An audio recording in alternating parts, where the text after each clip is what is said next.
Gerald Horne. Class struggle in Hollywood. Moguls. Mobsters. Stars, Reds, and Trade Unionists. Contents. Preface. Acknowledgements. Part 1. Introduction. Part 2. 1 Class versus Class. 2 Reds. Part 3. 3 Mobsters and Stars. 4 Moguls. Part 4. 5 Strike. 6 Lockout. Epilogue. Archival collections. Notes. Index. Preface. This is a book about labor management conflict in Hollywood. It concerns the attempt of the Conference of Studio Unions, a federation of craft unions led by painters and carpenters, to confront not only the major studios but also a competing union, International Alliance of Theatrical Stage Employees, and its allies in organized crime. CSU went on strike in 1945 and was locked out in 1946. However, it fought its antagonists to a standstill in 1945. They were rooted in 1946. The vanquishing of CSU erased progressive trade unionism for generations to come in one of this nation's most significant industries. CSU's enemies wielded one major charge: that the organization was led and dominated by members of the Communist Party. However, this allegation was wildly inaccurate. The CSU's leader Herb Sorel was a painter and former boxer who appeared to have absorbed one too many punches to the skull. He was militant and fearless, but lacked tactical skills. He was publicly hostile to the Soviet Union and insensitively clumsy in addressing the needs and aspirations of Southern California's African American population. Despite the fact that these actions were clearly not the hallmarks of communist leadership in the first half of the 20th century, the explosive cry of communist effectively disrupted CSU's effort to win victories for its membership. The union's downfall amounts to a controlled experiment that demonstrates vividly that accusations of communism were not just designed to drive out practicing Reds with ties to Moscow. This it did, most definitely, but these bombardments were also intended to damage militant non-communist labor, which suffered fatal collateral damage. With the latter ousted, the path was primed for management to seize greater control of the production process and garner more profits by reducing once powerful mastiff-like unions to the status of tiny, toothless terriers. The experience of Hollywood labor demonstrates that the Red Scare was in many ways an attack on militant unionism, conducted under the guise of an attack on communism. The strife of the mid-1940s was also important for other reasons. At stake was nothing less than control over an industry that was essential in forging people's consciousness. The titans of Hollywood had invested mightily in creating a star system that had captivated the imagination of millions worldwide who followed the doings of actors on and off the screen. Hollywood was surely a dream factory, and these iconic actors lived lives that were the stuff of dreams as they instructed and mesmerized. But how would the multitudes respond to the sight of their favorite stars on picket lines, embroiled in a class struggle? How would the masses react when the Oz-like curtain of illusion was ripped away, revealing that the issues in Hollywood were not that different from those in Detroit, Pittsburgh, and other labor management battlefronts? Yet there was at least one significant difference: class struggle in Hollywood could grab attention and provide lessons in ways unmatched by other labor capital conflicts. Other factors help explain the ferocity of the onslaught on Hollywood labor. The screenwriters, which did include a complement of communists, were indispensable in the production process. Though the Moguls sought to show otherwise, making a decent movie without a competent screenplay based on a sound idea was tough. Even in the digital era of the 21st century, dispensing with writers unlike other guilds and unions will be difficult. Moreover, screenwriters, who were genuinely interested in intellectual exchange and foreign film, were countered by Moguls who were desperately interested in constructing firm protectionist walls to keep international cinema out of the US market. When the screenwriters who actively fought against tariff walls that kept foreign films from US audiences were denuded of communist influence, it became easier for the Moguls to bar foreign films while conquering markets abroad. This protectionism provided a comfortable cushion of profitability that proved critical to the industry in the post-World War II era in the face of a stiff challenge from television, independent film producers, and a successful antitrust lawsuit that disrupted the vertical integration of Hollywood. In fact, labor unrest in Hollywood erupted at an unpropitious moment for the Moguls, confronted as they were by all manner of challenges, not least of which was anti-Semitism. Bulldozing CSU seemed all the more important in a context where nettlesome problems seemed to be proliferating and metastasizing. As communist and other leftist screenwriters like John Howard Lawson, Abraham Polinsky, Dalton Trumbo, Donald Ogden Stewart, Lester Cole, and Ring Lardner, Jr., were driven into purgatory, the ideological content of movies spiraled downward. Making films concerning racism, not to mention gender and class inequality, became more difficult and the road was paved for more beach blanket fluff. According to one analyst, weighty social problem films decreased from 20.9% of the studio's output in 1947 to 9% in 1950 and 1951. To be fair, CSU and the left had reason to be taken by surprise, for the anti-communist upsurge swept through the industry like a fast-moving, Southern California late summer blaze. As late as the fall of 1946, Hollywood's chief spokesman, Eric Johnston, and the like-minded actor Ronald Reagan were dismissing bedrock anti-communist notions. A shrewd businessman, Johnston was proud of his association with Joseph Stalin during the war. By 1947, Johnston and Reagan had emerged as avatars of anti-communism and the blacklist. Apparently it was the intensity of the class struggle led by CSU that forced many in Hollywood to reconsider the utility of anti-communist tactics and to proceed fatefully toward an industry-wide blacklist. CSU and the left had other problems. By the time the unions went on strike in 1945, the studios had squirreled away so many films that even if production were halted, fresh product would continue to reach the theaters. Moreover, the studios were the ones exhibiting class consciousness, standing shoulder to shoulder to confront a common foe, while the unions were busily knifing one another. The conflict in Hollywood illustrated an age-old lesson: class consciousness does exist in abundance in the United States, it is just painfully deficient among the working class. It seems clear that fear of a communist-led union leadership was not the catalyst that inspired fear and loathing of CSU. After all, leading communists were contemptuous of Sorel and initially opposed the group's 1945 strike, which was viewed widely as a blatant violation of the wartime no-strike pledge. Then again, communists had their own problems in Hollywood. They purported to be the party of proletarians, but, in fact, few painters, carpenters, and truck drivers joined their ranks in Hollywood. Communist leaders in the industry like the screenwriter John Howard Lawson were, unlike Sorel, eloquent in their denunciation of racial bias. They also penned some of the more effective anti-racist screenplays. In creating films like A Medal for Benny, Home of the Brave, Intruder in the Dust, and Broken Arrow, progressive writers and directors were far in advance of their mainstream counterparts. The roles communists provided for women like Katharine Hepburn were far more sophisticated than the fare Hollywood provided ordinarily.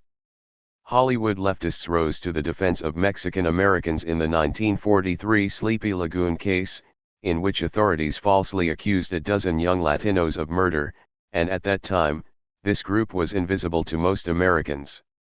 When an appeals court overturned the conviction and reprimanded the trial court judge for his prejudice and hostility toward the defendants, communists could claim justifiably a share of the credit. Firm challenges to racism and sexism were more than just benevolent do-goodism. Overcoming bigotry was at the core of repulsing reactionary anti-communism or anti-Semitism, for that matter.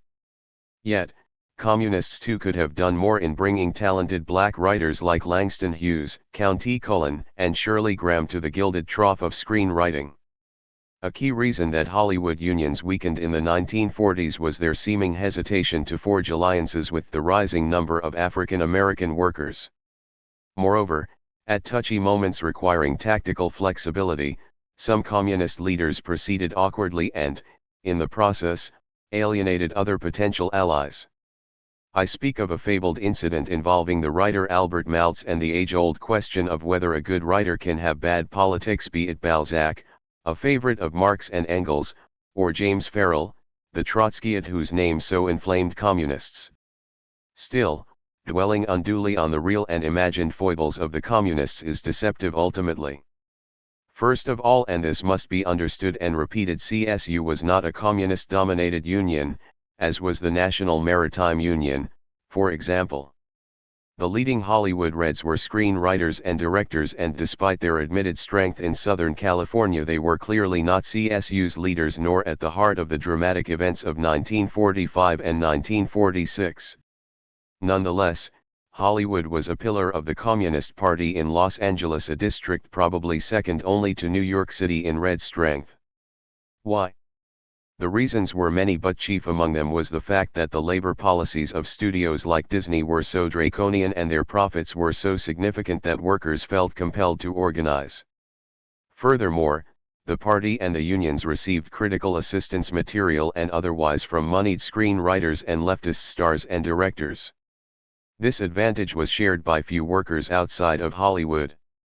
Another organized force, however, played a pivotal role in the electric developments of 1945 and 1946. It too was highly centralized. It too was secretive and often circumspect at best about its membership, which stretched from coast to coast. It too often took cues from across the Atlantic. It too was led by Cotter. It merits attention, not least because its actions in the political economy are too often veiled. I speak of organized crime. The cronies of Al Capone himself helped to maintain the odious Willie Bioff and the detestable George Brown in the leadership of Ayat Set. The muscle of the mob crushed union dissidents. Johnny Rosselli, the mob's main man in the West, was a pal of Harry Cohn, the boss at Columbia. Studio executives paid mobsters tens of thousands of dollars, claiming dastardly extortion. CSU labeled these payments bribes designed to buy labor peace. Meanwhile, mobsters were on both sides of the class divide, investing in studios while controlling labor. The Moguls had other problems beyond their shady partners. These mostly Jewish men were running an often fabulously profitable industry in a nation tainted with anti-Semitism. Inevitably, bigoted circles muttered about the Moguls' actual and imaginary affluence and influence. That the leader of the Hollywood Reds, John Howard Lawson, was also Jewish only confirmed in narrow minds that these co-religionists were involved in a conspiracy so immense that it implicated capital and labor alike, the infamous anti-Semitic concoction, the Protocols of the Elders of Zion, positing a plot by Jewish communists and capitalists to seize control of the planet, was confirmed in these fevered imaginations. The strike and lockout provided the Moguls with an opportunity to demonstrate that they would be true to their class interests by crushing CSU with an energetic relish. They could show that they were not foreigners, but Americans. A spasm of anti-Semitism erupted in Los Angeles as the post-war era began, reinforcing the conservative assault on labor.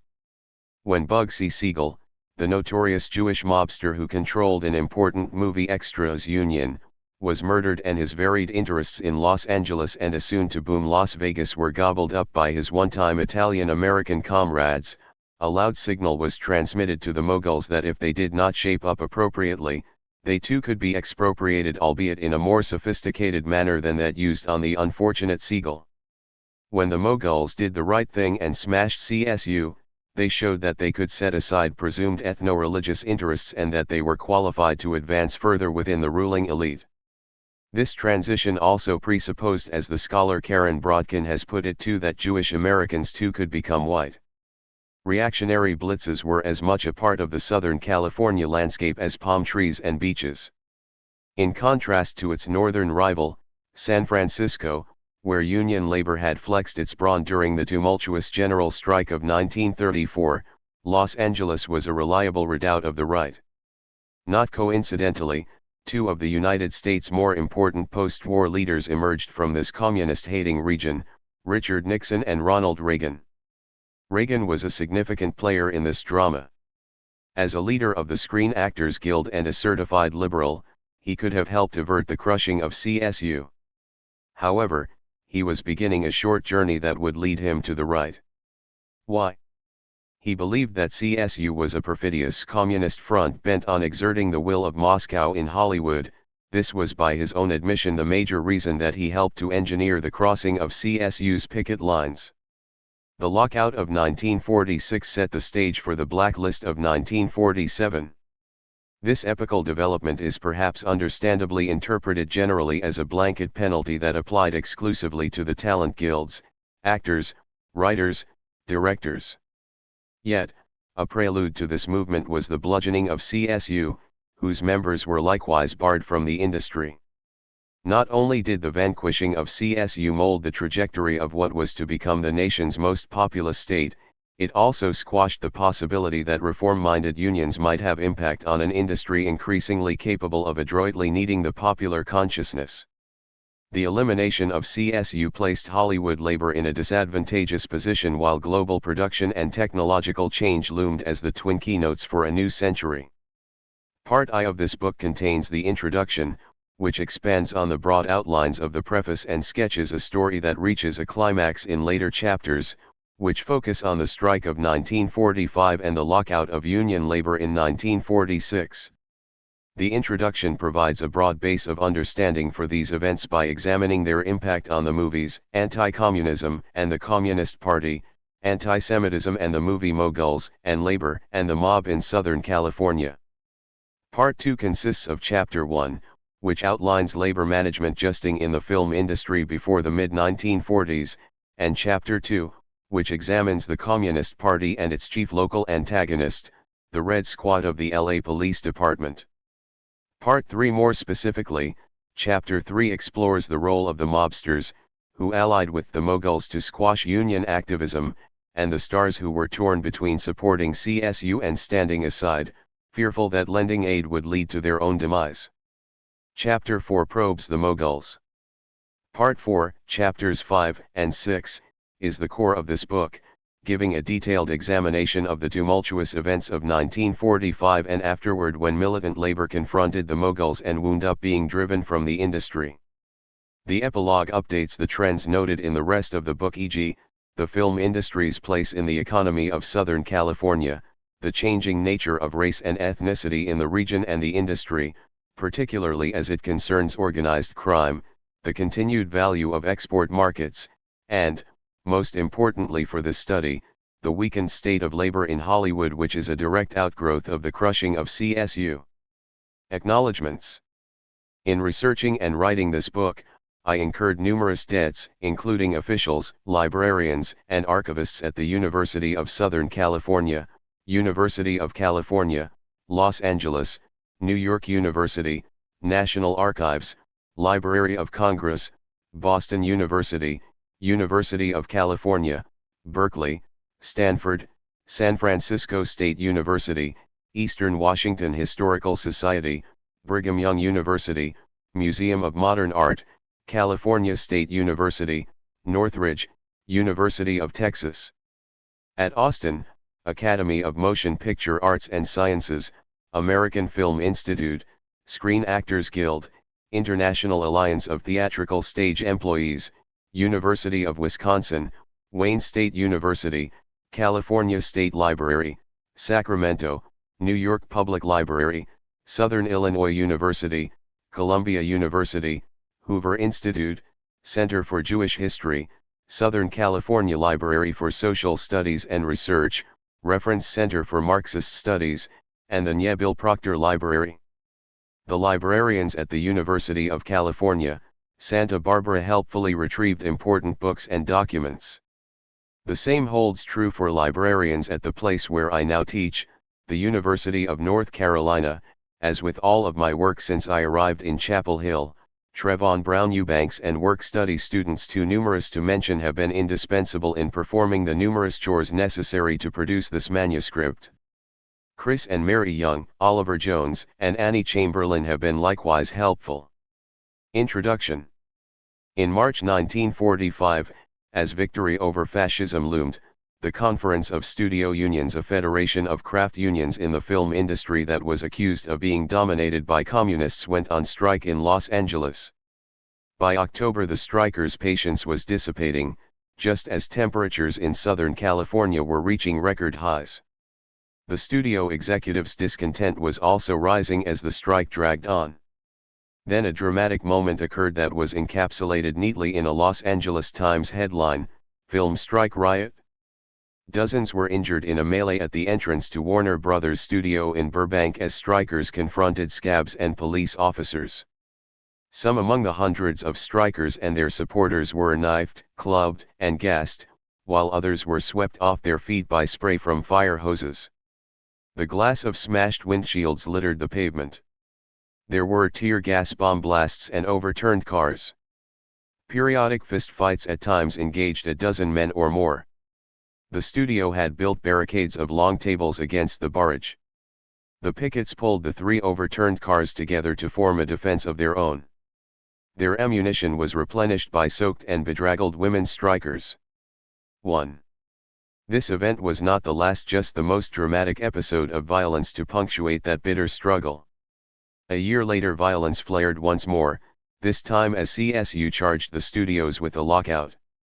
Douglas Tatum, a set erector at Warner Brothers, was driving to work in September 1946.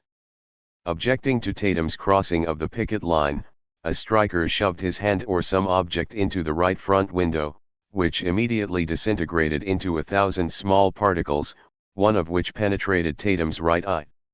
Earlier, Arthur Moorer, also a painter at Warner Brothers, had been riding to work in a company bus. Security on the vehicle was insufficient, for a large man swung at the driver of the bus with his fist and began to beat the driver about the face, head, and body. The assailant then shell-lacked Moorer, before being joined by a dozen other men who began to break the windows of the bus. Moorer was left with damaged teeth, a jaw that felt paralyzed, and pain in chewing or using his mouth too. Ronald Reagan, a leader of the Screen Actors Guild, recalled later that during this time homes and cars were bombed. Workers trying to drive into a studio would be surrounded by pickets who'd pull open their car door or roll down a window and yank the worker's arm until they broke it, then say, "Go on to work, see how much you get done today." Reagan crossed the picket lines, albeit with some difficulty. The studio provided transportation, but one day when he approached the bus for the always adventurous ride to work, he found it going up in flames, the target of a firebombing. Reagan was outraged by this Soviet effort to gain control over Hollywood and the content of its films. His shock and fury compelled him to collaborate with the FBI. "It had a profound effect on me. More than anything else, it was the communists' attempted takeover of Hollywood and its worldwide weekly audience of more than 500 million people that led me to accept a nomination to serve as president of the Screen Actors Guild, and indirectly at least, set me on the road that would lead me into politics." These harrowing days convinced Reagan that America faced no more insidious or evil threat than communism. 3. Reagan was not alone in arriving at this apocalyptic conclusion. California State Senator Jack Tenney also captured the sentiments of many when he told Governor Earl Warren that this labor agitation was a communist plot. How else to explain the pickets armed with blackjacks, chains, broken bottles, etc.? Tenney asked. This unrest, he argued, was the spearhead of long-range communist strategy to control motion picture as potent medium of propaganda. For Grace Dudley told Governor Warren that it might be necessary for us to organize the vigilantes in true California tradition. "I have never seen anything like in the state," she complained, "and I was born here 5. If Grace Dudley were paying attention to the troubled state of labor management relations in the film industry, she would not have been overly surprised that such strife gripped the industry. For years, film labor had been controlled by the International Alliance of Theatrical Stage Employees, which had historic ties to organized crime. The union originated in the 1890s, though its mob ties did not accelerate until the 1930s. In the years leading up to the strike of 1945, CSU, which was led by painters and encompassed film workers ranging from carpenters to screen story analysts, had become embroiled in increasingly tense jurisdictional disputes with IATSE, which had a similar mix of members. For years the studios had buttressed their hegemony by playing one union faction against another. In the 1930s, for example, IATSE battled the International Brotherhood of Electrical Workers. 7. When Johnny Rosselli, the mob's main liaison with the industry and IATSE, was indicted, tried, and convicted of extortion in 1944, insiders thought that CSU's fortunes would expand, enabling this latecomer to oust the previously established IATSE from its preeminent position among film workers. However, this optimism proved premature. After the lockout of 1946, CSU was never again a meaningful force in the industry. According to one study, CSU's demise likewise meant the end of decentralization and democracy within the film union movement. It took away from the other progressive unions and guilds throughout the film industry a dependable source of labor solidarity. 8. Kerry McWilliams agrees, arguing that the crushing of CSU set the stage for the purges and blacklists, a process that culminated in the case of the Hollywood 10, a group of screenwriters and directors who resisted this trend. 9. More than this, says blacklisted screenwriter Abraham Polinsky, blacklisting was mainly an attack on the major unions. The blacklist, he argues, went on among them before it hit the writers, directors, and actors. 10. In the following pages, I will portray in detail the labor unrest that rocked the film industry in 1945 and 1946, but more than this, I will examine the major forces: moguls, mobsters, stars, and above all, trade unionists and communists, that drove this crisis. During the few years between 1945 and 1950, as the Red Scare took hold, the influence of militant trade unionism in the film industry was drastically reduced. Of course, this drama took place in many venues nationally, but Hollywood, where illustrative drama has been a primary staple, presented this well-known story in a way that gripped the public's imagination. The dramatis personae, from Ronald Reagan to Gene Kelly to Katharine Hepburn, were familiar faces that audiences from coast to coast watched routinely with rapt attention. The creation of celebrity actors seemed to spawn a group of uncontrolled Frankenstein's monsters who might use their tremendous influence on behalf of labor, not management. 11. With the Cold War dawning and those on the left, particularly alleged communists, being demonized, this struggle gained a resonance that was echoed by analogous trends in literature, drama, and painting. 12. A contributing element to this explosive mix was the backdrop of California, the heart of the western United States, for perhaps nowhere in the country was the effect of decades of Cold War felt more intensely than in the lands west of the Mississippi River. Not coincidentally, two of the leading Cold War politicians, Richard Nixon and Ronald Reagan, hailed from Southern California, where enormous defense spending helped to reinforce notably virulent anti-communist politics. 13. Inevitably, the role of ideology, principally anti-communism and anti-Semitism, will be a primary concern in these pages. The strike and the lockout formed not only a momentous chapter in the history of the film industry and in the increasingly important region of Southern California, they were also critical in the evolution of the Red Scare and the concomitant undermining of unions and communists that accompanied it. As an industry that produced great wealth while massaging the public consciousness, film had long received the keen attention of labor and capital alike.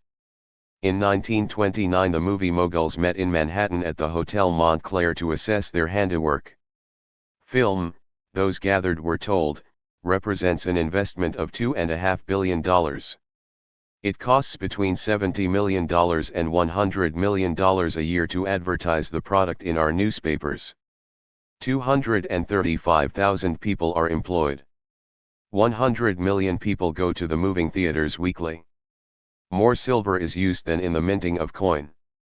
Cotton was used by the hundreds of bales, for the basis of celluloid film is cotton. Colonel F. L. Herron, treasurer and manager of the foreign department of the Motion Picture Producers and Distributors, was almost giddy in noting the ideological content of this product. Hollywood showed people having fun. They depict freedom, prosperity, happiness, a higher standard of living in clothing, houses, motor cars, in fact, all the components of good living.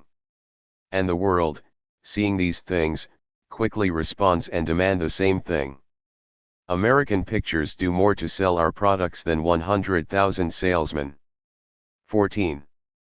A few years before these gleeful words were uttered, the Senate Finance Committee estimated that in the United States between $750 million and $1 billion were spent on movies. The industry taken broadly employed 250,000 in 1921, and investments that year totaled a hefty $250 million.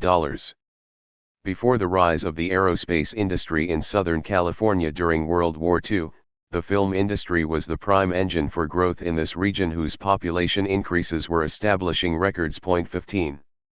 By 1950 the film industry's economic importance had not diminished dramatically despite being challenged by television. One analyst concluded that the building industry, electricity supply trade, transportation, printing, heating equipment, fuel, installation, and servicing of sound among others, are dependent for a considerable portion of their prosperity upon the continued growth and stability of the industry. 16. Though often viewed as irrelevant fluff, the film industry actually rested close to the heart of the U.S. economy. As the lockout of 1946 got underway, communist screenwriter John Howard Lawson filed away information that the Chase Bank was the largest shareholder in 20th Century Fox. The Rockefeller interests had holdings in Metro-Goldwyn-Mayer. Radio Keith Orpheum was owned by Irving Bank and Atlas Corporation at various periods. The other studios, including Columbia and Warner Brothers, all had strong ties with major banks. The iconoclastic pundit George Seldes concluded that all movie companies are dependent upon the House of Morgan. 17. The industry was dominated by 8 companies, the aforementioned plus Paramount, Universal, and United Artists. The industry was integrated vertically, with the studios also controlling theaters that garnered 75% of box office revenues. 18. Because of Hollywood's involvement with major financial interests, the strike and lockout assumed dramatic importance. Filmmaking was notoriously labor-intensive, but it also involved substantial financial outlays. The studios spent $50 million to build sound stages in 1929, while production cost per film averaged about $300,000 at Warner Brothers and $500,000 at MGM during the Depression. Banks particularly had been active investors, though much has been made understandably about directors as auteurs of films and the different film styles of various studios. Banks, with their ability to review scripts and production projects, had an awesome potential for control of the industry. Their lending policies could validate or disapprove a company's plan for future operation. The California-based Bank of America was known as the Movie Bank. Its board membership over the years even included, example, Will Rogers, Wallace Beery, Harry Cohn of Columbia, Jack Warner, Darryl Zanuck, et al. The banks, which were apprehensive about the impact that alleged red domination of unions might have on their sizable investment, reportedly initiated the blacklist formalized in November 1947 against alleged communists and their sympathizers in the industry. Of course, the bankers were also displeased by the spectacle of supposedly red film strikers marauding in the streets of Los Angeles. 19. Capitalists and communists alike took the movies seriously. Ayatse frequently cited the portentous words of the Bank of America's A.P. Giannini, "They who control the cinema can control the thought of the world." 20. From Moscow, V.I. Lenin concurred, arguing that of all the arts the cinema is the most important. 21. Left and right alike agreed that investment in and attention to the cinema industry was of paramount importance. Diana Altman has written that New York was the financial center of the industry. If Hollywood had collapsed, the film industry in America could have continued pretty much as it was, but when New York collapsed, the whole industry changed completely. 22. This slight exaggeration does downplay the crucial role of the San Francisco-based Bank of America, but insofar as it points to the critical role of the banks in Hollywood, her point is valid.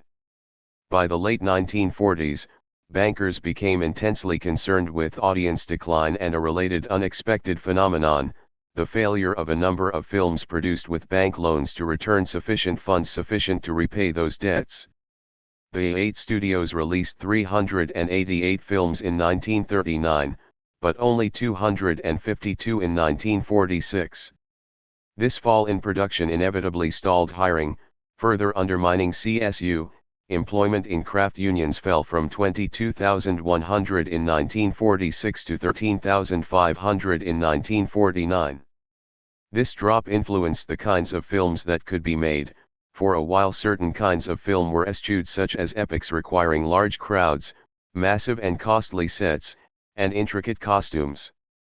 Films which emphasized contemporary realism were favored, and many of them were shot on location. 23. The ubiquitous market forces proved to be a potent auteur. More than this, the fall in craft union employment made CSU even more nervous about what was taking place in the industry and helped to spawn the feeling that this radical decline in numbers had to be met with a radical response. Bankers and financiers' investment worries represented an abrupt turnabout from the situation during the war. The quality of movies may have been hurt by wartime conditions. Allocation of film stock to studios was reduced and no reprints of scenes were permitted, and only one take was ever printed. Still, everyone went to the movies, which produced stratospheric attendance figures. In 1946 theaters had their best year ever, and every company made huge profits. 24 earlier figures were equally rosy. Net profits in the fiscal year ending in November 1945 for Universal Pictures alone were a hefty $3.9 million, the largest in the history of the company. 25 It was at this time that the Legislative Research Service of the Library of Congress reported that daily attendance at public schools was 19 million and weekly attendance at church services was 18 million, while weekly attendance at the new cathedral and school, the movie house, was 95 million. 26. The end of the war may have brought ecstasy to some, but it seemed to bring only gloom to the movie moguls. After the war, the studios faced several challenges: foreign quotas limiting markets for U.S. exports, competition from the nascent television industry, the unfavorable conclusion of an antitrust lawsuit seeking to disrupt the vertical integration of the industry, and a proliferation of independent producers as a partial result of new capital gains tax advantages for individuals forming their own companies. In fact, the antitrust litigation that had forced studios to divest themselves of theaters reduced their need to supply product for themselves, which in turn opened the door for more non-studio film productions. Janet Wasko reports that between 1939 and 1947, there was intense competition among banks to provide funds for film production, but this ended abruptly by 1948. Allegations about red labor leaders in the industry repelled capital, for there were many other less tainted areas in which to invest. 27 Moreover, this decline was detectable by 1946, helping to feed the months-long lockout. In sum, there was a post-war decline in cinema going. 28 This sharp shift captured the attention of the Screenwriters Guild. In September 1948 an editorial in their organ lamented the drop in box office through July 1948 as compared with July 1947. This was not all that concerned them. Here has been a noticeable increase in the number of writers going to work for independents in the last few weeks. In fact, the pattern of independent companies operating on major lots and releasing through major distribution channels has become more definite. This trend had major implications for studio labor. Employing legions of workers in dream factories, as Karl Marx might have predicted, inevitably sparked unions with demands that management deemed encroachment on their unique responsibilities, example working conditions, setting of wages, even creative control. The spawning of independence, which was not driven exclusively by the decline in studio productions, blunted this trend while still leaving the powerful weapon of distribution in the studio's arsenal. Simultaneously, this development eroded the leverage of labor. The Guild was not unaware of these epochal changes. Their organ noted that the balance of power in the labor situation has changed greatly since the CSU has been decidedly defeated. With at least 25% of backlot labor unemployed, concern for security is paramount. Hourly wages aren't so important. 29. The Big Eight, note historians Clayton Copps and Gregory Black, reaped 95% of all motion picture rentals in the United States in the late 1930s and controlled 80% of the metropolitan first-run houses, and all exhibitions in cities of more than 1 million population. However, as time passed, the independents began to nip at the heels of Paramount, Fox, MGM, RKO, Warner Brothers, Columbia, Universal, and United Artists. 30 The latter three, which were less integrated vertically than the Big Five, faced even greater jeopardy. In 1945 there were about 40 independent producers, 70 the following year, 90 in 1947 and about 165 a decade later. Hollywood had, in effect, anticipated a widespread business trend of the 1990s, the sacking of needed employees and the rehiring of them as independent contractors, but sans benefits. This massive shift in Hollywood employment patterns had the side effect of eroding the distinctive signature and look that had helped to distinguish the work of one studio from another. 31. To be sure, industry changes were not solely driven by the desire to disperse a concentrated force of wage laborers. At the time the Guild's editorial lament was published, efforts increased to produce films abroad. This move helped avoid high labor costs and helped circumvent the foreign restrictions which came with the world dollar shortage, thus enabling producers to make films in those countries which had blocked their funds. 32 The immobility of labor and the mobility of capital effectively undercut CSU as well as Hollywood labor generally. But labor did not face crisis alone. 1947 marked the beginning of a real dilemma for the Hal Roach Studios, for example, which was considerably smaller than the Big Five. Population had begun shifting to the suburbs, away from downtown theaters, while the aforementioned challenge of television grew. The diminishing fortunes of the industry as a whole simultaneously boosted smaller independents and forced the larger studios to compete much more intensely with mid-range entities like Roach. 33. Movie executives were not the only business leaders feeling increasingly anxious. After interviewing 60 major executives during the winter of 1945 to 1946, Professor E.W. Bakke of Yale reported that collective bargaining so far had inspired anxiety about the future, uncertainty as to where the process will end, a fear that it will eventually culminate in such stringent impairment of management's freedom that it will not be able to do its job satisfactorily. Management perceived that the anti-fascism of the war years which had encompassed pro-left, pro-labor sentiments undermined the foreman's authority. Rank-and-file militancy commonly elevated the shop steward to co-equal status. Though the Communist Party had been supposedly undermined by the Hitler-Stalin Non-Aggression Pact of 1939, by 1945, Reds led 14 of 31 CIO international unions, and shared or contested for power in half the others. At the 1946 convention the left wing commanded nearly a third of the delegate strength. 34. Executives thought the Reds' rise to be inevitably linked to the erosion of management rights on the shop floor. One auto executive bluntly stated that if any manager in this industry tells you he has control of his plant he is a damn liar. 35. One scholar in 1947 wrote of a revolutionary shift in power from business to labor in the United States. A laboristic society is succeeding a capitalistic one. 36. These perceptions were no minor matter. Union strength could force drastically higher wages, thus inflating the costs of producing a film. In the industry union strength could allow labor to influence the content of movies, even if only by objecting to negative portrayals of unions. Given Hollywood's vast influence on popular thought, strong unions there could potentially have affected the trajectory of the Cold War. In the year following Japan's surrender in August 1945, Unionists launched 4,630 strikes involving 5 million workers and costing more than 120 million workdays. These strikes encompassed more than just mass production industries. Citywide general strikes paralyzed such medium-sized industrial cities as Rochester, New York, Stamford, Connecticut, and Lancaster, Pennsylvania. 37 Like latter-day Lenins, executives faced the inexorable question, what is to be done?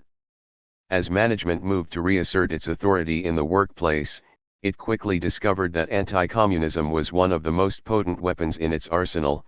Anti-communism was the cover, Anti-liberalism. The essence of the Great Free Enterprise Campaign. 38 executives orchestrated a multi-million-dollar public relations campaign that relied on newspapers, magazines, radio, and, later, television to re-educate the public in the principles and benefits of free enterprise.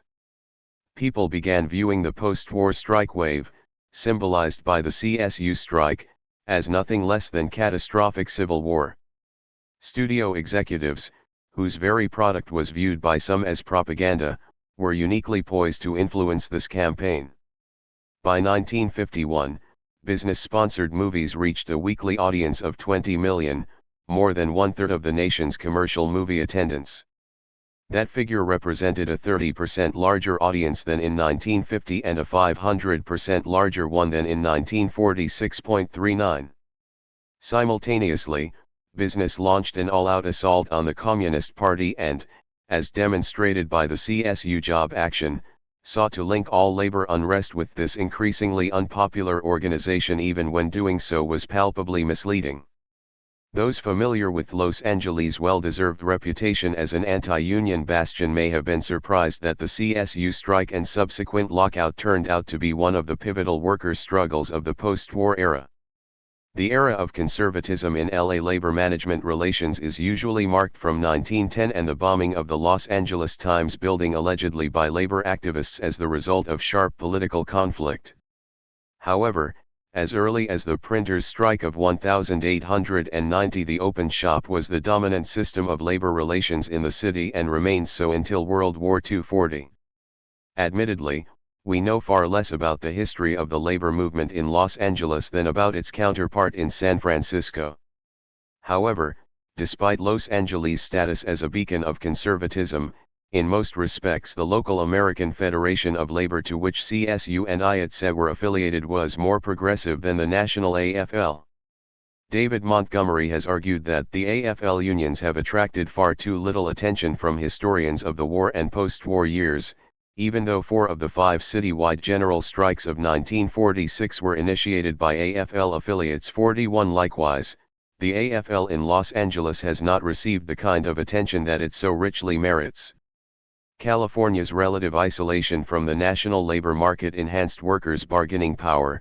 In addition, the state's early dependence on San Francisco as a port gave stevedores who were influenced deeply by the left enormous power. 42 This union proved influential in the early organizing of CSU. Labor in Hollywood faced unique issues. There was a mix of proletarians and entrepreneurs. There was casual labor and craft unionism. There was the highly speculative nature of profits in the industry, often with little connection between costs and result. 43 This was a truly labor-intensive industry. For a single scene of one mid-1930s movie, Cleopatra, 400 miscellaneous devices were used on the stage and 200 electricians were not underused to survey, adjust, operate light boxes, arc lamps, sunlights, stage lights, spotlights, incandescents, floods, follow spots, babies, light guns, torches. A chief electrical engineer must know how to light an ensemble shot like an impressionist painter, or as Rembrandt knew how to distribute light in his eaux fortes. 44. Rembrandt aside, making movies was a unique combination of art and mass production. Besides screenwriters, there were lawyers, who negotiated employment contracts, monitored copyrights and insurance, and handled lawsuits ranging from simple torts to complicated plagiarism and defamation actions. A budgeting office often studied the scripts and divided them into numerous slices for other units to handle, with decisions on sets delegated to set decorators and carpenters, for example. There were researchers to find out what kinds of dresses women wore in the United States in the 1890s, and what current structure does the Place de l'Alma in Paris resemble. There were makeup artists. There were plumbers and blacksmiths. There were wardrobe workers, special effects workers, and camera operators, projectionists, photographers, sound engineers, editors, and laboratory workers who developed the 60 prints typically processed for each finished film. There were analysts who read novels and magazine articles for script ideas and scores of secretaries busily typing away. There were editors and truck drivers and food service workers. There were hundreds of jobs in Hollywood and scores of crafts. Perhaps the best way to envision a film studio is as a virtual factory come small town, with the concomitant difficulties in getting all the workers to cooperate. With almost as many unions as job categories, numerous debilitating jurisdictional battles took place among various unions searching for new members and the resultant dues payments. Yet unlike in any other factory, the entrepreneurs, the writers, have always composed the most militant labor organization in Hollywood. Influenced by the Communist Party since its inception, the Screenwriters Guild became associated with Red militants and thus lost some negotiating power. The proliferation of craft unions, as opposed to the mass production unions preferred by the Congress of Industrial Organizations, contributed to mind-numbing jurisdictional conflicts. The normal job insecurity of U.S. workers was exacerbated in this industry. It produced the arts, and the arts have a unique brand of insecurity. For example, unemployed auto workers in Michigan may relocate to Texas. However, filmmaking's concentration in Southern California gives industry workers few other places to go, and since film is a glamour industry, its workers are typically less willing to accept alternative types of employment. 45. Of course, more than glamour was keeping workers in Hollywood. Days before the lockout of 1946, Variety reported that the average weekly pay of workers in film industry was $87.27, a jump of $7.48 over the corresponding month in 1945. The hourly wage rate for the month was $1.86, the highest in any California industry. With the post-war decline of airplane and shipbuilding, film workers are tops in the state. 46. Variety was worried, however, about an impending unionization of everyone in the picture industry except the top executives. Signs point in that direction in the not-too-distant future. 47. With alleged communists leading the CSU, what would unionization mean for this hugely profitable industry? Despite film's lucrativeness, however, the situation for Hollywood workers worsened with the war's end. A labor surplus developed as the defense industry began laying off workers and as veterans returned from the war in search of jobs. Management thus had created a ready-made pool of scabs eager to violate CSU picket lines in order to gain a foothold in this glamorous industry. 48. By the time of the 1946 lockout, wily studio executives had stashed away 130 unreleased films, and with a minimum number of pictures in production, the studios apparently were not caught napping by CSU's decision to reject management's final, draconian offer. 49. The strike of 1945 was a direct result of a jurisdictional dispute between CSU and IATSE. The conflict originally concerned 77 set decorators who had formed their own organization, the Society of Motion Picture Interior Decorators, which had negotiated a contract in 1937 and renewed it in 1942, though this renewal was not certified by the National Labor Relations Board. In 1943, some PID affiliated with CSU, which tried to negotiate for the group in 1944. IATSE intervened, arguing that 10% of the decorators were members of its local 44. This battle dragged on until October 1944, when CSU leader, Herb Sorrell, demanded immediate recognition for his group of set decorators. The War Labor Board appointed an arbitrator who ruled that the producers should deal with CSU until the set directors held an election.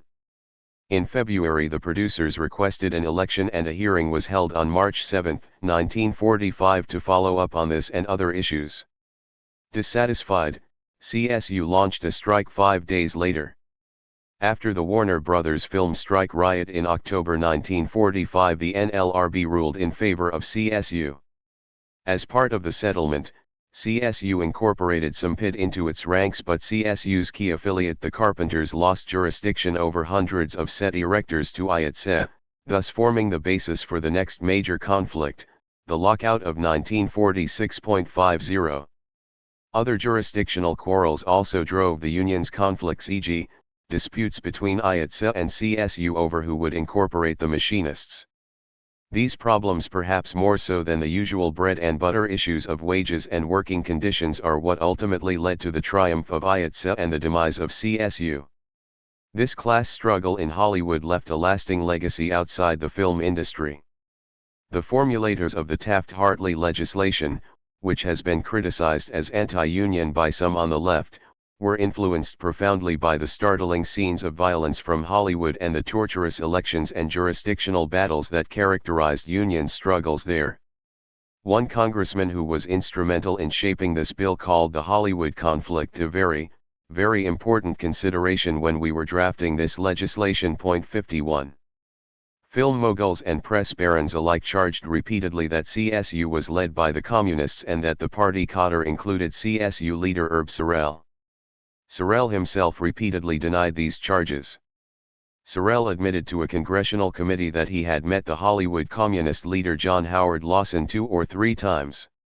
"All I know is that he has a great big nose," he said with his typical dismissive irreverence. 52 The screenwriter Philip Dunn also denies that Sorrell was a Red. "I knew Herb and he wasn't a communist at all. He was a militant." 53 My own conclusion is that Sorrell was not a communist. In fact, he squabbled with the communists frequently. However, charging him with being a Red was useful in destabilizing CSU and bolstering IATSE. Repeatedly Sorrell was dragged before investigative bodies and pummeled with questions about his alleged party membership. 54. Sorrell was born in Deepwater, Missouri, in 1897, but soon his family moved to Alabama and then to California. Raised a Methodist and baptized in the Baptist Church, he showed few signs during his early life of aspiring to be a communist. He boxed under the name Jack Downey, and during his career as a labor leader, he used his quick and sturdy fists more than once. By the 1920s he had a job at Universal Studios, but was fired for joining the union. By the time the 1937 strike erupted, he was back on the job, serving as a picket captain.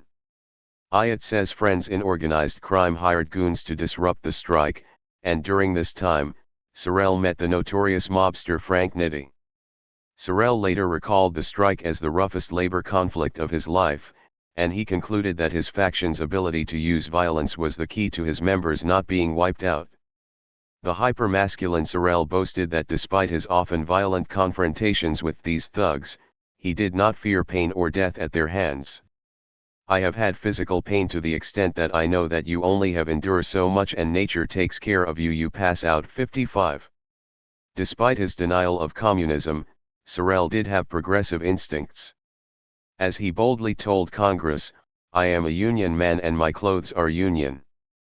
Everything I buy is union." When in Washington, D.C., he stayed at the Hamilton Hotel because it was the only 100% union hotel. 56. He supported Upton Sinclair's campaign for governor in 1934 and worked closely with the Labor Nonpartisan League, which included both CIO leaders and communists. On the other hand, he attended Ku Klux Klan meetings while living in Oakland in 1922, and he refused to contribute to one of the left's most hallowed causes, the plight of J.J. McNamara, who was convicted of blowing up the L.A. Times building in 1910. Sorrell was philo-Semitic, alleging that Jews made the best union members and suggesting that if 100 people were present at a meeting, half would be Jewish. His opinion of African Americans, however, was not so elevated. He claimed that they just paid their dues and went along with whatever we said. I suppose that shows something too. Apparently, concepts of racial privilege, penalty, and intimidation lacked a place in his thinking. 57. Earlier, before a congressional committee, Sorrell infelicitously described his earlier financial condition as nigger-rich. 58. Sorrell, who spoke proudly of tracing his ancestors back to the Mayflower, recalled a strike during his youth in which black strike breakers were brought in. Blandly and without critique, he added that the strikers probably killed some of them, drowned some of them. No Negroes came to that town anymore to stay overnight. 59. He also recalled meeting some Italian immigrant laborers as a young worker. At that time a foreigner was he might as well have been an animal to me. 60. Sorrell often referred to himself in a self-deprecating manner. "I am not smart. "I am just a dumb painter," was his frequent comment. 61 Unfortunately, this comment was not altogether inaccurate. Such weaknesses led him ineluctably into conflict with the Communist Party, which prided itself inter alia on its staunch defense of African Americans. Many communists viewed Herb Sorel with some contempt. The Los Angeles Party's labor secretary, Ben Dobbs, whose father was a studio painter, felt that it was a horror to listen to this man. He would scratch his head and look at me and say, "I'm just a dumb painter." Like the party itself, Dobbs adamantly opposed the strike of 1945. "I could see no way in which the strike could possibly be won." He was appalled by Sorel's casual endorsement of violence, particularly his statement, "I love to hear the cracking of bones on a scab's legs." After CSU had made itself vulnerable to the 1946 lockout, Dobbs recalled sadly that this defeat just swept the progressive movement straight out of the AF of L herein. And the AF of L, with all due respect, was at least 10 times bigger than the CIO ever was in this area. This city was and is an AF of L town. 62. Ben Margulis, the party's top lawyer in Los Angeles, also spoke sourly of Sorel. Margulis recalls fondly the thousands of studio workers who were arrested during this. It was a very bitter struggle in which the workers were very militant. But his recollections of Sorel lack fondness. He looked like a beer drinker, had kind of a florid face, heavy built, with a pot. A dynamic speaker, not a polished speaker, though he was really a rough, tough guy. Although he was 1,000% honest and one of the most stubborn men I've ever met in my life, his judgment left an awful lot to be desired. Margulis admitted that if there was ever a class-conscious man, it was Herb Sorel, but he was not, in my opinion, a particularly good organizer. Margulis contrasted the less polished, less thoughtful Sorel with the San Francisco longshore leader Harry Bridges, who fought with judgment and understanding. 63 Sorel, he maintained, was totally apolitical and totally lacked leftist grounding. He was a terrible tactician. When Margulis' clients, the cartoonists, the office workers and the screen story analysts, wanted to return to work after the 1946 lockout was initiated, Sorel stubbornly objected, noting ominously, "You'll have to go through my lines." 64. Fundamentally, the communists and their allies considered Sorel to be headstrong, for he was unwilling to accept counsel about the direction of an immensely complicated industry.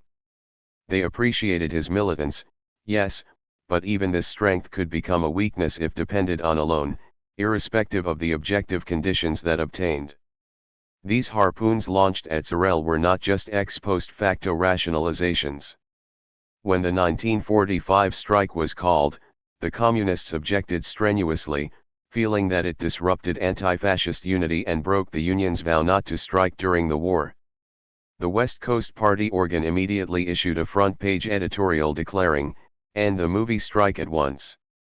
Though praising CSU and its leader Herbert Sorel for its record of progressive and patriotic unionism, the party unequivocally proclaimed that strikes in this war period are impermissible under any circumstances. 65 Subsequently, the party stated that the strike was playing into the hands of the worst enemies of the organized labor movement, and that CSU had fallen into a trap set by the studios and William Hutchison, the reactionary, labor boss of the Carpenters Union and close ally of John L. Lewis. Sorel's actions, said the party, were highly individualistic and irresponsible. The communists found themselves on the same side of the barricades as film technicians, who initially termed the events of March 1945 a wildcat strike. Film technicians joined the actors, directors, writers, and camera operators in crossing the picket lines established by the set crews, secretaries, stenographers, guides, cooks, waitresses, and dishwashers. This position was uncomfortable for the self-proclaimed party of the working class, helping explain why the party reversed field and endorsed the strike as the war was winding down. 66 Still, the communists felt that the strike allowed the studios and IETSE to collaborate by locking out CSU workers. 67 Enabling the crushing of progressive trade unionism in 1946. 68. The Communists backed CSU in its 1946 conflict, but their enthusiasm for Sorel remained wan. By early 1947 it was apparent that this would be a difficult struggle to win. John Stapp, chairman of the party's Hollywood section, published an unvarnished critique of recent events. He criticized the penetration of some top viewpoint from the AFL upper crust. This causes some of the CSU members to look toward their internationals instead of their own efforts. Rumors of something big happening next week between Hutchison and the producers are circulated constantly to stifle the independent action of the locals. He feared a blight of syndicalism and Trotskyism in CSU's ranks. A few old-time craftsmen in the industry were members of the IWW. They push a sectarian line of trusting no one but the militant workers. 69 From the communists' point of view, syndicalists, with their single-minded devotion to militant labor action, and Trotskyites, with their hostility to Moscow, were beyond the pale. That CSU included many such forces deeply troubled the party. Sorel in turn was equally critical of the Reds and, particularly, their beloved Soviet Union. Before a congressional committee in 1948 he confessed, "I don't think I would live very long in Russia. Over there, if you disagree with somebody, I'm sure they wouldn't do like they do in Hollywood, drag you out in the desert and leave you out there, which is what happened to him after the lockout. No, they'd actually shoot you." 70 Sorel was a member of the Republican Party until the early 1930s. "I would have voted for Hoover when he ran in 1928, but I happened to be a little bit filthy rich and I had hit the stock market, and my wife and I were on tour." He then became a supporter of the New Deal, voting for Franklin D. Roosevelt every time he ran. Unlike communist labor leaders, Sorel did not hesitate in signing the non-communist affidavit required by Taft-Hartley. This fact did not prevent the LA Central Labor Council from hauling him into a hearing for supposedly supporting communism. Despite these false accusations, Sorel himself filed charges against Frank Spector, one of CSU's key operatives, for being a Red. 71 Sorel treated Spector harshly, cracking that if he is a scenic artist, I am a monkey. He could not draw nor anything else. He is not even a good painter. 72 If I had my way, said Sorel, no communist would be an officer or an organizer or a business agent of the Union, because he would spend all his time organizing communists instead of spending it organizing the workers. Before a congressional committee, Sorel linked one of his closest aides, William Pomerantz, to the Reds, charging that he did everything in his power to destroy, and I understood that was the communist line. I don't say he is a communist, but I feel that he is. 73. Sorel also accused Clarence Thompson, a painter who opposed his rule, of being a communist. Exposing the seams of homophobia in Hollywood, he added that Thompson has a squeaky voice. Is very repulsive to a man, you know. He became repulsive to me in 1945. I would be ashamed to hit him, so I slapped his face. I slapped his face and told him if he was a man he wouldn't take an insult like that, but being a woman probably he deserved to be slapped. 74. Many such statements indicate that Sorel was no communist. His public attacks on communists, his disagreements with them on the timing of strikes, his racist statements regarding Jews and African Americans, and his critique of the Soviet Union. Even so, it was the spurious assertion that CSU was led by a communist that led to the demise of the Conference of Studio Unions. The same authorities who accused Sorel of being a communist maintained records showing otherwise. 75 The LA Police Department's Red Squad along with several allied agencies maintained incredibly tight surveillance of the Communist Party. They knew members' pen names, they knew internal gossip, they had membership lists, and they knew how much money the party had in the bank. Beginning in 1941 they made reports almost weekly, providing an amazingly detailed account of what the organization was doing. Though the reports mention numerous Hollywood luminaries, some rightly, some wrongly, as communists, Sorel did not make the list. 76. and so few communists lived in Los Angeles that the authorities could not possibly lose track of the presumed communist leader of one of the most powerful union federations in the nation. David Cott observes that between the 1930s and 1950s, about 300 communists worked in the film industry. 77 Max Silver, a party member from 1927 until 1945 and its organizational secretary in L.A. County, reported that the maximum number of comrades at any particular moment in all industries and communities was 4,000.78. Communists were accused repeatedly of making Hollywood a membership priority, but strong evidence suggests otherwise. In 1945, New Masses, a journal in which the party wielded significant influence, printed articles on painting, novels, music, theater, and radio, but the profit-swollen film industry was given short shrift. 79 The journal hardly covered the continual labor strife in this industry. To be sure, Marxism and socialist struggle are not newcomers, they are central to film history. ILM is unique, among all arts and mass media, in the defining role these traditions have played. 80 However, the communists felt that industries like steel, auto, and rubber should occupy their primary attention. Still, communists in the film industry often were taken more seriously than their counterparts in other industries. Not only did they directly influence public consciousness, but the highly paid screenwriters in particular donated large sums to the party. Public influence and money combined with star power to generate massive attention for the Hollywood labor conflict.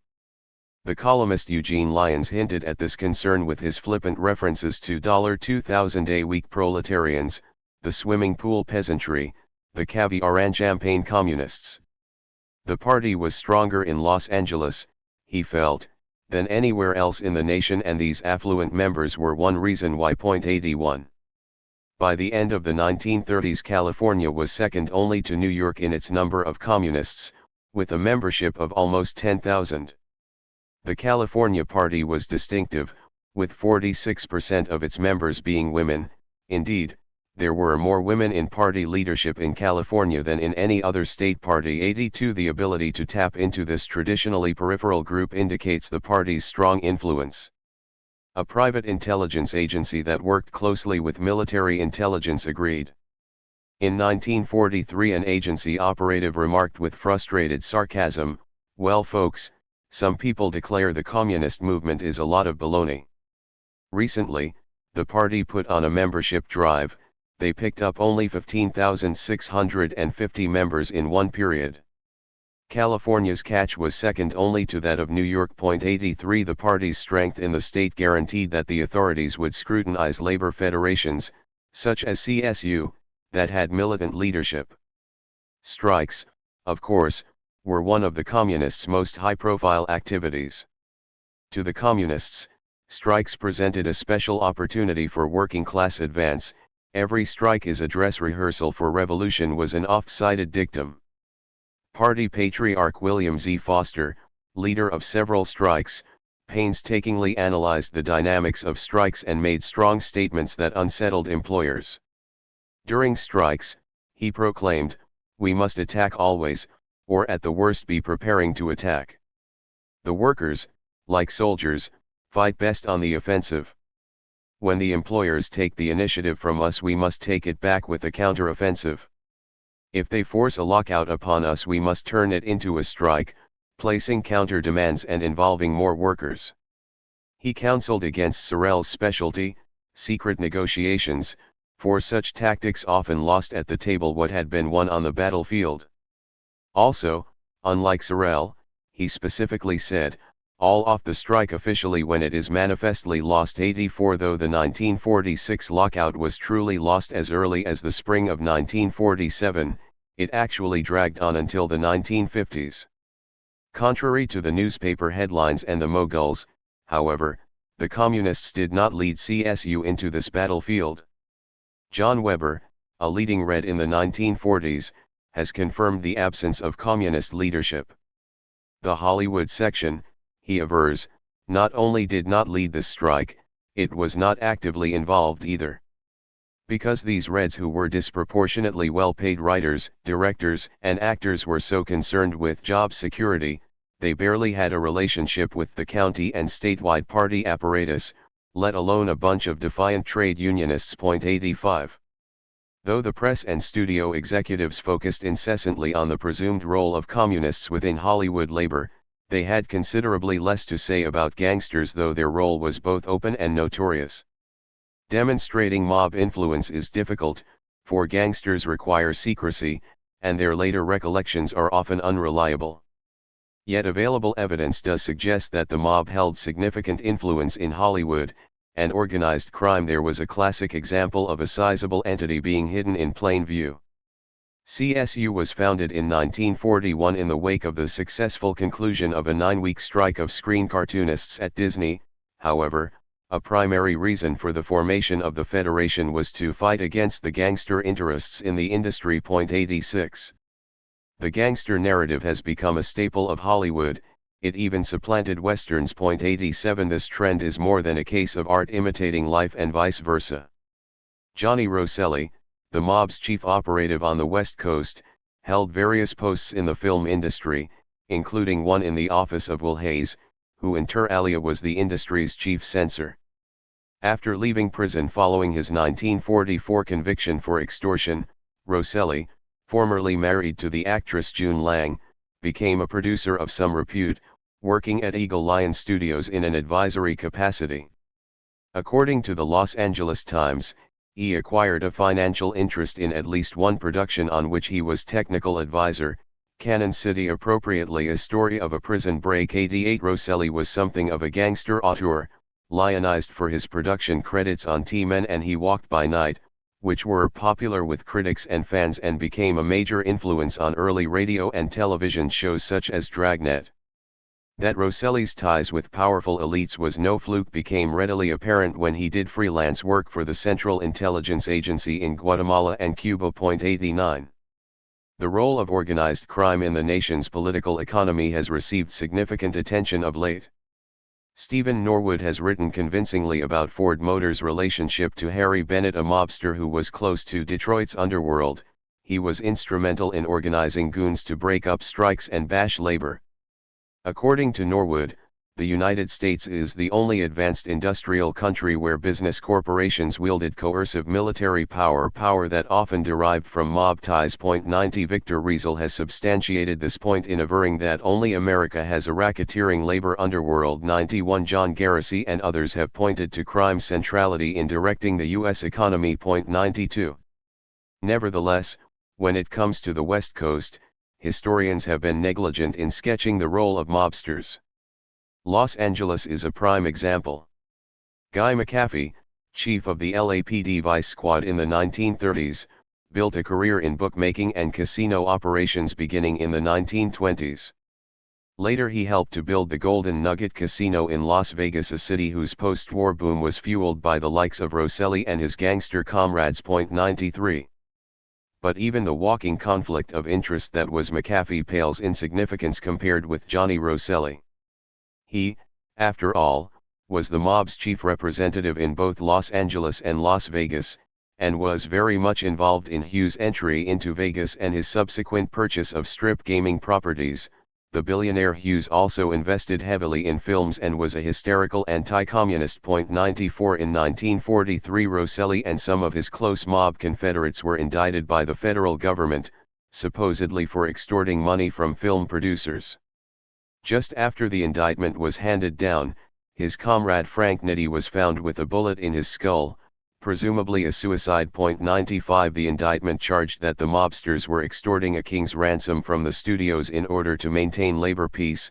Others, however, thought that the studios were bribing the mobsters to keep the mob-run Ayatollah in line.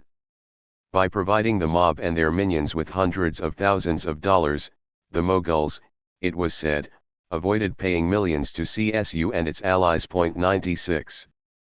Columbia Pictures executive Harry Cohn confessed to a close if not intimate relationship with Rosselli when he testified at the trial that the two of them had lived in the same apartment building in Los Angeles. Under oath he admitted having known Rosselli socially and well since 1934. They played tennis and went swimming together. They traveled to Palm Springs and went to the horse races together. They exchanged expensive gifts. Cohn lent the thug tens of thousands of dollars. While on the stand, Cohn displayed proudly the ruby ring that Rosselli had given him. In return he had given the gangster a cigarette case.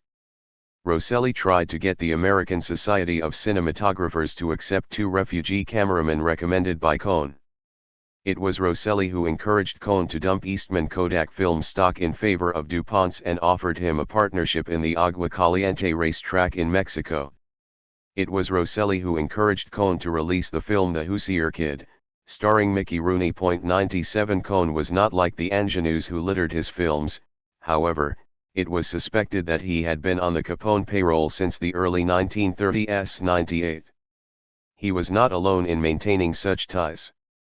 As the Las Vegas writer Hank Messick has argued, with the deepening of the Great Depression, the only persons with liquid, unencumbered cash were the big bootleggers. After the mob entered the boardrooms of motion picture companies as a silent partner, gangster movies proliferated with Chicago gangsters acting as unofficial consultants to ensure the proper authenticity. Rosselli arranged for the East Coast gangster Lungy Zwillman to provide the capital for Harry Cohn to take over Columbia. Zwillman in turn became the lover of the platinum blonde star Jean Harlow. 99 Arnold Rothstein, accused of fixing the 1919 World Series in baseball, was reputed to be an early investor in Loews, the parent company of MGM.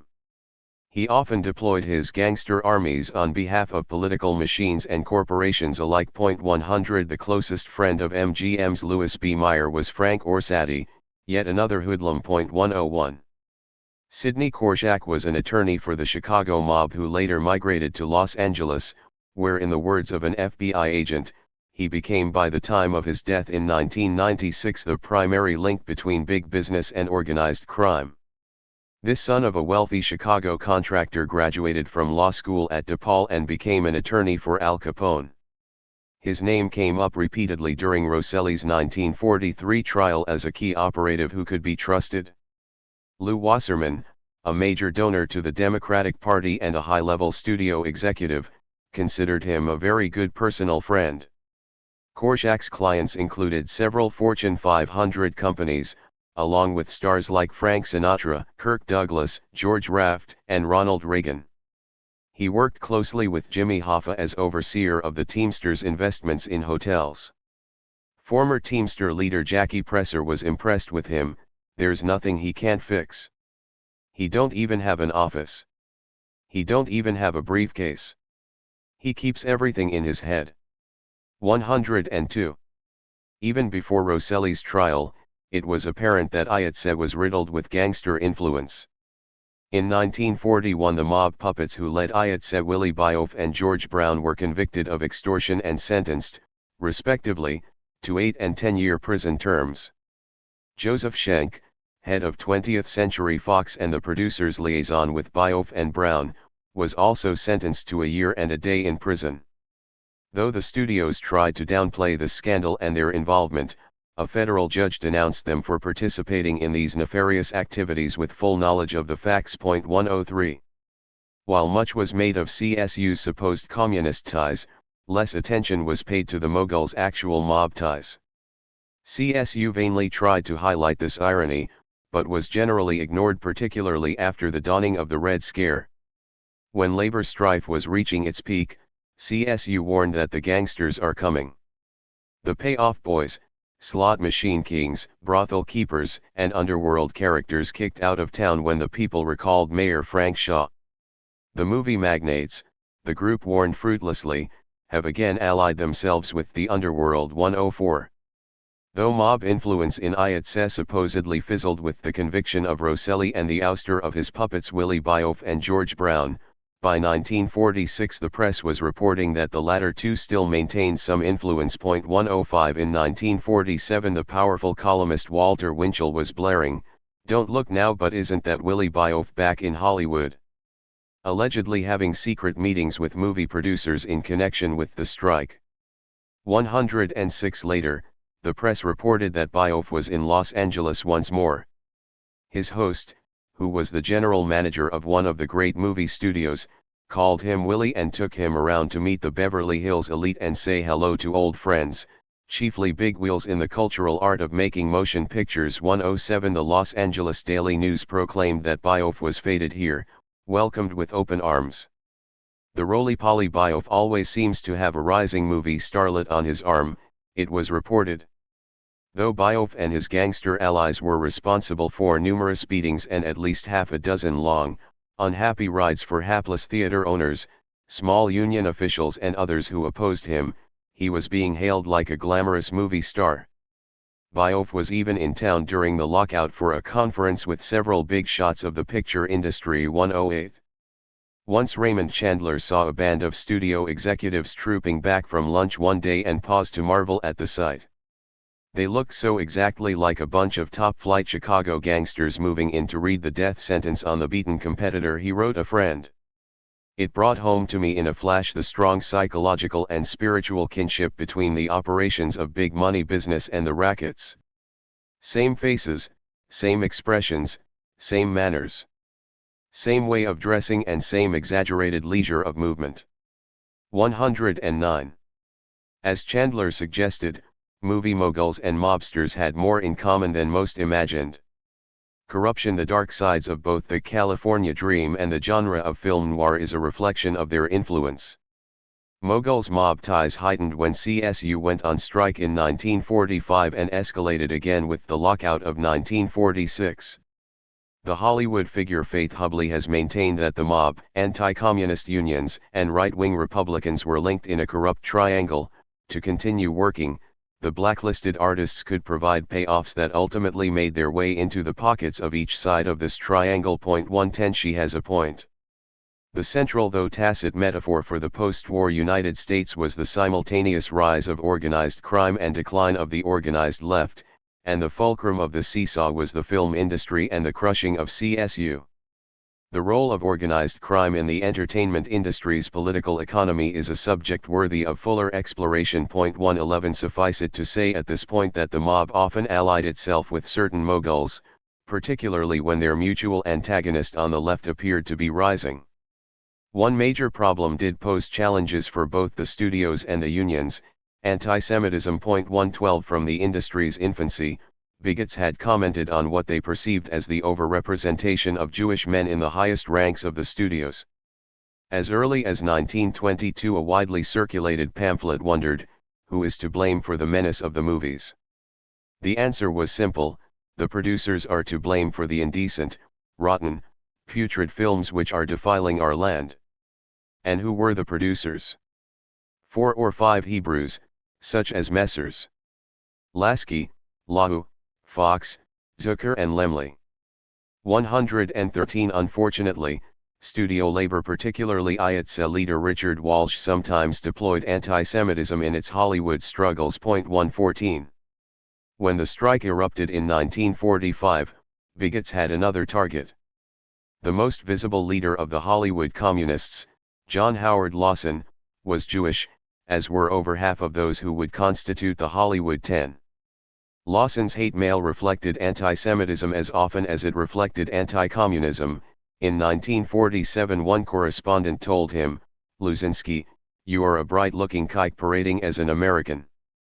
Your face, nose, ears, and eyes give you away as to what your race is." Another writer called him the rat of Russia, a Jew louse. 115 Anti-Semitism haunted the picket lines as well. On October 26, 1946, near the entrance to Columbia Studios on Gower Street, Henry Bernheim was observing the picket line across the street when a plainclothes detective named Stevens said to me, "You have a yellow streak down your spine like any Jew." At the same time, a hulking cop told Florence Cohen, "Eat it, hook nose." 116 The perception reigned that Jews were hegemonic on both sides of the class barricades in Hollywood. Yet the film industry, which was initiated by Jewish men, was ultimately controlled by non-Jewish financial giants, the Morgans and the Rockefellers. When the industry became successful, it was suggested, Gentiles demanded that Jews relinquish their control. 117 Despite the bank's pervasive power, the perception persisted of Jewish control, and this perception of control extended to the unions. Jews were associated with labor agitation throughout the 20th century, but the belief in a Jewish communist conspiracy received a great deal of attention with regard to the Hollywood question. 118 An official of the Anti-Defamation League of B'nai B'rith put it this way: our evaluation of the general mood was that people felt if you scratch a Jew you can find a communist. 119. This simplistic analysis was not limited to the hoi polloi. Early in 1946 a confidential intelligence report detailed how Hollywood and the immediate area now have become one of the main centers of CP propaganda and activity in the United States. The writer of this report was mystified as to why studio executives had not cracked down harder on CSU. 128 Chief Congressional Investigator of Hollywood, John Rankin of Mississippi, well known for his hostility to Jewish Americans, was similarly baffled. 121. CSU faced a perilous national shift. The country was moving rapidly away from the relative liberalism of the wartime era to an illiberal Red Scare. Besides, the Moguls, who were mostly Jewish, faced pressure to show which side they were on by demonstrating they could crack down on a union that was allegedly dominated by Jewish radicals. Nationally, the ultra-right had been placed on the defensive, given Washington's enmity toward fascism and its alliance with Moscow. But as the war began to wind down, this situation began to change. On cue in the fall of 1945, the Reverend Wesley Swift and his Anglo-Saxon Christian congregation began radio broadcasts in Los Angeles. His focus included Jewish communism, and he was closely allied with the zealot Gerald L.K. Smith. Throughout the strike and lockout, Swift spewed forth hateful sermons, stating, "If I had my way I would take all Jew commies, line them up against the wall and shoot them." The Detroit riots, he exclaimed, were nothing compared to what is going to happen here in Los Angeles, the land of the Jews. 122. Early in 1946 the L.A. chapter of the American Jewish Committee was meeting in the terrace room of the Beverly Hills Hotel. Their executive director, John Slauson, was happy to report a great decline in anti-Jewish organizations during the war. But since D-Day and following VE Day and then VJ Day, he warned, the curve began to go up. Until now we have approximately 125 organizations of a subversive nature which have in their platform anti-Semitism as a purpose. 123. Anti-Jewish sentiment was another strike against CSU. Not only were CSU's bosses under pressure to show they could stand up to their supposed co-religionists, but anti-Semites were becoming more clamorous in Los Angeles and thus strengthening the overall atmosphere against unions and other forms of supposed radicalism. The strike wave of 1946 and the dislocation it helped to engender were being ascribed by some not just to radicals but to Jewish radicals. Toxic radio broadcasts transmitting such perverse messages routinely poisoned the airwaves. With the end of World War II, however, the bigotry that Hitlerism represented was discredited, thus marking a turning point in the battle against anti-Semitism. Some Jewish Americans were able to climb the socio-economic ladder, while anti-Semites suffered heightened anxiety. This smog of conflicting tendencies complicated life for CSU. And the international climate, which only recently had seemed so favorable to unions and even to the left, seemed to be changing dramatically as well. Before World War II, foreign markets for years had supplied the U.S. film industry with about a third of its revenue, but during the war the Axis powers were able to squeeze Hollywood out of a number of lucrative markets abroad. In turn, Hollywood began paying more attention to the Latin American market, spurring the proliferation of Carmen Miranda movies and a decline of the offensive, cardboard stereotype of the Latin American as a bloodthirsty villain. 124. This expansion south of the border led to the virtual dismantling of the Argentine industry, as U.S. authorities withheld film stock to punish this nation for its neutral stance.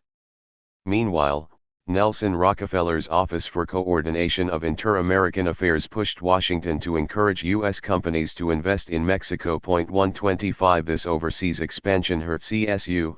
Opening production to low-wage shops abroad increased the number of runaway shops.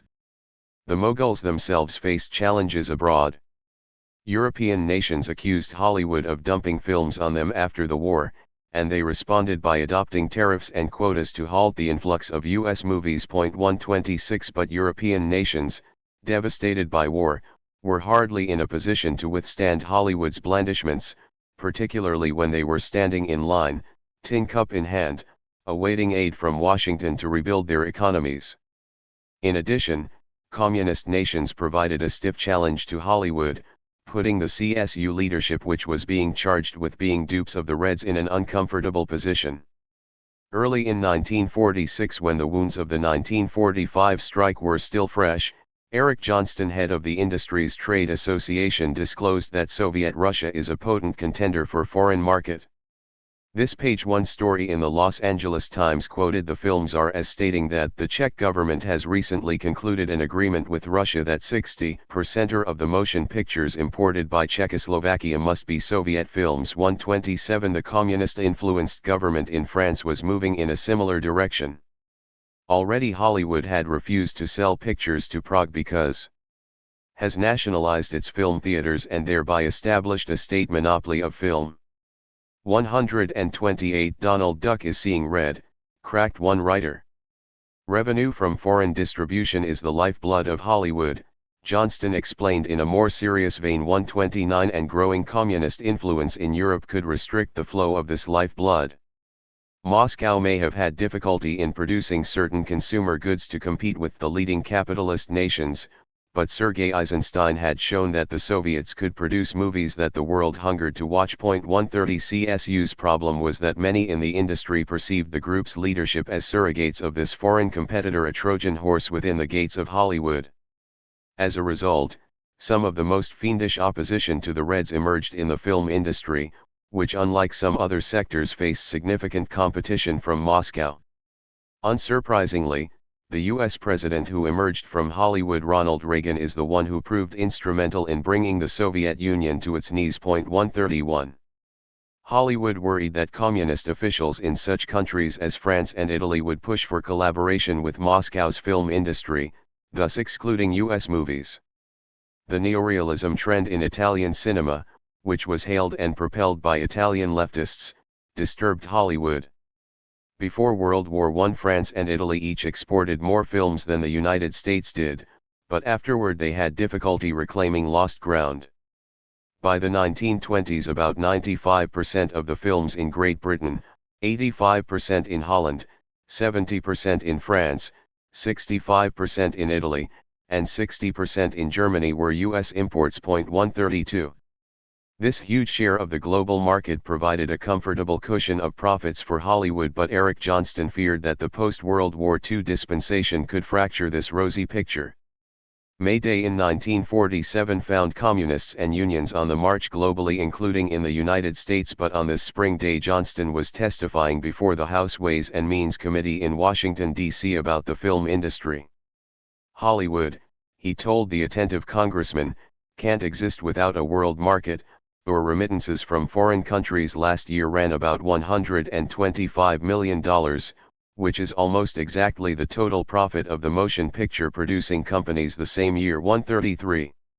Clouds were gathering on the horizon that could mar this pristine profit picture. Johnston was worried about a sharp rise in the nationalistic trend in film production in other countries, including the barring of U.S. products. This situation was particularly troubling, he thought, because the American motion picture is perhaps the fastest growing export item. It is an important part of the American economy, and it has two great byproducts: it helps to create a market for other American goods and it conveys American ideas and ideals. 134. In the fall of 1947, weeks before the Waldorf meeting that led to the formalizing of the blacklist, Johnston took off for Europe to directly address his critics.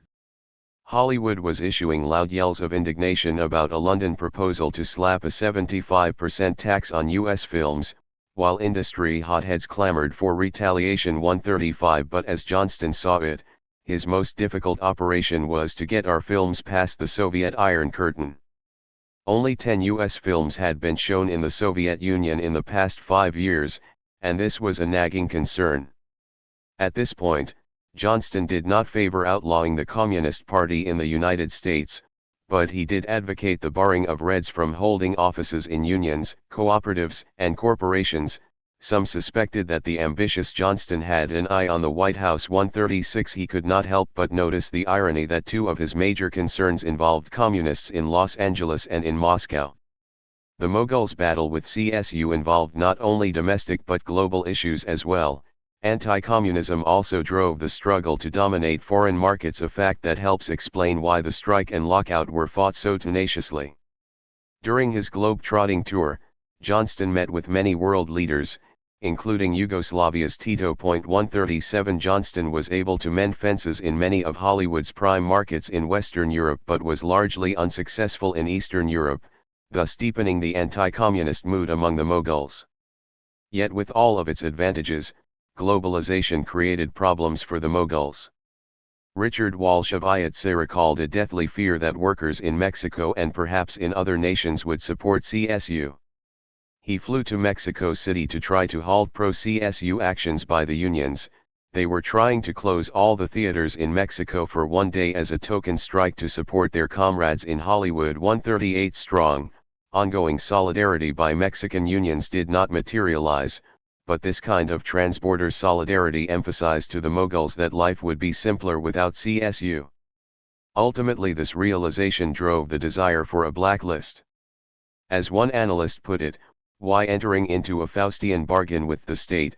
Hollywood Moguls were hoping they would ensure the state's assistance in opening of foreign markets while, at the same time, limiting the power of the independent unions and guilds in Hollywood itself.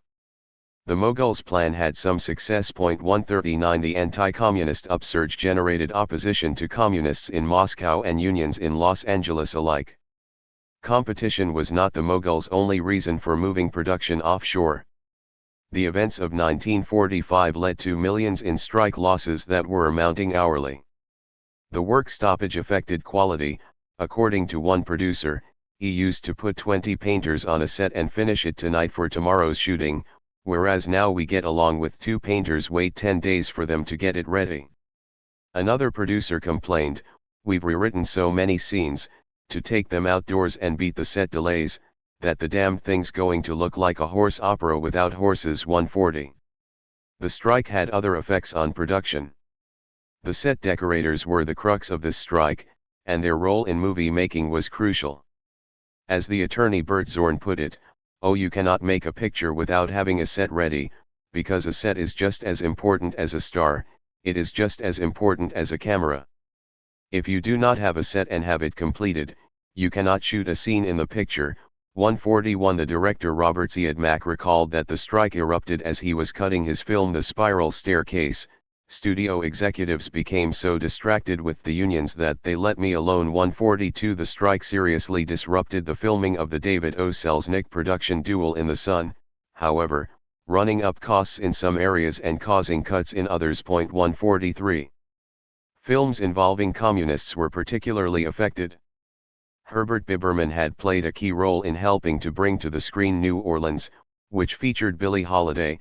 As the film was winding down, he was called before a congressional committee and the film's message of tolerance was diluted. 144 Biberman, the moving force behind the 1950s independent classic Salt of the Earth, had been targeted by the anti-communists for some time. Days after the 1945 strike began, the FBI had obtained a copy of his script for the film The Master Race and worriedly produced a lengthy analysis worthy of a film graduate student dissecting its possible political implications. 145 The FBI routinely obtained scripts from a confidential source. In fact, the agency dreaded the day when, in order to discredit a production, it will not be sufficient to state that a certain known communist wrote, directed, or produced a particular motion picture which follows the line. 146 Other organizations also worried about the impact of the presence or absence of communists on the content of films. By the fall of 1947, the NAACP leadership had grasped that a new day was arriving in Hollywood and that this day did not bode well for people of color. Thurgood Marshall felt that Negro and other minorities will now revert to the old line treatment by Hollywood producers because the dominant definition of communist propaganda is anything in opposition to the status quo of the country. He recalled a recent unnamed script in which there was a line providing for a white actress to call a Negro actress Mrs. Bigby. This has been changed so that the Negro actress will be called by her first name. In another script, a white actress, in talking to a Negro actor at a racetrack, asked him to give her the name of a horse to bet on, and he very politely, "Madam, I do not know anything about horse racing or gambling." This line has been struck out entirely. This situation further justified abolition of the Dam House Un-American Activities Committee, which was boosting racists while harassing those who were trying to improve African Americans' image in film. 147. Commonality of interest failed to propel alliances for Hollywood progressives. The NAACP leadership, despite its unease about the blacklist's impact on film content, hesitated to rally to the banner of the Hollywood 10 or the CSU leadership. Both the FBI and Thurgood Marshall were concerned primarily with the handiwork of screenwriters and directors, but the studio executives well understood that the strike and lockout involved a critical issue of film content that implicated CSU and not just the so-called talent guilds, the look and direction of films. The unions shaped the look in part by their insistence on maintaining sharp jurisdictional lines among the different workers' groups. The business journal Fortune sought to trivialize this question by recounting a conflict between makeup artists/hairstylists and the costumers over who had the right to install false bosoms, based on whether they were made of cloth or rubber. Movie labor is like nothing else in the world, the journal concluded with wonder. 148 The unions were also like nothing else, because their expert labor was so crucial to the look and success of movies. Testifying before a congressional committee, Sorrell reminded the Solons that shadows in films were put in by paint, not light, since the intense lights of the set eliminate all shadows. Hence, he concluded, when the competent CSU painters were routed, the quality of movies deteriorated. 149. For the 1946 film Dead Reckoning, the producers wanted to include a large bar in a nightclub scene. However, the construction could not take place without a jurisdictional argument between IATSE Local 44 and CSU's Carpenters Local 946 over who would be in charge. To avoid conflict, the producers changed the design of the bar, thus requiring the director to change the action and the script accordingly. 150 In numerous films, from Unfinished Dance to Till the Clouds Roll By to The Mighty McGurk to Speak to Me of Love, the battles between CSU and IATSE forced directors and producers to make a multitude of changes, from lighting and shadow to the use of steel cots over bunks to the appearance of signs in fictional towns. 151 Diminishing such disputes provided another motivation for the Moguls to seek the weakening of Union strength. Why were there so many jurisdictional problems in Hollywood? B.B. Kahane, a vice president at Columbia, said that in other factories, contentious issues are debated and settled. But at the studios, he maintained, each set, each mechanical or other device designed to provide an illusion, presents a separate problem. The industry was highly unionized and split between two warring factions, CSU and IATSE, with the former being a federation of craft unions and the latter being an organization somewhat akin to an industrial union. Overlap and interdependence created many problems. Grips often used tools employed by carpenters, IATSE electricians did lighting work claimed by IBEW, prop men made metal parts, a job claimed by the machinists. 152 Students of theater know that each aspect of the production, direction, acting, set design, lighting, costumes and so on adds shades of meaning, intended and unintended, to the dramatization of the play's words. 153 In cinema, the importance of these shades of meaning heightened the shades of jurisdictional distinction that existed between and among unions. Executives all over the nation were complaining about the perceived erosion of management's rights and responsibilities, but the jurisdictional spat between CSU and IATSE gave Hollywood's version of the story a special resonance. By ridding itself of CSU, the Moguls were able to reassert almost absolute control over the production process and thus to make the movies look like they wanted them to look, while avoiding the restraints imposed by union auteurs. The communist film critic David Platt was among those who felt that directors were given far too much credit in movie making. He felt it was high time that the film critics paid more attention to the work of the screenwriter. 154 The LA branch of the FBI and Thurgood Marshall would have agreed with him, for they paid close attention not just to movies, but also to scripts. Interestingly, the director's authority increased as the Screenwriters Guild seemingly became dominated by Reds. Nevertheless, as Thomas Goback has reminded us, movie making is a collaborative, labor-intensive industry. Film analysis often stresses only content which it ascribes solely to members of the talent guilds, notably directors and actors and screenwriters, ignoring production relations. However, factoring the latter into the equation shifts the terms of analysis from what we see to the social relations that are implicit in the industry and that govern the terms on which the industry operates. 155. An analysis of production relations inevitably prompts an analysis of labor, the too often forgotten actor in the production of films. Michael Nielsen has observed that if one single quality distinguishes Hollywood's product from the bulk of world cinema productions, it is the quality of unobtrusiveness, the refusal of the film to draw attention to the process of filmmaking itself by weaving a seamless whole that engages the viewer's attention completely. That quality is rooted in the craftsmanship at every level of production. 156. Agreeing with both Goback and Nielsen, Michael Chanin cautions that a trend has been developing towards cumbersome intellectual systems of analysis, purporting to reveal the ideological superstructure of the cinema, as if this were possible without first understanding the basic conditions of production. Perhaps this trend away from plain speaking, he suggests, is symptomatic of a general social and cultural condition in which the intellectual believes that he has it within his grasp to discover the real solution to our cultural ailments. 157. Denise Hartsoe has called for the inclusion of labor in film criticism. If a union was on strike, she argues, perhaps the absence of skilled workers limited the director's choices, affecting the look or sound of the film. If enmity existed at that time between a union, the Screen Actors Guild, and a craft union, perhaps the latter subtly sabotaged the actors' performances. The aesthetic approach to film history, she continues, centers around film texts, but that is only one approach. The socio-economic approach to film history focuses on cinema's political economy. 158. Hartsoe, Goback, Nielsen, and Chanin all make valid points. Actually, a more complete understanding of movies may be within the intellectual's grasp, but it cannot be reached, in my opinion, absent an understanding of the basic relations of production within the film industry. Such an analysis involves many elements, but it should at least engage political economy, independent actors, ideology, and the motion of history. In the following pages, I will seek to incorporate these elements and more as I sketch what happened not only during the 1945 strike and the 1946 lockout, but also what happened to class struggle in Hollywood generally. Class versus class.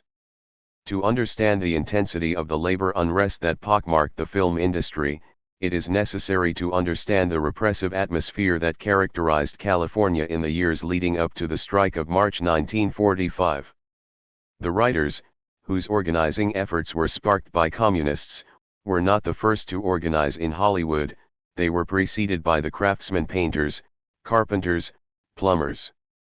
In the summer of 1918, some 500 of these workers went on strike and stayed on the picket lines until September, forcing several producers to close down in the process. This unrest continued in 1919 and 1920. By 1921, a number of the studios, thoroughly exasperated, locked out the unions. Jurisdictional disputes hampered the union's ability to forge unity, and by 1922 this era of labor militancy had come to an end. Earlier, Theodore Roosevelt had told Congress that every far-sighted patriot should protest, first of all against the growth in this country of that evil thing which is called class consciousness.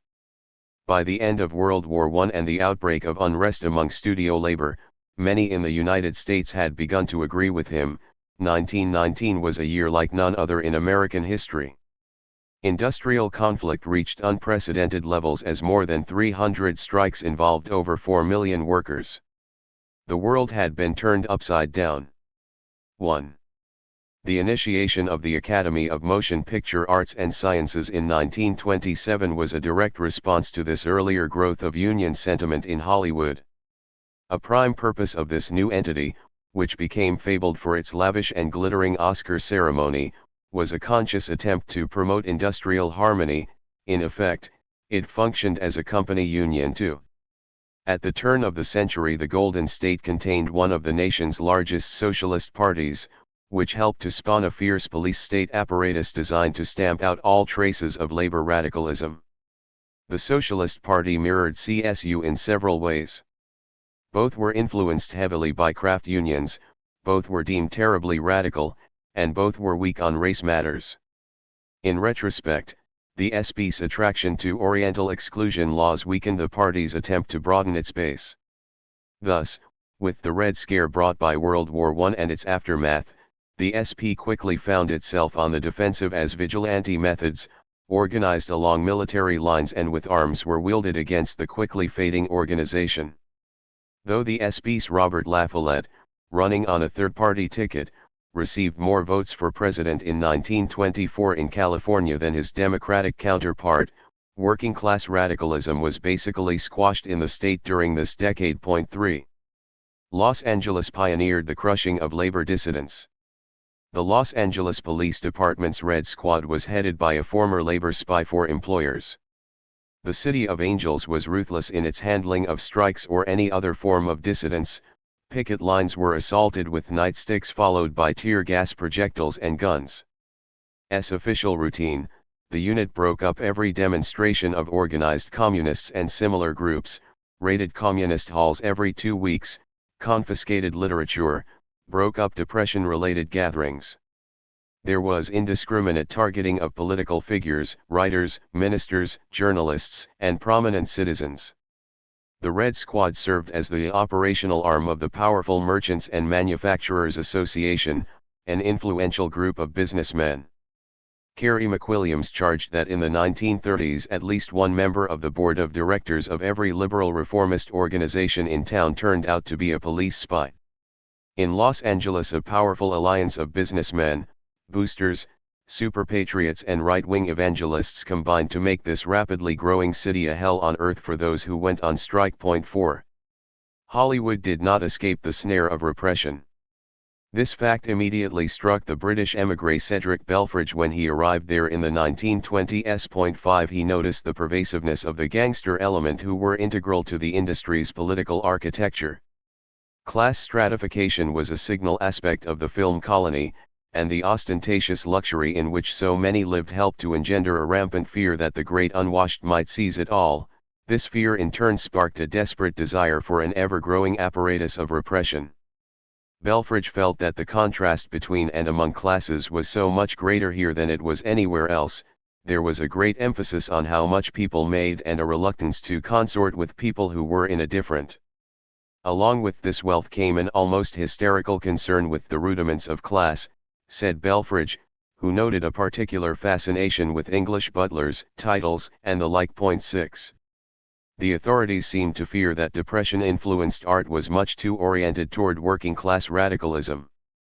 John Howard Lawson, Clifford Adets, Bennett Cerf, Malcolm Cowley, and other luminaries published a pamphlet in 1935 providing gruesome detail about the arduous plight of progressive theater.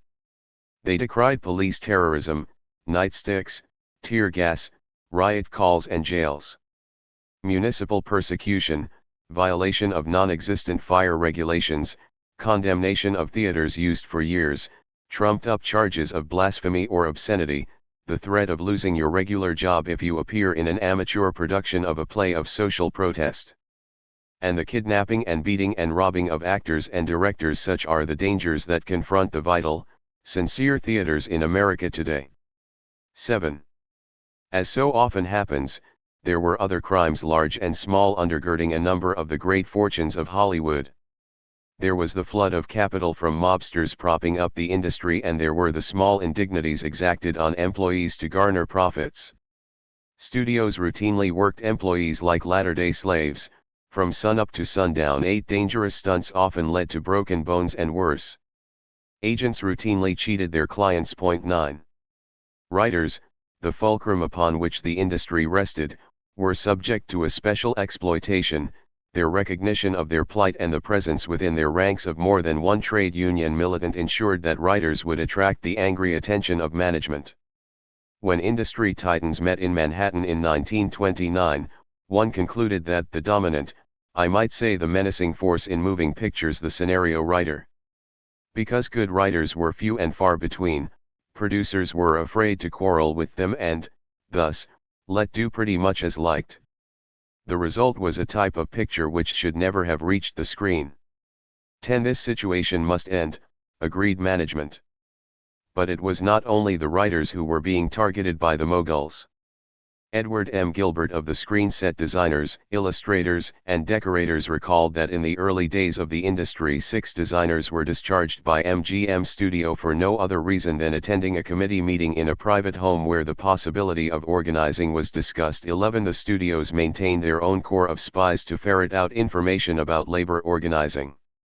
In 1933, for example, a top official of the Pinkertons detective agency forwarded a report to Universal Pictures concerning the IWW, the anarcho-syndicalist Wobblies, and its alleged influence on unions. 12. But it was the Red Squad that was the most pervasive organ of surveillance. The group's files included mailing lists of anarchists, radicals of various stripes, immigrant groups, and the like.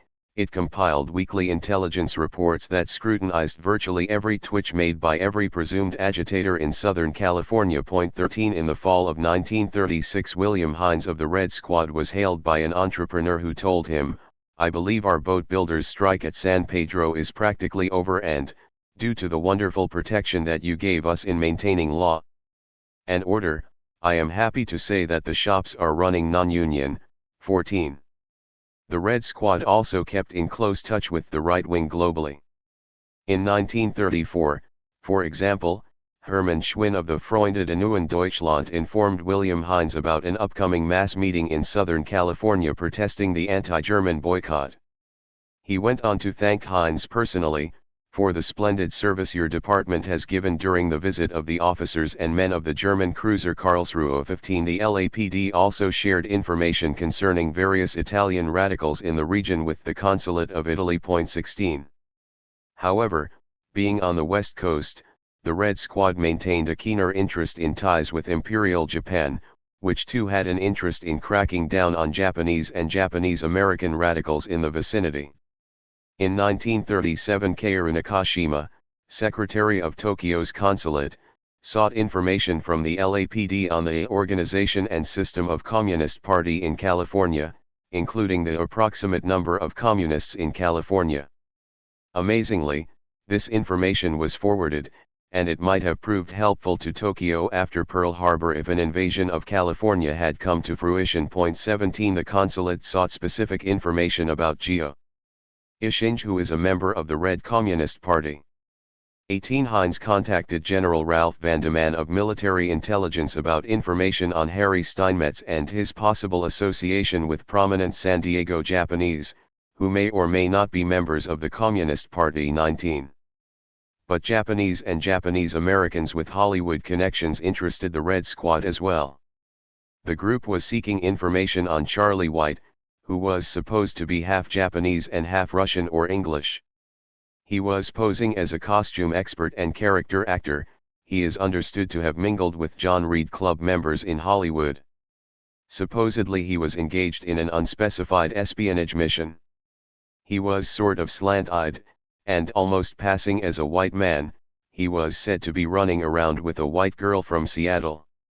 He was born in Japan and spoke English, Russian and Japanese fluently. Imperial Japan, which a few years later attacked the United States, was thankful to the LAPD for its aid, example when it routed communists who were picketing in and about the entrance of the Yamato Hall, where a Japanese statesman was addressing the members of the Japanese community. 20. The Red Squad collaborated with domestic as well as foreign elites. LAPD provided pistol permits and gold badges to numerous directors and executives and some actors. According to New Masses, his award is bestowed with the understanding that the recipient will be ready when called upon to fight in the war on Reds. 21. What seemed to rile these rightists particularly was the idea that radicals, driven by the exigencies of the Depression, were diverging sharply from the stereotyped image they had enjoyed previously. Hines noted bitterly that in past years the popular conception of a revolutionist was that of a vicious-looking individual, broad-shouldered, deep-chested and wearing bushy whiskers, whose eyes blazed with the fiendish light of maniacal fury and hatred, clothed in uncouth garments and carrying a bomb in his pocket and a sword in his hand. But now the most dangerous apostles of communism and revolution today are fresh-faced, fair-haired 22. The provost at UCLA, Ernest Moore, agreed, calling his campus one of the worst hotbeds of campus communism in America. 23. Despite the ferocious repression visited upon Southern California, the 1930s witnessed an upsurge of radicalism that the Red Squad could not arrest totally. The Red Squad saw its solemn duty as preventing the blooming of radicalism. It went to extraordinary lengths to accomplish this goal. Though it did not hesitate to collaborate with Nazi Germany, it also ceaselessly monitored anti-Nazi efforts. In 1937, its report on a gathering of the Hollywood Anti-Nazi League noted that the Jewish nationality was in predominance. This assemblage included the actor Paul Muni, who, by the way, was just voted recognition in the Jewish Hall of Famous Jews. 24. As a result of such suffocating monitoring, the upsurge of labor proceeded fitfully in Hollywood. In 1933, production in Los Angeles was shut down for a while by striking electricians, but scabs were brought in. James G. Stewart, who was involved in this fracas, recalled that these newcomers helped to produce some flawed movies. After the regular workers returned, he had to dub Little Women, which had been poorly recorded during the strike. 25. Even after the official settlement, there was continued disruption and conflict between International Sound Technicians and the International Brotherhood of Electrical Workers, Local 40.26. The transition from silent films to talkies predictably inspired further jurisdictional disputes between and among unions. The 1933 strike provided bitter lessons for IATSE. IBEW was able to use its studio and political ties, along with its organized crime connections, to subdue IATSE. 27. By the 1940s, CSU was accusing IATSE of employing similar tactics. Little Women was not the only film reportedly affected by the unsteady state of labor management relations. New masses charged that MGM's Riff Raff and Warner's The Frisco Kid were designed to bolster the anti-union movement. Worse, Paramount was contemplating doing a feature on the strikebreaker Alan Pinkerton, with the emphasis on him not as an enemy of labor, but as a hero of capital. 28. Yet at this juncture, despite the beginnings of a budding radicalism, studio labor remained relatively weak. In fact, studio labor had taken a voluntary 10% wage cut in 1932. Such outrages led to the 1933 strike, but disaster struck as not only scabs but also fellow workers, e.g., Teamsters and musicians, freely crossed the picket lines, while the loyalties of others, e.g., cameramen, were bought with handsome raises. This was a difficult time for Hollywood.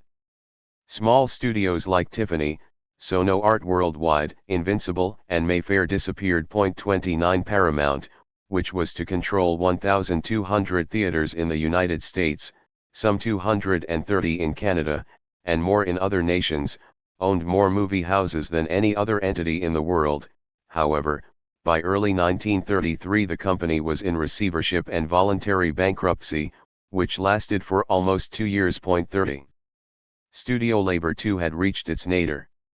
Though Jack Warner was bragging in the fall of 1933 that the studios had just enjoyed the biggest month as far as motion picture extras are concerned since talkies began, with a startling increase in the number of people on the payroll, at almost 100% the unions were on life support. 31. Warner had reason to celebrate. By the end of 1934 he and his studio comrades had played a pivotal role in repulsing the profound challenge provided by Upton Sinclair's race for governor. This victory was viewed as a permanent bruise for labor and the left. Edmund DePatie, a vice president at Warner Brothers, recalled that workers were exploited en masse. It was almost sickening and not uncommon to work people as late as 11 and 12 o'clock at night and every Saturday night, 52 weeks a year. 32. And if you objected to this regimen, unemployment was your alternative. An official of the Screen Publicists Guild noted that insecurity played a big role in growth of the union. It was not uncommon for a man employed several years to be told on Friday morning that he wasn't working after Friday afternoon. It's nice to be able to call the stars by their first names, but when the reward for 15 years service is a salary of $40, the privilege was hardly worth it. 33 The idea of a reserve army of labor was not a theoretical figment in Hollywood. Pat Casey, a studio executive, observed that before the advent of the CSU there were thousands of fellows hanging around those gates trying to get jobs in the studios. 34. Joseph North lamented the plight of screenwriters, who punched a clock, sat in cubby holes, writing to order like tailors cutting a suit. Actors worked when they worked, up early in the morning, on location till all hours. 35 Like others, he too was struck by the pervasive insecurity of the industry. Actors and other creative types who had to dig deep into their psyches to tap their muse, were driven further into psychological turmoil by the instability of the industry in which they toiled. Willy Byoff was born in Russia in 1899, he once organized kosher butchers in Chicago and had served a stint as a pimp before taking over a weekend Ayatse local in the early 1930s with his close colleague George Brown, who once operated a soup kitchen. Brown, born in about 1893, had been defeated by a 2-1 margin as early as 1932 in his effort to lead an Ayatse local. 36 At that juncture, the projectionists, the heart of the local, were an essential part of the industry, for if a film could not be screened, no revenue could flow to the studios. Indeed, the critical role of the projectionists convinced studio labor generally that it should align with Ayatse, which had this worker group within its ranks rather than another labor organization, such as CSU. The projectionists were the weak link seized by Byoff and Brown. This link was seized and maintained with violence.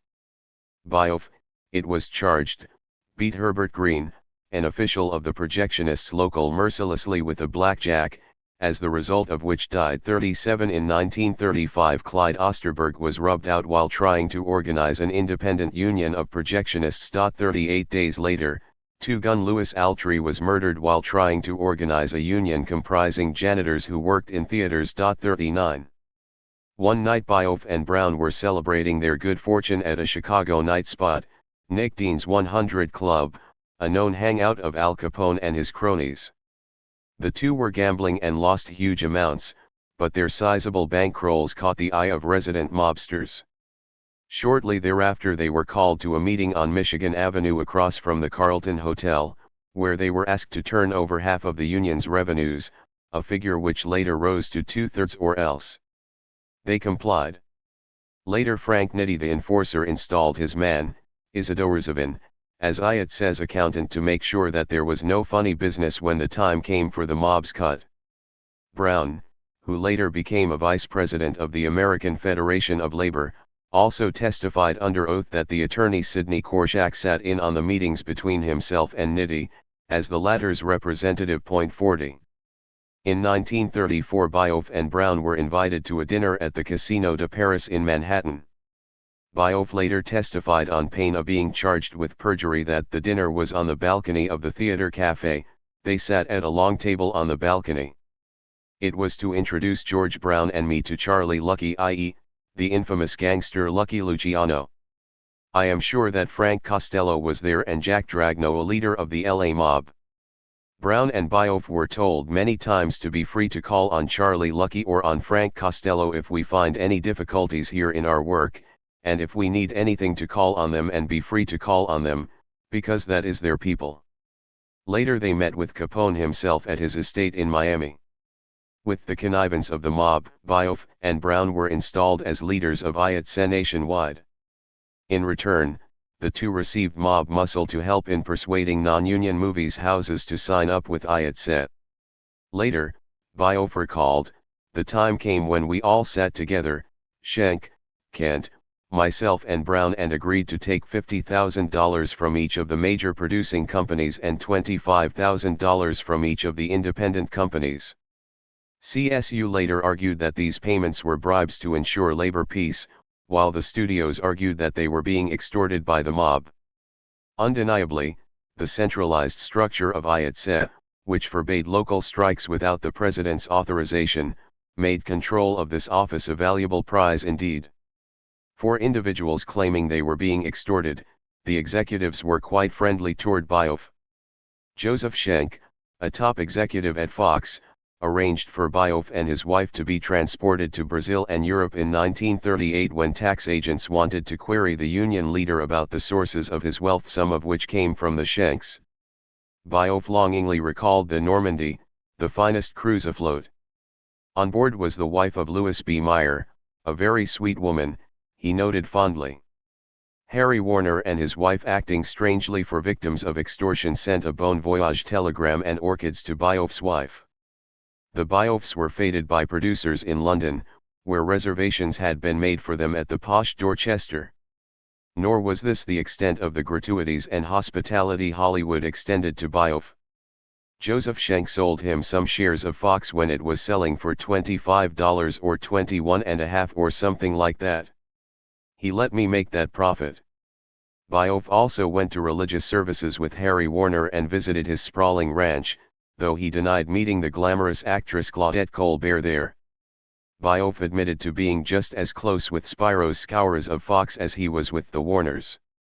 He often met with Harry Cohn and Jack Dragna at Rosselli's apartment. And yes, Johnny Rosselli visited Bioff's LA office at least twice a month to pick up the money that was supposedly extorted from the studio's Point 41. To be fair, executives claimed to fear that great harm would befall them if they were not nice to Bioff and Brown. Nicholas Schenck insisted that in one of our theaters, we found a bomb under the roof of the theater, that holds between 3,800 and 4,000 seats. We have reported it to the prosecutor and we got no help and were never able to find out who put it there. 42 However, the executives could not bring themselves to admit that their close relationship with the mob's union puppets stemmed from the need for mobster capital during the Great Depression. Nor could they answer satisfactorily why they didn't broach these illegal dealings with their board or their counsel, not to mention the LA District Attorney. Why did Nicholas Schenck fear that the government would find out about payments to the IATSE leadership? Most people being extorted would not be so anxious about the foul deed being discovered. Why did Schenck invite Brown to visit his Long Island estate so frequently and to take yachting trips with him? Why did the two intimately address each other as Nick and George? Why was there discussion about the painters at their meetings? Why did the film executive Sidney Kent speak at IATSE conventions and praise Brown effusively? 43 Why did Bioff and Brown claim that the Moguls gave them money as an insurance policy to guard against the rise of a more progressive, CIO-like union? 44 How could Bioff, when he went to the chief editor of Variety to demand the printing of complimentary articles about the IATSE leadership, promise that the producers would withdraw advertising from the trade paper unless this demand were heeded? Why, after the editor refused, did one official at a congressional hearing claim, "I have all the Variety of this period and I can assure you that there is no advertising in them"? 45. The studio's largesse allowed Bioff and Brown to live like latter-day Rajas. The 5'6", 200-pound Bioff was an incredible sight. He appeared to be necklace, with a head that seemed to rise directly from his muscular torso and shoulders. His moon-shaped face supported multiple chins, and the ugly scar under his lip accentuated this unpleasant visage. His boast about drinking 100 bottles of a certain brand of beer a day meant that he had a distinctive odor, slurred speech, and occasionally, a confused mind. 46. Yet the decidedly non-glamorous Bioff owned 80 acres in the lush San Fernando Valley hard by the estates of Tyrone Power and Annabella, Clark Gable, and Carol Lombard and other glamorous stars. His ranch included 600 olive trees. The biggest and oldest in California. 47 Brown was no pauper either. When Rosselli introduced him to the patrician Alfred Vanderbilt at a plush club in Hollywood, it was just part of another ordinary day consorting with the privileged few. 48 Both leaders lived extremely well thanks to the sweaty toil of thousands of studio workers. In the fall of 1935 more workers joined IATSE, while the mobsters were investing in the industry. In other words, the mob was supplying both labor and capital to Hollywood.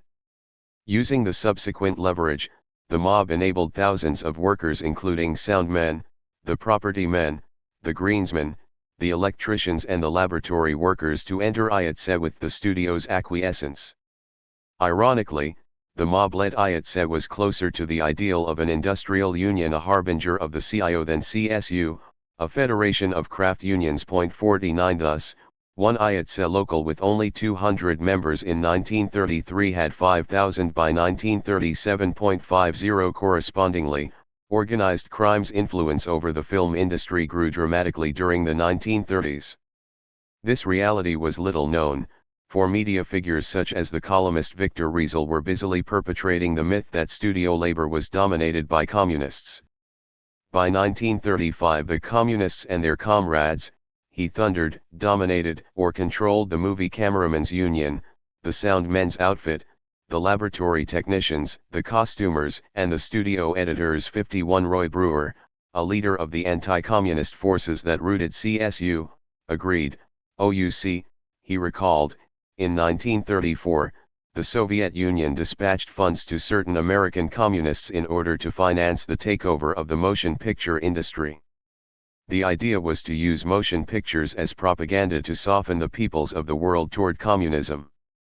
52 The public had difficulty becoming outraged about the domination of organized crime while being fed a steady diet of propaganda about domination by the organized left.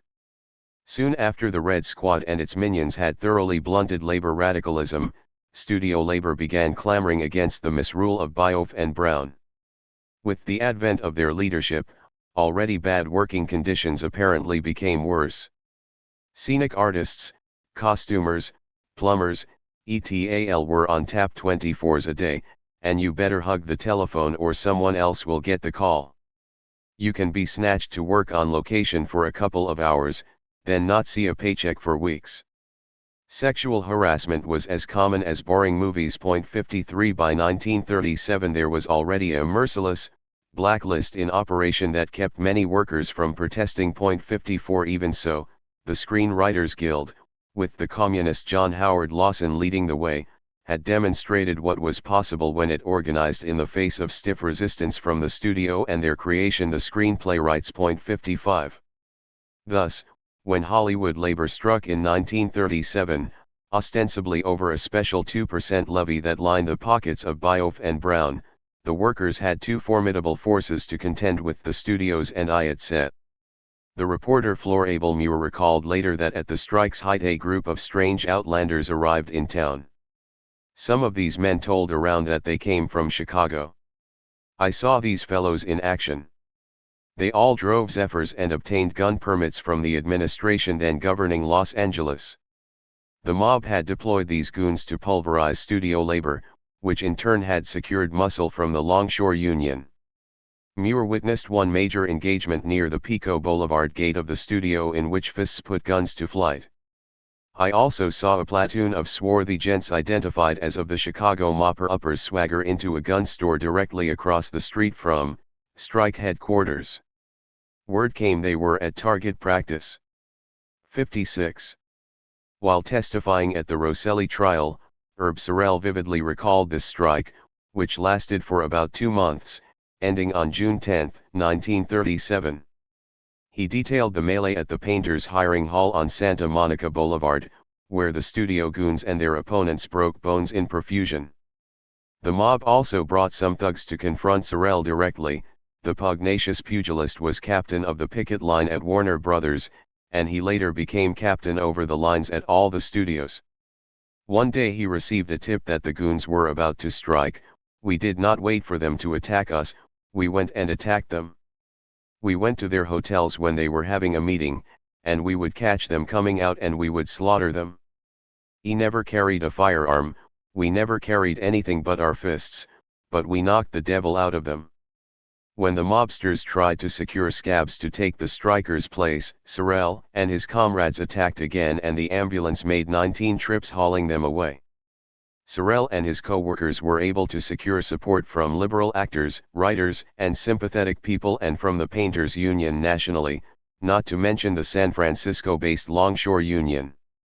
Bioff fumed at this effort and said he was going to get Sorrell, and in his gutter language was going to have doing things to him down on 7th and Broadway that no man should do to another very bad. And repeated that time and time again.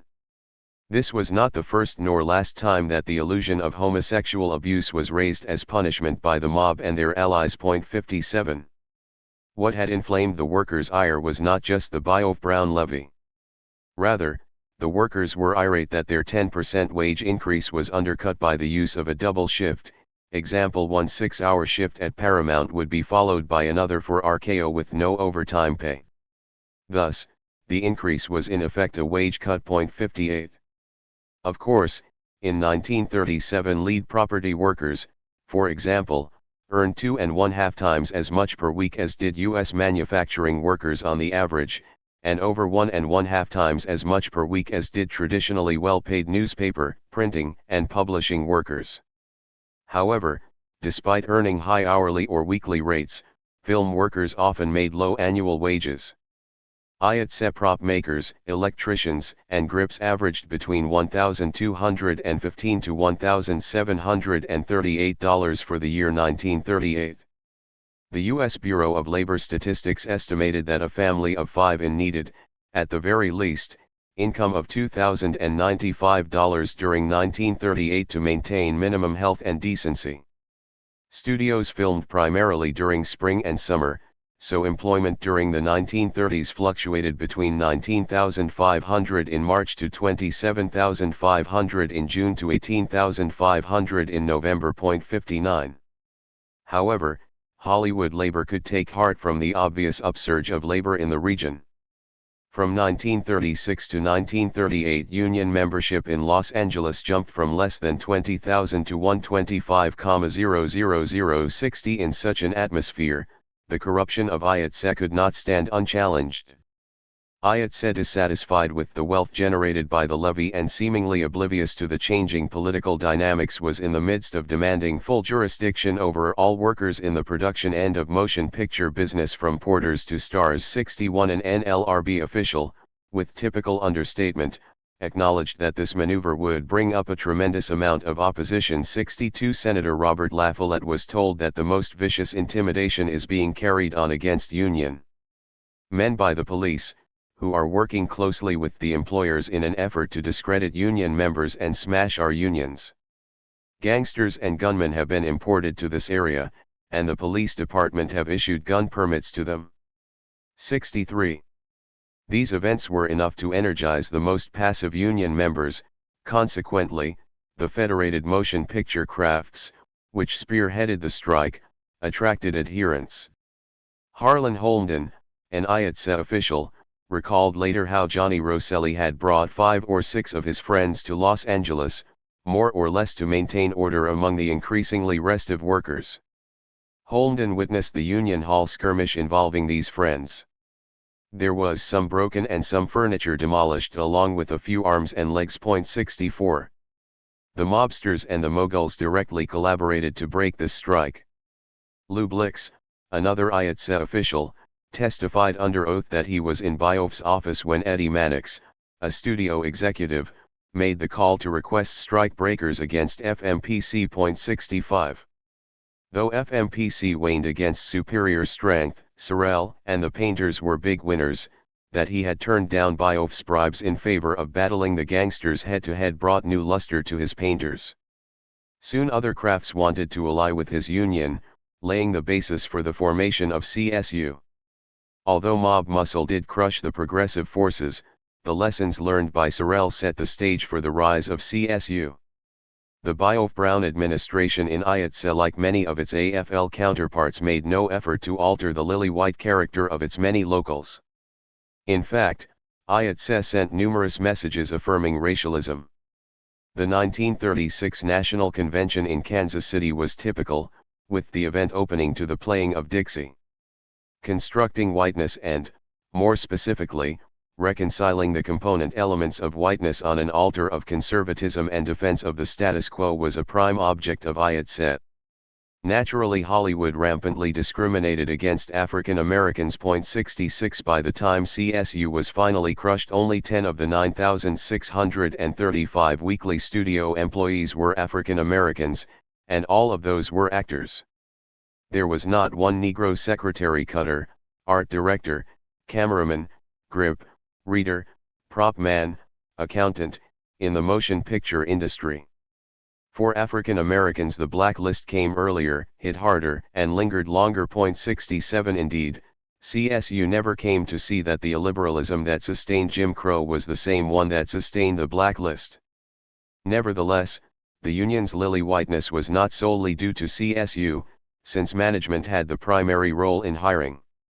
Whatever the cause, when Ossie Davis and Ruby Dee came to Los Angeles in the late 1940s to act in a feature film, they were immediately struck by the fact that we didn't see any black people working anywhere. No technicians, no grips, no electricians, no props people. We didn't see any dark skins in the makeup and wardrobe departments or as hairdressers. From the minute we entered the gate in the morning till the time we left, we were in an all-white world, and that reality was hard for us to ignore. They once asked a makeup technician why he didn't inquire about the absence of blacks in the unions. He said that he hadn't given it much thought. Unfortunately, this viewpoint was fairly typical, even in CSU. CSU did not aggressively fight for racial equality, and as African American migration to Los Angeles increased in the 1940s, the union found it difficult to secure the support of blacks, though it was in desperate need of allies. Frances Williams was one of the leading black actresses and activists of her generation, going on in the 1980s in the twilight of her varied career to captivate television audiences with her performances in the show Frank's Place. She recalled that in the 1940s in Hollywood the black actor John Marriott, who was extremely well trained and had great dignity, was harassed by film crews who purposely went out of the way to sabotage his career. Technicians adjusted the blinkers on the lights so that there wasn't one shot you could clearly recognize him. There was a complete absence of black extras. The Screen Extras Guild had black members who were almost never hired. When the first black technician hired to work on a picture in Hollywood, she maintained with a lingering scintilla of bitterness, it was for the 1950s classic Salt of the Earth, which was produced by blacklisted left-wing artists. 68 As the 1990s wound down, Davis and Dee continued to maintain that unions in the film industry were, and some still are, notoriously racist. 69 Despite its progressive profile, CSU did not forthrightly and rudely challenge this bias when it had the opportunity. Women of all races within IATSE also suffered. They worked in jobs traditionally associated with social constructions of femininity such as office work, makeup, hairstyling, costuming, entry-level animation, and screen story analysis. 70 During the war they moved into new jobs as a result of manpower shortage, as screenwriters, laboratory technicians, film cutters, cartoonists, script clerks and readers. 71 But with the disappearance of CSU, women's already weak position deteriorated further. According to a Variety headline, when Soviet film workers toured Hollywood some years after the smashing of CSU, they queried wondrously, "Why are there no women comrades?" 72. Such matters hardly concerned Bioff and Brown, however, at their 1936 Kansas City convention of 666 locals. Brown reported that non-union houses on the West Coast were a rarity. He was upset, however, by the fact that in many cities nationally cashiers, doormen and ushers at movie houses were organized by other unions. He was concerned that the New Deal's Works Progress Administration and its Federal Theater Project might attract patrons who otherwise might go to movie houses and commercial theaters, thus undermining the employers of IATSE members. He objected to the existence of the American Society of Cinematographers, which he considered a company union that had intimidated and coerced workers to join its ranks. He wanted to organize carnival and circus workers, as well as workers in nightclubs, supper clubs, cabarets, and summer theaters. If he had succeeded, the mob would have tightened its stranglehold over the leisure time and consciousness of a good deal of the public. 73. This situation explains why the left's challenge during the 1937 strike had been met with such savagery by the mob. Much was at stake. When IATSE met in Cleveland in 1938, there was an air of self-congratulation on having beaten back the left. The ever-popular Dixie drew the first burst of applause from the Southern delegation, signaling that IATSE's conservatism remained hegemonic. However, there were already signs that the comfortable consensus was being challenged. Jeff Kibra, viewed widely as a communist, presented a report from IA progressives in Hollywood. These locals with membership of about 10,000 had been under a virtual state of emergency for 2.5 years. They were chafing under the 2% assessment, which like most union mandates was enforced via intimidation through gang bosses. There was a speed-up that led to accidents to members, an almost daily occurrence. Despite hourly wage increases, annual wages continued to fall. Craftspeople who made $2,400 in 1929 received only $1,500 in 1937. Half the membership was unemployed, but no effort was made to help them. Studios tended to make films during spring and summer, which left many workers with long stretches of inactivity. IATSE required relatively high fees, dues, and assessments, while studios often hired and fired without regard to seniority. During the 1937 strike, the L.A. Central Council had passed a resolution calling IATSE a company union and a scab-herding agency, and Kibra was hard-pressed to disagree. The IA progressives, who ultimately formed the kernel from which CSU grew, wanted one general studio union in a single headquarters. Separate crafts should be maintained and should meet monthly, they thought, but each craft should elect delegates to a general administrative council. Kibra's intervention was not greeted with equanimity. In fact, presenting this report required enormous bravery, for the mob was notorious for murdering union dissidents. Kibra escaped unscathed, however, and the convention proceeded with remarks provided by Mayor and future U.S. Supreme Court Justice Harold Burton, Sidney Kent of Fox, and other dignitaries. 74. However, after the convention, the IATSE leadership did not forget Kibra. Born in Philadelphia in 1906, Kibra came to Los Angeles in 1908. He majored in English at UCLA before gravitating to Hollywood, where his mother worked. In 1934 he joined the Communist Party and became one of Hollywood's leading Reds. 75 Somehow IATSE got hold of a report supposedly written by Kibra and intended for the party leadership. The union circulated the document widely. Here Kibra was said to be seeking a break with IATSE as the transitional stage towards an industrial union affiliated with the CIO. Hollywood, Kibra reportedly said, probably has the greatest labor ramifications of any major industry in the country. There are more categories of labor and greater variations of income than in any other single industry. On top of this, the contradiction of craft unionism in an economic area demanding industrial action virtually bankrupted trade union morale. Here for the most part is not the problem of organizing the unorganized but the more complex of organizing the disorganized. Kibra was said to be expecting an even larger slash in union wages than had been experienced so far, and, thus, the IA as a company instrument must become industry-wide to fulfill its role. In other words, IATSE would not be able to contain workers' anger at this cut unless it encompassed virtually all of studio labor. This could only worsen the horrid conditions in the industry, where seamstresses could earn as little as 35 cents per hour while actors could earn $250,000 working on the same project. Yet like the mob, the communists were said to be looking ahead to organizing hundreds of thousands of workers in the leisure and amusement industries. 76. IATSE's wailing publicity over this report indicated not only that Bioff and Brown were becoming increasingly nervous about maintaining their rule, but also they were increasingly resorting to the Red Scare to deflect attention from their own misdeeds. At the 1940 convention in Louisville, the ritualistic playing of Dixie seemed to have a desperate air about it. Brown's report hysterically rambled on about the perils of communism, the most imminent and dangerous force standing in the path of our continued success. The locus for this pestilence was California. Only recently did IATSE succeed in suppressing a communistic element that was threatening the existence of our West Coast locals.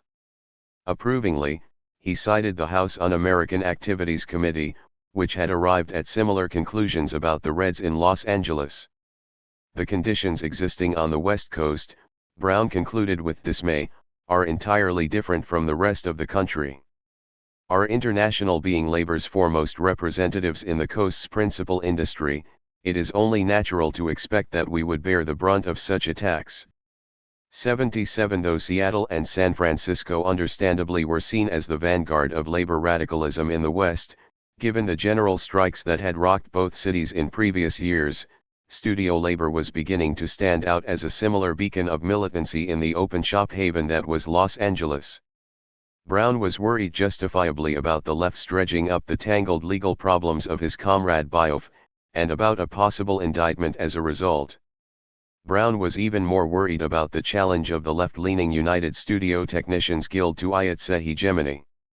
Studio executives, particularly from MGM, had met at length with Bioff and Brown to ensure an IATSE victory, but there were disturbing signs that organized crime's hegemony among studio labor might eventually succumb to the strength of the organized left. 78. Herb Sorrell argued cogently that Willie Bioff made more communists in Hollywood than any other communist organizer could possibly make.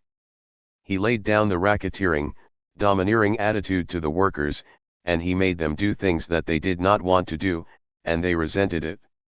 79 Sorrell was right, Bioff and Brown's actions did engender an opposite radical reaction.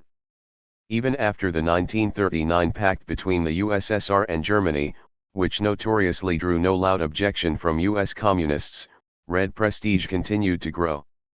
This success resulted not because of Moscow Gold, but instead because the party seemed to be the only organized force with enough muscle and organizational facility to confront an IATSE leadership backed by the brute strength of organized crime. As World War II approached, the political dynamics within the United States began to change. The impending alliance with the Soviet Union helped to erode the anti-communism that had buoyed Bioff and Brown, just as movies themselves helped to alter the perceptions of Reds. 80 By the spring of 1941 both IATSE leaders had been indicted for their financial miscues. 81 It was in such an environment that Johnny Rosselli was put on trial and Bioff and Brown were ousted from the IATSE leadership, a development that supposedly extinguished mob influence in the Union. 82 A popular front abroad. Array of communist and other forces united against the ultra-right and fascism was arising. Similar reverberations were occurring in film industry unions with profiles similar to that of IATSE. In the spring of 1941 Ben Budman, a member of the Teamsters Hollywood local, was expelled for being a communist. There was nothing extraordinary about his dismissal, except that the union's general counsel, Joseph Padway, intervened, reminding business agent Joseph Tuahy that the firing had violated due process. 83 Violating the rights of a Red would earlier have been a trifling issue, but the political climate was changing. The Teamsters were discovering that because of the higher wages paid, many people who are presently employed in defense industries are attempting to quit their jobs in vital war work to obtain employment in the motion picture industry. This stampede was bringing in added dues, and the new political environment did not allow the unrestrained red baiting that had previously characterized this union. 84 Particularly after June 1941 when Germany invaded the Soviet Union, and the year after when the United States and the USSR became close allies, assaults on the rights of communists were seen as untenable. Thus, when the right-leaning Tuahy aligned with conservative forces in Hollywood, he was reproved for joining those that have nailed us to the cross during all the years in which we were endeavoring to organize. 85. Even the Screen Actors Guild, which eventually became a bulwark of opposition against CSU, was showing signs of progressivism as the war was launched. Jimmy Cagney, Edgar Bergen, Roddy McDowell, Jack Benny, Loretta Young, and many others gathered for a birthday bash for President Roosevelt. 86 Cagney, who was close to the left, assumed the leadership of SAG in 1943. 87 SAG worked with the California State Federation of Labor on basic working class issues concerning prices and wages. 88 The actor, it was said, must come down from his ivory tower and act politically. 89 Leading actresses of the USSR were praised and anti-Negro discrimination was excoriated. 90 SAG sought to organize film extras, bid players, stuntmen, etc., but lost to the competing Screen Players Union. Yet even this defeat showed the changing atmosphere, for not only were unions able to organize, but the campaign was characterized by mass meetings and underground pulling and hauling for votes. 91 Previously, mass meetings in Hollywood to organize a union probably would have been broken up by either the Red Squad or the mobsters. Writers had long been more militant than actors, and this situation did not change as the war approached. Ella Winter acknowledged that the writers were the group most feared by Hollywood producers. They deal with those uncontrollable entities, ideas, and you don't know where an idea might lead you.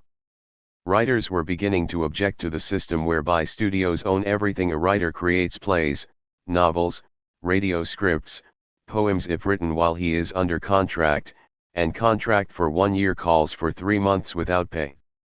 With wonder, Winter remarked, "And the last few years there have been great changes in Hollywood. The town has become union conscious and world conscious. Writers were ceasing to be morticians and are becoming doctors." 92. The mood of progressivism was spreading. In the summer of 1942, office workers in 5 LA film distribution offices went on strike. The action ended after 7 days with an agreement by the employer to grant union shop and job classifications substantially the same as those in Hollywood studios. 93. The FBI could not help but notice these liberalizing developments, not least because of their reflection on the silver screen. Like meticulous film critics, the FBI minutely analyzed a multitude of films deemed to be pro-Soviet or overly radical, such as Mission to Moscow, Action in the North Atlantic, Hangmen Also Die, Keeper of the Flame, Edge of Darkness, North Star, For Whom the Bell Tolls, Song of Russia, and Seventh Cross. 94. The FBI kept lists of everyone involved with such films, even though only a few people directly affected the ideological stance taken by this engaged cinema. However, with the winds blowing so resolutely to the left, intimidating those drifting in that direction was difficult. The United Auto Workers was among the unions producing educational films and contemplating the production of feature-length films, all with a reform-minded touch. 95. The Hollywood Writers' Mobilization and the Hollywood Democratic Committee were among the left-leaning organizations that flourished during the early 1940s. 96. Besides the leavening influences of the war, other developments shaped Hollywood during this time. The struggle of set designers was at the heart of CSU, and unfolding events gave them an advantageous position. Shooting that had formerly been done at remote locations was being moved to home lots.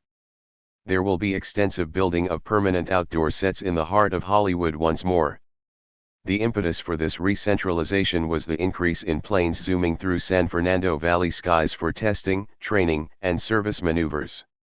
The Valley Studios, Warner's, Universal, Republic are moving all the outdoor sets possible under soundproof stages. Columbia will make less and less use of its 40-acre development of street sets in the valley and find outdoor space nearer home. Script workers are rapidly developing new techniques to keep their characters off the streets. Process work. The use of canned shots of foreign street scenes and scenery racing past the car window will come into its heyday. 97. By bringing more workers under one roof, this re-centralization facilitated worker unity and union organizing while enhancing the role of set designers. This impetus for set designers simultaneously boosted CSU and Herb Sorrell. He had already played a leading role in a highly contested strike among cartoonists. 98. And since then he had been regarded as Hollywood's top labor leader. This position gave him the clout needed to form CSU. 99. By early 1941, Variety itself was touting Sorrell as studio labor's #1 leader. 102 years later, this paper of record concluded that his Painters Local 644 now is generally recognized as the #1 film union. Let a union mention Sorrell and the producers reach for a pen to sign a contract. 101. All manner of studio labor flocked to Sorrell and his painters, because of their supposed ability to deliver sound contracts. The Communist Party had been accused of paying inordinate attention to Hollywood, but actually the steel and auto industries were more to its taste and theory. One writer in New Masses, an organ that often reflected the party's viewpoint, observed that it was once the universal custom to dissolve in uncontrollable belly laughter at the mere mention of the word Hollywood, and it is still the practice among some superannuated aesthetes.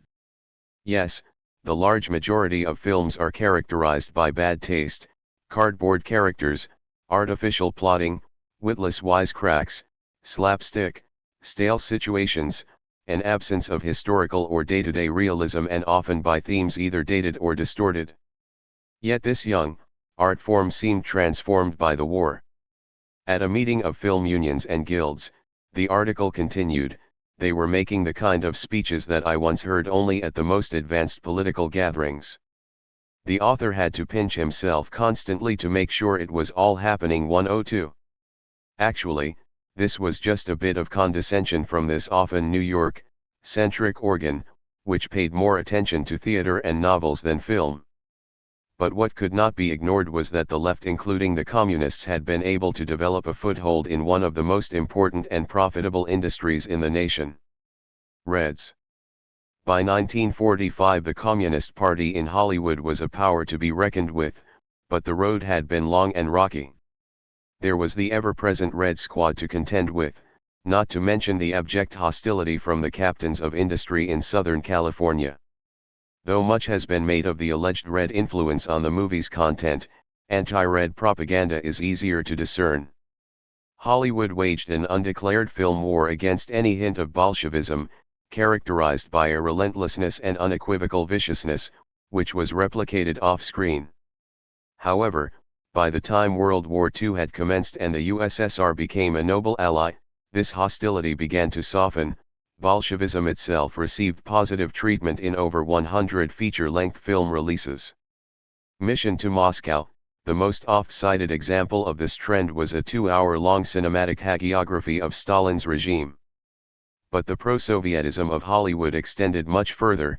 Attacks upon domestic radicalism and militant labor, a staple of pre-war cinema, were basically terminated for the duration of the war. As the documentary film Red Hollywood suggests, communists and leftists in the film industry were able to insert progressive content into films, particularly during the war.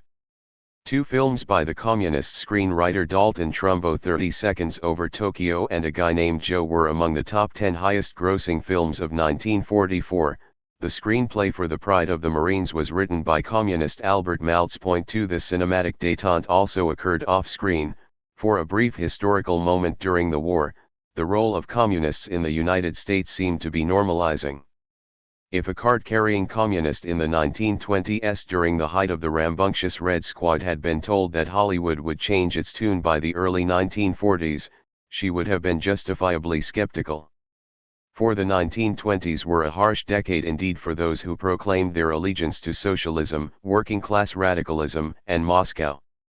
The party in Southern California was marked by sharp sociological divisions. Some members spoke Spanish, others Hungarian. Proletarians coexisted with those mired in the middle class. Urbanites read the same party organ as suburbanites. Jews attended meetings with those from Christian backgrounds. Within this diverse world, the Hollywood left coexisted uneasily.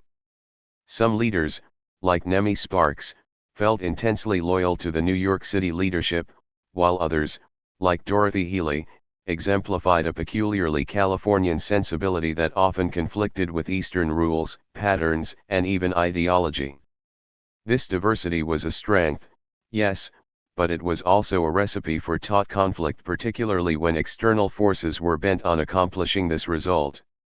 William Ward Kimple of the LAPD spent 16 years as an undercover agent infiltrating the party, and even served as a local leader until 1939. He was unit literature agent, unit educational director, unit organizer, the assistant to the Los Angeles County Membership Department, and an alternate on the disciplinary committee on the county level. His wife Clara, who also spied on was the Los Angeles County Dues Secretary for the Hollywood subsection, Secretary of Disciplinary Committee. At this time a vast army of spies operated within political organizations. From 1945 to 1960 the FBI alone employed a reputed 36,000 informants nationally. Marion Miller, who also infiltrated the party in Los Angeles, conceded that she was more severe than others in disciplining and expelling recalcitrant members. These spies wreaked havoc on the party and the organizations like unions of which they were a part. Burton Levine has wondered if the party might have developed in some other way but for spies pushing it into secrecy, conspiracy, isolation, and paranoia. This is a hard question to answer definitively, but agents of disruption did evidently push the party in Los Angeles in unwise directions. 3 Hollywood, which tended to attract the lumpen prostitutes, gangsters, drug dealers, thieves, etc. was a particular target since the authorities historically had recruited spies from this unstable stratum. 4. True to its name, the Red Squad kept a close watch on the communists. Its weekly intelligence reports of the 1920s concentrated disproportionately on communist activities. The squad noticed when the party-influenced Trade Union Education League became very active, it monitored the daily workers' first appearance in the city, and watched carefully when the Walt Whitman School was opened under the party's auspices. It kept a list of intellectual radicals and attended the exhibitions of communist propaganda films. In a representative maneuver, a confidential informant told the squad that there are a great number of communists and their sympathizers who are members of the local musicians' union. 5. The Red Squad worked closely with local business people in observing communist activity. Thus, in 1929 a confidential letter by William Hines of the LAPD told local Standard Oil executives that the CP had established a club in San Pedro, calculated to appeal to the young worker through his desire for companionship and amiable surroundings. Few books, taken from the Los Angeles Communist Party headquarters, serve as a nucleus around which a large library will be built. An all-electric radio has been installed, making it possible for many and every taste to be entertained with football games, jazz, operatic music, scientific talks. Club rooms are already becoming a popular rendezvous for the more militant and aggressive seamen. In the short space of 1 week's time, about 15 new members have been signed up. 6 LAPD routinely shared such detailed reports with executives, Pinkertons, other police departments, any with a desire to liquidate the Communist Party. This bilateral cooperation also included the Ku Klux Klan. The Klan's exalted Cyclops in Los Angeles offered to share his group's own tidbits on the communists with the Red Squad, and the California Grand Dragon forwarded a resolution to Hines praising his outstanding work. 7 In 1934 R.C. Flournoy of the Imperial Palace Invisible Knights of the Ku Klux Klan sent a Dear Bill missive to Captain Hines concerning an important matter to take up with you as soon as possible. 8 Given previous practice, this important matter probably concerned harassment of labor and the left. In a precursor of privatization, when it was not breaking up party meetings. 9 The Red Squad often hired itself out to employers to disrupt strikes. In 1935 the Furniture MFG ASSC gave Hines $85.50 after he performed an investigation of violence by strikers and checked the auto licenses of strikers in and about premises of union headquarters. 10 This service to employers helps explain the curious fact revealed during his divorce that Hines, who did not make more than $200 per week, had $40,000 in the bank. 11 Despite this repressive atmosphere, the Communist Party, buoyed by its opposition to fascism and its championing of labor and minority rights, was able to make some headway in Los Angeles. This success was partly due to the LACP's early reputation as one of the least sectarian units of the organization nationally. In 1930, dissidents were being ousted from the party, but in East Los Angeles, party policy was to accommodate even Lovestonites, those viewed as hopeless rightists in other cities. At the party conference at 2704 Brooklyn Avenue, in carrying out this policy, it was noted, local conditions must be taken in account when adopting decisions. 12 In 1937 the Los Angeles Times reported on a 9,000-strong party meeting at the Olympic Auditorium. The party's industrial section provided $1,531 to the party, while the movie section was second with $1,000, a strange woman gave $1,000 and the African American section chipped in $376.13. This list of donors represented a rough approximation of party strength, with auto and other industrial workers leading the way and studio labor following right behind. During this era, the L.A. County Sheriff's Office concluded that the Communist Party leadership and a majority of its rank and file are of the Hebrew race, principally Russian, Polish, Hungarian and Romanian Jews. Quite a large group of Japanese. The Japanese Communist Party members are particularly cocky and militant, and have distinguished themselves during disorders and riots incident to the quelling of communist demonstrations by their assaults on police officers.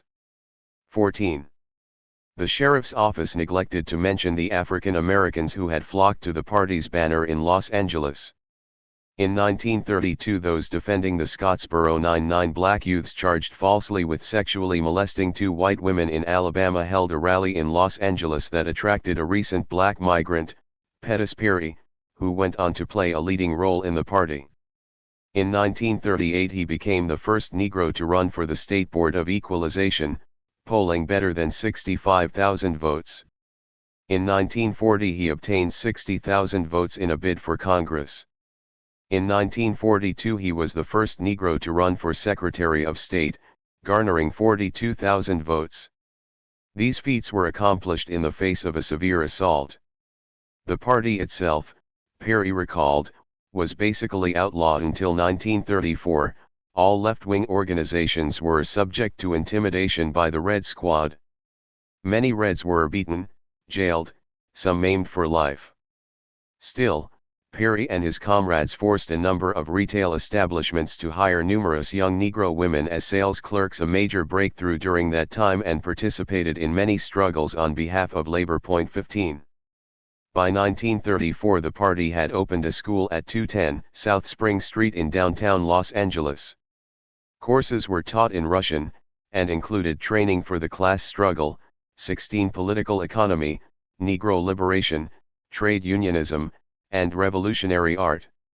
An extension branch, the Hollywood Workers' School, operated at 1115 1/2 North Lillian Way. According to one source, this educational enterprise was reputed to be the second largest of the scores operated by communists in the United States, surpassed only by the school in New York. 17. The Red Squad reported in detail on who attended these classes, including the number of students present, and even collected the license plate numbers of those who had driven there. 18. The Red Squad worriedly reported that the period from June 1933 to June 1934 has witnessed a growth of the revolutionary movement in the United States and particularly in California, the rapidity of which has been almost unbelievable. 2 years earlier the Communist Party in Los Angeles could boast of only a few hundred members, the majority of whom were of foreign birth and whose activities were confined approximately to the environs of Boyle Heights. Although confessing proudly that avowed enemies of our government are suppressed in Los Angeles, the squad did concede sadly that party supporters include ministers, doctors, lawyers, teachers, students both of grade school and universities, and workers in every industry. The LAPD was at all times fully informed of the plans and activities of the party via undercover operatives. But the organization was unable to halt the increase in communists. 19. Evidently LAPD had overlooked the ravages of the Great Depression in seeking to comprehend party growth. Hollywood communists took advantage of numerous forums to educate the public, some of which came back to haunt them. For example, in March 1935 John Howard Lawson debated Roger Baldwin of the American Civil Liberties Union. The screenwriter took the affirmative on the subject. Are Soviet methods of political justice defensible? 20. Once the Cold War was launched, some Reds who had defended Soviet methods were placed on the defensive. Still, the biting depression, which hit California particularly hard, deflected the attention of many Angelenos away from events 10,000 miles away in Moscow. Certainly by the mid-1930s, the Red Squad had its hands full keeping up with the communists. The group's activities included monitoring individual Reds, like Betty Arden, a member of the CP, who is now working as an extra in various studios. She has been very successful for the past few weeks and has the assurance that she will have work the greater part of the time. She was part of the newly formed motion picture subsection, 21, which was a constituent element of the CP's concentration in three major industries: studios, airplane, and transportation. 22. The party nationally was moving toward the concept of the Popular Front, embracing liberals and centrists. This trend, along with the liberalizing effect brought by Upton Sinclair's strong race for governor, helped widen the party's acceptance. 23. In 1937 LA, communist Emil Fried recalled the not-so-distant past: when we received an address of a meeting, we generally placed it in a gelatin capsule ready to be swallowed in case of arrest, but with the strike in Hollywood, things had changed so much that the party could proffer its support openly. 24. The Red Squad viewed this development with ever-increasing concern. Officers were shocked when in 1937 Mrs. Alice Eaton, whose husband was mayor of Los Angeles in the years 1900 to 1904, was introduced as one of the recent recruits to the Communist Party. Eaton was even active in the conservative Daughters of the American Revolution. The Red Squad was beginning to believe that the party's slogan, that communism was 20th century Americanism, may not have been misleading. 25. Squad members viewed with alarm the growing attendance at the workers' school, and seemed particularly concerned over the increasing numbers of Jews in the party's ranks. 26. Consistent with the theory that the industrial proletariat factory workers most notably would play the greatest role in transforming society, the Communist Party in Southern California paid much more attention to the aircraft, oil, auto, and rubber industries and comparatively less attention to the studios. Nonetheless, by 1937 there were reportedly at least 2 units in important locales in Hollywood. However, perhaps tellingly, calls for at least one Sunday each month to be devoted to distributing party literature and attaining an L.A. County goal of 2,500 dues-paying members by 1938 did not single out Hollywood for special attention. 27. Law enforcement officials in the state concluded that by 1937 there were a total of 226 units and branches in the California district of the party. None of these are shop units, although 55 are industrial units and the balance are street units and branches, of which some 28 are professional units. If accurate, this assertion suggests that even during the halcyon days of 1937, the party had a surprising inability to establish units on the shop floor. These unit memberships ranged from 3 party members to 50, and the authorities were gravely concerned with their interracial character, particularly when it led to the mating of communist white girls with Negro men. 28. The CP was probably more racially and ethnically diverse than any other party in California at that time. In 1937 the state's registration showed that 194 of the 4,800 members were African American, 174 were Mexican immigrants, 38 were Japanese immigrants, 20 were Chinese immigrants, and 446 were Russian immigrants. The party had grown from 2,500 in 1936 to 6,000 by 1938, and the goal of 10,000 members statewide by 1939 seemed eminently realistic. Of that 6,000, about 2,500 were in Los Angeles, and 240 of those were African Americans. The L.A. CP's numbers even seemed to exceed those of the San Francisco Bay Area, which had a well-deserved reputation for radicalism, particularly after the tumultuous general strike of 1934. L.A. County's fundraising quota $12,500 dwarfed those of San Francisco and Alameda counties. 29. Many factors contributed to the party's growth in the state: the devastation of the Great Depression, the rising specter of fascism, the widely shared perception that other organizations were ill-equipped to combat racism, the upsurge by labor, the defense of immigrants. However, in terms of generating a grassroots response in the state, few events moved Californians as much as the campaign to free labor organizer Tom Mooney. The pair had been jailed after allegedly planting a bomb at a 1916 rally in San Francisco organized by conservative business interests to generate support for the United States' entry into World War I. It was the Mooney case that provided an opening for communists to work more closely with trade unionists, and this was a major step toward Red influence in Hollywood. 30.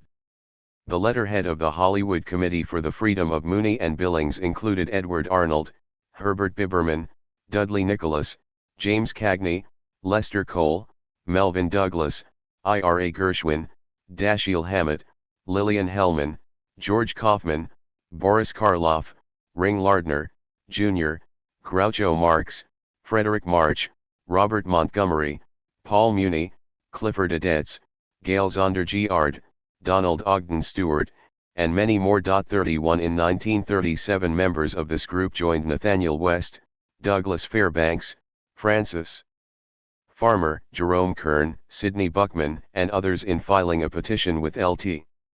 Governor George J. Hatfield of California to demand a pardon for Mooney. 32. The Communist Party played an important role in this united front to free Mooney. Party leader William Z. Foster was in frequent contact with dear friend Tom, reporting to him when in Los Angeles for meetings, devoted entirely to your case. 33 At the party's national nominating convention in 1932 at the Chicago Coliseum, over 1,000 delegates and 14,000 visitors sent revolutionary greetings to Mooney. 34. The movement that sought to elect the famed writer Upton Sinclair as governor also allied with Mooney. Sinclair promised that my first action, if I become governor of California, will be to pardon Mooney. 35 He went on to tell President Roosevelt that we have in California at present one of the worst governments in the history of the United States, and that such malfeasance was what led to Mooney's being convicted by perjured testimony. Sinclair crusaded avidly for Mooney's freedom, on one occasion providing a list of 10 or 11,000 names from his own gubernatorial campaign to be used for sending a copy of last pamphlet. 36. George Bernard Shaw, writing Sinclair from San Simeon, expressed solidarity but still harbored a fear of associating you with my own political views, which are more extreme than yours. 37 Other celebrities were not as reticent, with Frederick March being foremost among them. With Frank Davis, a producer at MGM, he helped to make a film on Mooney's case. 38 He collected numerous checks for the campaign. He distributed quite a bit of literature on Mooney. In March 1937 at the Screen Actors Guild he was able to get 7 or 8 more signatures on a petition. 39 Robert Montgomery, a future leader of the right in Hollywood, gave $100 to the campaign. March's Hollywood group was taking immediate steps to raise another $500 for Mooney. 40. In many ways, the Mooney campaign was a prelude to the advance of studio labor. Around Mooney gathered communists, celebrities, and especially labor. In a precursor of the rise of IA progressives, a number of IATSE officials contributed funds to Mooney. 41 as did the Teamsters. 42 and Carpenters. 43. Herb Sorrell's union, the Painters, was in the vanguard of Mooney's defense.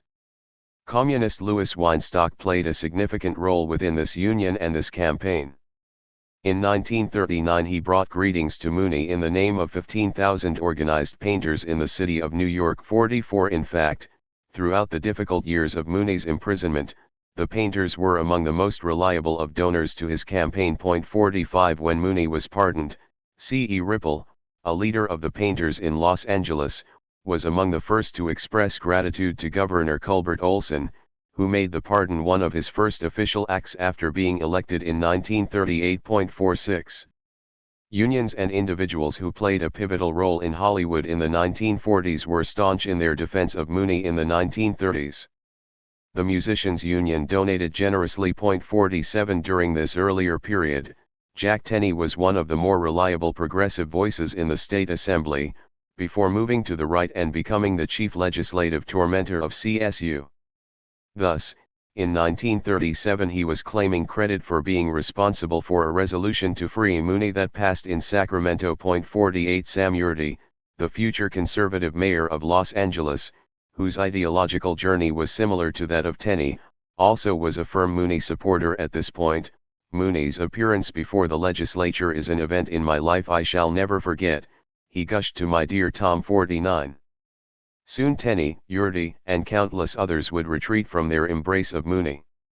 Mooney's identification with labor and the left came to symbolize a progressive era that some would just as soon have forgotten. On the other hand, the Mooney campaign brought closer together various factions within studio labor: painters, carpenters, teamsters, etc., who were to shake the industry.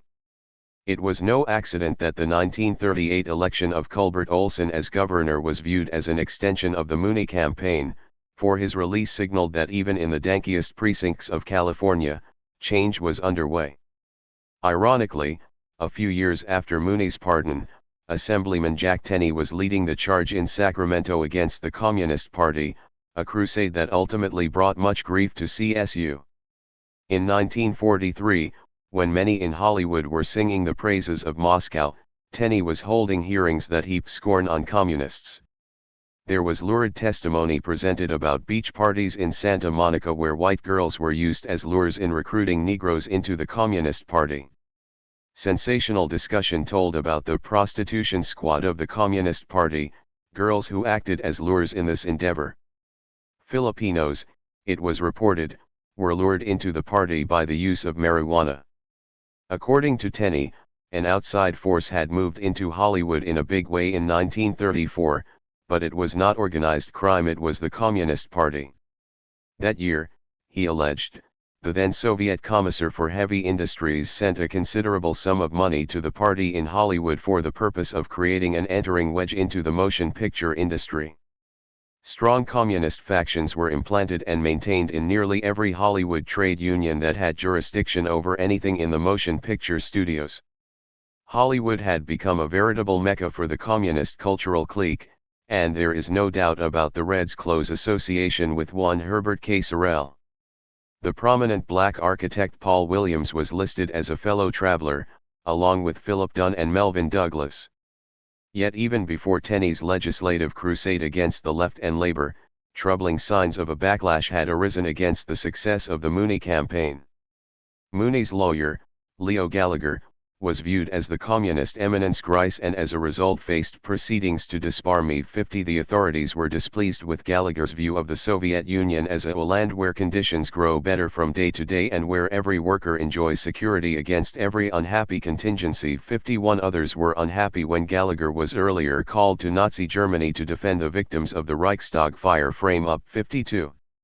The impending war with the Axis powers served to heighten hysteria even more.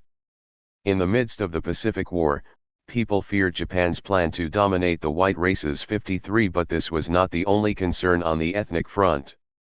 Later, a legislative committee in Sacramento expressed earnest interest in the quiet communist infiltration into the American Jewish Congress.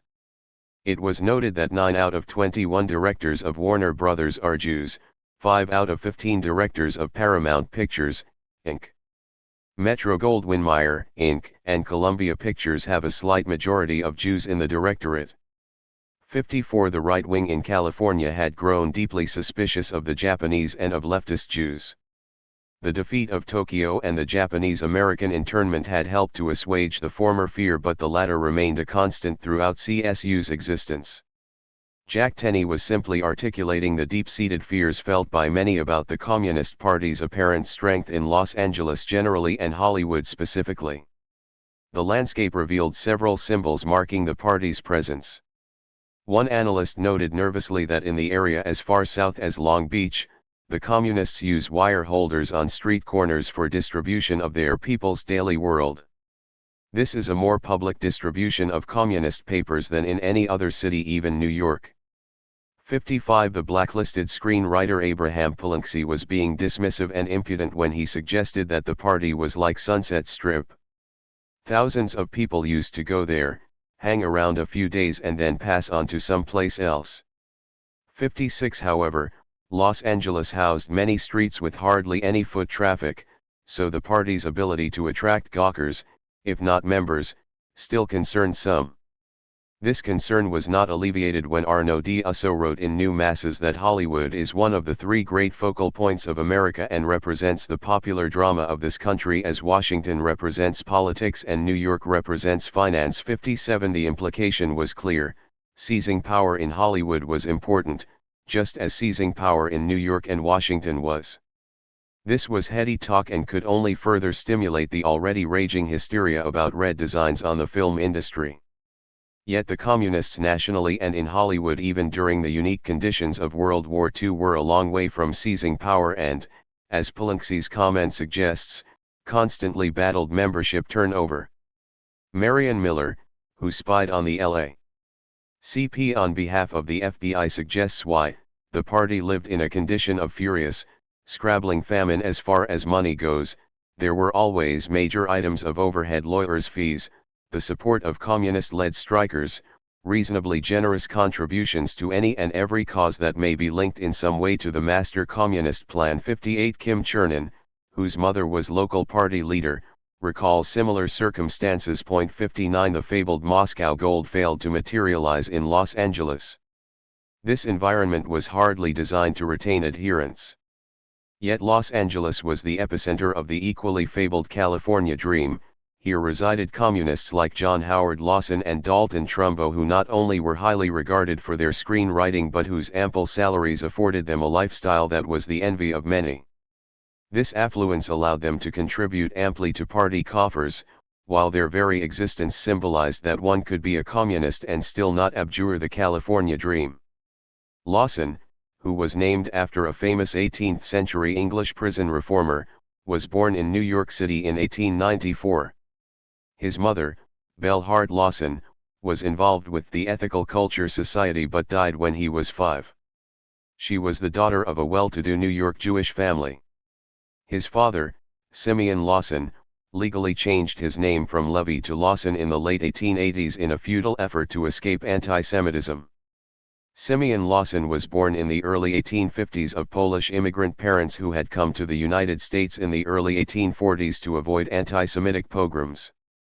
Simeon was also a writer and was close to Baron Julius Reuters, founder of the well-known British news service. Together they founded the Mexican Financier Journal in Mexico City. Highly affluent, Simeon Lawson provided his son with many creature comforts, and the younger Lawson became a devotee of the theater early in life. This passion continued during his college days at Williams College, where he also joined the Socialist Club. During World War I he served in the ambulance corps of the Red Cross. When just short of 30, Lawson was injured in an auto accident, which left him lame in one leg. 60. Some of his early writings did not display the sensitivity of some of his later screenplays. His 1925 play Processional featured a banjo-playing, eye-rolling, spook-fearing Rastus Jolly. His 1927 play Loudspeaker was similarly marred. His 1928 play The International featured a seductive light-skinned Negro prostitute. But after his involvement in the Scottsboro case, he became one of the first white American writers in the 20th century to involve himself directly in the actual struggle of American Negroes for legal and political justice. It was during this period that he joined the Communist Party. Thus, when Processional was produced in 1937, he renamed Rastus Jolly as Joe Green, a man of dignified deportment. In his 1937 work Marching Song, Lawson included among his leaders a black worker who develops from ignorant strike-breaker to intelligent striker. In 1953 his play Thunder Morning provided one of the most daring portrayals of the black proletariat ever written for the stage. 61. In 1937, the year of the Great Strike in Hollywood, Lawson was preoccupied with the organization of the Communist Party in Hollywood. When the first meeting was held, I gave the main report. And I was elected to be chairman of the 40 people, actors, writers, directors, and their wives who were present at the first meeting. I continued as the party grew to several hundred members. Initially, the party headquarters in New York City had discouraged formal organization among film people, considering that it was dangerous, that it was better to proceed informally with classes and discussion groups. Lawson differed from this view, and ultimately prevailed. The party's reluctance to organize formally was a direct outgrowth of the severe repression generated by the Red Squad and studio spies. In 1934, for example, Lawson's only contact with the Communist Party in Los Angeles was through a man called on me at the studio. He wore dark glasses and gave me an assumed name. He asked me money, which I gave, and he returned each week for another donation. This procedure was not an affectation. The was condemned to an underground existence its legality was almost as tenuous as it was in the Deep South. Like Pettus Perry, Lawson ruefully recalled when the party's meetings were broken up, its were harassed and beaten by the notorious Red Squad. The Sinclair campaign and the city's general labor unrest helped change the situation, but the severe conditions under which the party operated in Hollywood hampered growth, encouraged insularity, and inexorably fomented wrong judgments. Indeed, the Hollywood party operated virtually autonomously in the region. It not only lacked concert with other units but also, because of logistics and telecommunications problems, had a tenuous relationship with the party center in Manhattan. On the one hand, this environment was a poor one for growth and maturity. On the other hand, to the extent that the center misapprehended the peculiar realities of California, this lack of contact could be advantageous. Yet even after the party became more accepted in Hollywood, it disregarded collectivity, discouraging detailed discussion of studio assignments, because the writer functioned in a confidential relationship to the producer or director. Contrary to his subsequent reputation, Lawson claimed that he was not dogmatic because I was constantly working with people who were non-communist and in some instances, anti-communist. Since I had respect for other opinions and awareness of the middle-class viewpoint of intellectuals, I was not disposed to make excessive demands on non-members. The growing membership was moved by idealism more than by class struggle. Lawson's recollection is contrary to those of some of his contemporaries who portray him as a kind of Hollywood Stalin. Still, he may have had reason to be suspicious of and haughty toward some of his erstwhile comrades. The Hollywood Party produced a record crop of informers in the period of McCarthyism 62. Lawson also lent a hand to some struggling black writers. Though he did not control hiring, it was said that he could have done more in this sphere. Even so, he was miles ahead of most of his non-communist contemporaries. 63 In 1940, Theodore Ward, one of the most talented playwrights in Black America, thanked him for having helped me tremendously, for I have read your book on playwriting, and found your theory of the cycle of dramatic action particularly helpful. It is my idea of the last word in theory. I have not bothered to read anything else. Ward was then leading the Negro Playwrights Company, based in Harlem, which included Langston Hughes, Owen Dodson, Alon Locke, et.al. 64. Lawson came to symbolize communists' attempt to inject anti-racism into movies, a trend that ran counter to the dominant tendency in an industry that was bursting with pride at the mention of Birth of a Nation, Gone with the Wind, and The Jazz Singer, and other works that many African Americans in particular despised. 65 In Sahara, Lawson anticipated Afrocentrism when a Nazi soldier objects to being guarded by an African. A character played by the popular Humphrey Bogart tells the Nazi, "This man's ancestors were men of culture and learning while yours were still crawling in the jungle on all fours." 66 To Joseph Foster in New Masses, this Sudanese scout, who is meant to represent all Negroes in the United Nations, assumes qualities of leadership never before accorded to a Negro in the films. Not only is he endowed with a knowing ability upon which the expedition depends for its safety, but he demonstrates the discipline of only the most responsible of leaders. Lawson's purpose was to have the Negro serve as the symbol of democracy in the fight with captured Nazis. When the Nazi has to be disarmed, the Negro does it. Again, when the Nazi escapes, the Sudanese goes after him, chokes him with his bare hands, and gives up his life in the effort. 67. Lawson's reputation as a defender of African Americans was burnished further when the publisher of the local black paper, the California Eagle, asked him to join its board. 68 Crusading for jobs for African Americans in Hollywood was one of his pet causes. That CSU did not follow his lead indicates the emptiness of the idea that the party dominated the Union. 69 Even after being blacklisted, Lawson continued striving to shape the cinematic image of Africans. Although Alan Payton received the credit, it was Lawson who wrote the screenplay anonymously for one of the early anti-apartheid films, Cry the Beloved Country. 70 Peyton came to Hollywood to discuss the screenplay with Lawson, and they disagreed significantly about aspects of the screenplay. Although Lawson's words were altered substantially, the shooting script was his handiwork. 71 The film was shot while Lawson was in prison, but he received a check for final payment, $12,500, when he was freed in April 1951. 72 Naturally, the portrayal of labor in movies was another of Lawson's passions. Ralph Rogers, Pacific Coast director of the National Maritime Union, called Action in the North Atlantic, a movie for which Lawson wrote the screenplay, the finest film about labor any studio has ever put out. This was something to celebrate, not least because in this important year of 1943, another Hollywood studio has hired a man at $25 a day to act as labor advisor on a series of pictures they have in mind. 73 Lawson, who was grossing more than $1,000 per week, was at the heart of this attempt to improve labor's image on screen. 74 During the labor unrest of 1945 and 1946, Lawson's positions mirrored those of his party, i.e., he was slow to endorse the strike, then back CSU relentlessly throughout. Ronald Reagan recalled later how Lawson was visible at organizational meetings and on picket lines. Lawson's activism was so energetic that the angry Jack Warner gave HUAC a picture of him with the strikers. 75 On the other hand, even some of Lawson's staunchest black comrades felt he could have done more to promote black artists in the Screenwriters Union he had founded. Frances Williams was not only a renowned black actress, she was also a noted activist, having run for office on the Progressive Party ticket in 1948.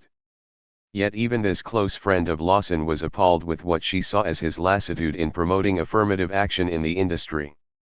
In her later years, she recalled attending with Paul Robeson a dinner party at Lawson's home. At one point, Jack said proudly, "Did you know I was a founder of the guild?" Williams was dumbfounded. "You were not." "I was shocked. That's impossible because no blacks can get in it." With rancor she noted that one of the head writers in the guild said that he'd never met a more knowledgeable man in his field or more qualified as a writer as County Cullen. They were no match for him. Yet because he was black, County was not allowed to be a member of the Writers Guild and therefore could not write for Hollywood. Williams was so mad, especially because these writers were supposed to be the most progressive people. If their attitude was like this, what the hell could you expect from others? With Hollywood trade unionists' rotten handling of the race question, Reds like Lawson were simply the best of an average lot. And even when left-wing writers and directors sought to incorporate black writers in meaningful roles, they often did not rise to the standard set by Lawson. The famed chanteuse Billie Holiday was irked with the role left-wing writer Herbert Biberman had created for her in the film New Orleans. Lady Day complained to Williams that she was just a glorified kitchen maid in this movie.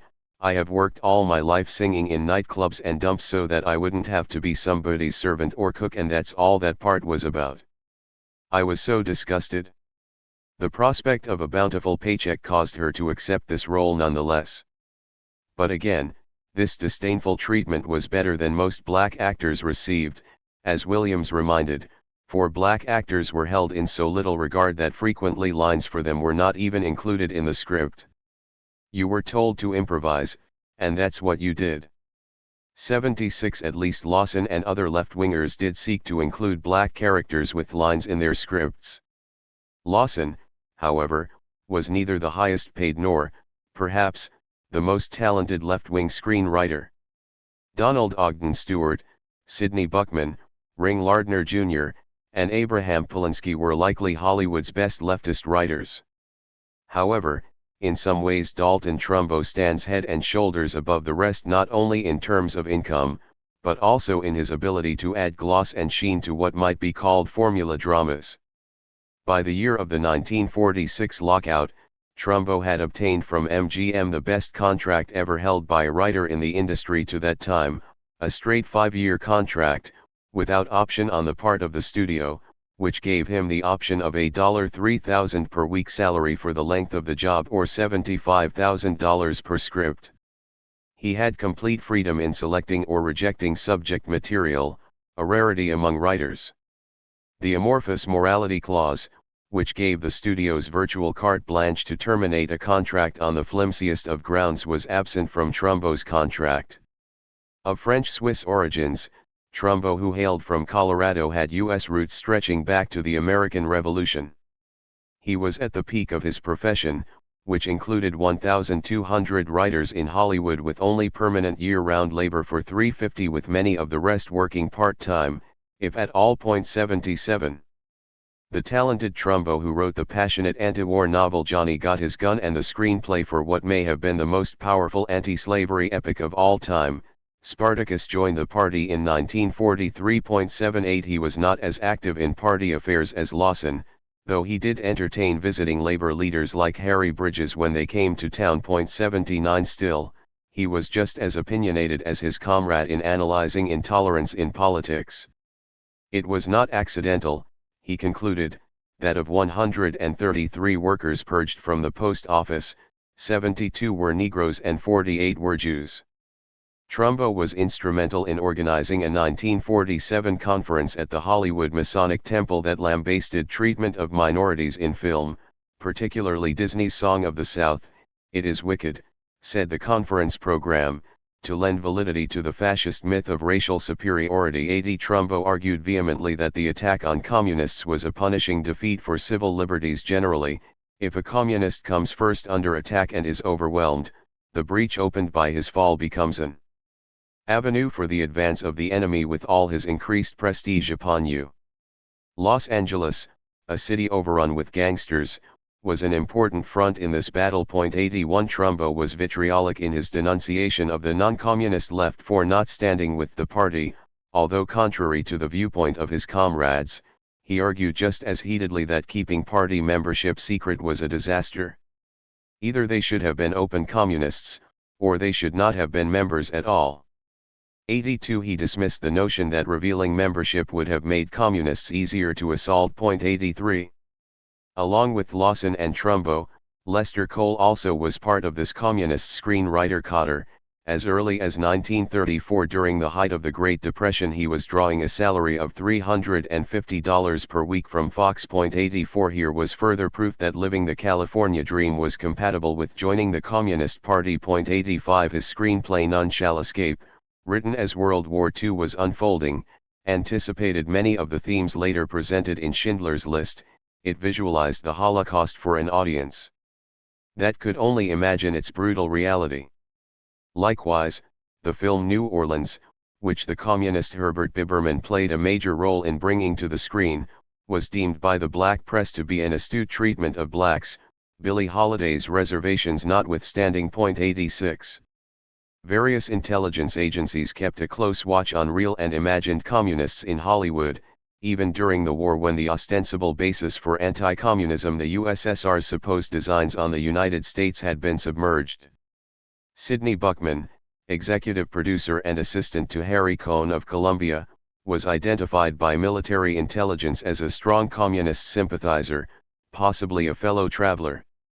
Intelligence's mail cover on Buckman revealed that he subscribed to a red newspaper. 87. With precision, the military analyst described Buckman as 5'9", 2 tall and 165 pounds, with a freckled scar on right cheek. 88. It was not altogether clear why military intelligence would be so concerned with writers and Hollywood figures, but they were. Theodore Dreiser was described as a communist fellow traveler or an intellectual communist. He has served the cause of the party, it was reported, as faithfully and probably more effectively than the rank and file of known party members. 89. The screenwriter Sheridan Gibney was deemed a communist sympathizer. 90. As this attention to Buckman and these writers suggests, intelligence agents were solemnly concerned over the alleged red infiltration of the highest ranks of Hollywood. In 1944, the FBI concluded that at RKO there were 4 men, including the general production aide to the executive vice president in charge of production, who have communist affiliations of varying degrees. Of the 30 producers and associate producers of RKO, 10 have affiliations. Of the 183 directors, 15 have communist affiliations in varying degrees. Of the 53 writers employed by RKO, 48 have communist affiliations of varying degrees. Adding these 8 to the 53 results are 56 out of 61 people who write for RKO have communist affiliations of varying degrees. Detailed scrutiny was devoted to Trumbo's screenplay for RKO, Tender Comrade. 91. Writers became a topic of intense concern for many reasons, including their attempts to affect the content of movies and their anti-racist activism. However, writers were also targeted because of their efforts to receive a larger slice of the wealth they were generating. A pioneer of film noir, James Cain, concocted the idea of an American author's authority that would seek to claim more rights and royalties and profits for authors. This notion was perceived as a direct challenge to studios and publishers, and was red-baited mercilessly.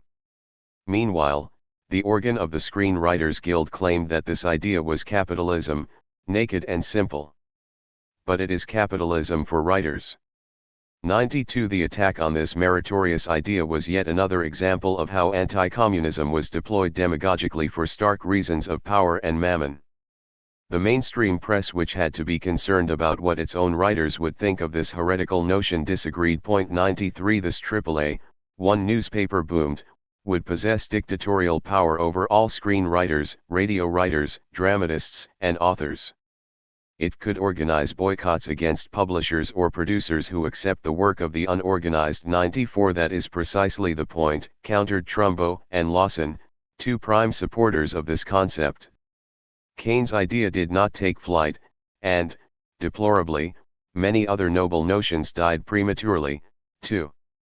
Despite the individual efforts of Lawson, Trumbo, and others, their comrade John Bright recalls that there were virtually no black people at all in the Hollywood studio section. Hollywood was, and to a great extent today is, Jim Crow. Bright remembers that there was briefly one black member, a black writer.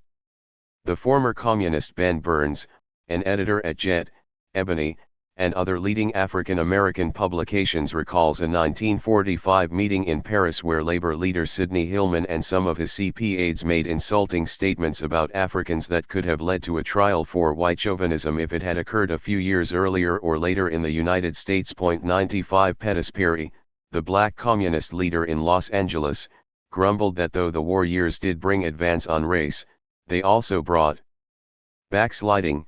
Some communists felt that since blacks would be worse off if Hitler won, they should be quiet and do nothing to detract from efforts against Germany. 96. Jean Riverall Butler, a progressive woman activist in the film industry, argues that communists in Hollywood were not much better when it came to women, they were just as chauvinist as anyone. They didn't think the woman question applied to them, she charges. 97. These mordant allegations must be kept in perspective. Certainly by the standards of 21st century feminism and anti-racism, the Hollywood left was sorely lacking. Yet compared to some of their contemporaneous colleagues and adversaries, who routinely slandered the disenfranchised on and off screen, communists like Lawson and Trumbo sparkled. The director Michael Curtiz, an anti-communist refugee from Eastern Europe, habitually used the term niggers, and he was far from being alone in such practices. 98. When President Roosevelt died in the spring of 1945, one military intelligence agent viewed this as an opportunity to strike back against African Americans and others who had been victimized by discrimination, e.g., Jewish Americans. Agent RHVD wrote that Roosevelt's death was the most serious blow that the Jewish element in USA has ever received since the country was set up. The Negroes who have been riding high and wide under the FEPC Los Angeles, now have a setback that will bewilder the Negro leaders. Truman was a member of the Klan, make no mistake about this, we read the material on Truman's case. The CIO has received a blow, that will make them, groggy. 99. A special report on this matter monitored reaction to FDR's death and found James Cagney was the worst of the lot in his response. Never in the history of the Jewish groups of this country have they been so stirred up. As for the communists, their fond hopes were over in a flash, they have foundation built on sand, the future is dreary, a kick in the teeth. 100. Communists in Hollywood, in other words, had to bear the double burden of existing in an environment that was almost casually anti-black, while seeking to conduct a determined anti-racist fight. At times the requirements of the former prevailed over the latter. Yet when the Screen Actors Guild adopted a resolution in 1946 pledging to use all its power to oppose discrimination against Negroes in the motion picture industry, Communists led the way to ensure passage of this measure that the local black newspaper called Unprecedented 101. Similarly, when Actors' Equity resolved to combat racism, the left blazed the trail. 102 It was the left-led Hollywood writers' mobilization that joined with like-minded allies in protesting against restrictive covenants that hemmed African Americans into certain neighborhoods in Los Angeles and barred them from others. 103 No doubt left-wing influence helps to explain why African American voters in Los Angeles mostly refused in 1946 to support the black candidate, Fred Roberts, a Republican, in his congressional race against Helen Gahagan Douglas, a white liberal. 104 The Daily Worker conducted a continual protest against the negative portrayal of blacks on the silver screen. The paper's chief film critic, David Platt, joined with the entire Negro press in condemning the dearth of blacks in newsreels. 105 However, unlike some in the Negro press, who felt that employment of blacks was the critical issue irrespective of the roles they were playing, Platt differed. He argued that it is time to be stern with Negro artists who accept undignified roles and even more stern with irresponsible newspaper writers who encourage this lowering of standards. I have in mind the Hollywood correspondent of the Pittsburgh Courier. 106 The communist leader V.J. Jerome was a constant critic of Hollywood portrayals of blacks in such films as Home of the Brave, Lost Boundaries, Pinky and Intruder in the Dust. 107 In retrospect, his critiques were probably unduly trenchant, perhaps ultra-leftist, in that some of the films he assaulted glow with sincerity even today. On the other hand, most African Americans would have enthusiastically chosen extreme anti-racists over extreme racists. Platt found the film Lifeboat a curious study in segregation. The Nazi is far from segregated, while the black character played by Canada Lee was. The Nazi mixes with everyone and is a vital part of the ship. It is the Negro and not the Nazi who has the shady past. 108 This curious range of activity by Hollywood communists on the Negro question caught the eye of U.S. military intelligence, which noted carefully the arrival of black communist leader Harry Haywood in Los Angeles in 1946. Yet such careful monitoring did not prevent the authorities from charging falsely that CSU was dominated by communists. 109 Communists also paid attention to what was happening with other minorities. The Daily Worker admired the Warner Brothers film In Our Time because it exposed the reactionary forces represented by the Polish government in exile, but repudiated its inattention to the plight of Polish Jews. 110 David Platt was disappointed that James Cagney refuses to use Chinese actors in the major Japanese parts in his new film, Blood on the Sun. All the important Japanese characters will be played by Caucasian actors. Curiously, Platt never pointed out that Japanese American actors could be used in the Japanese roles, though to his credit, he did gripe about Gunga Din, against which hundreds of thousands have demonstrated in the streets of Calcutta and Bombay. 111 These communist initiatives on race were not viewed so benignly by Congressman John Rankin of Mississippi and his Un-American Activities Committee. As the war ended, the party quickly found itself on the defensive, with the anti-communist attack rapidly dissolving into an onslaught on CSU, the union the CP was said to dominate. Simultaneously, a reign of terror targeting African Americans appeared to erupt in California. Referring to San Diego, Margaret E. James of the NAACP asserted there has been a resurgence of acts of racial violence in her state. Negroes have been beaten, fiery crosses have been burned, synagogues have been defaced, signs and symbols of the Klan have appeared in minority group neighborhoods. 112 NAACP leaders, who had aligned with the communists during the war, found themselves on the defensive. Thereafter, a full-page advertisement in The Hollywood Reporter beseeched black Hollywood stars such as Louise Beavers and Hattie McDaniel to disavow and repudiate the Conference on Equal Rights for Negroes, planned by the Arts, Sciences, and Professions Council. We urge all Negroes not to be deceived by communist double talk. 113 Most blacks meekly complied, they saw no alternative. After all, even if they believed in the Reds, said to be local agents of the evil empire, how could they have faith in CSU when it was so laggard on racial matters? As African American support began to slip away, the party and the union's devastated destinies were settled. Despite their success at staving off an alliance between blacks and communists, the authorities continued to worry, perhaps because of guilt over their own horrible treatment of African Americans. Earlier, officials were vexed when Rex Ingram, prominent Negro screen and stage star, was reportedly recruited into the Hollywood Party.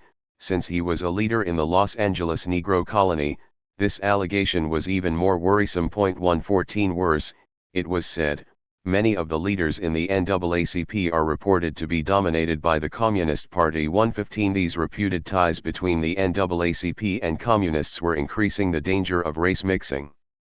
Gene Lewin, a member of the Screen Office Employees Guild and possibly a communist, upon several occasions defended mixed dancing between Negroes and white persons at the canteen. 116. There were inducements to lure African Americans away from those who only recently had been one of their staunchest supporters. At the 1946 IATSE convention, African Americans who had been shunted into segregated auxiliary locals and denied delegate privileges while paying full dues in a union that had Dixie as a theme song made advances.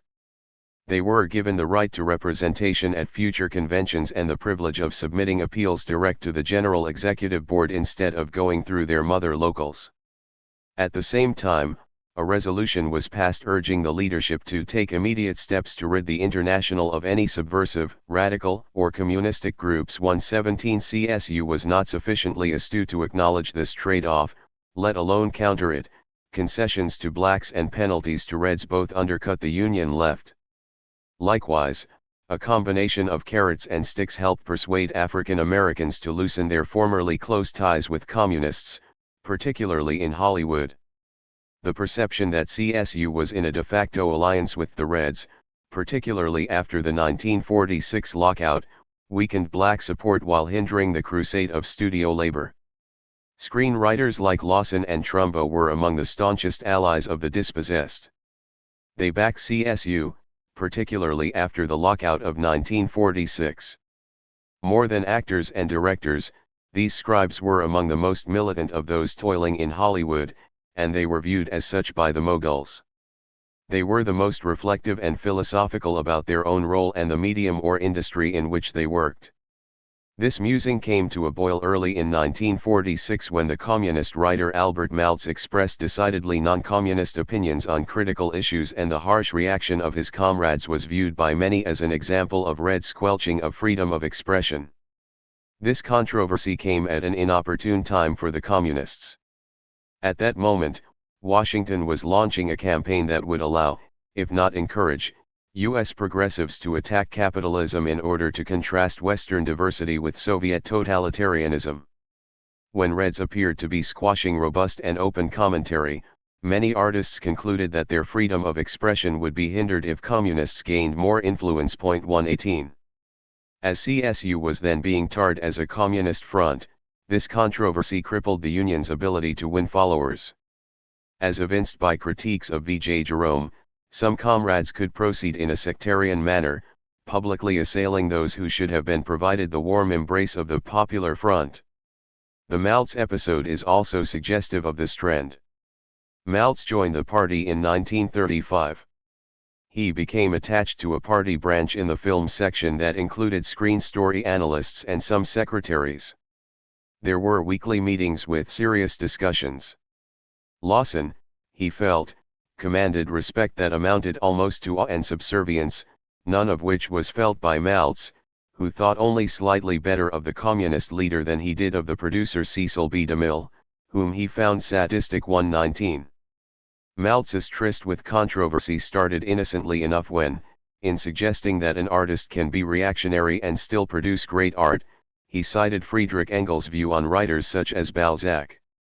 The recognition of artists like James Farrell, a Trotskyite, and Richard Wright, who was hostile to the party. 120 drew public and private rebuke from party stalwarts like Joseph North, Howard Fast, ETAL 121 Maltz retreated, and party chief William Z. Foster weighed in, warning of left sectarian dangers and right dangers. 122. Privately, Bernhard Stern told Maltz that he did not necessarily agree with the critics but didn't like Maltz's original article too much either. Stern felt that James Farrell's work has deteriorated since Studs Lonergan, and I attribute it in large part to his Trotskyism, just as Dos Passos has deteriorated because he was infected with that virus. Perhaps what you are now suffering from is an occupational disease of left-wing writers. Other occupational diseases have been controlled. This one can be too. 123. Millard Lample told Maltz that a few of us Normie Rawson, Art Miller, Walt Bernstein, and a few of the Yank and Stars and Stripes boys are gathering for informal discussions of your article and what lies before and beyond it. 124. Louis Harrap moaned to Joseph North that one of the reasons why the left-wing cultural movement is as weak as it is today, is the crude and obtuse handling of artists at critical stages in their careers. 125. Dismayed by the public rebuking of Maltz, many writers and artists who were contemplating political activism echoed the words of Harrap. Though debating the connection between art and politics was not new, in the overheated atmosphere of a beckoning Red Scare, the Maltz affair was perceived and constructed as an example of communist intolerance toward a creative writer, if not toward creativity itself. 126. This perception was a gigantic step forward in the attempt to suggest that communist influence in the film industry would also lead to intolerance, perhaps even restriction on the kinds of themes that Hollywood could pursue, a situation that was said to be a radical departure from the status quo. Contextually, however, this scrap was just a small piece of a larger communist debate on movies, which Trumbo considered the most important medium for the communication of ideas in the world today. 127. Norma Bartman has recalled that party life in Hollywood involved complicated discussions of aesthetics and angles. 128. The party was consumed with divining the proper or correct theoretical viewpoint and with gaining perspective on Hollywood, the latter's necessary consideration of labor, capital, gangsters, aesthetics, and narrative presented a peculiar challenge. Early on, the Marxist critic Harry Potemkin philosophized that most people are eye-minded. The things their eyes see become the things that affect them. 129. This musing was part of the communist effort to develop an outlook on the powerful medium of film. Thus, in New Masses, Archibald MacLeish complained that movie criticism carried the flawed assumption that the moving picture is a dramatic form to be judged by dramatic standards. Actually, he argued, the moving picture is a fictional form. The construction of the standard Hollywood picture is narrative, not scenic, and its persons are characters rather than dramatis personae. A movie, he concluded, was like a short story, except that the reading and visualizing are done for the reader. 130. Still, party analyses of Hollywood were not beyond criticism and may have been impacted negatively because of security concerns that hindered collective deliberation and judgments. Louis Harrap found it a sad commentary on the state of Marxist criticism and aesthetics that the work of Christopher Caldwell has never been discussed in any American Marxist publication. 131. If Hollywood Reds had limited their contacts with Manhattan for fear of mail tampering and electronic surveillance, little wonder that they may have overlooked a prominent British theorist.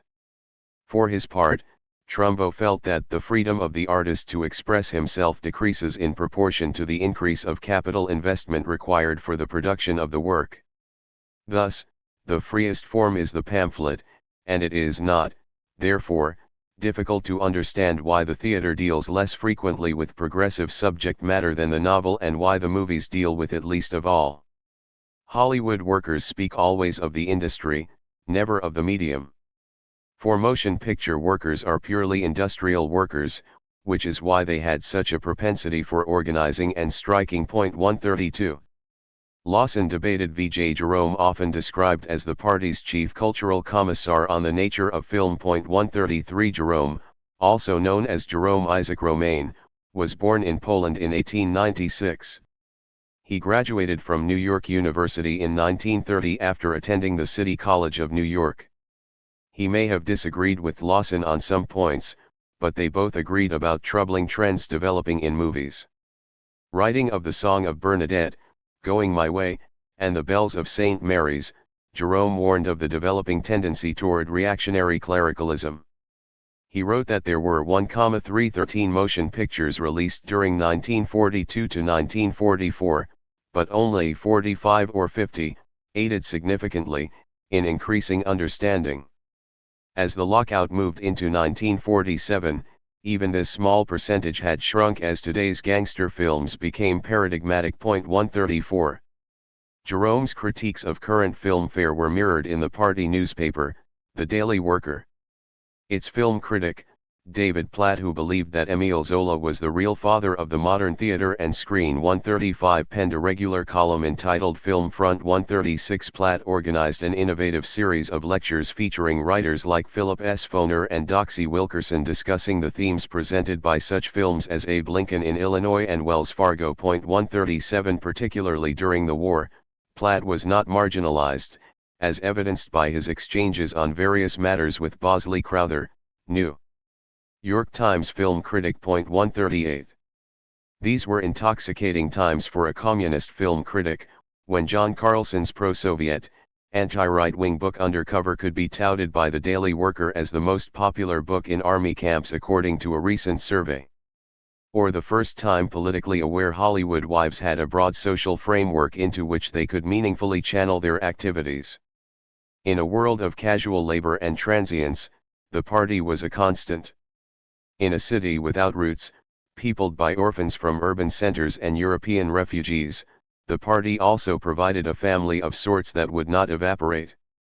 This helps to explain, she suggests, why there were more writers than any other cultural worker in the Hollywood CP. This shallowness of roots may also shed light on why correspondingly one of the nation's strongest right-wing movements could arise in Southern California concomitant with the post-World War II boom. 147. Moreover, the party's politics, which differed sharply from those of a Democratic Party dominated by Dixiecrats and a Republican Party dominated by big business, had appeal. Screenwriters like Lawson, who tried to portray blacks as human beings with the potential for more than menial occupations, attracted those who were disgusted with Jim Crow. The party, as noted, was also concerned with theoretical and ideological issues arising out of this new medium and had a concern with content and craft which placed it among the most reverential practitioners of the movie art. This, too, was appealing. 148. The Northwest section of the party in Los Angeles housed most of the members who worked in Hollywood. According to government records, some of the more important figures in the industry belonged. Again, it cannot be overemphasized that these reports of informers should not be accepted wholly and literally. Informants and their patrons had varying motives and precise accuracy was not necessarily among them. Yet the reports are useful to explore, not least because of what they suggest about anti-communism, gender biases and anti-Semitism. In short, these reports should be viewed in terms of what they tell us about the authorities' state of mind and should not be accepted in toto as truth. According to these sources, the L.A. CP was quite a melange. There was Jack Moskowitz, alias Jack Moss, an independent movie producer who was a close friend of Lawson and a former manager for Gary Cooper. 149. There was Frank Tuttle, who in 1925 or thereabouts, rated in the same class as Cecil B. DeMille as director, though as of this 1944 writing he was viewed as very erratic but exceptionally smart. As was said of so many communists, his party membership was reported to have been directed by his spouse, who happened to be a Russian-born dancer. 150. There was William Dieterle, an active communist in his native Germany prior to his arrival in Hollywood. In the United States he directed some very successful motion pictures at Warner Brothers. At an increasingly large salary. He was naive and extremely pro-communist, but like Tuttle, his spouse, Charlotte, was a very strong-willed person and exercised a great control over him through astrology of all things. 151. There were Dave Hill Berman and William Foldel, cartoonists who were said to have led the strike at Disney Studios. 152. There was Helen Joy Levitt, personal secretary to John Garfield and executive secretary of the Actors Laboratory. She was membership and financial director of the L.A. See Peace Northwest section in 1944.153. Garfield in 1945 was considered to be a key figure within the party's orbit, though he was not a member unlike his wife, who was said to be an outspoken Red. 154. Garfield and his spouse were reported to have been entertained at the Russian consulate and then reciprocated in their home. 155. These activities took place during the war, when the United States and the Soviet Union were supposedly allies against fascism. Evidently, however, this factor was seen as an irrelevant consideration. Later, Garfield was listed as a CP member in a report that labeled Charles Chaplin as a CP suspect. 156. After Lena Horne attended a showing of a Soviet film, she was listed as a CP sympathizer. 157. This familial tie to the party was also said to have afflicted the Adlers.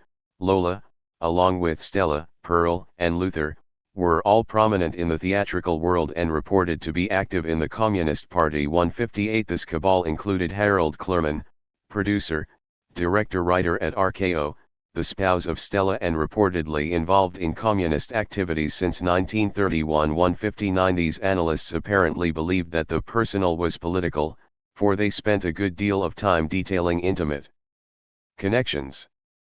In writing of Madeline Ruthven, a former scenario writer, the analysts noted that she lived with a lesbian. 160. They wrote in detail of Bud Schulberg, the writer, and his sister Sonia, who was morally unstable. 161. Jules Carson, alias Julius Karstein, a communist living in the home of fellow comrade Paul Jarrico, had been convicted for robbery in 1920.162 with stunning precision.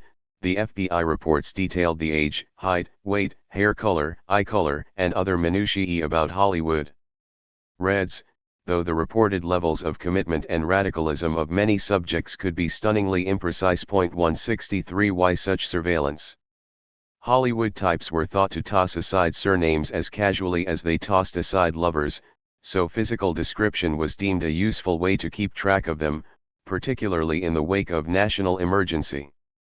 Moreover, there was a haunting fear that the lucre and influence of celebrity could be a powerful tool to advance the causes of minorities, unions, and women. Officials believed that tight surveillance coupled with harassment could forestall this worrisome trend. These analysts were particularly interested in racial and ethnic heritage, particularly for Jews, African Americans, and Russian immigrants. A party convention of 1,500 at the LA Embassy Auditorium in the fall of 1943 was composed of about 90% Jews. Most of the men in uniform appeared to be Jews and definitely were with Jewish companions. It was difficult to ascertain approximately the number of Negroes present as they were scattered. 164. In the spring of 1946 a report was filed on a communist rally of 1,200 in Los Angeles. Trumbo spoke, as did Lou Harris, a Paramount producer and a slick-tongued Jewish boy. 165. In 1946 another meeting at the Shrine Auditorium, sponsored by the Mobilization for Democracy, was said to have attracted 6,000, conservatively speaking 90% Jewish. 166. The report fails to state how Jewish Americans were distinguished from other Euro-Americans. When Meade McClanahan, 13th District Councilman in Los Angeles and a follower of the fascist Gerald L.K. Smith, was facing recall, military intelligence reported without comment his idea that Jews and communists are behind the recall movement. 167. In the summer of 1946, RHVD, who seemed to specialize in this subject, wrote at length on the Jewish situation in the East, observing that in Hollywood, communism and the Jewish group seemed to play hand in hand. There are hundreds of and a great many of the leaders are Jews. They are in the technical department and the script departments are overloaded with them, and among the actors and actresses, there are dozens and even hundreds. Ake, for instance, the picture Our Vines Have Tender Grapes. There is a fine example of a communist propaganda picture. Such propaganda, he alleged, is especially where John Garfield, Edward G. Robinson and others of that type are featured. 168. That type presumably included Max Appelman, formerly a stage carpenter who was said to be Jewish in appearance. 169. Blandly it was reported that John Wexley, a screenwriter and CP member, was beaten and bombarded with anti-Semitic epithets. His assailants are known to the 170 Special note was taken of Benjamin Goldstein, West Coast representative for Art Kino Pictures, who worked on mission to Moscow. He was formerly a rabbi in Montgomery, Alabama, but lost his synagogue because of his efforts on behalf of the Scottsboro defendants. Born in Oklahoma, he had blue eyes, blonde hair. It was noted with apparent surprise. 171. The party also had a substantial number of members among publicists, office employees, screen story analysts, and the like. Blanche Cole, a secretary at Columbia, was said to be a communist and a recording secretary of the Screen Office Employees Guild. 172. A 1945 report stated that David Victor Robeson, vice president of the Screen Story Analysts Guild, was teaching a communist class in Hollywood. He was a reader at RKO and an active member of the party. In 1943 he had transferred from a party unit in Nashville, where he had taught music history at Fisk University. 173. George Hellgren, an auditor at Fox, previously had served in the Swedish military and continued to get frequent mail from the Swedish embassy. He was possibly a communist functionary, it was suggested, because his spouse, Nora, was a prominent CP functionary. 174. Robert Walkman was also said to be a communist. He was employed by Steve Hannigan Associates, publicity agents, who were handling all public relations for Jack Benny. 175. The communists did have some influence among CSU's leading unions. Louis Goldblatt, who was of Lithuanian Jewish extraction, ultimately served as a leader of the West Coast Longshore Union, though prior to that he worked in Hollywood as a laborer. He was from a family of communists. His father worked as a laboratory technician at Fox Technicolor, his brother-in-law John Vigoro worked as a painter, and his brother, Saul, was a studio worker. In the mid-1930s his father and brother were offered jobs in the Soviet Union, where they were setting up their motion picture industry. They wanted them there primarily in conjunction with set construction. The pair worked there for a year. 176. Carl Head, a Hollywood painter, was supposedly a strong follower of the Communist Party line and a close friend of Sorel. 177. The famed cinematographer James Wong Howe was called a fellow traveler and the only member of his Ayatse local who seems to have communist connections. 178. His connections included Sunora Bab, a party member for 11 years who had traveled in Russia and boasts of having met Stalin. She was single but resides with James Wong Howe, prominent Chinese motion picture cameraman. 179. Alphonse Kea, a truck driver at Warner Brothers in Burbank, was said to be a communist undercover man in the party effort to penetrate the Teamsters Union on the West Coast. 180. This list of communists was said to include Edward Gilbert of the Set Designers. Russell McKnight, head of the Film Technicians Union, was termed a CP suspect, while other prominent studio labor leaders like John Martin, Matty Madison, and Norval Crutcher also were categorized. William Pomerantz, business agent for the Cartoonists Guild, was a close associate of communist functionaries. 181. Yet what was most striking about this list was that given their elastic requirements for determining party membership, the authorities even in their internally circulated documents did not regard the studio labor leadership as Communist Party members. 182. On the other hand, many CSU leaders were far from being anti-communist, and as the Red Scare got underway, this lack was more than enough to discredit them. Some CSU leaders believed that cooperating with the communists was in their best interest.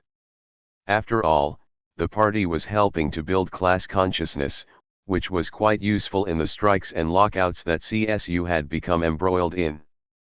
Further, distancing oneself from the Reds apparently would not cause the authorities to halt their anti-communist attack. Sorel's example suggested that being pro-labor was enough for this barrage to ensue. For example, party-sponsored schools stressed issues like labor history that some CSU leaders felt were necessary for members to know. In 1944 the People's Education Center organized by the party had teachers like Morton Grant, an RKO and Warner Brothers screenwriter, Dwight Hauser, a staff writer at CBS, and Augustus Hawkins, a future member of the Congressional Black Caucus. 183 Where else could CSU go to educate its members for struggle? At this point, the LACP had 2,491 members in the ranks, according to government figures, and the Northwest section was the largest with 443.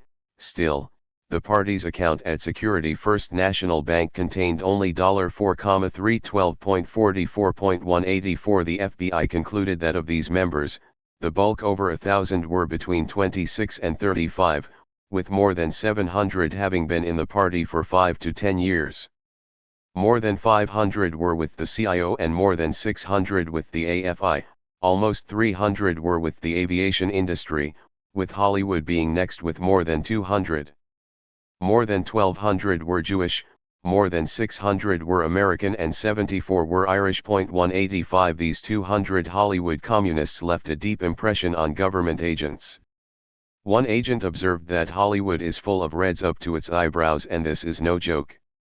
Even in New York City there are several hundred actors, actresses, singers, radio people with such ties, with the key man for the Reds being Paul Robeson. 186.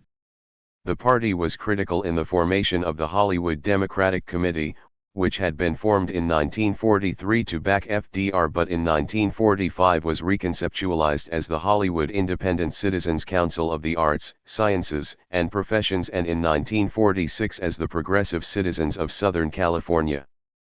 In 1948 the committee took on yet another incarnation, but repeated name changes could not obscure the fact that it leaned to the left. At various times the committee included Gene Kelly, Duke Ellington, Rita Hayworth, George Gershwin, and Gregory Peck.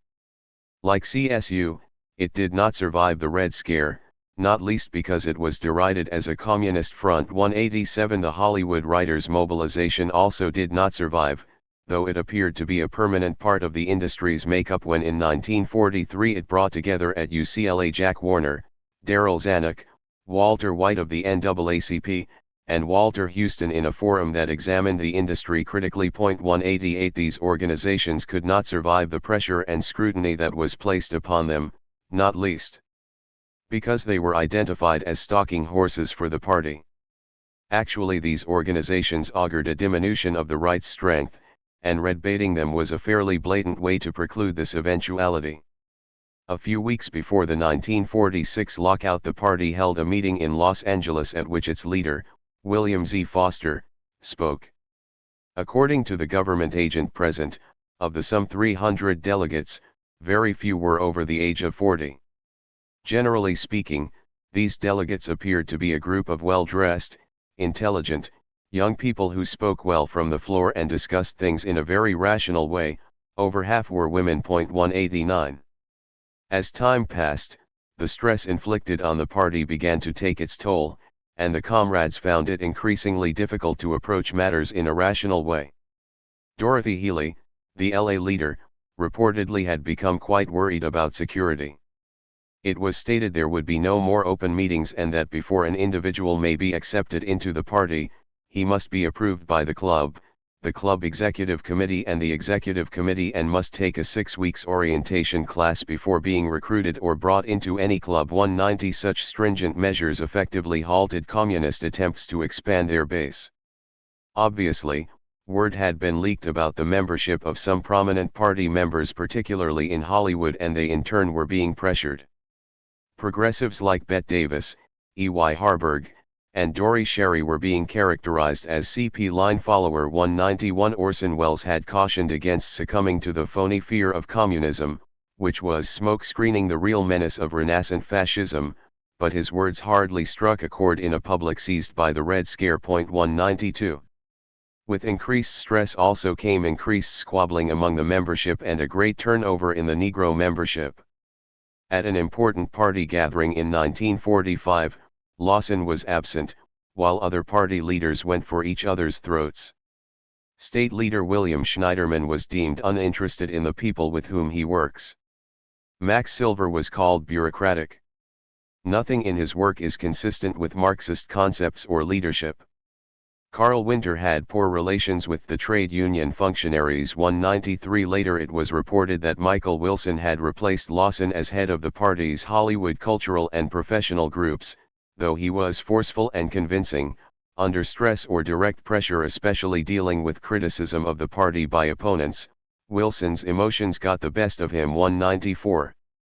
Yet while they reported on these rifts and weaknesses, intelligence agents were continuing to declare that there is no doubt that Hollywood and the immediate area now have become one of the main centers of CP propaganda and activity in the United States.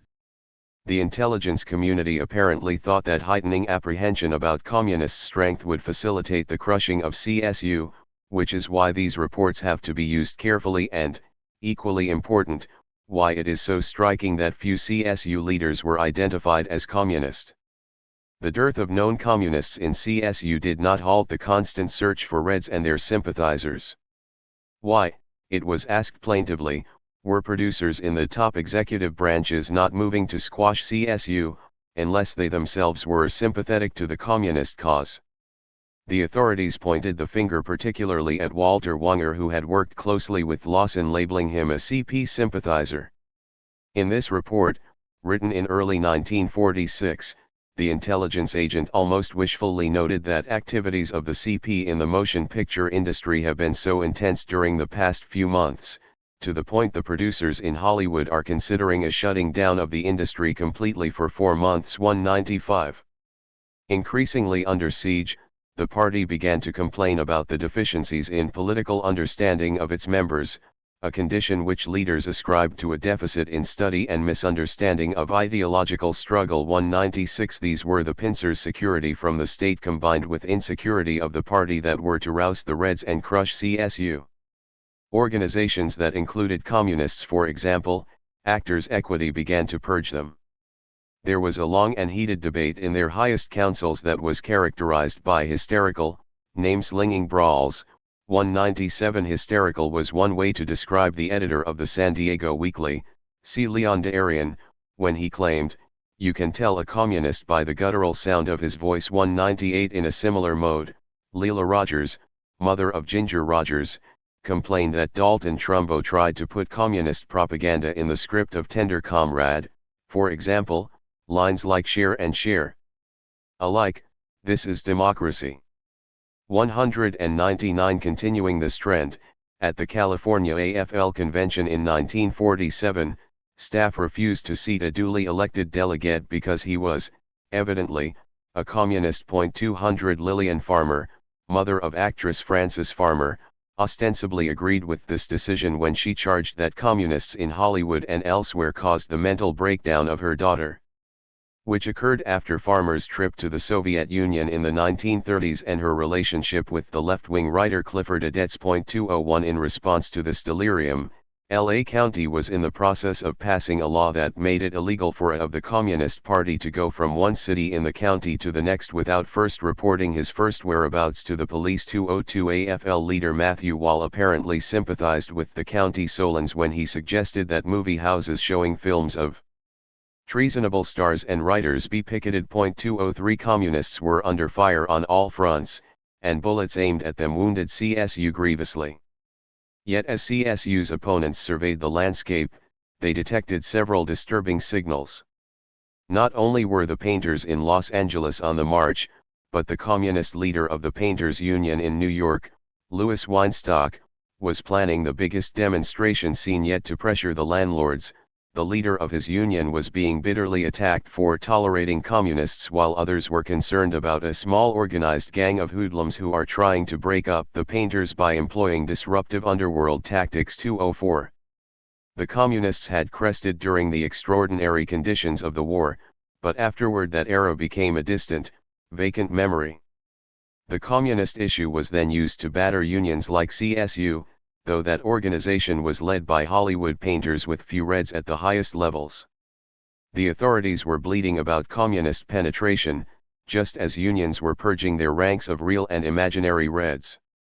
Yet mobsters, who continued to enjoy a role in Hollywood, mostly went about their business undisturbed. Mobsters and stars. Hysteria spread over the infiltration of Hollywood by the organized left, but correspondingly less concern arose about the role of organized crime. This relative acceptance of mobsters was startling, since they casually engaged in violence, introduced immoral corruption in the industry, and artificially inflated prices, while gaining an extraordinary sway over both capital and labor.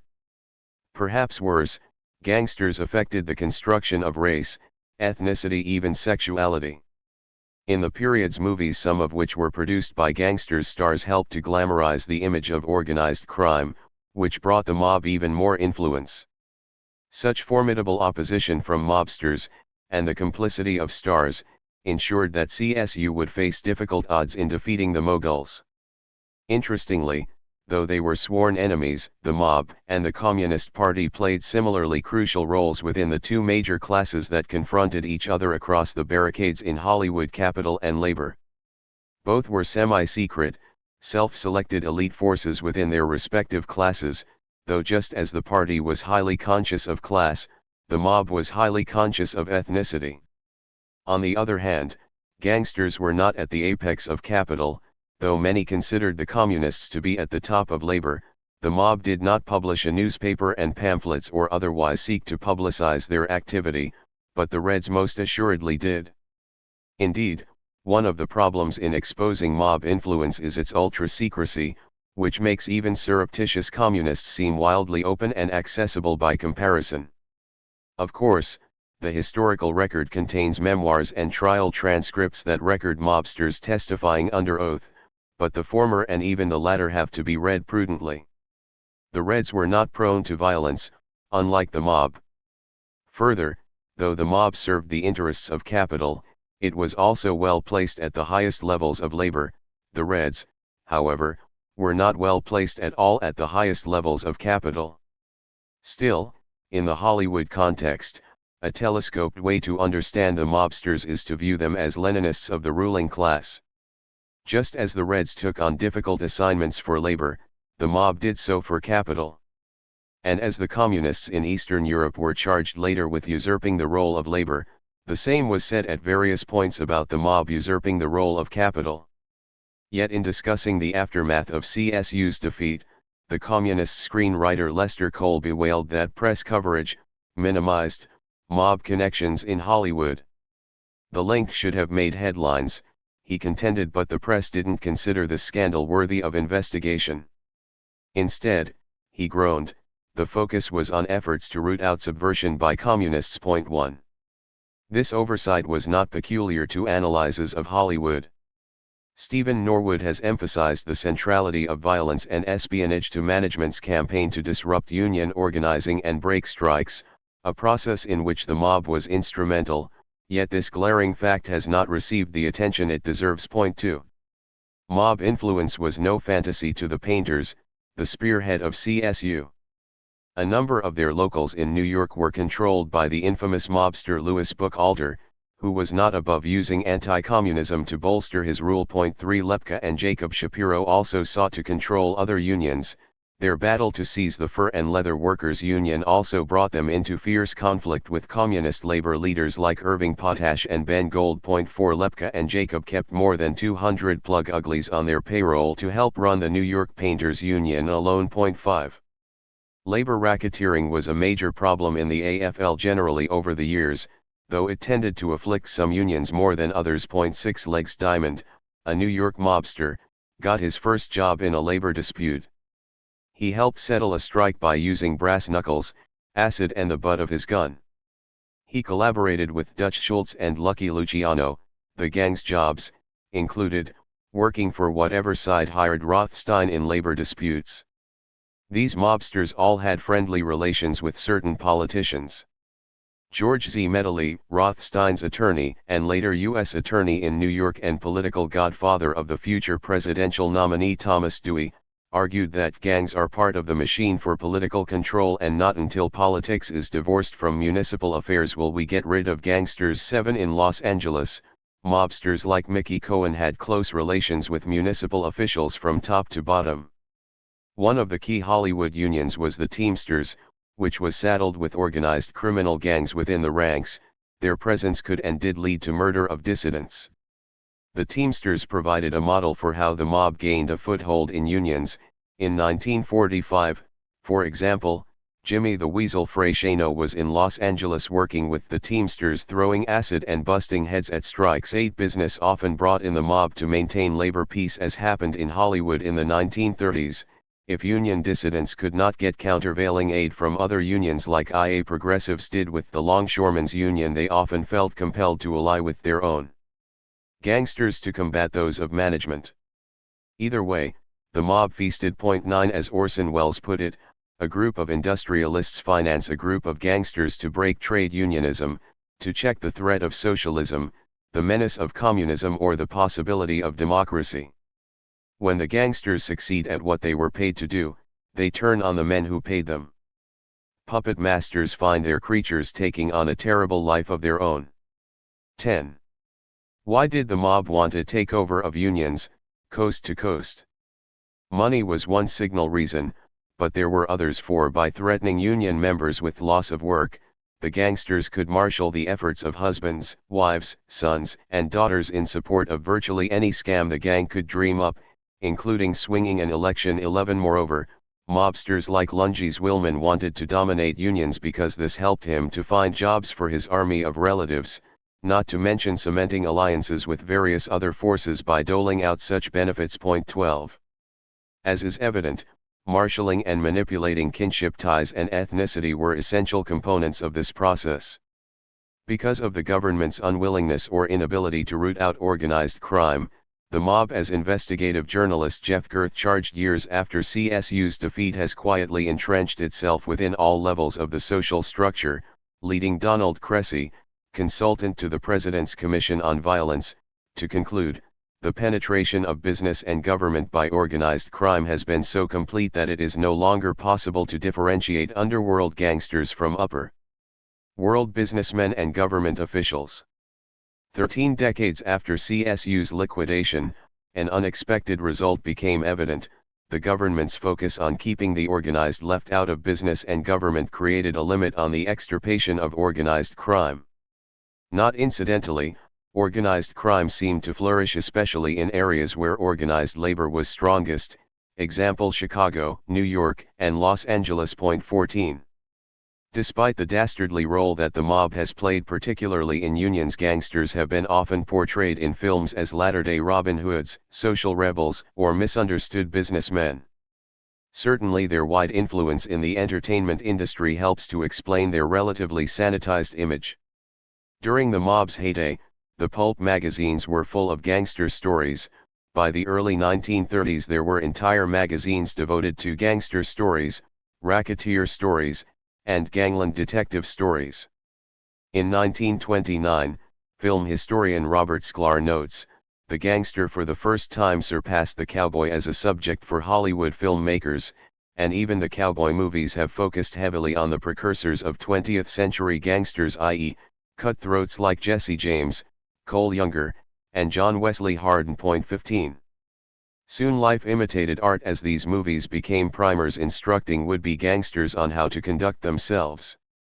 In 1946, when George Raft, an actor who frequently played gangsters in the movies, came to Florida to spend time with real-life mobsters Meyer Langsy and Bugsy Siegel, it was the gangsters who spent their time studying Raft, trying to find out the name of his tailor and studying his mannerisms, etc. 16 films like Scarface included scenes from real life, e.g., when Raft and Paul Muni brought flowers to a rival gangster in a hospital, then pulled a pistol out of the bouquet and shot him.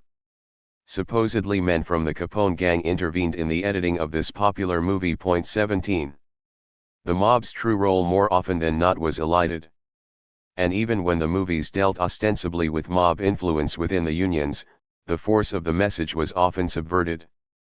For instance, On the Waterfront, which concerned the gangster-dominated Longshore Union in the New York area, was interpreted widely as a parable depicting the role of communists. Point 18. Similarly, Arthur Miller has told of writing a screenplay describing how gangsters murder and threaten union opponents, but studio executives wanted him to change the mobsters into communists. Point 19. According to James Agee, John Huston in his screenplay for Key Largo wanted gangsters to represent everything that is Wrong with post-war America, but this intent, AG says, was excised from the final cut. 20.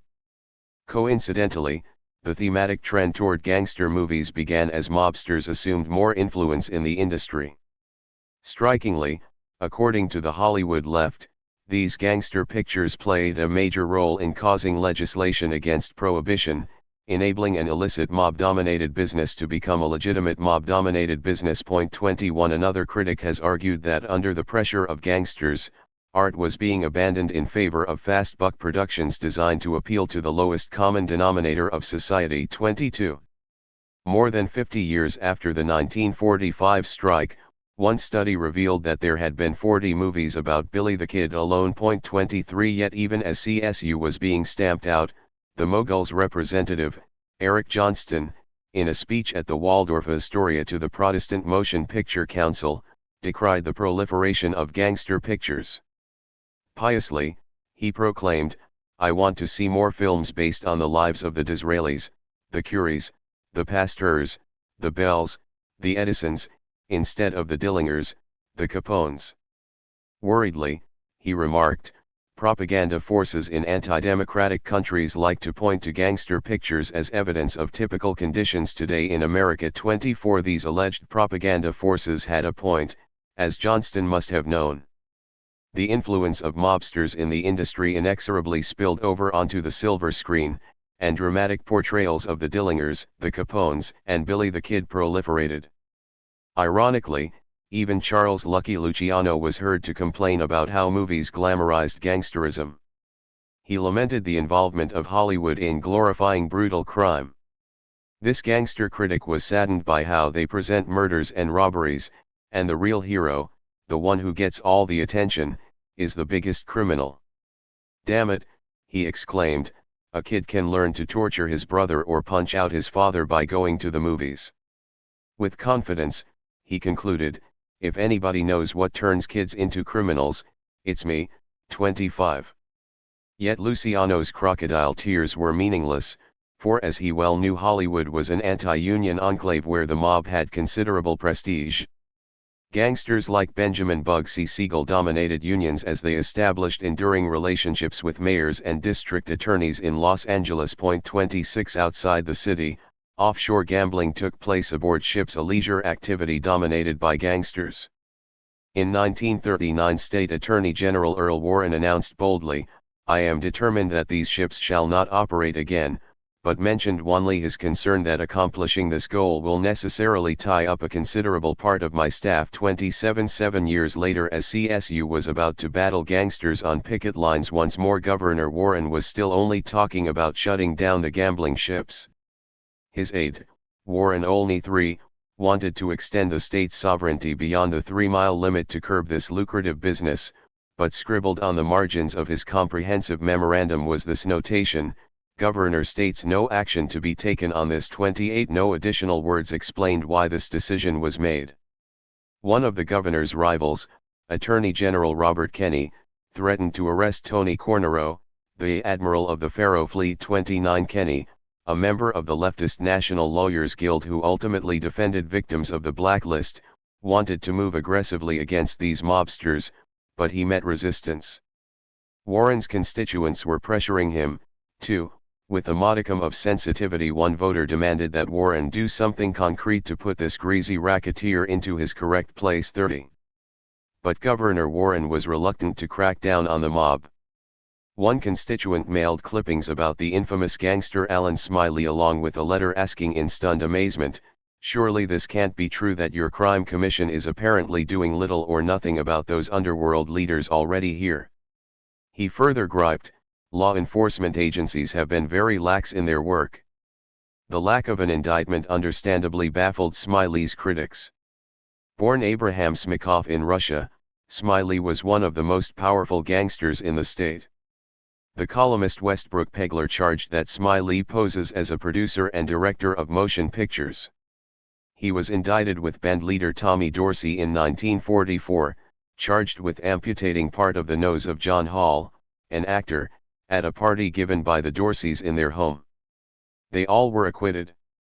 It was Smiley who was sitting together with Bugsy Siegel on a couch when Siegel was murdered by an unknown assailant. Smiley was not arrested. 31 He was also the key figure in the organized bookmaking racket.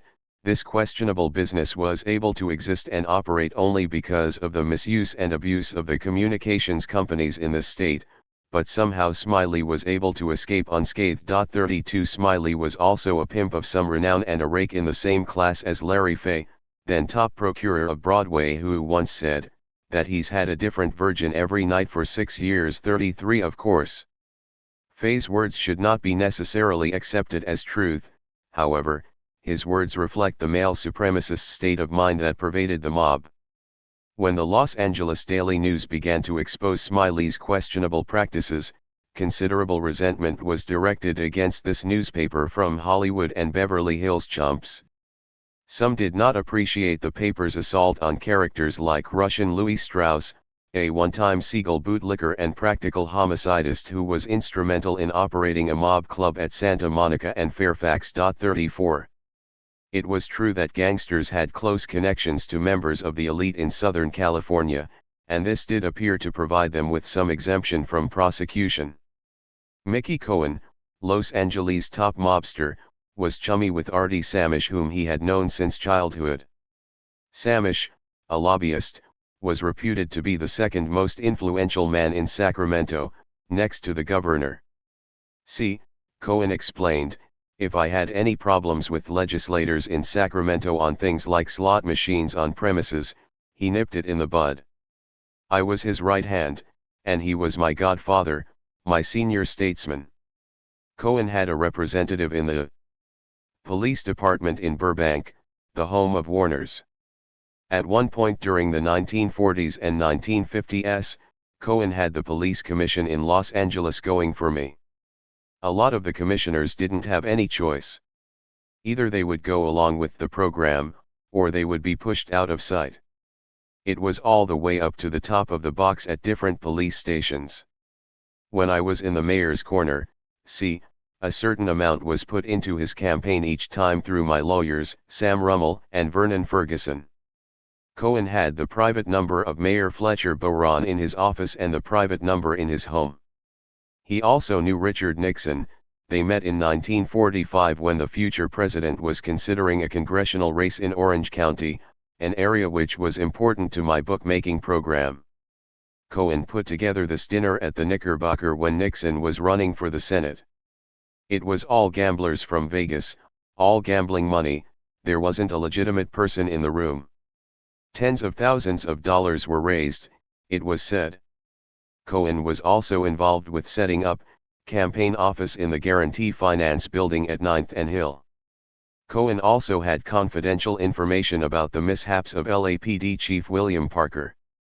Some gamblers sent the chief to Miami to one of them police conventions. They catered to him down there and they had these girls waiting for him on this boat. They were half-assed waitresses or hostesses, and I guess they'd turn a trick if they had to. One of these girls, Parker pinched her so hard her ass swelled up and was black and blue. She had to go a doctor to get it fixed. 35. It would be easy to dismiss all of Cohen's words as the ex post facto ramblings of a man in his dotage. However, his claims do help to explain how a man involved in such a wide range of illegitimate activities could escape the hoosegow so consistently, while being featured in newspapers and fan magazines squiring up and coming young starlets around town. In any event, investigative agencies confirmed the broad outlines of Cohen's influence. With subtle understatement, Governor Warren's Commission on Organized Crime concluded that Cohen had effective political connections. When Cohen's bodyguard was slain in his presence, Harry Cooper, special agent of the Attorney General's office, was at the mobster's side. The commission considered this a curious incident. 36. Cohen was not the only gangster with ties to the upper echelon of society. Frank Nitti and other mobsters apparently backed the entry of Joseph Kennedy into the world of motion pictures. 37. Charles Lucky Luciano even had men in the office of District Attorney Burton Fitts in Los Angeles. 38. Simultaneously fighting the Moguls, the mob, and the state proved difficult for CSU. Organized crime, which was dominated by Italian Americans, suffered a setback when the United States declared war against Italy during World War II. Perhaps unfairly, these mobsters were suspected of being sympathetic toward Rome. In addition, the conditions of war strengthened the natural predators of organized crime, the organized left, which pushed vigorously for prosecution of the mob. Like many of his colleagues, mobster Jimmy the Weasel Freixeino was a fierce anti-communist. Bugsy Siegel was close to a leading anti-communist.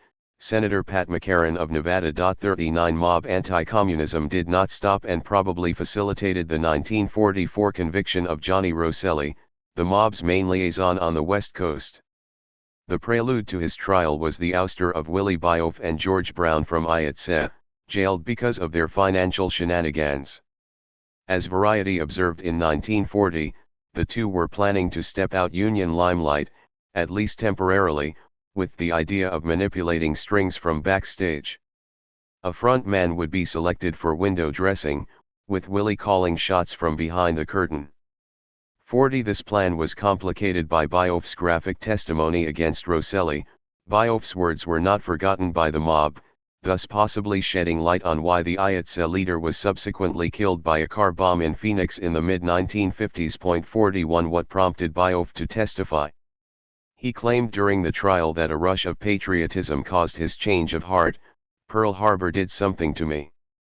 I want to cut my prison term down so I can help fight the Axis, he claimed sanctimoniously. 42. A flood of revelations based on sworn testimony emerged from this trial concerning the mob's power in Hollywood. In addition to funding studios and controlling unions, the mob was involved in the basics of the industry, e.g., the buying and selling of millions of feet in film stock. The mob also had influence over trade papers. William Wilkerson of The Hollywood Reporter, who often lavished Bioff with gifts, spoke of believing what he wrote most of the time. Maybe Wilkerson was referring to his habit of glossing over mob influence in Hollywood. He was not alone in acting as a shill for the mob. Jimmy Freixeino charged that this brought at the Herald, Aggie Underwood. She's a big editor there, prints any shit gives her. 43 William Randolph Hearst really had a strong liking for Cohen too. Helpfully, Hearst told his reporters to call Cohen a gambler, not a hoodlum, and to portray him as sort of like a Robin Hood. 44 An inspection of Hearst newspapers confirms this insight.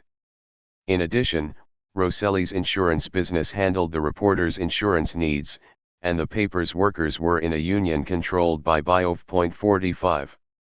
Rosselli, born Filippo Sacco in Estiria, Italy, in 1905, came to the United States in 1911. In addition to serving as a labor racketeer, he also worked in public relations for one of the studios and became a close friend of Pat Casey, the employer's main labor negotiator. The mob in Los Angeles also included Bugsy Siegel, Mickey Cohen, Jack Dragna, the Capone of Los Angeles, who also happened to be a leader of the Italian-American community in Southern California. Typically, this gangster was also an ethnocentrist. 46 The mob also had inroads within the Teamsters, a union that refused to observe CSU picket lines in 1945. 47 Of course, there were factions, ethnic and otherwise, within organized crime. The ouster of Brown and Bioff proved to be a godsend for crime boss Sam Giancana of Chicago, for example, allowing him to increase his influence in IATSE to the detriment of his competitors. 48. Convicting Rosselli and his comrades was no easy task. Key witnesses were afraid to testify for fear of bodily harm. 49 And these fears were not misguided. 50 Even so, in 1944 the defendants were convicted. In 1947, however, in the midst of the lockout and weeks before proclamation of the blacklist, Rosselli was paroled, a maneuver which provoked a national scandal. Eyebrows had been raised earlier when Bioff and Brown were freed in 1945, before one-third of their sentences had been completed. Income tax violations were dropped against Bioff. 51. The mob had been politically well connected for some time. Bioff had charged that in 1937, when the California legislature began an investigation of him, he gave $5,000 to the right person and the inquiry fizzled. The Republican Party charged that President Truman and his Attorney General, Tom Clark, refused to help the inquiry into the paroles of Rosselli and his Confederates. 52 The mob had provided a generous retainer to Paul Dillon, a St. Louis lawyer and former campaign manager for Truman, a move that apparently did not hurt the mobsters. 53 Perhaps this arrangement is why Giancana, later accused of helping to swing the presidential election in Illinois in 1960, called FDR's successor their boy. 54.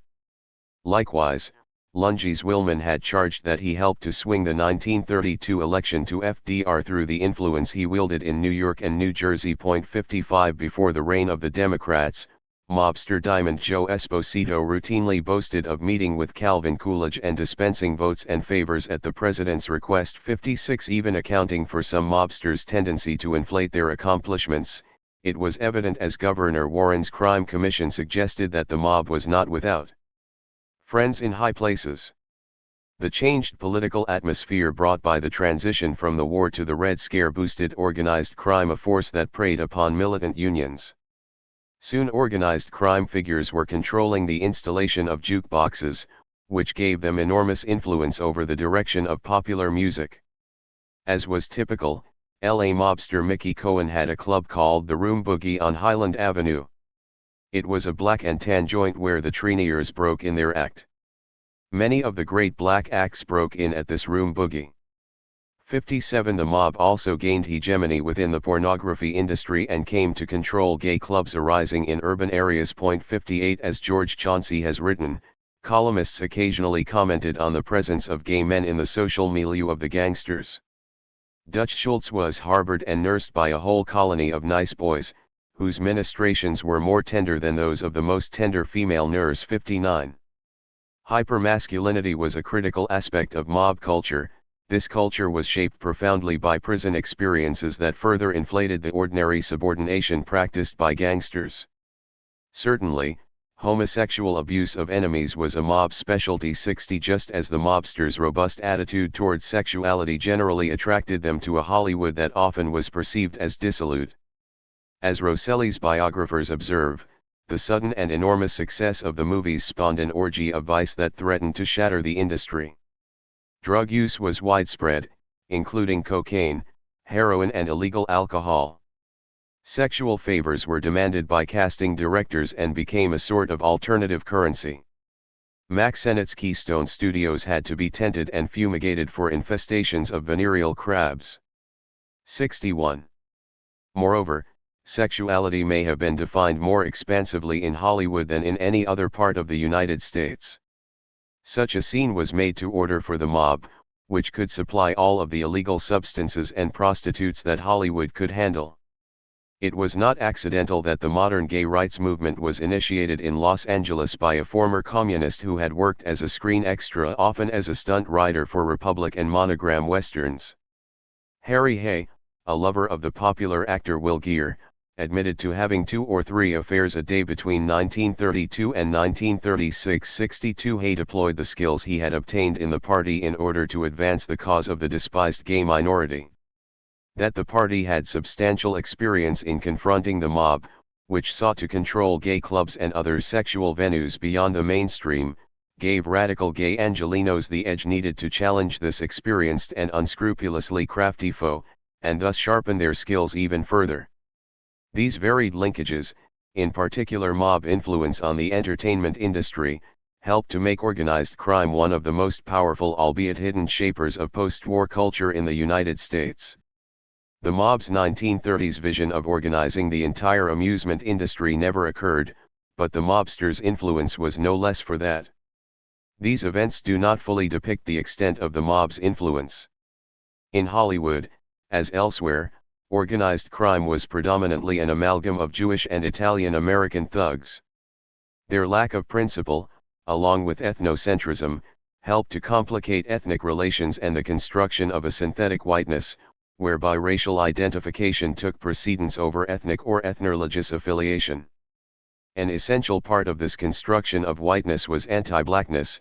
The absence of blacks from the ranks of mob families was at once suggestive of ethnocentrism and racism and sheds light on the relative absence of African Americans in Hollywood during this period. 63. Anti-Semitism seemed to be a more salient factor among the ultra-right in Los Angeles than did anti-Italian sentiment.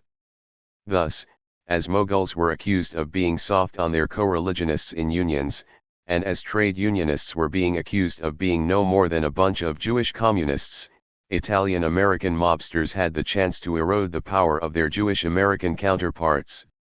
Hatred between these two influential ethnic groups was colored indelibly by gangland relations. Of course, Jewish and Italian Americans were not alone in emphasizing their ethnic backgrounds. The Westies, an Irish-American gang in New York City, were not above using their ethnic heritage as a framework for their criminal deeds. 64 African American gangs in Los Angeles also lean toward nationalism. 65. Of course, all mobsters were not strict ethnocentrists. Daniel Bell notes that Frank Costello had a good deal of ethnic pride, as did most gangsters.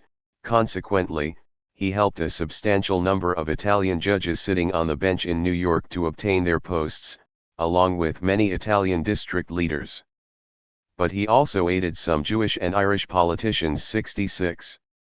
While the racial umbrella of whiteness tended to curb ethnic tensions among Americans of European descent, it did not erase such tensions within organized crime. The biographer of Lunges Willman, a Jewish mobster with some authority in show business, has remarked that most of the Italian gangsters in New York were anti-Semites. Vito Genovese was also a bigot.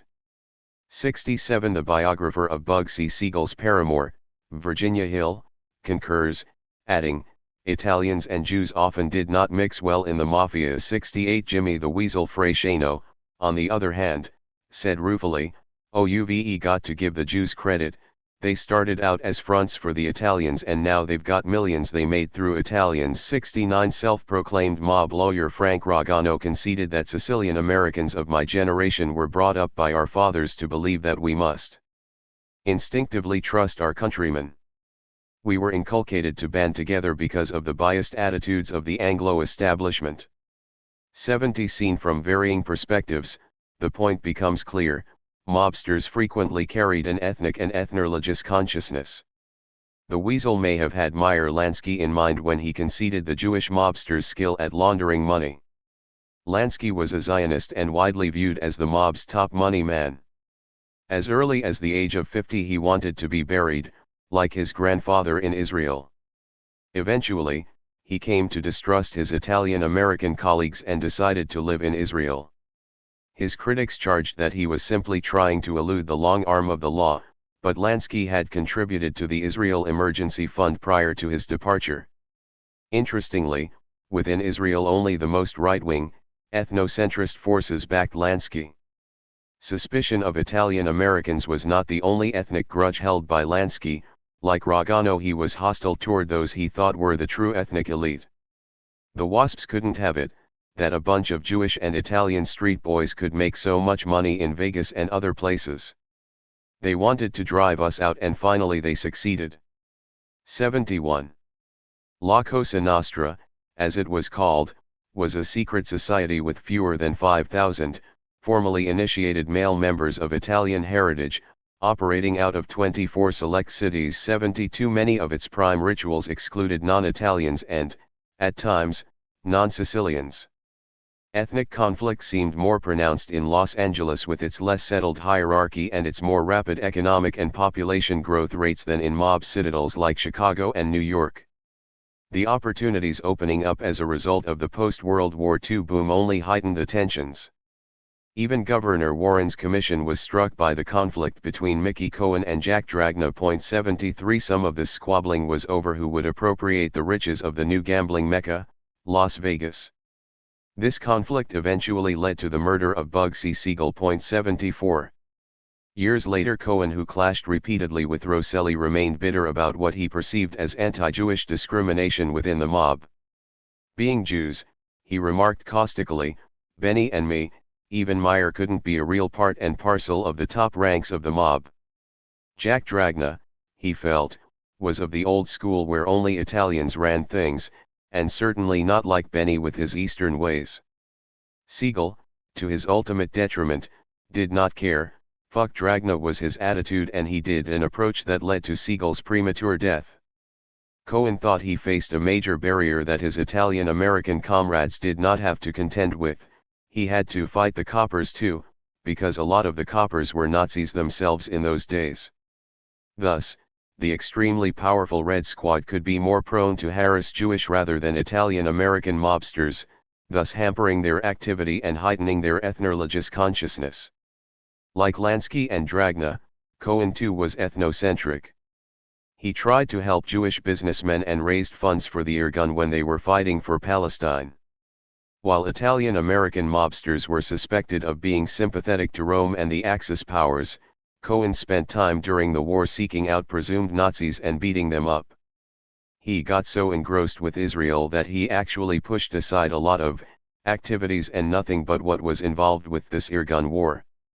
Thus, he got involved with this goddamn Israel war for 3 years and started to have relationships with Irgun members back in Israel 75. Cohen, who often referred to Italian Americans as WAPs, was stunned by the murder of Siegel. This slaying signaled a takeover of the rich harvest field Los Angeles and Las Vegas had become. Movement was well underway by Frank Costello and the Italian mob to move in on the West Coast. 76. Unfortunately for CSU, this complex maneuvering came during its major life and death struggle. Coming as it did in 1947, Siegel's murder also served as an intimidating signal to the mostly Jewish American Moguls, who were under pressure in Hollywood and who feared that their enemies might maneuver to eliminate them too, albeit in a more civilized manner than that used on Siegel. These Moguls had been accused repeatedly of failing to corral the Jewish radicals who presumably controlled the Communist Party and, it was thought, CSU. The growth in anti-Semitism following the war was not reassuring either. Squashing the Communists and, consequently, CSU seemed a small price to pay for the Moguls and, in any case, was consistent with their perceived class and perhaps ethno-religious interests. The fact that the Moguls would smash with barely concealed relish their presumed co-religionists demonstrated both their fealty to class concerns and their suitability for admittance into if not promotion within the hallowed halls of whiteness. 77 By smashing CSU, these Jewish Moguls could also demonstrate their Americanness.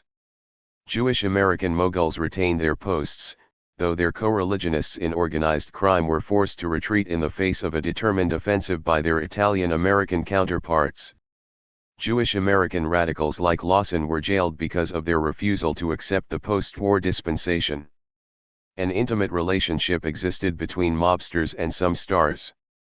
They enjoyed each other's company, the former often employed the latter in clubs and elsewhere, while the latter returned the favor by portraying the former favorably in the movies. On the other hand, the mob also policed and disciplined recalcitrant stars. Many stars thus had objective reasons for crossing CSU picket lines and, indeed, for becoming some of the Union's more implacable foes. George Raft had friendships with many mobsters, including Siegel and Owney Madden, the Baron of Hot Springs, Arkansas.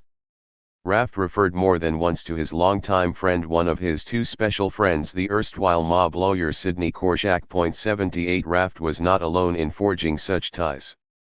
Sam and Chuck Giancana alleged that the mob sponsored numerous stars, including the Marx Brothers, George Raft, Jimmy Durante, Marie McDonald, Clark Gable, Gary Cooper, Jean Harlow, Cary Grant, and Wendy Berry. The mob in Chicago used its money and influence to try and get close to everybody from Ronald Reagan to Ed Sullivan. 79 The Weasel, like Rosselli, a former producer, claimed that he knew half the movie people in on a first-name basis. Jack Warner, Harry Cohn, Sam Goldwyn, Joe Schenck, Clark Gable, George Raft, Jean Harlow, Gary Cooper. 80 Lunges Willman was a lover of the star Jean Harlow. 81 Frank Sinatra's relationship with organized crime figures is well known. Mob lawyer Frank Ragano quotes him as declaring, "Hey, helped me become what I am today." Like many show business and sports personalities, Rocky Marciano was drawn to the gangster Santo Trafficante. 82 Mickey Cohen called Sinatra his best friend. When Frank was going pretty bad, when he was getting kind of discouraged, I had this testimonial dinner for him at the Beverly Hills Hotel. Sinatra, who had been associated with the left during the war, felt obligated to make a forced march to the right, a journey that left him in the embrace of the mob. 83 One of Cohen's men, Johnny Stompanato, like a number of other mobsters before him, dated stars, in his case, Lana Turner, whose daughter was accused of stabbing him to death, Ava Gardner, and Janet Leigh. Both Robert Mitchum and Sammy Davis, Jr., acted as character witnesses for Cohen during his numerous trials. 84 Mobsters, like most Americans, longed for the glitter and prestige that stars were thought to bring, a fact that may cast some doubt on their stories. However, as major investors in the entertainment industry, mobsters definitely had reason, incentive, and opportunity to consort with the exemplars of the glamour industry. Mobsters attended the leading Hollywood parties and the most sophisticated soirees, often with glamorous actresses in tow. In 1947, the Washington Times-Herald observed with wonder that California gangsters had social entree among the parvenus and themselves rank as the Astors and Vanderbilts of their time and place. 85 The mob was riding high, and its ability to deliver muscle to squash CSU was a large factor. The leading actors, the stars, also felt compelled to turn against CSU. Those crossing CSU picket lines included the brightest celestial bodies in the firmament of Hollywood, even some who had been scorned previously as acolytes of the left. Ray Milland, Lucille Ball, Olivia de Havilland, Judy Garland, Clark Gable, even the Three Stooges did not stand with CSU. 86 CSU was livid. What you make up toters need, the union sputtered, is to come to our open mass meetings on Sunday evenings and find out the kind of world you really live in. 87 CSU urged its allies in the labor movement to pressure the stars with boycotts and other tactics. The Pomona Valley Central Labor Council reprimanded Ingrid Bergman. "We cannot call you sister in this letter," the council members said with anger, "as we do not believe union sisters pass picket lines." By unanimous vote, the council insisted that the finger of scorn should be pointed at each of you. "Our name has been placed on our unfair list, and we shall instruct our people to avoid patronizing pictures where your name appears." 88. Bing Crosby supposedly apologized to pickets after crossing their line on the basis that the line wasn't there when he went to see a movie at a Paramount theater. "But we wonder," said a CSU missive, "who he apologizes to at Paramount when he goes through that picket line every day in order to work." The Velvet Crooner was contrasted with Edgar Bergen, who received a round of applause from the pickets as he turned away from the box office when he saw the picket line. 89 CSU was especially frustrated with the stars' impact, because of their notoriety. Their failure to back CSU effectively isolated the Labor Federation. Of course, the Screen Actors Guild as a union had its own grievances with the Moguls. Despite the life of luxury that stars were presumed to enjoy, between 1937 and 1946 the number of players under long-term contracts to Hollywood studios varied between 600 and 800. This meant that a significant percentage of the union was perpetually unemployed, and even the lucky hundreds had to endure one-sided adhesion contracts that neither stipulated the length of the working day nor included payment for rehearsals. Despite this rigorous existence, a congressional report in 1922 captured the persistent image of the actor's life with references to debauchery, riotous living, drunkenness, ribaldry, dissipation, free love, all conspicuous. Some of these alleged rogues were making something like $5,000 a month or more, which was extracted from poor people in large part. 90. The always insecure actors tended to feel that they had much to lose by aligning themselves with a supposedly communist CSU, particularly when their own alleged luxurious existences were viewed as largely undeserved. Moreover, not all actors were closet leftists straining to reveal their revolutionary colors. Gary Cooper had visited Albert Goering, industrialist brother of Hermann Goering, in Germany. 91 Maurice Chevalier, the French actor who became a star in Hollywood, collaborated with Germany during the war by performing for Nazi troops in Paris and Berlin. 92 Ginger Rogers' collaboration with fervent anti-communists was well known. Still, there were leftist SAG members whose livelihoods were imperiled as the war ended and the political climate changed. On November 16, 1943 in Los Angeles, there was a gala event celebrating the 10th anniversary of U.S. Soviet diplomatic relations. On the program was a shining roster of Hollywood's finest. Edward G. Robinson and Walter Huston were featured, along with Dooley Wilson. Jean Renoir arranged the staging for this event, which was sponsored by the National Council of American-Soviet Friendship. Patrons included Charles Chaplin, James Wong Howe, Paul Robeson, Leopold Stokowski, Walter Wanger, Orson Welles, Paul Henriot, Robert Rawson, and Upton Sinclair. 93. This leftward trend continued after the war for a while. Another gala event in early 1945 featured the premiere of a work adapted for the screen by Ring Lardner, Jr., entitled Tomorrow the World, which concerned the re-education of Nazi youth. Charles Boyer, Fred McMurray, Dick Powell, and Lena Horne were among those present. Paul Henriot captured the feelings of many when he warned, "Neutrals are either killed or they become traitors. In either case they die." I think it is worthwhile remembering this. 94. Days before the lockout, Time magazine tackled Hollywood's Independent Citizens Committee of the Arts, Sciences, and Professions, a premier left-leaning group. It can call on Gypsy Rose Lee to bare her navel and William Rose Bennett to write a script. With amazement, if not awe, Time said that Lena Horne will sing at any rally and Walter Huston will recite the Gettysburg Address. Frederick March belongs, and so do Eddie Cantor, Charles Boyer, Humphrey Bogart, Edward G. Robinson, Charles Lawton, and Robert Young.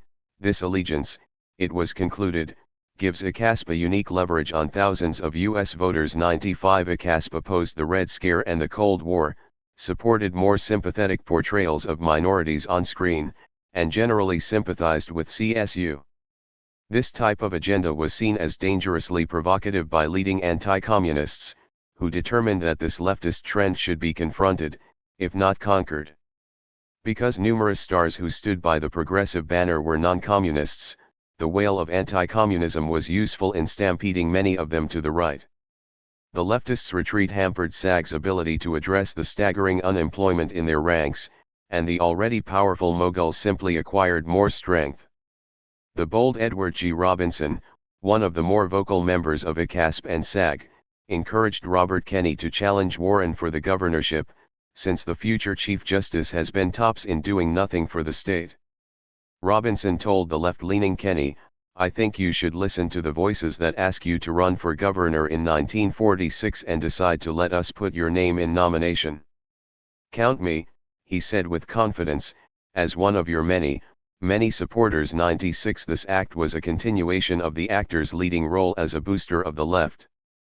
In 1943 he warmly informed Jessica Smith, editor of Soviet Russia Today, that he had just made a recording to be broadcast from Moscow providing aid and comfort to the Red Army, which he praised for its courage, valor, and achievements. He was able to talk in Russian, for he had been studying the language. 97. A few months later he praised the land of Stalin as a land where anti-Semitism is a high crime against the state. "No, there are no wailing walls in the length and breadth of the Soviet Union." He deemed performing in Maxim Gorky's The Lower Depths one of the most significant experiences in my career. 98. But it was not long before the barrel-chested actor issued a groveling apology for his pro-Soviet gumption. 99. No doubt Robinson felt that he had to retreat from the left, for he might otherwise have had difficulty securing another acting job, or like John Garfield, he may have been pushed to an early death. As early as December 1946 one journal named the former Little Caesar a Little Red. Robinson supposedly sponsored a number of organizations deemed less than worthy, including the Hollywood Democratic Committee, the American Committee for the Protection of the Foreign-Born, the National Council of American-Soviet Friendship, and other so-called Communist Fronts. 100. Robinson was also said to be a member of the notorious Stalin Stars. Other supposed members of this ignominious band were Katharine Hepburn, Groucho Marx, and Charles Chaplin. 101. Bette Davis was not in this supposed Hall of Shame, although military intelligence had alleged that she was a communist sympathizer and fellow traveler. The original meeting for the organization of the communist-infiltrated Hollywood canteen was held at Subject's home and she was elected president.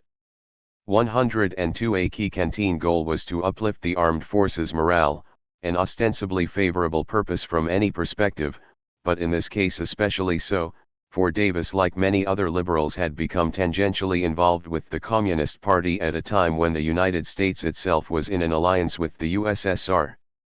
The actor Melvyn Douglas was a staunch anti-communist, though a liberal. Yet his opposition to the Reds was not sufficient to save him from harassment, in part because the Red Scare in Hollywood was aimed as much at progressivism as communism. Indeed, this fact was the ultimate lesson of CSU's destruction. In early 1946, as the Great Strike wave accelerated, Walter Reuther of the Auto Workers Union gave thanks to Douglas for coming to Detroit to speak at a rally as 200,000 GM strikers walked the picket lines. 103. Yet Douglas disdained the Progressive Citizens of America, the left-leaning organization that was seen as a forerunner for a challenge to President Harry S. Truman, protesting that his nomination to the executive board was without my knowledge. 104. Douglas' protestations did not spare him a blistering anti-Semitic assault from Congressman John Rankin, who referred to this friend of Eleanor Roosevelt and Hubert Humphrey by his birth name, Melvin Hesselberg, and suggested that he was one among many Jews hiding behind Anglo-Saxon names, to Hollywood's detriment. 105. The right-wing storming of Hollywood followed the war so quickly that it caught many stars unprepared and unable to fight back effectively. However, the fury and rapidity of the offensive were somewhat foreseeable. In retrospect, the wartime détente was an exception, and the resumption of the status quo ante was, perhaps, predictable. After all, stars were accused of being dupes of Reds before the war, too. As early as 1934, James Cagney was accused of aiding the Communists through his links with Lincoln Steffens, Ella Winter, and a mysterious woman named Mary. The same accusation was leveled at Dolores Del Rio, Lupe Velez, and Ramon Navarro. There was fear that stars who, in any case, belonged to a union SAG would throw their considerable magnetism and incomes behind strikes and strikers. 106. The star system had been enormously profitable for the Moguls, but it seemed that in lining the pockets of so many who after all were members of a union, studio executives may have been sustaining their own grave diggers. Even during the war, a Red Scare seemed to loom. In 1944, Ginger Rogers' mother warned against Red infiltration of Hollywood and the injection of communistic propaganda into movies. 107. A few days earlier, perhaps naively, John Garfield described his joy in encountering some of Tito's partisans in Yugoslavia. He lacked words, said the Daily Worker, to describe his emotions on seeing these heroes who have already become a world legend. 108. Tito eventually became a foe of Stalin, but he was still a communist, and that, along with Garfield's support of CSU 109, was enough to raise questions about the actor's reliability. During the strike and lockout, the studios placed considerable pressure on the stars to back away from CSU. Since CSU had clashed with SAG over who was to represent extras, many stars were not inclined to resist that pressure and back the Union Federation. Still, IATSE singled out Garfield's alleged radical credentials in one of their many flyers, raising the question of CSU's supposed communism. 110. Another flyer pointed the finger of accusation at Lionel Stander, Artie Shaw, and Dalton Trumbo. 111. But it was Garfield, perhaps because of his stardom, and his spouse and secretary, who were presumed Reds, who seemed to arouse the most hostile sentiment.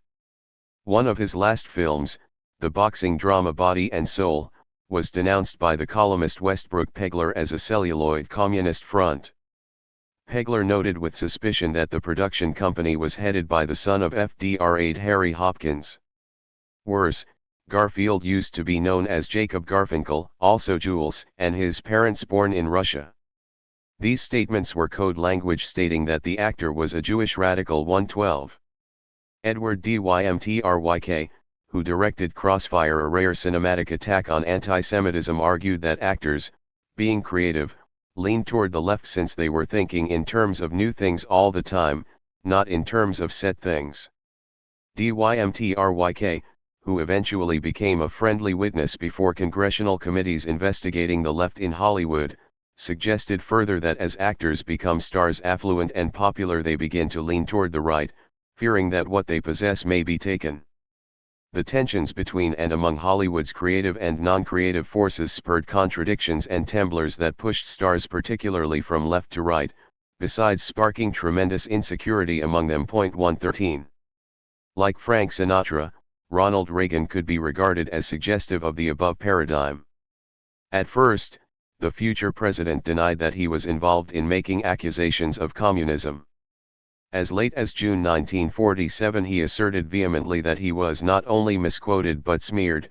"I am a trifle surprised," he said self-righteously, "that anyone should place any credence in anything the professional red-baiting section of the press says about his alleged anti-communist statements." 114 The statement was a bit disingenuous, for during the same year he began providing information about ICASP and other Hollywood activities to state authorities, had received the code name T10, and had begun to carry a gun for fear of alleged retribution from CSU supporters. 115. After the dust had settled and years had passed, Reagan dropped his prior reticence and blasted CSU with both barrels. The strikes, he charged, contributed substantially to the final disintegration of Hollywood as the key movie manufacturer of the world. Reagan's meaning here is unclear, for at the time, Hollywood films were still the premier revenue earners in the global market. He also blamed the Reds for the strike and lockout. Their aim was to gain economic control of the motion picture industry in order to finance their activities and subvert the screen for their propaganda. Happily, he concluded, the picket lines that spring dropped almost to nothing. 116. Reagan's critics were disgusted with his performance. Philip Dunn, the Oscar-winning screenwriter of the moving How Green Was My Valley, maintained that the actor postured all over the place during the labor unrest. He talked about going through the picket lines and people threatening to throw acid in his face. Actually, says Dunn, all the goon stuff was on his side. Still, Dunn recognized with clarity that the performance he gave during the travails of CSU launched Reagan on his political career. 117. Contrarily, Charles Chaplin's refusal to follow the path trod by Reagan accelerated his estrangement from his adopted homeland. He knew Sorrell and, as a result, became friendly with Father George Dunn, one of the first to expose the machinations of IATSE. 118 Early in 1947 CSU News happily quoted Chaplin as saying, "I never walked through picket lines myself, and I don't wish anybody to do so while working for me." 119 This kind of association, along with his own personal peccadillos, brought the British-born comedian a plethora of troubles. 120 As early as 1944 the Daily Worker expressed concern that Chaplin was becoming the first victim of the small minority of red baiters in the movie industry. 121 Chaplin was showing up at venues, e.g., serving with John Howard Lawson as a pallbearer at Theodore Dreiser's funeral, where the red baiters were not exactly welcome. 122 His personal problems entered this political realm when his first wife complained after their divorce in 1920 that his socialist theories had done much to wreck their marriage. He brought his radical friends to the house, she said, and I didn't like them. I wouldn't eat with them. 123 Eventually, Chaplin's infatuation with socialist theories so displeased his enemies that he felt compelled to abandon the United States for exile in Europe. 124 Sorrell and CSU had lost yet another ally. Other friends of CSU were not so lucky and were unable to escape into exile. Sterling Hayden had joined the party in mid-1946. He was told it would be helpful if the Screen Actors Guild could be swung into line in support of a strike. So he went to a cocktail party and began to meet actors and actresses who felt the same way. 125 This activity, which at the time seemed rather innocent, contributed to his being called before a congressional committee in 1951. The same happened to Lionel Stander, the actor whose whistling of the communist anthem, the Internationale, in a movie was often cited as evidence of red subversion in Hollywood.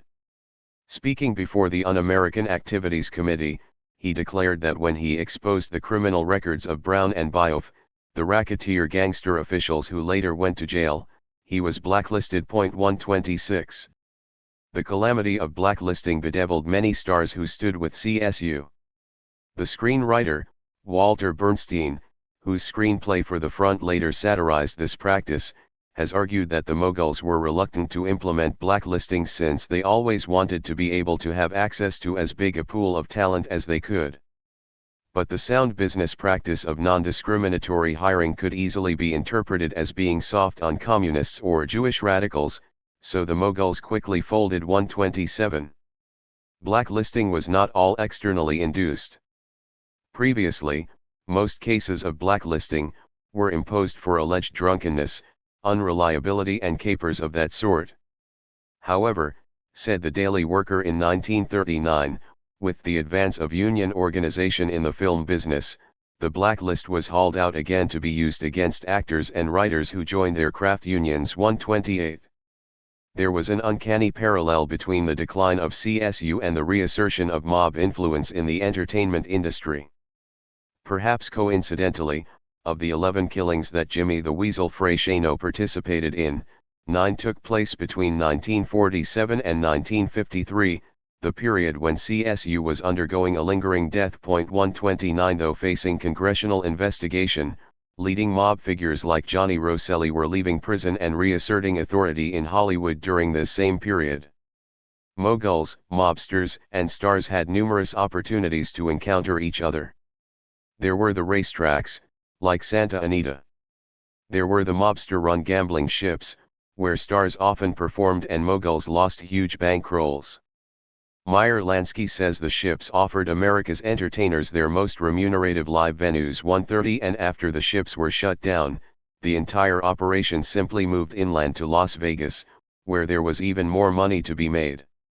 The crossroads where mobsters, moguls, and stars met were often charged with tension, not least because moguls liked to enlist mobsters to discipline stars and others. Mickey Cohen tells of the time when Harry Cohn wanted mobsters to murder Sammy Davis, Jr., because of his affair with the actress Kim Novak, fearing that an interracial relationship would harm her marketability. Cohen met with Cohn about the matter and the mogul referred to the charismatic entertainer as that fucking nigger bastard. Cohen claims that this slur upset him and that although the star was not murdered, Cohn allegedly threatened Davis with the loss of his one good eye if he continued the relationship. 131 However, Novak did recall being called into Cohn's office where she found him surrounded by all these men, including people in the mob. 132 Though Cohen was quite self-righteous about his alleged anti-racism, mobsters were generally conspicuous racists, as demonstrated by their enterprises in Jim Crow Las Vegas. 133 Yet this episode does provide a glimpse of the mob's social utility in Hollywood as a freelance agent for policing the industry generally and keeping stars in line specifically. This episode also provides insight into the folkways of the Moguls and how and why they moved with such vigor to hammer CSU. Moguls. A thin line often separated those who became mobsters from those who became legitimate businessmen. Often both grew up in the same neighborhoods and had intimate associations. Some of those who became legitimate businessmen began their economic endeavors on the illicit side of the street. That some could escape negative branding irked Meyer Lansky to no end. Why is Lansky a gangster, he lamented, and not the Bronfman and Rosenstiel families? Like this mobster, they too had been involved in bootlegging and other unsavory practices, so why did he alone have to bear the stain of gangsterism? 1. Mobsters were silent partners of the movie Moguls, 2, but the latter did not seem to suffer obloquy as a result. The bankrolling of Harry Cohn and Columbia Pictures by Lunges Willman was well known, as were his business dealings with Joseph Schenck of MGM. 2 Allegedly, Sam Giancana often conducted business with producer Harry Cohn as well. 3 The Moguls' esteem in the public eye did not seem to suffer from such unpleasant associations. Relations between mobsters and moguls were quite intimate. Carl Laemmle, Jr., fell in love with Virginia Hill, despite the fact that she was the paramour of Bugsy Siegel. 4 Top studio executive Eddie Mannix had made friends with a number of gangsters when he was just a kid working construction at New Jersey's Palisades Park. He liked the company of bookmakers, bootleggers, prize fight promoters and talent agents, in that order. He was good friends with Mickey Cohen and through the famed LA hoodlum knew some pretty nasty people who knew even nastier people, including policemen who weren't getting by on the money they'd saved up for retirement. 5 such associations helped Cohen to place his associates in jobs at studios like Warner's. 6. Joseph Schenck, head of production and then board chairman at Fox as well as president of United Artists Theaters, was quite friendly with Willie Bioff during his tenure at IATSE. Schenck entertained the corrupt labor leader in his home and gave him an inscribed photograph. He bought Bioff 1,000 shares of Fox stock, 1,000 shares of Consolidated Oil, and 500 shares of Continental Can, and provided him with $95,000 for the purchase of his sprawling Southern California ranch. 7 At Rosselli's trial, Schenck argued that these gifts were just extortion, remuneration provided out of fear. Others saw them as bribes to buy labor peace. This trial also revealed that Rosselli was a confidential investigator for Pat Casey, the studio's leading labor negotiator. Labor disruption was particularly troublesome during the shooting of films, a time-sensitive process in which elongated schedules were the rule and not the exception. A confidential investigator like Rosselli could be quite helpful in ferreting out the reason for such disruption and helping to eliminate it. The Moguls relied not only on outlaws but also on those who apprehended them, too.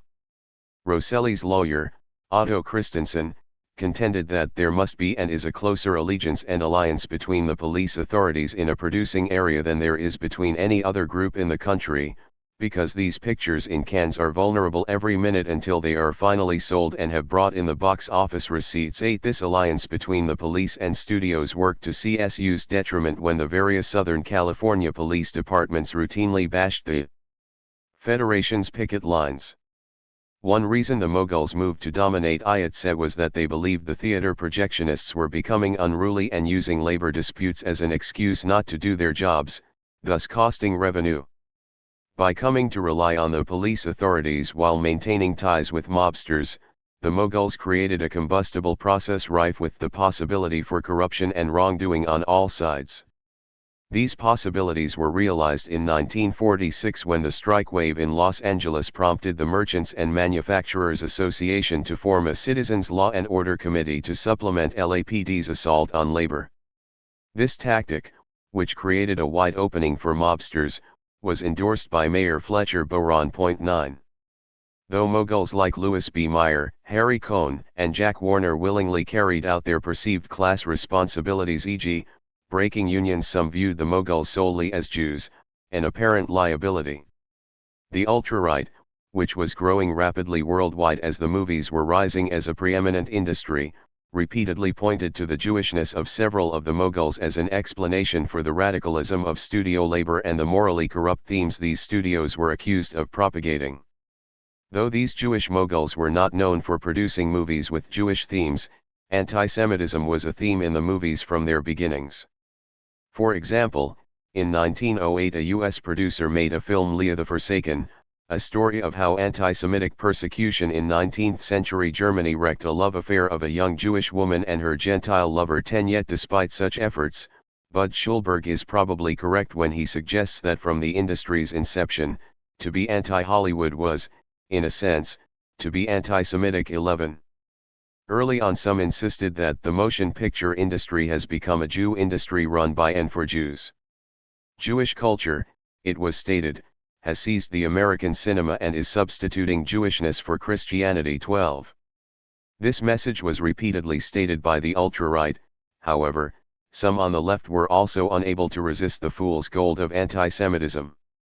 Theodore Dreiser, the famed novelist, was compelled to apologize for saying, "If you to the Jews discuss Jews, you will find that they are money-minded, very pagan, very sharp in practice. Left to sheer liberalism as you interpret it, they could possess America by sheer numbers, their cohesion, and their race tastes, and, as in the case of the Negro in South Africa, really overrun the land." John Howard Lawson and Michael Gold, two leading Jewish communists, met with Dreiser for an explanation, and to highlight his failure to see class distinctions. 13 A point worthy of further exploration is how the prominence of Jewish Americans like Lawson within the party may have helped to exacerbate pre-existing anti-Semitic biases and thus further inflame anti-communism. 14. During an age marked by the rise of Hitler, the most virulent anti-Semitism was predominantly a phenomenon associated with the ultra-right. According to Stephen Allen Carr, S.A. group Jews were considered to be particularly sympathetic to communism. The appearance of the Protocols of the Elders of Zion, a fabled anti-Semitic concoction about a plot of Jewish communists and capitalists to seize global control, was a setback to the campaign for religious equality. 15 This obnoxious bigotry found fertile ground in Los Angeles, a city that prided itself on its Christian roots. Jews were barred from the lawn tennis club, so they founded the Hollywood Lawn Tennis Club. 16 Harry Hay, an Angelino and founder of the modern gay rights movement, has recalled that in the 1920s anti-Semitism was widespread in Los Angeles, as the very name of the social purity of Pasadena attests. Restrictive covenants in sales agreements often prevented Jews from owning property in many parts of the city. 17. In this era, anti-Jewish fervor was far from being localized in Los Angeles, it was a global phenomenon. The rising Nazis in Germany used the movie industry to set the stage for the Holocaust. The chillingly entitled film Unworthy Lives triggered the full-scale implementation of the first mass extermination program.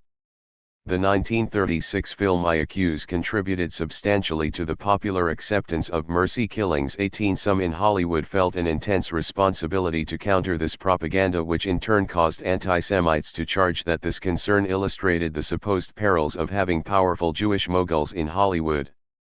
However, not all the Jewish moguls consistently opposed fascism. Harry Cohn, the mogul with probably the closest connections to mobsters, admired Benito Mussolini. Non-Jewish powers in Hollywood, such as Walt Disney and the industry's prime funder, A.P. Giannini of the Bank of America, also looked fondly on Il Duce. In 1936 Giannini welcomed Carolo Roncorani, president of Italy's Fascist National Confederation of Business and a member of the Joint Executive of the Fascist Confederation of Industrials, to Hollywood to discuss cooperative filmmaking with Rome. The following year, during the making of Snow White, Disney visited Italy and was entertained by Mussolini himself in his private villa.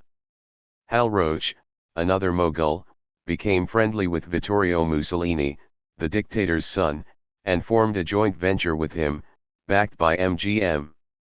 Roach was furious when the war interrupted this grand alliance, arguing angrily that it failed because the Jewish people in the picture business didn't like it. 19 Joseph Breen, one of the more influential forces in the movie industry, was another of the numerous anti-Semites populating an industry that was said to be dominated by Jews. 20.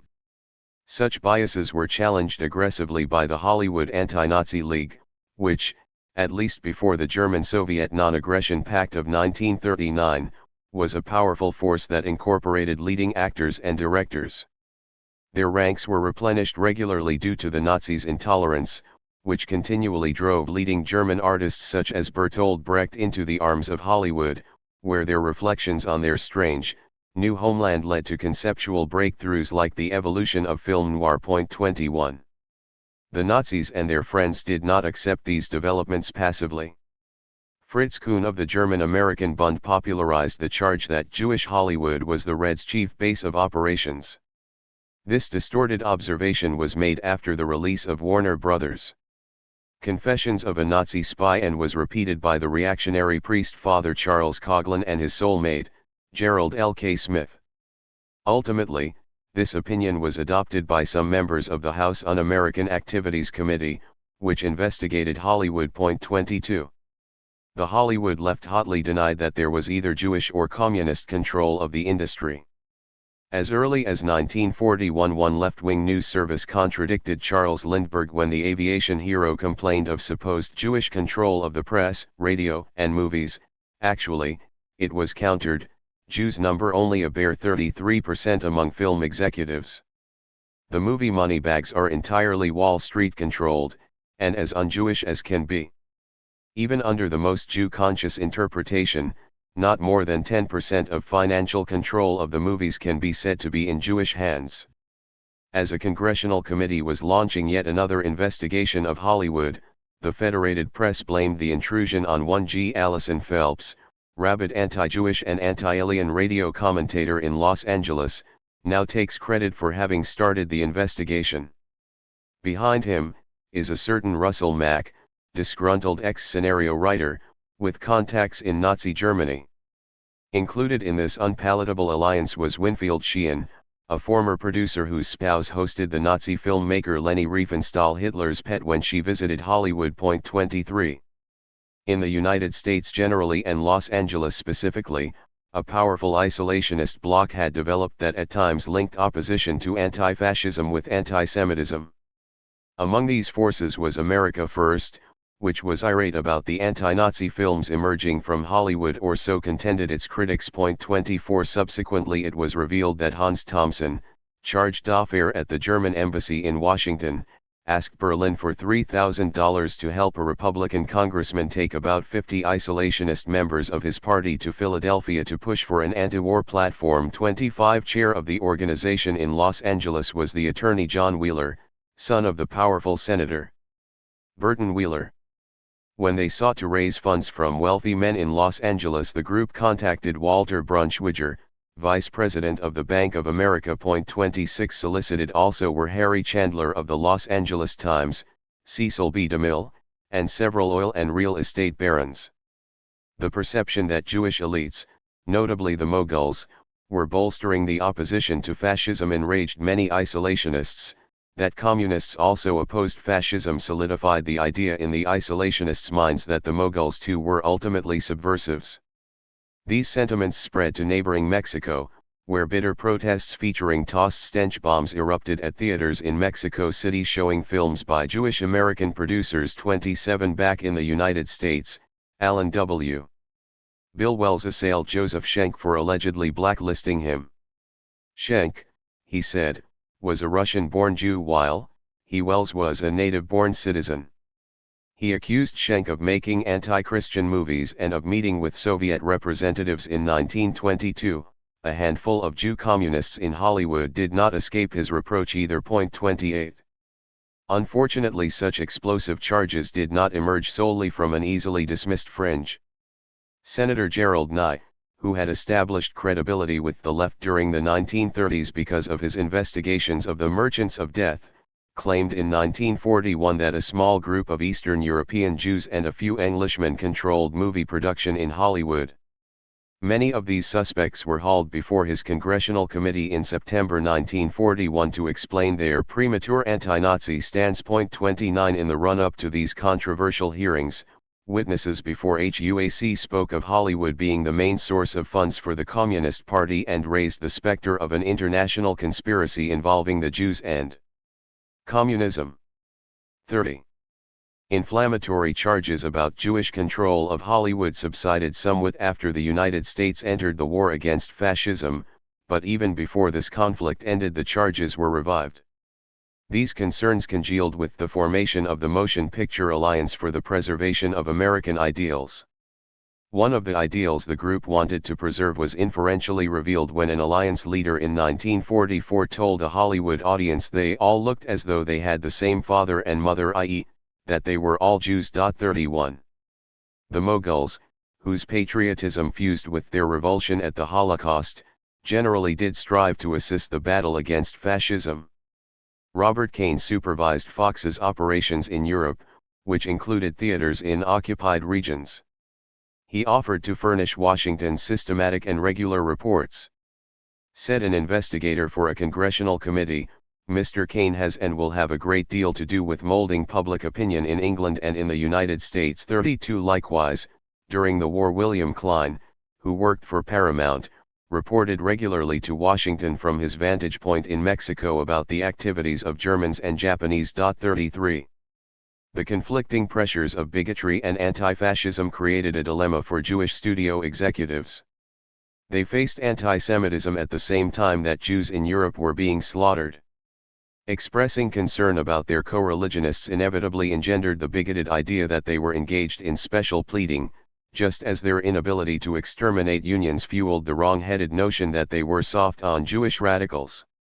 The Moguls' opponents also believed it dangerous for non-Christians to influence this powerful medium. As a result, some Jewish executives felt compelled to distance themselves from their co-religionists. Walter Wanger, one of John Howard Lawson's favorite producers, took the opposite tack.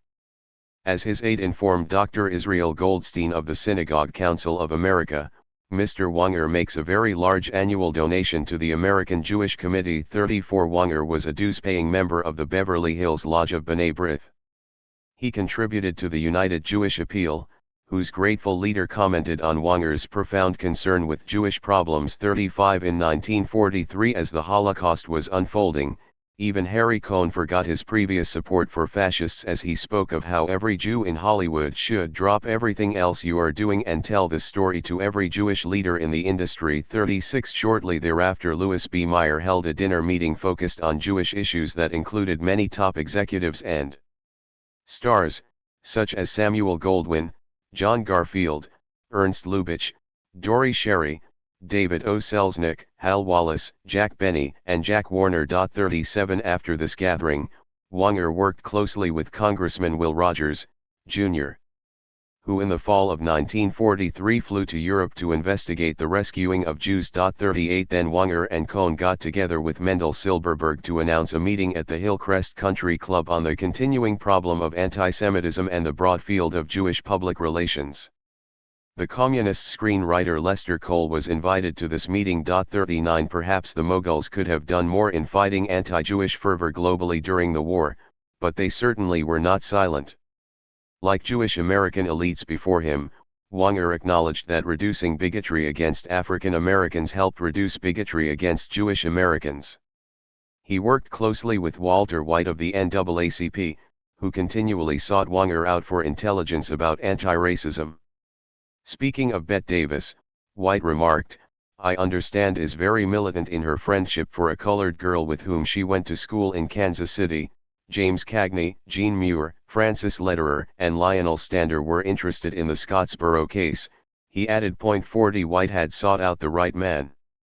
Wanger, the Oscar-winning producer of I Want to Live, The Invasion of the Body Snatchers, Cleopatra, the anti-fascist classic Gabriel Over the White House, Blockade, Foreign Correspondent, Stagecoach, and other popular movies happened to be one of the leading executives fighting bigotry. Unfortunately, Wanger's open-minded attitudes about race were not reciprocated by other Moguls during this period. David O. Selznick debated whether the African-American cast members of his questionable epic Gone with the Wind should be invited to its Atlanta premiere for fear of offending racists. 41 Aware of the negative images he was propagating, he worried that the film's racial depictions might harm relations between African Americans and the Jews of America, and considered hiring a black college president or editor for a meager $2,000 to defend his movie. 42 Rabbi Barnett Brickner counseled him that since individuals, who are Jews, are charged with the production of films, they must make the supreme effort to provide the best type of film. 43 Val Lewton warned him not to use the epithet nigger in the film, reminding him how the rank and file threw bricks at the screen nationally when inadvertently Lionel Barrymore used the slur in one of his movies. 44 These cautionary words did not prevent Selznick from making a film that was protested against by numerous African Americans. Selznick even contemplated suing one of his more vociferous critics, the African-American communist Ben Davis. 45 Though the Moguls spared no expense in producing extravaganzas such as Gone with the Wind that were criticized as racially insensitive, the presentation of contrary messages was seen as more problematic. The black actor Canada Lee grumbled about the Southern white supremacists who dominated the mass media and the pre-censorship that stifled the production of more progressive images. 46 In the early 1940s, the black writer Chester Himes went from studio to studio with his stories but was turned down everywhere. At one point he was on the verge of being hired as a reader for screenplays but was afterward told that Jack Warner didn't want any niggers on his lot. At another, where he was being considered for a publicity position, he learned that the all-Negro cast of Cabin in the Sky was excluded from the whites-only commissary. 47 Reducing the overall level of bigotry was hard when anti-Negro racism was blithely tolerated. This casual racism helped to create an atmosphere where hatreds of all kinds could flourish. Ironically, the illiberal anti-labor fervor that the Moguls so freely exhibited during the strike and lockout helped fuel an equally illiberal anti-Semitism. Moreover, the fact that some of the most insistent investigators of Hollywood also happened to be stolid conservatives and anti-Semites was difficult to ignore. The California legislator Jack Tenney had served as the running mate of Gerald L.K. Smith in the ominously named Christian Nationalist Party. HUAC's counsel, Robert Stripling, was a Southern white supremacist who had previously assisted Ernest Sullivan, a former publicist for the Bund 48. Such affiliations clearly colored the perceptions of those who were scrutinizing Hollywood. A report from the FBI, issued as pickets were still encircling the studios in 1946, nervously pointed to several outside organizations financed by large contributions from the Hollywood industry which cooperate in the support and protection of the Communist Party. This list included the Southland Jewish Organization, B'nai B'rith, Jewish Worker Council. There were, warned the FBI, also other smaller groups of the same nature and controlled by the same types of persons. 49 Another FBI agent had a more sinister analysis. The feeling seems to be growing in many quarters that the industry itself is not averse to being used by this movement because of the intense penetration of the industry by European refugees. 50 The agent was reflecting the broadly held perception that, as one anonymous though well-circulated flyer put it, a Jewish monopoly over the industry brazenly discharges non-Jewish men and women and replaces them with refugee Jews from Europe. Why would these studios, the flyer asked, make anti-Nazi films that are boycotted in Germany, thus causing a fall in profits? Why make Blockade, Life of Emile Zola, or Confessions of a Nazi Spy, 51? As the lockout proceeded, some sensed that affluent Moguls were still acting as if the popular front of World War I's zenith when communists and anti-fascists freely cooperated was still in place. These Moguls did not seem to understand, it was thought, that the winding down of the war put an end to this unity and that a new order required not an embrace but a punishing of communists and left-leaning trade unionists. This perception that the Moguls were out of touch with newer realities did not erode in March 1945 when the Los Angeles Times reported that Walter Wanger had joined with Dalton Trumbo in a fate for Harry Bridges, a labor leader who was widely believed to be a communist. 52. The American Jewish Labor Council took this situation quite seriously. In June 1946, Max Steinberg recalled with disappointment a controversial incident involving a HUAC investigator who informed Professor Clyde Miller of Columbia University, "You should tell your Jewish friends that the Jews in Germany stuck their necks out too far and Hitler took good care of them and that the same thing will happen here unless they watch their steps." 53. This was not an isolated incident.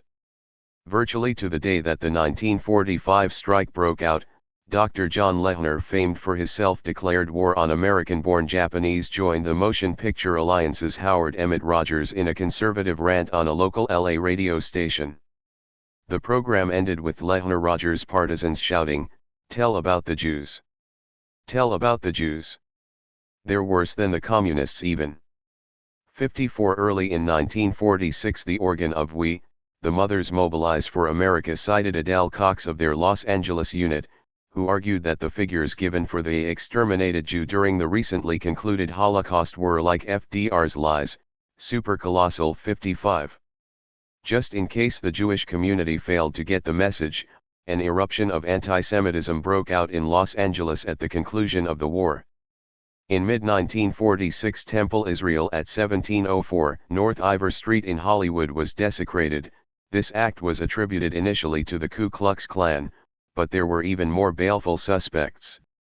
There were German slogans scrawled on the walls, and the synagogue had received more threatening letters, some of them have been written in German.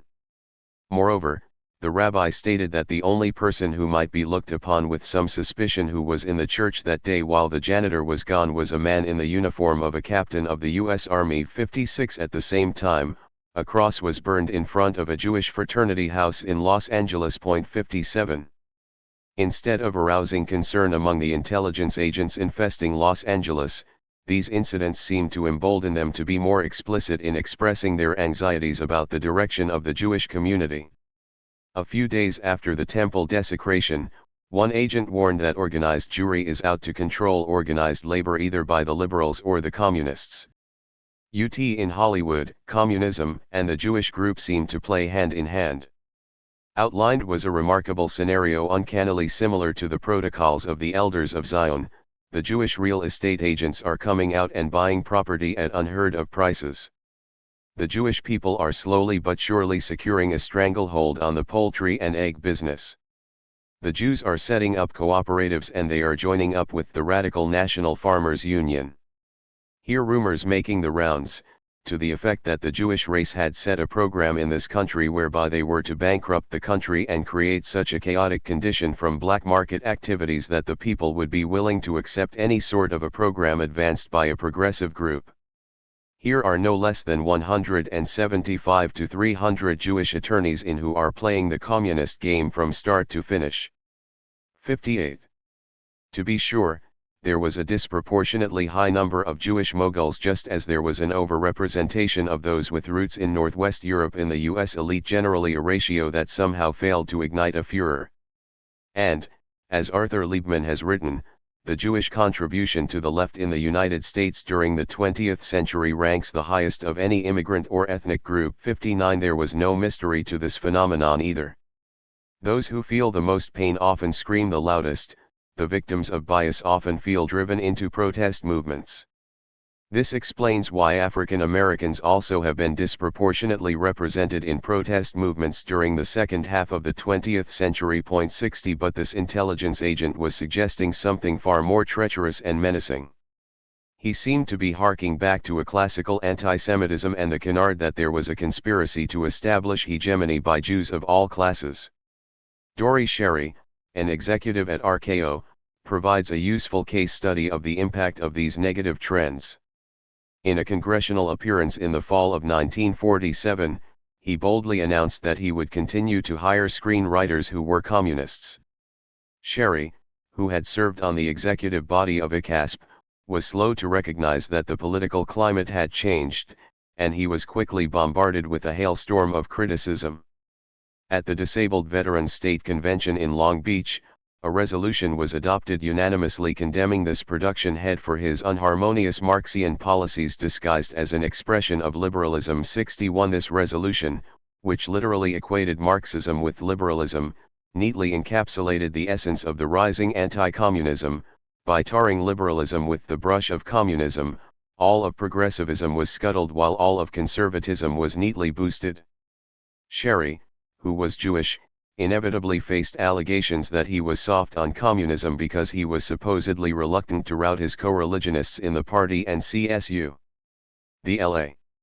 Jewish Community Relations Committee, in a statement drafted by Sherry, deplored the attempt now being made by anti-democratic forces to group all Jewish organizations and individuals with communism and communistic activity. 62. This protest did not save Sherry.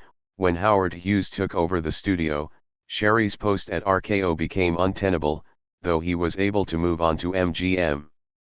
Partial responsibility for these anti-Semitic attacks lay with an industry downturn that led some to conclude that their economic position was eroding because of alleged Jewish and leftist domination.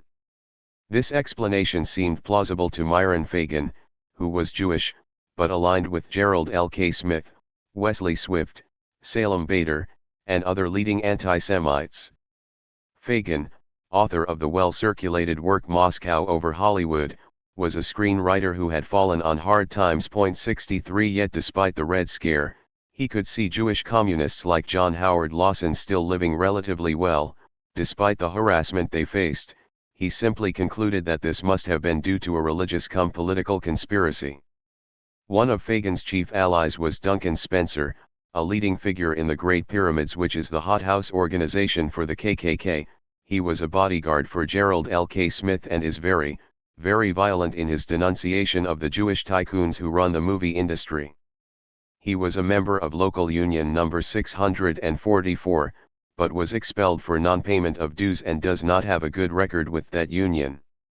64. He too could easily blame his plight on the alleged hegemony of Jewish radicals. Hollywood's response to this challenge was varied. It was apparent that if the Moguls had not followed their class instincts and wiped out CSU, they may have been wiped out themselves. Simultaneously, the incipient civil rights movement which boosted the fortunes of African Americans eroded bias generally, notably anti-Semitism. The crippling of the union movement as the civil rights movement rose was the signature trend of the post-war era. This contradictory shift to the right on class but to the left on race and ethnicity proved to be a boon for the Moguls. In fact, it seemed designed with them in mind. However, the trend contained the seeds of its own demise, for without the kind of mass base that the union movement represented, a turn to the left was not sustainable. A cinematic response also ensued. Despite the hue and cry of the anti-Semites, the Moguls had included Jewish themes in movies less often than some had imagined. However, concomitant with the liquidation of CSU, Darryl Zanuck moved to produce a lavishly funded attack on anti-Semitism, Gentleman's Agreement, featuring the captivating new star Gregory Peck. As Zanuck told writer Laura Z. Hobson, the studio budgeted $2,200,000 for the picture, which is a considerable amount considering the fact that we have very few sets or technical expenses connected with the production, and this means the majority of our money is going into an attempt for perfection. 65 Of course, the film quickly drew comments from anti-Semites. Hobson, who had written the story on which the film was based, was derided as Laura Hobson after excerpts of her narrative had appeared in Cosmopolitan. "It would take more than your magazine or Hobson," raged this LA critic, "to make me love a Jew. I've had too many personal contacts." 66. But Zanuck also articulated forceful opinions that were echoed by his fellow Moguls. "If we do not succeed in showing to the world the advantages of the American way of life," he reasoned, "then somebody else will probably come forth with another way of life that may impress the peoples of all countries more, and then all that we have fought for in this war will have been lost." By his own admission, Zanuck proceeded to produce films inspired by J. Edgar Hoover, including the tellingly entitled The Iron Curtain, designed to besmirch the life of that unnamed somebody else. Gentleman's Agreement and The Iron Curtain represent the two trends of an era: a leftist lurch forward against bigotry with a rightist bow to the FBI. The problem, again, was that the blow against bigotry was not sustainable, as long as the price paid was strengthening of the right. Still, through this tormented process, Hollywood moguls were able to reassure doubters in the short term that, noxious propaganda notwithstanding, they were not all closet leftists yearning to impose socialism in league with their co-religionists in the unions. Simultaneously, the Moguls were able to use cinema to erode skepticism about the idea of Jewish men in powerful positions. This was good for the Moguls. Of course, it did not, however, bode well for CSU. 67. Albert Warner, vice president and treasurer of the studio that carried his name, testified at the trial of Johnny Rosselli. He was asked about Scarface, but replied that it was not a Warner's film, though Public Enemy and Little Caesar were. Then the examining attorney asked whether he believed in these movies' theme that crime does not pay, and if so, why did he pay off IATSE leaders? Warner was then asked why, if he was so frightened of BIOF, did he discharge an employee seeking to dislodge the union boss from the IATSE leadership. 68 The flummoxed Warner dribbled out an inadequate response, exposing himself as yet another mogul who collaborated with mob puppets. That Warner Brothers, widely viewed as the most socially conscious studio, also collaborated with mobsters highlighted the importance of the mob's relationship to Hollywood. This revelation also suggested that the studio, contrary to the admonitions of the anti-Semites, was willing to carry out its perceived class responsibilities, even if these actions harmed the interests of unions and communists. Nevertheless, besides producing some of the era's more insightful films about fascism, Warner's also did some good deeds in Southern California. In 1938, for example, Jack Warner generously gave an anti-fascist theater group in Hollywood free time on the Warner Brothers radio station. Moreover, said the left-wing journal New Masses in an open letter to Jack Warner, your company has, in addition, compiled as good a record as any in the production of progressive topical films. 69 5 years later, the Daily Worker film critic, David Platt, could continue to refer to Warner Brothers as the most progressive studio in the country. He rhapsodized about this tremendous film factory in Burbank that included a plaster shop, plumbing shop, carpenter, machine and paint shop. 70. The Warners had supported FDR, just as many on the left did. In 1944, days before FDR's re-election, Jack Warner joined Walter Wanger, Katharine Hepburn, Humphrey Bogart, Charles Boyer, James Cagney, Lester Cole, Bette Davis, Judy Garland, Gene Kelly, and Edward G. Robinson as they expressed support for our president by hosting an informal dinner party featuring entertainment unique in Hollywood history at Los Angeles Ambassador Hotel. 71 With the Moguls backing Roosevelt, others could more easily express support for this popular president.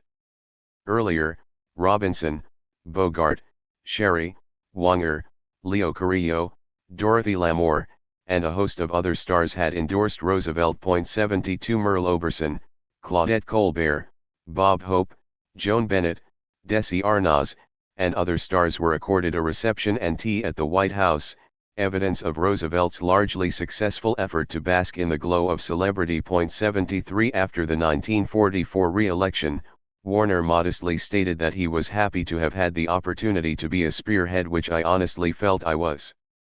In the motion picture Colony on behalf of FDR, Warner believed that there was little being done. At the time I took over 74. Warner Brothers established a richly deserved reputation as one of the more socially conscious studios.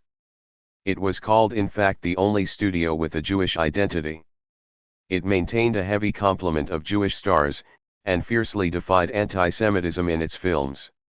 Moreover, Warner Brothers was one of the few studios to cut Nazi Germany out of its foreign market. Most of the other lots, though run by Jewish producers, had to be banned by the Nazis before they would lucrative arena. 75. The Warners epitomized the popular front in Hollywood, not least in their collaboration with communists like Lester Cole.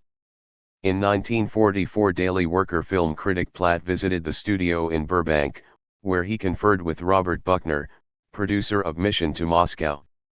The producer confided to the critic that Jack Warner was deeply concerned over the growth of anti-Semitism and was looking for a suitable story for a film about Jewish life in America. 76 Platt, though he wanted a film on the Warsaw Ghetto Uprising, recommended filming the Banfield novel The Outside Leaf.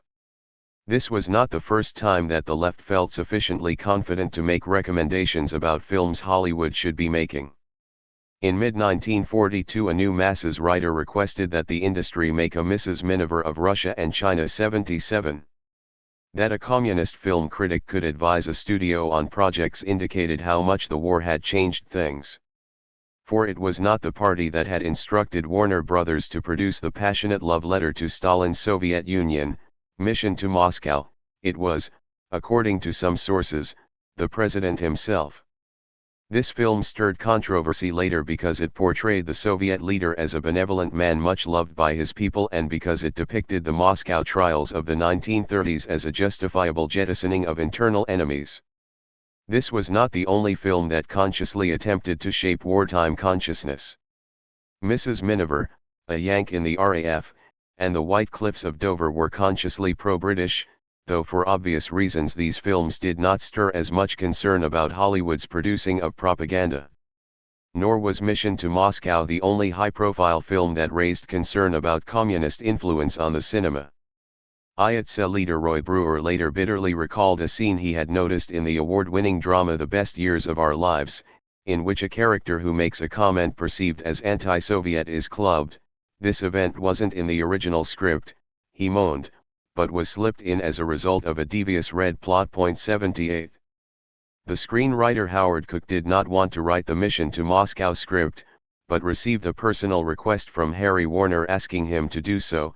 Cook met with both him and Jack Warner, which was odd, since the Mogul traditionally met only with bankers and stars, not lowly writers.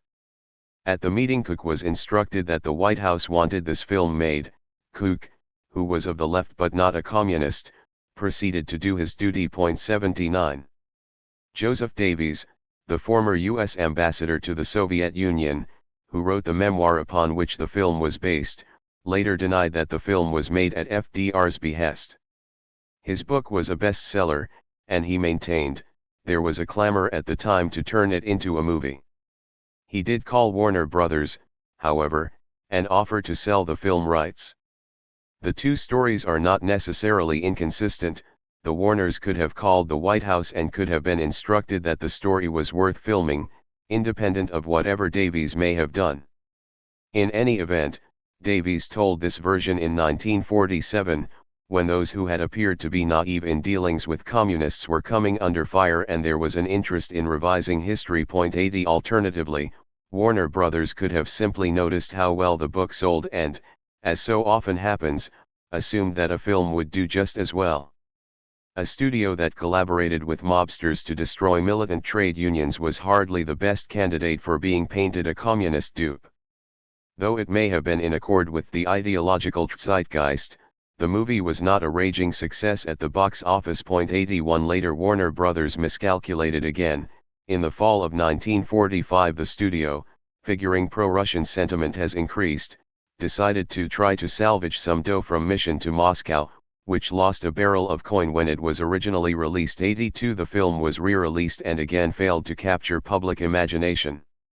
This film, perhaps more than any other, was used as evidence that having Jewish Moguls was dangerous, because they were supposedly susceptible to the entreaties of Jewish trade unionists and Jewish communists. This theory was simply not true. It was apparently the White House, concerned about how an anti-fascist alliance could be maintained with Moscow when anti-communism was so widespread in the United States, that persuaded Warner Brothers to make this film, not the film critic of the Daily Worker or John Howard Lawson. Still, the incendiary charge of being soft on communism toughened Warner Brothers and helped create a dynamic that ensured that the studio would be a major battleground during the strike and lockout. Meanwhile, many in CSU felt that focusing their pickets at Warner Brothers would be most effective, not least because past actions seemed to demonstrate that the studio was more progressive relatively than its counterparts. Hence, CSU hoped to break the weak progressive link in the studio chain by pressuring it to cut a deal that could be duplicated by other studios. This strategy may have been just another miscalculation by CSU's leader, Herb Sorrell, for the recent accusations against Warner's gave the studio a need to demonstrate its mettle. Besides, did it really make sense to focus union ire on the most progressive studios? Wouldn't such a move play into the hands of the ultra-right? Wouldn't the predictable result be to drive Warner Brothers to the right? Stephen Vaughn has written that Warner Brothers fired more than any other studio after the labor unrest. Jack Warner, he says, was among those who retreated from liberalism. He began to reassess his politics soon after the war. After strikers picketed his studio, he claimed that he was the victim of a gigantic communist conspiracy and vowed never to make another liberal movie. From then on, he said, he would vote for Republicans. 83 Politically minded screenwriter John Wexley recalls running into Jack Warner that day after a lot of fighting took place at his studio. The two were in a steam bath, by chance. He said, "I saw you on that goddamn picket line. Stop striking. Fuck off." He was angry. I was just a yapping dog annoying him. 84 Like a number of other moguls, Jack Warner was under grave stress, faced as he was with unhappy workers, unforgiving anti-Semites, and an uncertain economy at home and abroad. Warner, perhaps feeling the need to undermine allegations raised about his wartime dalliance with communism, took one of the hardest lines against labor of any mogul. His studio hired several former police officers and detectives, including Blaney Matthews, a former FBI agent.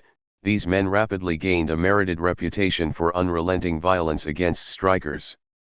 Warner also tightened links with military intelligence, whose interest in Hollywood was long-standing. 85.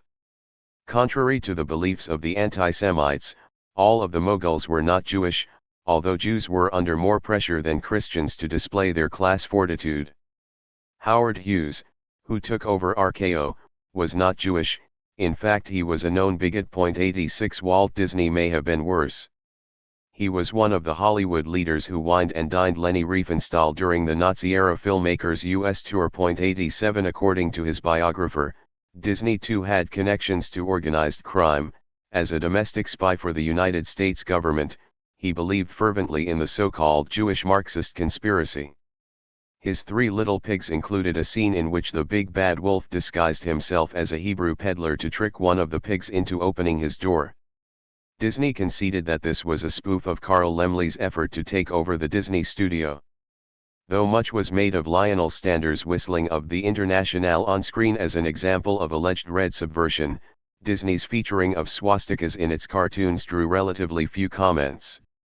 Disney's only full-time black employee shined shoes, and in his lifetime, no female studio employee ever reached the executive level. 88 CSU had its genesis in a tussle with Disney's studio concerning wages and working conditions for cartoonists. When labor revolted in 1945, Disney was one of the Moguls most eager to see CSU eliminated. Referring to his battle with the studio, Herb Sorrell contended that Mr. Disney had more communists than any other studio at the time the strike took place. Why? Sorrell replied that Mr. Disney created more communists with his substandard wage scales and the way he handled his people. 89 This comment reveals the secret of the Red's success in Hollywood, the enforcement of draconian labor policies while the studios were obviously generating obscene amounts of wealth made it easier for radicals to make inroads among workers. To an extent, Cecil B. DeMille fit the Hughes Disney profile. Because he was not Jewish and not a Democrat, this powerful filmmaker did not face challenges about his ultimate allegiances.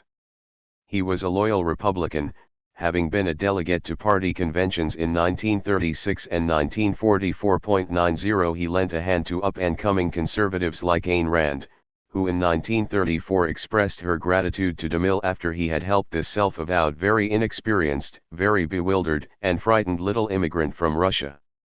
"If I have achieved any success," she told him in a note attached to her latest screenplay, Red Pawn, "I owe it to your instructions." 91 He was a friend of the military before the launching of the Cold War made the practice de rigueur. 92 As early as 1937 DeMille was sharing intelligence with the local Chamber of Commerce about communist rallies, particularly those involving the participation of studio labor.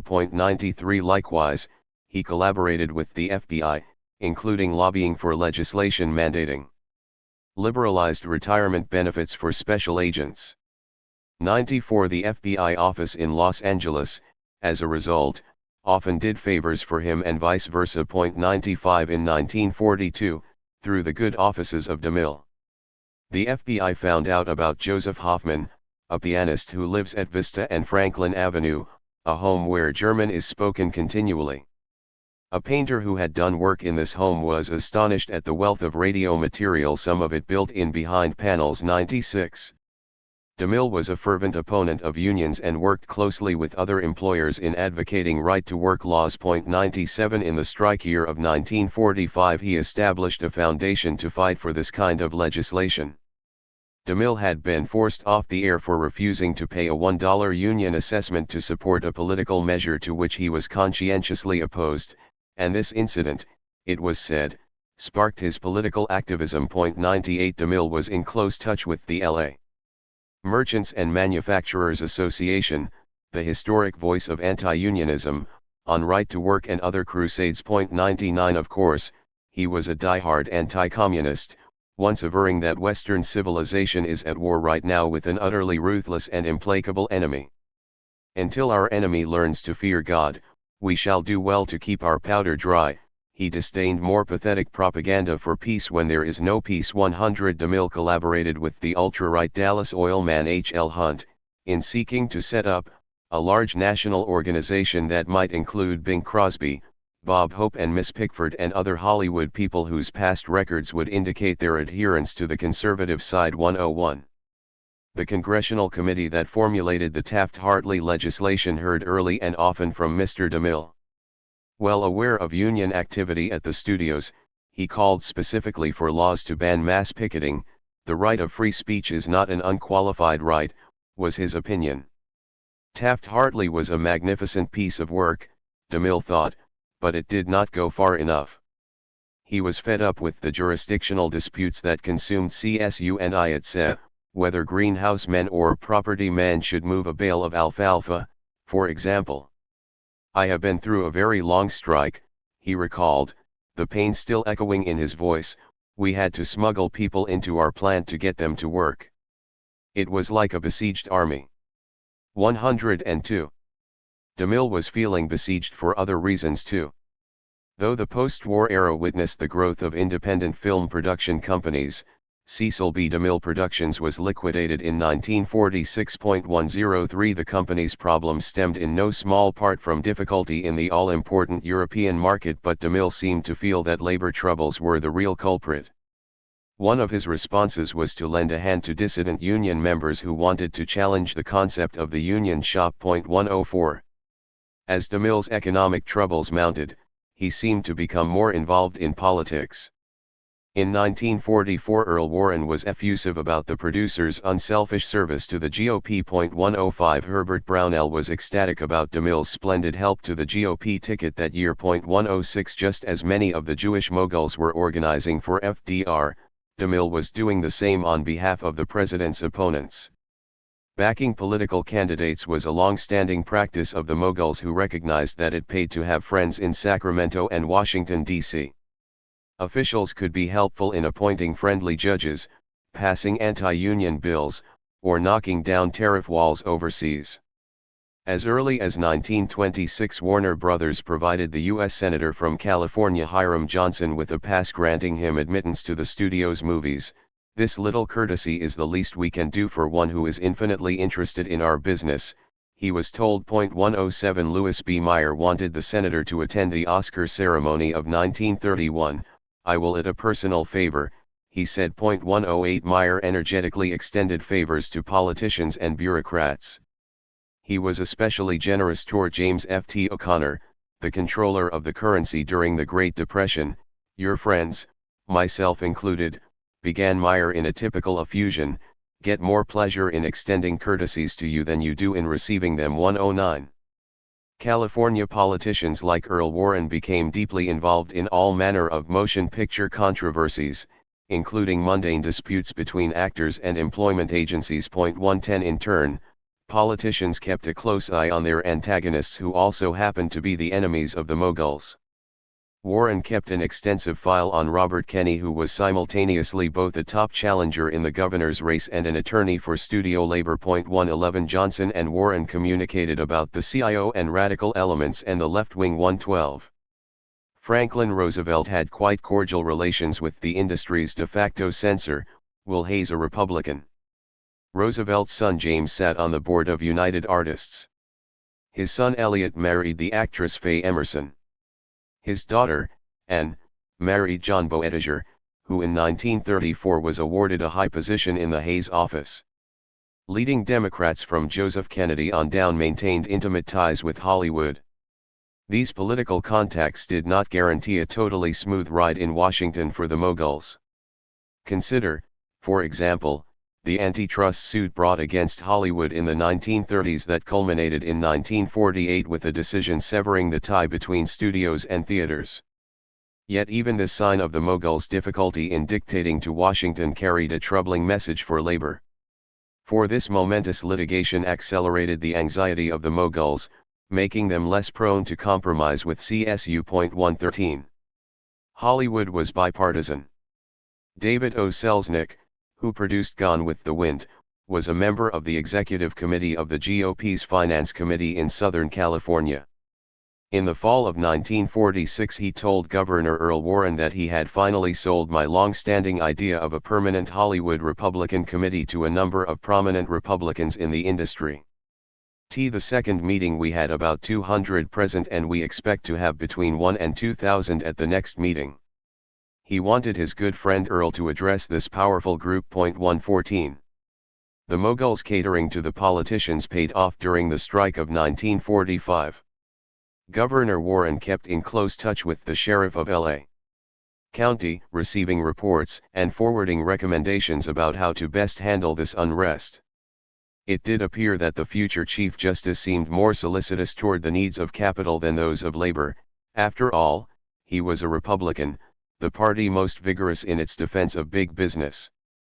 Yet despite his friendliness toward management, one friend of capital warned Warren that he too was soft on labor.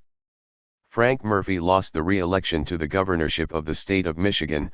The future Chief Justice was advised, because he handled the strikes in Flint and Detroit as you are handling them in Burbank and Hollywood 115. Capitol proved a difficult client to please. The incessant pressure from the Moguls obligated politicians to favor the studios more than they might ordinarily have done. This favoritism only increased when unions were coming to be stigmatized as sites of strength for communists. Moguls were generous sources of campaign funds for politicians, some of whom had to run for office every 2 years. As Warner and Meyer had demonstrated, Moguls could also be exquisitely courteous in inviting politicians to premieres and parties, replete with tables groaning with the best food and drink, ringed with glamorous faces of all kinds. These fates provided an extraordinary opportunity for various forms of corruption to take root, for, axiomatically, labor could not match the munificence of capital which inexorably came to be favored. William Randolph Hearst, the chief magnate of the press, had a soft spot for gangsters like Mickey Cohen and starlets like his spouse, Marion Davies, whom he promoted shamelessly and without ethics. 116 His gossip columnist, Luella Parsons, who once remarked in passing about the 17 daily columns which go out of Hollywood, made sure that her own never favored unions over Moguls. 117. Those who administered an industry based on glamour had exceptional assets that could influence the press as well as politicians. Bosley Crowther, film critic of the all-powerful New York Times, often drew upon the generosity of Arthur Lubin of Universal Pictures during his trips to Los Angeles, at times residing in his spare room 118 CS. You could hardly expect even neutrality from the press, when the journalists who monitored the industry were so susceptible to the niceties of the Moguls. Government influenced the critics as well. Just as Warner Brothers was apparently encouraged to produce Mission to Moscow, Clifton Fadiman, acting chairman of the Writers' War Board, instructed Crowther about the need of damning all or perhaps merely not noticing those which unconsciously create a favorable impression in people's minds of any section of the German people. 119 Bureaucrats who could instruct journalists on how certain films should be covered could certainly instruct them on how the film industry itself should be covered. Such pressing concerns brought the Hollywood progressives together for a conference in mid-1947, a time when it was evident that CSU had suffered a stinging defeat and a blacklist might be on the way. Dar Smith, former city editor of the Los Angeles Daily News, recounted a frank admission he had heard from 3 prominent and respected newspapermen that they'd like to make a fair representation of the CSU case, but that they couldn't. The drama sections carried much advertising from the studios and at a rate of pay higher than, for example, a department store. The studios, he was informed, would prefer to have everybody forget about the lockout strike jurisdictional dispute so that it would die quietly. The studios had passed the word around that the strike was dead, that production was back up, and that really there was no sense in giving space to a lost cause. This, said Smith, was a conspiracy of silence and thought control. There were 2 papers in town, he said, which consistently print nothing or one-paragraph accounts, or, if there is no opportunity, extremely nasty, half-truthful stories, about the CSU. Many factors contributed to this state of affairs. One publisher had a deep hatred of Herb Sorel for many years because Sorel and some other painters appeared on a newspaper guild picket line in front of the publisher's plant. The other paper strongly dislikes Sorel because he recently filed a $1,225,000 libel suit against it for attempting to discredit him. 120 A few days after the 1945 strike commenced, the front page of the Los Angeles Examiner illustrated the insuperable obstacles faced by CSU. Just above an article on the strike was the headline, Disney Premier to Aid Examiner War Wounded. 121 The studio's relatively unhindered ability to contribute to the press's pet causes dwarfed whatever support CSU may have considered. It was difficult for CSU to fight the Moguls and the mobsters and the state and the press. Making movies was not a consistently profitable business. From the depths of the early 1930s to the heights of the early 1940s, the industry was often on a roller coaster from the red to the black and back again. This fact was a commonality of the studios, though distinctions existed between and among them. MGM, for example, was celebrated for its Polish, that its chief, Louis B. Mayer, was once the nation's highest paid executive, was suggestive of this studio's polished profitability as well. Paramount was noted for its often clumsy editing, though since it controlled more theaters than its competitors, its films could be more daring in subject matter. Paramount suffered grievously when antitrust litigation forced the studios to divest their theaters. MGM was known as the producer's studio and Paramount as the directors. Universal was one of the few studios to routinely employ women directors, which may be why the cliffhanger as feminist fantasy with the heroine very energetically rooting the villains and saving some bumbling boyfriend flourished there. 122. More often than not, however, the studio's class predilections were uniform both off-screen and on. Will Hayes and Joseph Breen, the official censors designated to ensure that sexual and other ostensibly offensive subjects did not make their way into movies, intervened to have the studio change dialogue so one movie would show minors' condition improving and imply that workers had little to complain about. Breen, fearing encouragement of labor unrest, was reluctant to approve films that showed company property destroyed. Hayes was part owner of a coal mine in southern Indiana, and Breen once handled public relations for the Peabody Coal Company. These experiences were thought to influence their ideas about how mines and miners should be portrayed in the movies. Both men were hesitant, in any case, to pass favorably on films that seemed to speak positively about unions. 123 In fact, the Hayes office was established after World War I in partial response to growing concern about the proliferation of progressive themes in movies. As World War II was ending, the cudgels of Hayes and Breen were taken up by the Motion Picture Alliance for the Preservation of American Ideals. Formed in February 1944 at a meeting at the Beverly Wilshire Hotel, the MPAA was consciously designed to combat the growing influence of CSU and the left in Hollywood. Walt Disney served as vice president and DeMille's old friend Ayn Rand also worked with the group. 124 years later Robert Vogel, an executive with MGM, conceded that the excitement of the war caused you to lose your balance and we created things that didn't exist. Hence, we went overboard in creating this organization, this MPAA. 125 But that view was far from the consensus in studio suites in the 1940s. The left was enraged by the coming of the MPAA, which it saw correctly as a conscious rejection of the Popular Front. The members were brainstorm troopers and a motion picture bund chortled one new masses writer. Presciently it was added that MPAA was attempting to terrify producers and writers with the threat of a blacklist of progressives. The alliance, which included the director King Vidor, was deemed violently anti-Semitic. These boys, it was noted with contempt, are frankly out to drive the Reds out of Hollywood. 126. MPAA was not welcomed warmly by liberals either.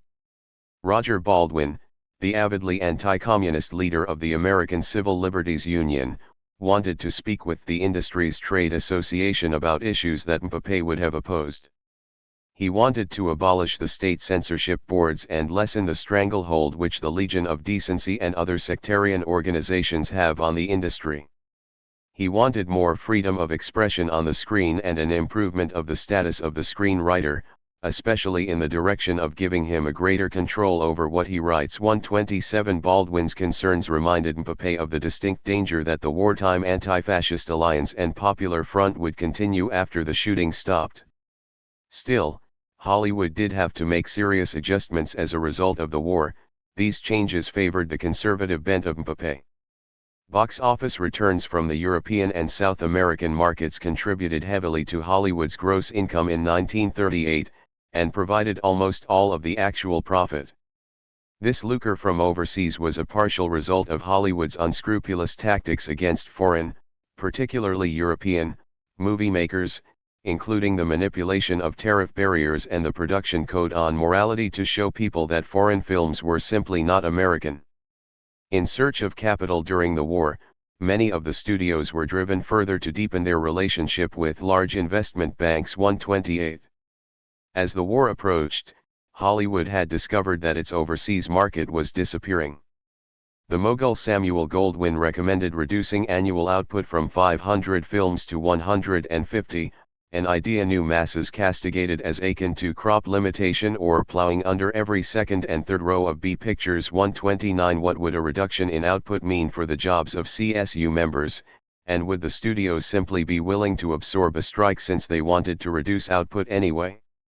This was not the only financial upset that the war brought to Hollywood. Due to military demand, the supply of film stock was drastically smaller in 1945 than it was in 1944. This could mean postponing 30 features and even sacrificing the quality of movies, as directors might be forced to do scenes in one take, or lengthening the workday with rehearsals to ensure that this one take was done as perfectly as possible. The dearth of film stock could also help make the studios willing to absorb a strike in 1945.130. Indicative of the seriousness with which Hollywood faced this new economic landscape was the appointment of Eric Johnston to head the Motion Picture Producers and Distributors Association. Hailing from Eastern Washington, though born in Washington, D.C., in 1895 the boyish-looking Johnston had formerly headed the U.S. Chamber of Commerce and had run for the U.S. Senate in 1940, some were touting him as presidential timber by 1948. His campaign literature in 1940 underlined the fact that he practiced collective bargaining in his own business. He employed 403 companies, Columbia Electric, Brown Johnston Company, and Washington Brick and Lime. 131 He emerged from a working-class background, was once employed as a docker, and served as an intelligence officer with the U.S. Marine Corps in China, where he resided in the early 1920s. In the spring of 1944 he visited with Premier Stalin. At that point he professed belief in Russia's right to her social, economic, and political system without outside interference. Johnston was cut from the same cloth as Wendell Willkie. He had been mentioned prominently for the post of Commissioner of Baseball and was viewed widely as the preeminent, enlightened Popular Front businessman. In 1945, as soon as he arrived in Washington, D.C., as head of the Chamber of Commerce, he sought out William Green of the AFL and Phil Murray of the CIO. 132 Variety viewed the $100,000 a year Prexy as a student of modern labor relations. 133. Johnston's experiences abroad, including his relationship with Stalin, were seen as a prime plus in his new post. In 1946 he was contemplating another trip to Moscow. On his last trip there he had an unprecedented 4-hour conversation with the Georgian communist, and, said Variety, he apparently got along very well with the Soviet chief of state, with whom he hoped to conclude a film accord. 134 As late as the fall of 1946, this trade paper was saying Johnston feels that much of the bogeyman that has been built up around the European communists is propaganda and poppycock. Rather, these Reds were hard-headed businessmen. 135 European communists no doubt would have considered Johnston at that juncture a leading member of the realistic wing of the bourgeoisie. His relations with Stalin were as varied and deep as those of any other U.S. citizen, including leaders of the U.S. Communist Party.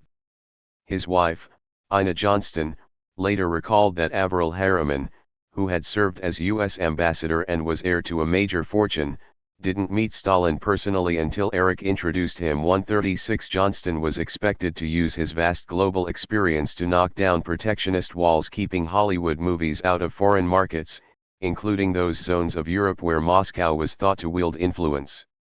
Variety concluded in September 1945 that he would spend most of his time in Washington looking after the foreign situation by working with the State Department. 137. Johnston was waging a two-front war. Penetrating the markets of Eastern Europe was a priority. However, his free screen policy was aimed not only at totalitarian nations but also at those that were nominally democratic. He felt that Hollywood shouldn't overload the foreign market merely because we have a heavy backlog of pictures produced during the war. On the other hand, the industry shouldn't simply acquiesce to the desires of its war-devastated competitors either. The problem for CSU was that this backlog could allow the Moguls to absorb with equanimity a lengthy strike. By November 1946 Johnston was in London, negotiating with leaders of the UK film industry and renewing old acquaintances with friends like Harold Lasky, who brought Johnston a book which he autographed and a story of his encounter with Stalin this past August 138. This meeting may have been the most pleasant part of Johnston's dreary journey. He found conditions all over Europe depressing. What was most discouraging was the attitude of the Europeans toward America. The majority have little or no respect for either America or its people. Here in England the feeling is even worse. There is an organized campaign on in the newspapers against America, though the average American is totally unaware of the anti-American feeling here. Ven, our London MPA secretary in the office, though she works for an American concern and is well paid, has little or no use for Americans or their pictures. France was worse. It was shocking. The communists have infiltrated everywhere except the high position in the government. The newspapers are completely controlled by the communists. 139. Suggestive of Hollywood's importance was the fact that Johnston met in London with the UK Foreign Minister, Ernest Bevin, the Chancellor of the Exchequer, Sir Stafford Cripps, and the President of the Board of Trade, Harold Wilson. The British were tough traders, but on the whole, fair. Teaming up with Allen Dulles, a future CIA leader, Johnston was able to get an agreement. Yet there was constant suspense and nervous tension during these meetings. We were brutally frank with each other, and there were times when not only diplomacies were cast to the wind, but tempers as well. Hollywood did not get all that it wanted. The studios were able to get half their earnings out of the nation in dollars and half through the making of motion pictures in England or the purchase of property such as theaters. Johnston's talks in Moscow with Molotov and others were also extremely frank to the point of brusqueness, though the agreement was not as favorable to Hollywood. 140 Yet the question for CSU was equally blunt: would the agreement to make more films in the United Kingdom mean a cutback in Hollywood production? And even if the communists abroad and their allies realized their dream of eroding Hollywood's hegemony, what would that mean for the future of CSU? In September 1946 the Screenwriters Guild, which had yet to be purged of the left, requested renegotiation of the accord between the United States and France on movies. Among other things, this accord had restricted the showing of French films in the United States to Hollywood's advantage. 141 The Guild was concerned about democracy and intellectual exchange, while the Moguls were concerned with market share. If the Moguls could oust those who stood in their way like the Guild, they could better reach their goal. Johnston had other problems. He was not pleased with the incessant attention the industry received. There were 500 reporters who spent all their time just covering the motion picture studios. "I don't believe," said Johnston, "there are that many people covering any other big industry." 142. He didn't like the Hollywood side of his job at all. He had little love for Jack Warner, who had achieved those pinnacles simply because he was void of compassion. He didn't get along with Spiros Skouras of Fox either. A central problem was that the Moguls were bound together in a marriage of convenience, a trade association, but they couldn't get along themselves.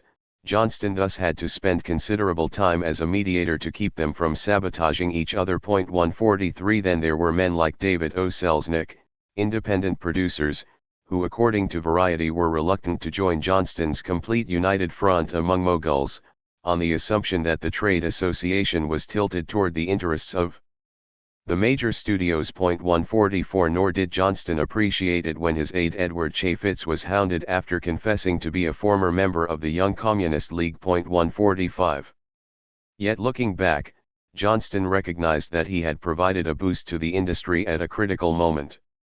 His global perspective proved crucial in helping Hollywood survive antitrust litigation and troublesome labor problems.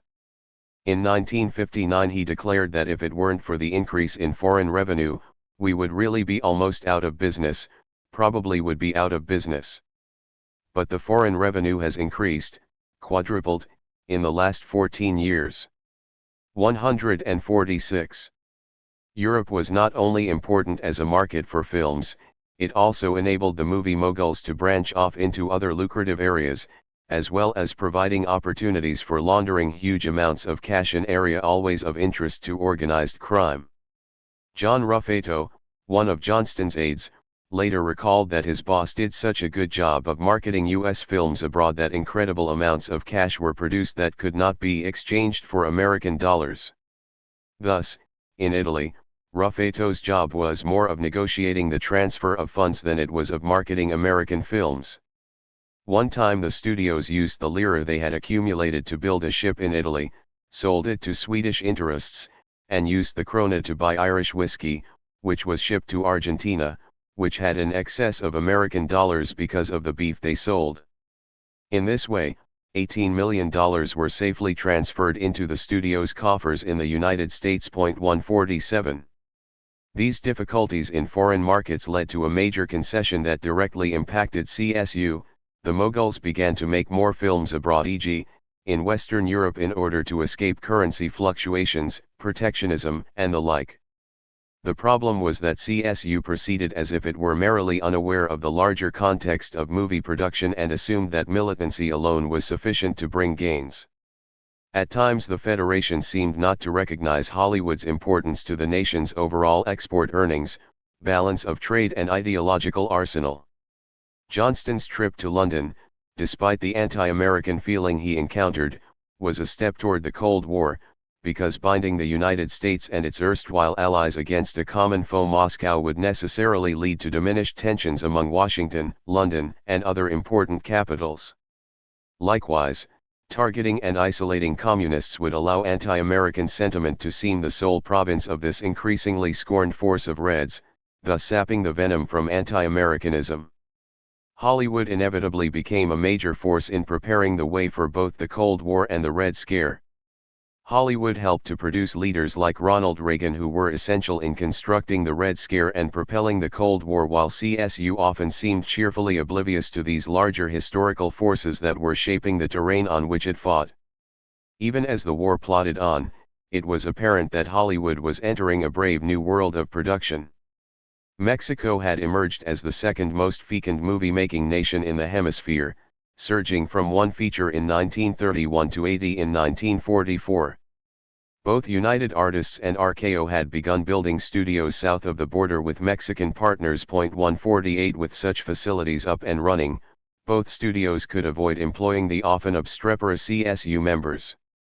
The war's conclusion revived once dormant conflicts between US and European filmmakers, conflicts in which the Hollywood left often adopted stances opposite those of the Moguls. 149 This rift only reinforced the Moguls' predisposition to rid themselves of the left, for this question of global competition was serious business. David O. Selznick may have been hesitant about joining Eric Johnston's United Front, but he realized that the linked questions of foreign markets and communists were also central to independent producers. As the war was ending in 1945, Selznick wanted to move rapidly to increase exports before the major studios could cut each other's throats, to nothing of cutting ours. He asked Maurice Ernst, the influential attorney and fixer, what he thought of employing as foreign emissaries former FDR appointee Sumner Welles and his chief at the State Department, former Secretary of State Cordell Hull.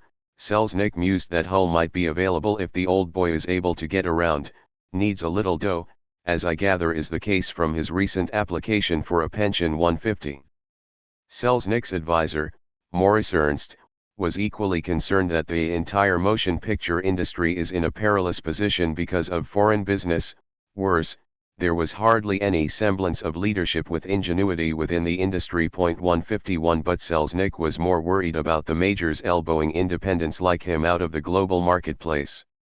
He was concerned that the big studios would export collectively, further squeezing companies like Selznick's. The majors, he concluded glumly, can afford to have a substantial portion of their product unreleased in one country or another. An independent cannot afford to do without his foreign market even one picture. 152.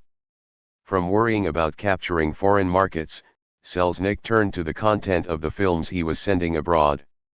Weeks before the war in Europe ended, he was already expressing unease about the left's ideological offensive in Europe, abetted by its Moscow allies. "We not send film abroad that can be used against us," he admonished. "No Russian film is made that is not designed either blatantly or subtly to advance communistic ideals, and Hollywood should act similarly to promote its ideals, he advised.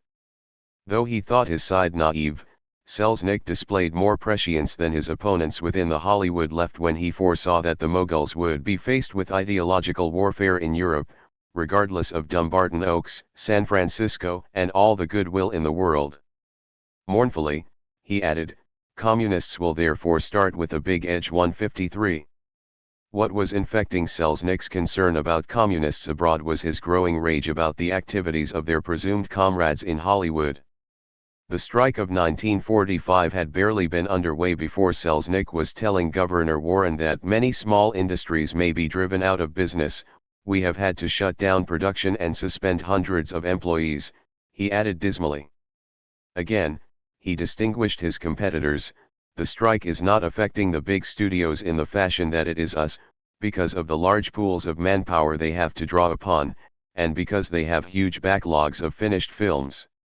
He wanted Sacramento to intervene, or at least for the governor to lean on prominent Southern Democrat Jimmy Burns, who perhaps needs a little personal income, and coax him into intervening. 154 Yet another advantage the Moguls held over CSU was their ability to guarantee a better life for erstwhile public servants, like Burns, Wells, and Hull. The usually confident Selznick was floundering about, considering throwing money at any leading Democrat who might accept his offer and who might be able to talk CSU into returning to work. CSU, which was far from being a master of tactics, often acted unconcerned about the conflicts between the major studios and the independents. The Moguls themselves were not united, torn by tensions between Jews and anti-Semites, Democrats and Republicans, major studios and minor. Yet these Moguls had advantages, notably their class consciousness and their ties to mobsters, politicians, and the press. These advantages proved decisive when the time arrived to confront CSU. Strike.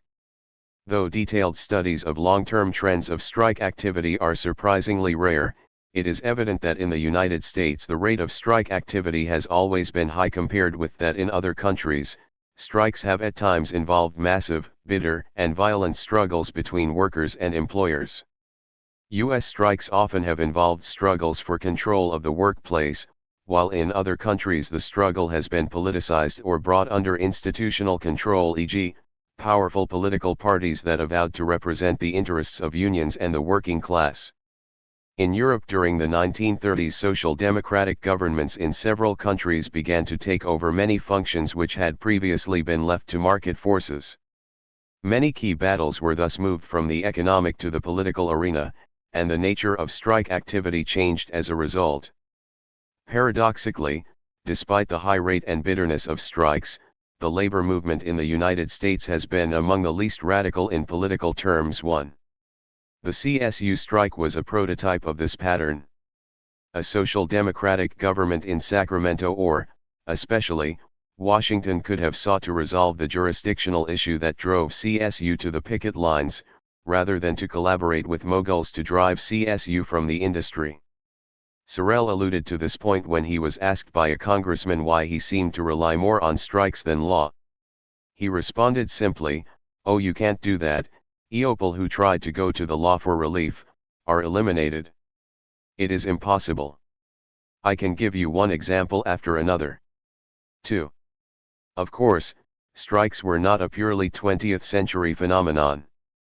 From the rebellion of Greek silver miners at Laurium in 413 BC, to the builders' strikes of the Temple and Palace at Jerusalem in 29 BC, to the strikes of English journeymen shoemakers and weavers in the 14th century, to the great U.S. strikes in 1877, the ability of organized workers to withdraw their labor has been a crucial and potent weapon to be wielded by subalterns. 3.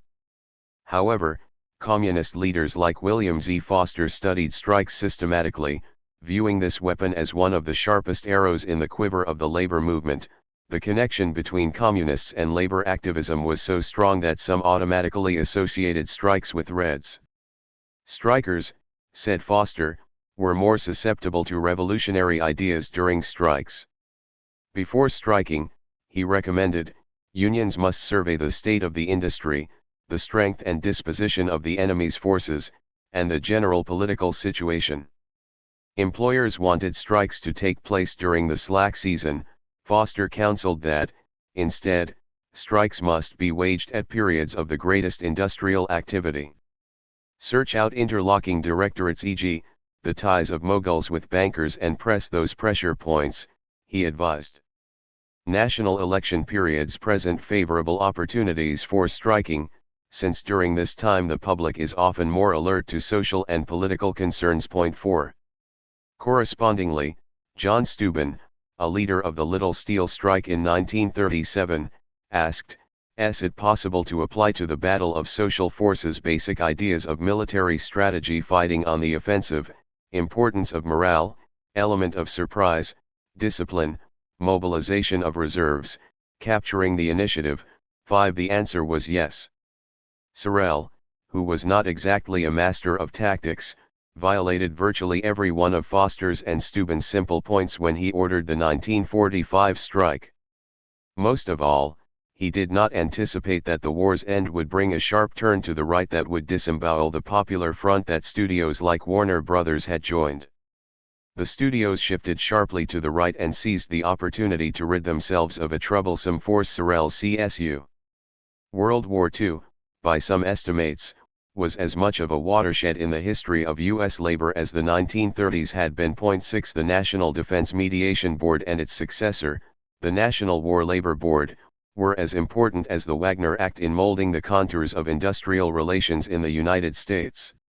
According to Howell Harris, any of the distinguishing features of the contemporary American labor movement emerged during the war and early post-war years. 7. Typically, California was a site of contestation as these national trends were being shaped. The state had seen an explosion in growth of the labor movement. Between 1931 and 1938 the AFL there had grown from 100,000 to 291,000, while by 1950 there were 1.354 million union members, making up 43% of the non-agricultural workforce. Southern California, the heart of the arsenal of democracy, had witnessed a dynamic growth, with the working population of L.A. County alone increasing by 400,000 from 1940 to 1944.8. Despite the no-strike pledge, one analyst has written that strikes actually increased during the war, from an average of 2,000 to 2,750 between 1935 and 1940 to 4,956 in 1944. The average duration of strikes doubled in 1945 to 10 days, then doubled again in 1946 to 24 days. Jurisdictional disputes were a major issue before and during the war, as unions often fought among themselves as much as they squabbled with management. 9. Some unions found it easier to poach in areas ostensibly beyond their own perceived organizing mandate rather than to organize within their own realm. Again, California was a leader in jurisdictional disputes, and not only those involving CSU and I etc. A particularly acerbic fracas engulfed the International Longshoremen's and Warehousemen's Union and the International Association of Machinists, while others raged between unions in the CIO and those in the AFL. 10. In this turbulent atmosphere, CSU was aware of certain advantages it held over management, and this knowledge may have given the leadership a false sense of security. Frank Freeman, a vice president at Paramount, conceded that his industry is one that does not have tremendous reserves in dollars to carry on a long labor fight. It needs the money that is taken in at the theaters from day to day to come to Hollywood to make the pictures, which remains invested for a long period of time before it can be recovered. This situation favored unions, he acknowledged, and led to appeasement of them. 11. Studios were hardly bereft of weapons, however. Pat Casey, their chief negotiator with labor, recalled lovingly those days before union strength when there were thousands of fellows hanging around those gates trying to get jobs in the studios. 12. This reserve army of labor remained a strong deterrent against unionization and strikes. Still, workers did have countervailing power that could neutralize if not negate management strengths. Nicholas Schenck, the president of Loews, which included MGM and which maintained facilities in practically every country, admitted under oath that carpenters particularly had a stranglehold over film production, for if you cannot have any carpenters and you cannot build, you cannot make pictures. That applies practically to all the main crafts. You could not do without spotlight men, you could not do without electricians. 13 Even Ayatse admitted that in the early days of the strike there was a real need for scenic artists, they being members of a highly skilled craft. 14. Roy Brewer of Ayatse scornfully dismissed the importance of painters, concluding that in an emergency anybody can use a brush, but this was an exaggeration at best. 15 However, his brash estimate was indicative of the point that all studio labor was not indispensable. The studios were surprised pleasantly, for example, when they discovered the ability of Technicolor to continue operations without the services of 87 machinists who struck. Predictions had been made that company could not continue operation for 2 weeks. It is understood that temporary repairs are being handled by plant superintendents who do not belong to union, with studio heads of photography giving once over to cameras. 16. Of course, the studios depended on labor differently. The studios are not all built the same, explained Pat Casey. At Warner Brothers they have a tremendous amount of staging. If something had to be retaken of this thing 2 weeks from now on the Warner lot, they would not have to take it down. The same was true for Fox, but the opposite held for RKO and Paramount, whose strength was in owning theaters, not in maintaining sprawling sound stages. 17. For various reasons Hollywood was gripped with ferocious jurisdictional combat. A Paramount executive after the war counted 28 combinations of local unions between whom jurisdictional differences existed or still exist. Even within units of CSU and Ayatse acrid disputes arose. Sorel's Painters Local 644 had internal differences between sign writers and scenic artists. There were conflicts between Ayatse's Machinists Local 789 and IBEW Local 40, the former did machinists' work and the latter did electrical generator work on the same job, providing management an opportunity to stir up trouble between the two. Within Ayatse Local 44, disputes arose between property makers and property men over whether to place a rattan box or baskets in a scene. Conflicts took place between Plumbing Local 78 and Local 44, and between Ayatse Local 727 and Local 724. Though management often used the tried and true tactic of divide and conquer to worsen if not foment conflict within and among locals, the studios increasingly viewed jurisdictional warfare as draining. While making a film after the war, Columbia directed Local 44 to build a fuselage onto a large airplane. The Union wanted to paste or glue unbleached muslin over the entire surface of the plane, but due to jurisdictional tensions between Local 44, Local 644, and another local, the studio was at a loss. If glue were required, grips would claim jurisdiction. If wallpaper paste were involved, the painters would claim jurisdiction. To avoid arguments and possible work stoppage, the studio accepted a less satisfactory finish in order to keep peace. Some studio executives considered jurisdictional snarls simply inefficient. Ayatse 727, for example, accepted orders only from 727 foremen, yet a grip foreman must be in charge of the scene dock, who in turn can issue orders only to the number 727 foreman. One foreman is all that is required. 18. As is apparent, Ayatse itself was bedeviled with internal jurisdictional disputes between and among its locals.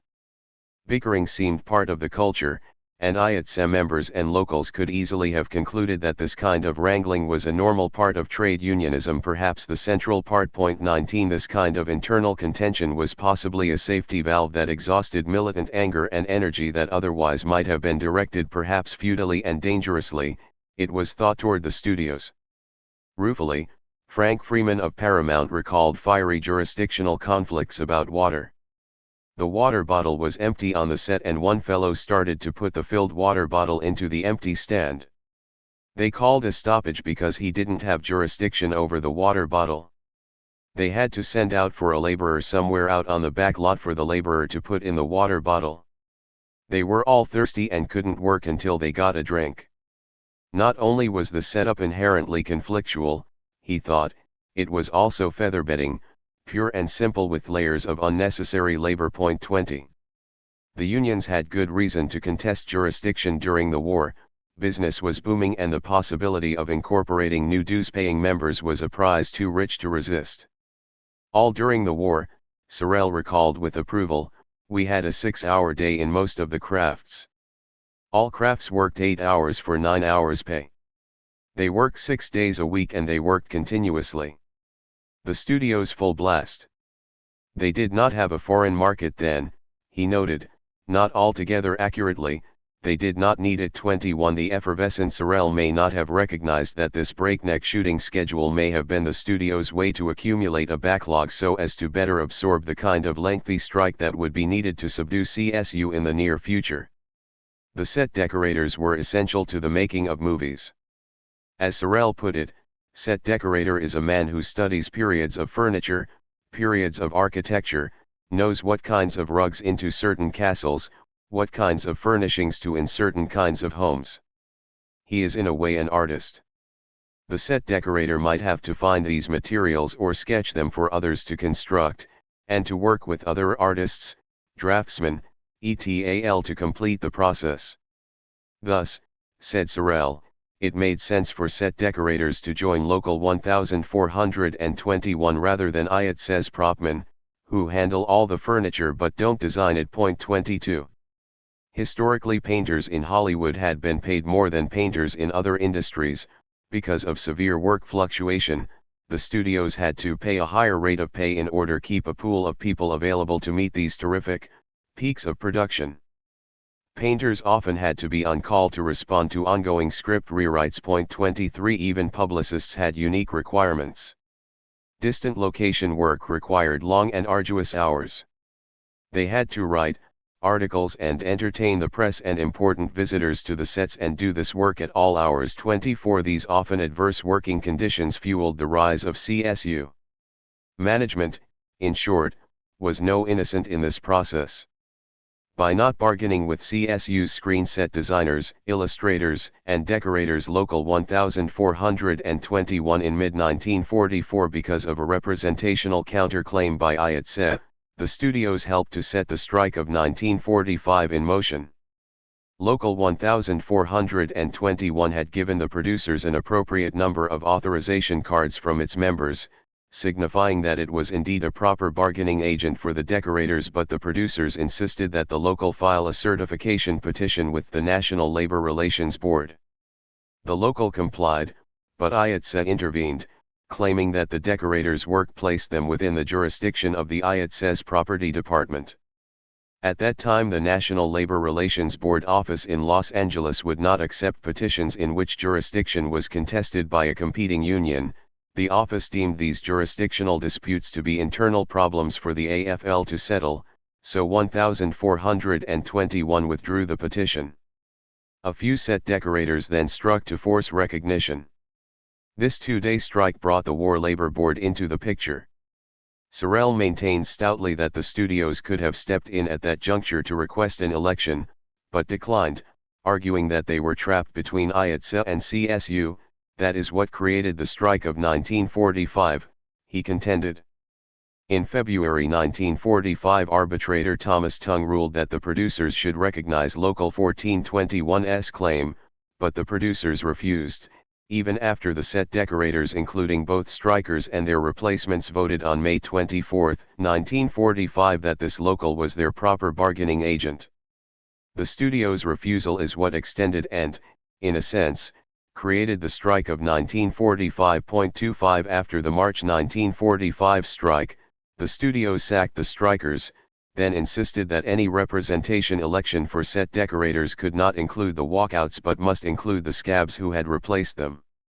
All the while, the studios devoutly maintained that they were innocents caught in a tug-of-war between CSU and IATSE. In March 1945, William Hutchison, leader of the carpenters nationwide, met with Richard Walsh of IATSE and Pat Casey of the studios to discuss this job action and the possibility of a grand settlement that would divide presumably for all time jurisdiction between CSU and IATSE. But during the meeting a vexatious issue arose that was to lead directly to the 1946 lockout. Hutchison and Walsh clashed over the issue of set erectors and the carpenter's fervent desire to control all movie-making jobs that involved the use of wood. Carpenters did not control all jobs involving wood in breweries, mines, and CIO factories, so why should they control such in the studios? Asked Walsh. Pat Casey, who was integrally involved in this meeting at Manhattan's Hotel Commodore, recalled that the two men met with hundreds of photographs of movie sets spread before them. When Hutchison demanded suzerainty over anything containing wood, even microphones, the meeting collapsed. 26. For their part, the carpenters and the CSU of which they were a part had good reason to believe that Walsh was working covertly with the producers to squash CSU. 27 Walsh had served during the Bioff-Brown regime, and CSU still viewed him as their puppet.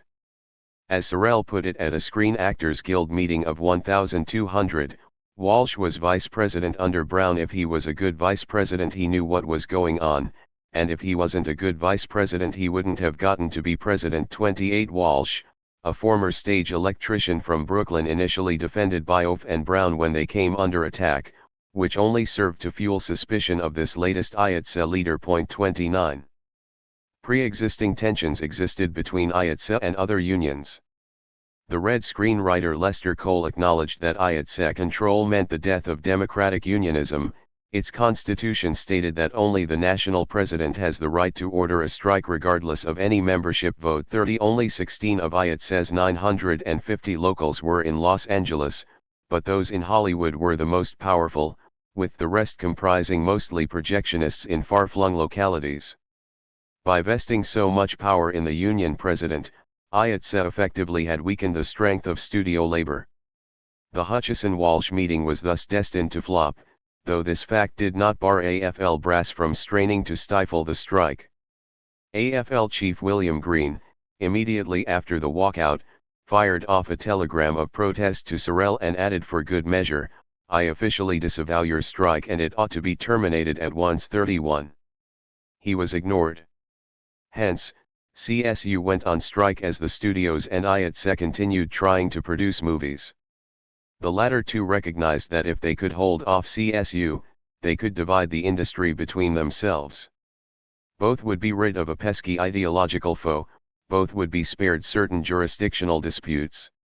The two had an objective reason to collude against CSU, and according to Zach Cobb, the carpenter's attorney, they did precisely that. 32 Afterward, Walsh confessed unashamedly that he had collaborated with the Moguls to break the strike. 33. An estimated 10,500 CSU workers went on strike in March 1945 and the conflict lasted until October. 34 The painter Hans Burckhardt, who once studied with Arshile Gorky and created a painting, Protest, depicting the conflict, recalled it as a bloody fight. It was terrible. 35 Cecil B. DeMille spoke sadly of men who had worked for me 25 or more years, walked off the studio lot when the strike was called, tears streaming down their faces. These men were friends of mine since they worked the production of the Ten Commandments and the King of Kings. One day I walked in the picket line with these men, carrying a banner. Not that I was in sympathy with the strike, but I was in sympathy with the men. 36. This episode left DeMille with a lingering anger. Preparing later to testify before Congress, he noted in reference to CSU leaders whom he contemptuously referred to as labor czars that a decision made by 8 or 10 more men could do more damage to this country than 8 or 10 atomic bombs dropped at the same moment. Vowing to curb this power by dint of legislation, he grumbled that labor may want the right to strike. That I don't know. But I do know they want the right to work. DeMille then pledged to push for a bill that would restrain the power of unions, a bill that came to be known as the Taft-Hartley legislation. 37. From the strike's beginnings, CSU opponents had emphasized that legislative steps needed to be taken to restrain such militant activity. In April 1945, Carl Strust announced, "Madam Frances Perkins, the Secretary of Labor, you have done nothing to settle this senseless, stupid but expensive strike. This strike is a crime as well as treason," he fumed, referring to the context of the war. "If you do not intend doing anything about this strike, you should resign. After all," he continued, the government is losing millions of dollars from not receiving the 20% withholding tax, the Social Security tax, the unemployment tax. 38. Undaunted, workers continued to pound the pavement, encircling the studios, carrying signs and chanting slogans, seeking to discourage other employees from going to work, and thus seeking to bring production to a halt. This was an era of pent-up labor demand when numerous unions found themselves on strike. Courts in California generally disfavored picketing. In 1937, Judge Hartley Shaw had tried to bar any loud noise or cry on the picket line, while other courts retained a residual resentment toward the very idea of picketing itself. 39. In 1940, the U.S. Supreme Court protected picketing, but later that decade began to retreat. Though many workers were motivated to picket, some craftsmen could have found construction work, rather than walking in a circle carrying a sign while shouting. During a strike of Southern California's United Auto Workers, Local 216, for example, strikers were tempted by outside employment. Hence, like many other unions, Local 216 imposed a $1 fine for every picket assignment missed. There was also voted a work penalty of $5 per week for all members who took other jobs and asked to be excused from their picket duty. CSU attempted similar measures with mixed results. 40. Roger McDonald, a CSU member sent to New York City to organize the picketing of theaters, was told by his wife that the strategy committee was trying to find a means of making every union member responsible for picketing at least one night a week, and for those getting strike benefit pay every night for 3 solid hours. This was hard work that required extreme dedication, particularly when compensation was virtually nil.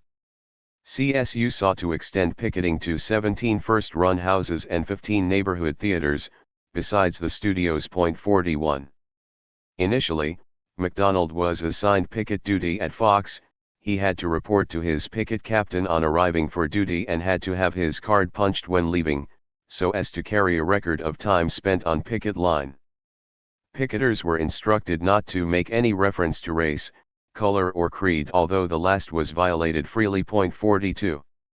This was the adverse atmosphere that confronted CSU. The strikers tried to moderate potentially harsh responses by lightening the usually glum picket line.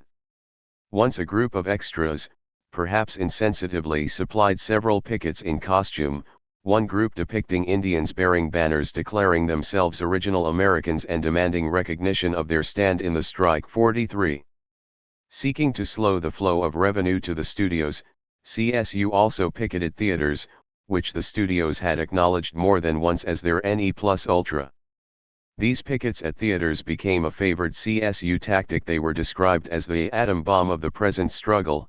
This strategy allowed CSU to harm the box office, while involving whole communities across the nation in its crusade. 44. One group picketing the Thriller lady on a train told potential customers, "Save your money.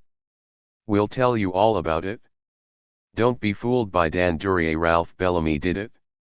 He's the killer. And David Bruce gets the girl." 45. Soon 2 LA theaters agreed to drop any movies made at unfair studios until the strike was settled. When pioneer movie producer D.W. Griffith refused to pass the Paramount Theater picket line, CSU knew that it had devised a sound tactic that could potentially drain the all-important box office receipts. 46. CSU began to develop its own blacklist of stars who crossed its picket lines, a growing roster that came to include Rosalind Russell, Robert Montgomery, John Wayne, Leo Carrillo, Humphrey Bogart, Susan Hayward, and many more. 47.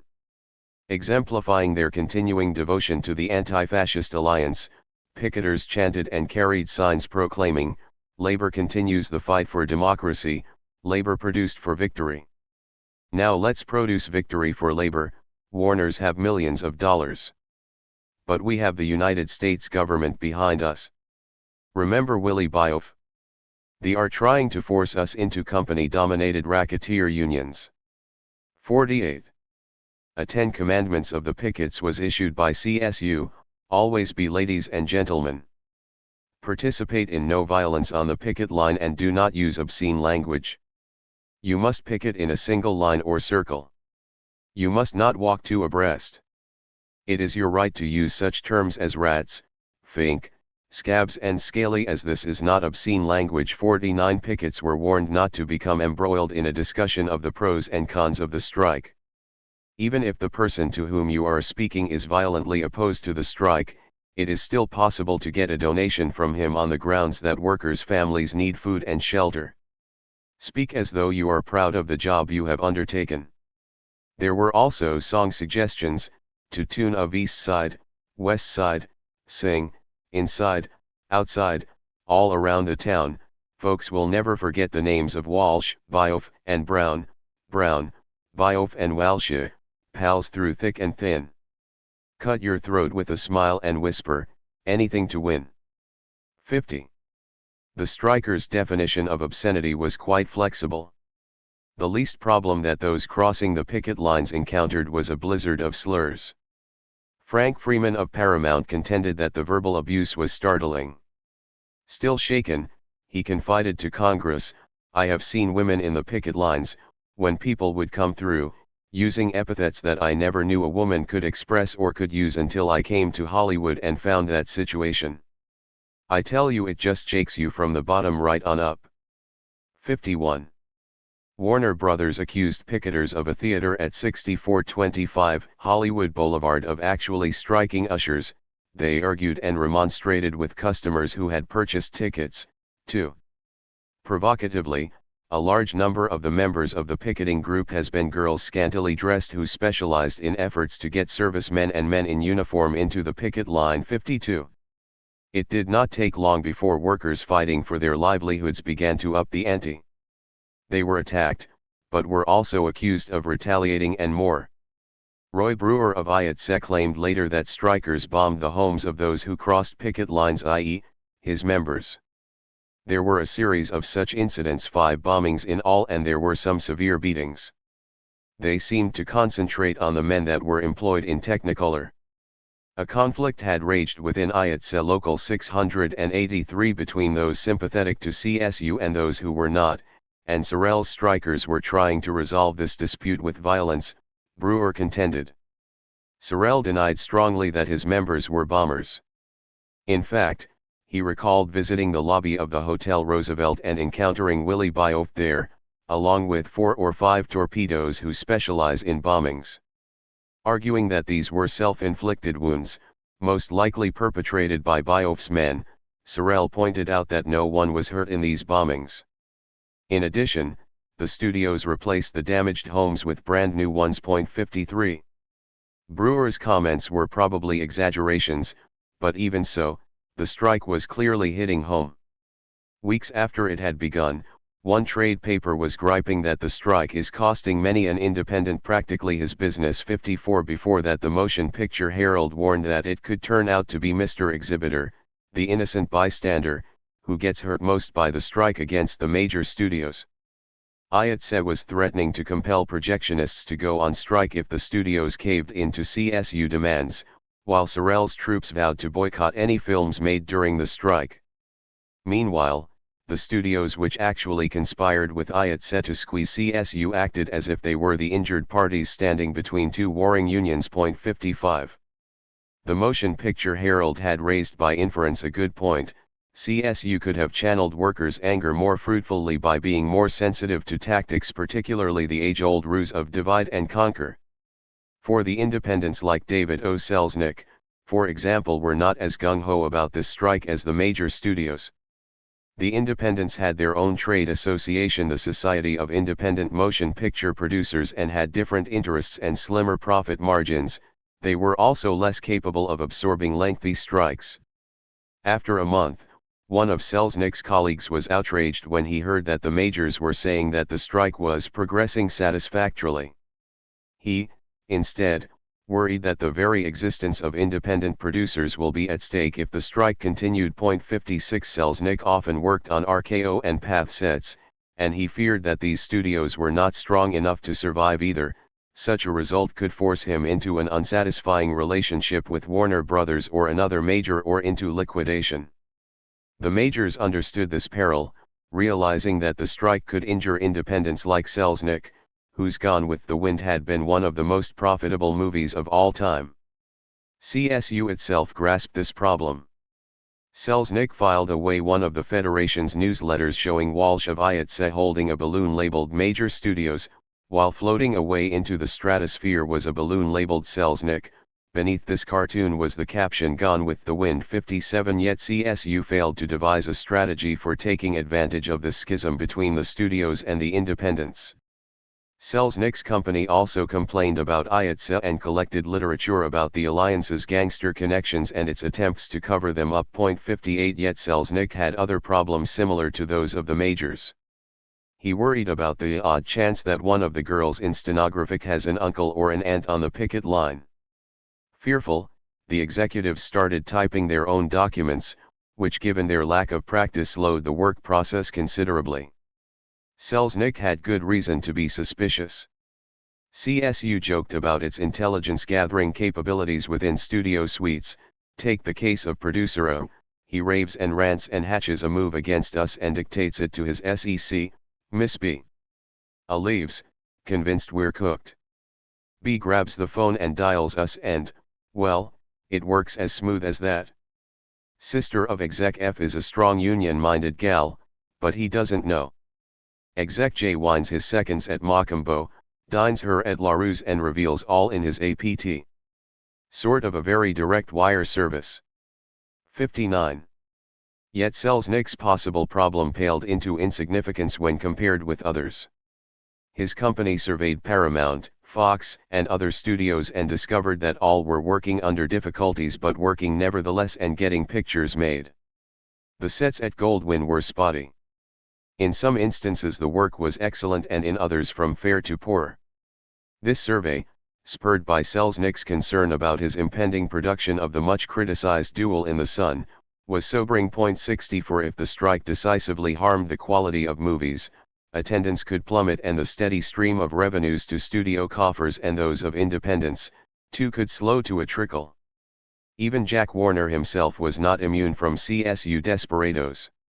He did not dare go into his own studio, said Brewer, and if I had gone near Warner Brothers' studio during that period when they actually controlled it, I would have had to have at least 250 men to protect me. 61. Warner was being pressured from all sides. Not only did he have to contend with striking workers and balking stars, but the age-old problem of anti-Semitism also arose. L.T. Shepard signed his name to an insulting letter to the two Warner brothers: "You are a pack of real kikes, real dirt Jews and, cheap Jew brds, you know just what I mean. For good measure," he added, "it would give me the greatest pleasure to crack your worthless skulls together." 62 Warner was receiving anti-Semitic assaults from all sides, but he took the tirades from the right much more seriously, which did not bode well for CSU. Jack Warner had absorbed the brunt of the strike, which did not improve his usually volcanic temperament. Angrily, he demanded that the Screen Directors Guild provide an apology for accusing us of engaging thugs to combat the pickets at our studios. 63 Alternatively, he could not have been pleased when Ross F. Walker of Glendale chided him for having contributed heavily to the stinking New Deal campaign. "I am wondering how you like it now." 64. Some supposed CSU supporters resorted to raw bigotry in expressing their frustration with Warner Brothers. Others were irate that the local Hammer and Siklitas were tossing the charge of anti-Semitism. 65 Jacob Solomon, in contrast, warned the studio that fascism in Europe begun in the same manner as it now takes place in the movie industry. "As a Jew, a progressive, a citizen, do implore you for the good name of the Jewish people, to stop this horrible crime.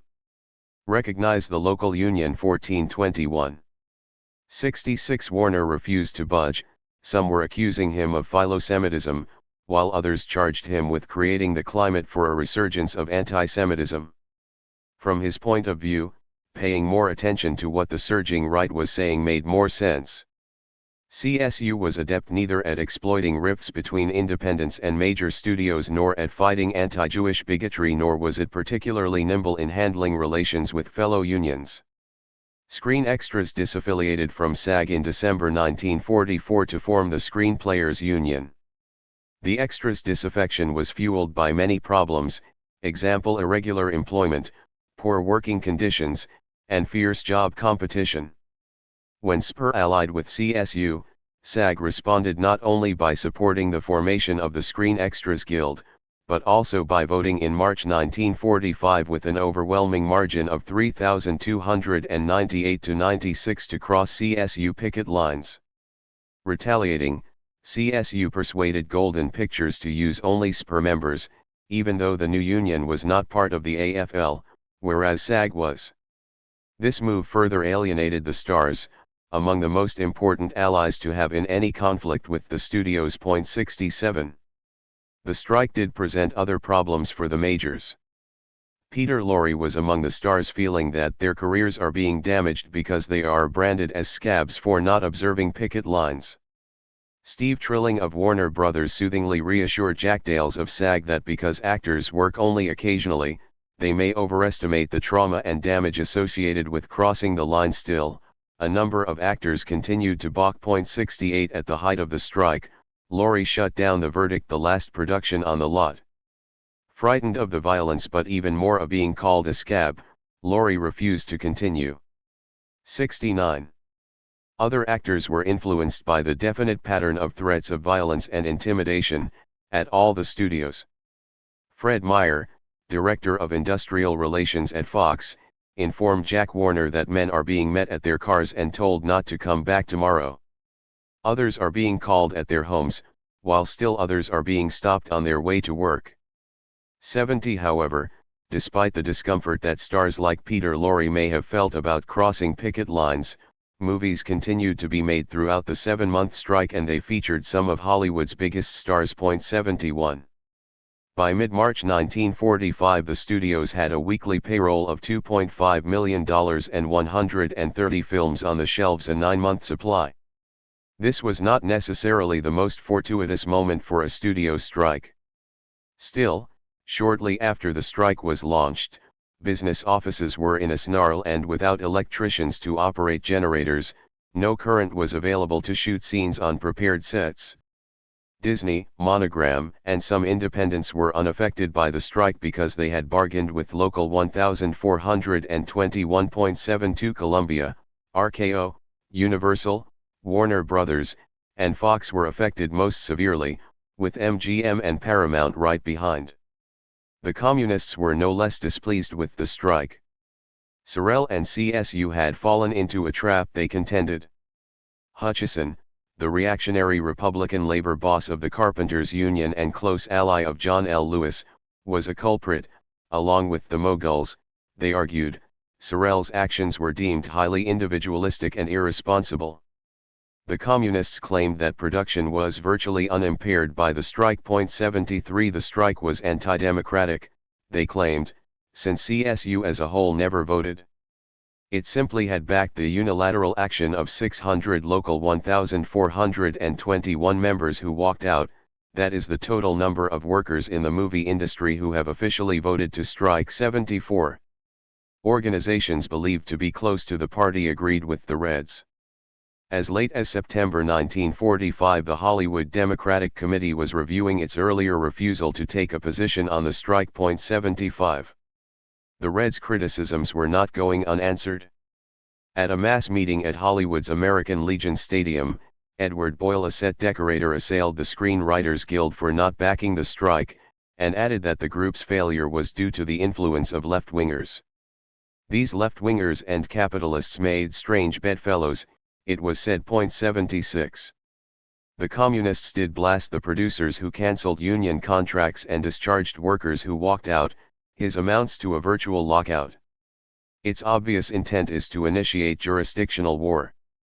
This has been a cardinal aim of the producers from the very beginning, and CSU had fallen willingly into this trap. 77 Still, the Communists could not have been pleased when their presumed ideological polar opposite, the Los Angeles Times, agreed with their viewpoint, declaring that the strike takes the blue ribbon for asininity in wartime labor relations disputes. 78. The communist critique was echoed among some studio unions. The Screen Publicists Guild, the Teamsters, and the Screen Story Analysts were among those that voted initially not to back the strike. 79 Yet CSU had struck a nerve among workers with its audacious action. The climate was redolent with criticisms of big capital and its role in plunging Germany, Japan, and other nations into war. Inevitably, these comments made U.S. workers more skeptical about big capital's intentions in the United States itself. Thus, picket lines grew during the first 2 weeks of the strike. Warner Brothers was the hottest spot, not only because it had been targeted by CSU but also because some members of IATSE Local 44 at the studio were sympathetic to CSU. 80 As Variety reported, espit a wire from Dick Walsh, the IATSE Prexy, thousands of IA workers refused to cross picket lines, even in the face of threats of fines and having cards revoked. 81 days later at a rebel meeting of some 1,500 IATSE members at Hollywood Legion Stadium. Eugene Males and Erwin Henschel, leaders of this rebellion, were suspended from membership by board because of their actions. 82 members of IATSE's Property Men's Union walked out at Warner Brothers after 48 of their number refused to do the work of striking CSU members. 83 Nevertheless, IATSE continued seeking to organize its own locals of painters and carpenters in league with the Moguls to replace CSU permanently.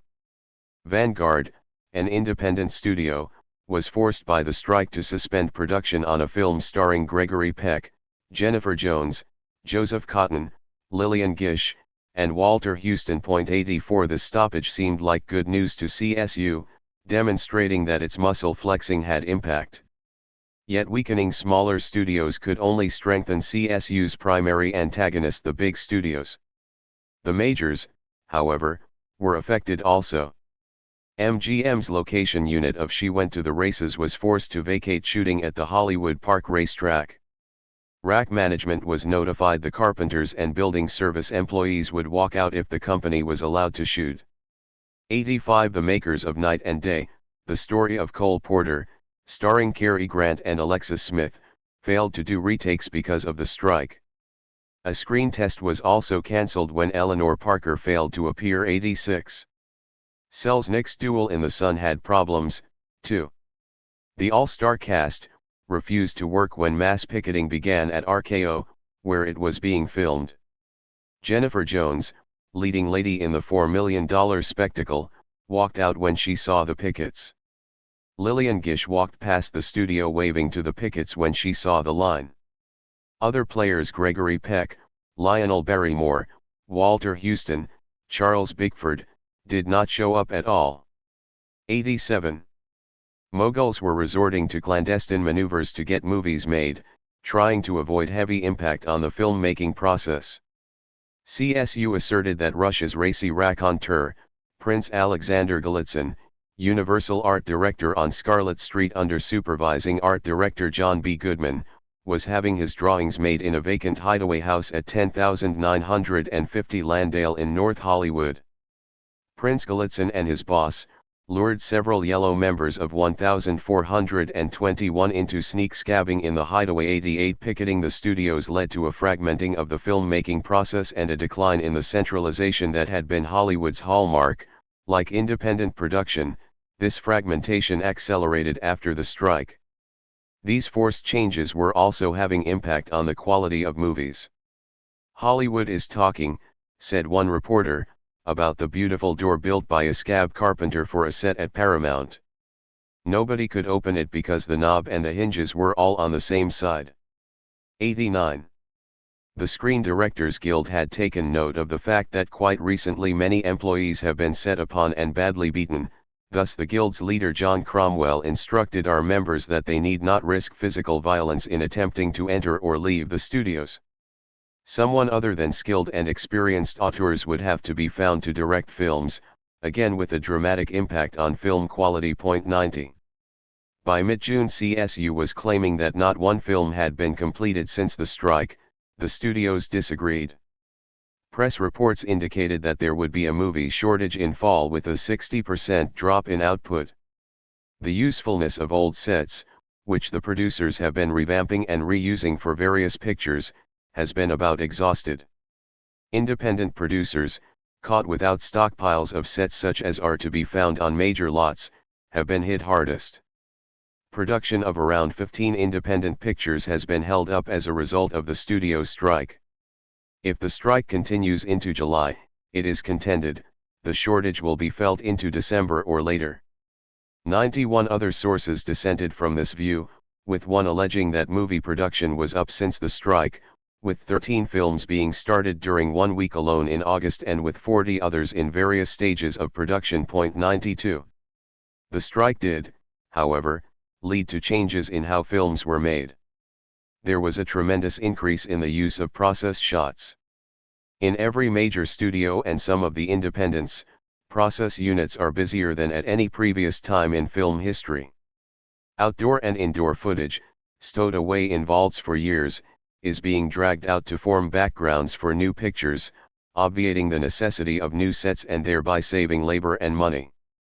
Process photography also does away with time and expense of location trips. 93 viewers might groan when seeing, in the midst of their favorite Western, an obviously phony background scene supposedly depicting a saloon, but the strike allowed few alternatives to such process shooting. Process shooting also required less CSU labor. This was among the disquieting signals that CSU could ignore only at its peril. Concomitant with the strike, for example, the studios began hiring IATSE members to take the place of CSU members.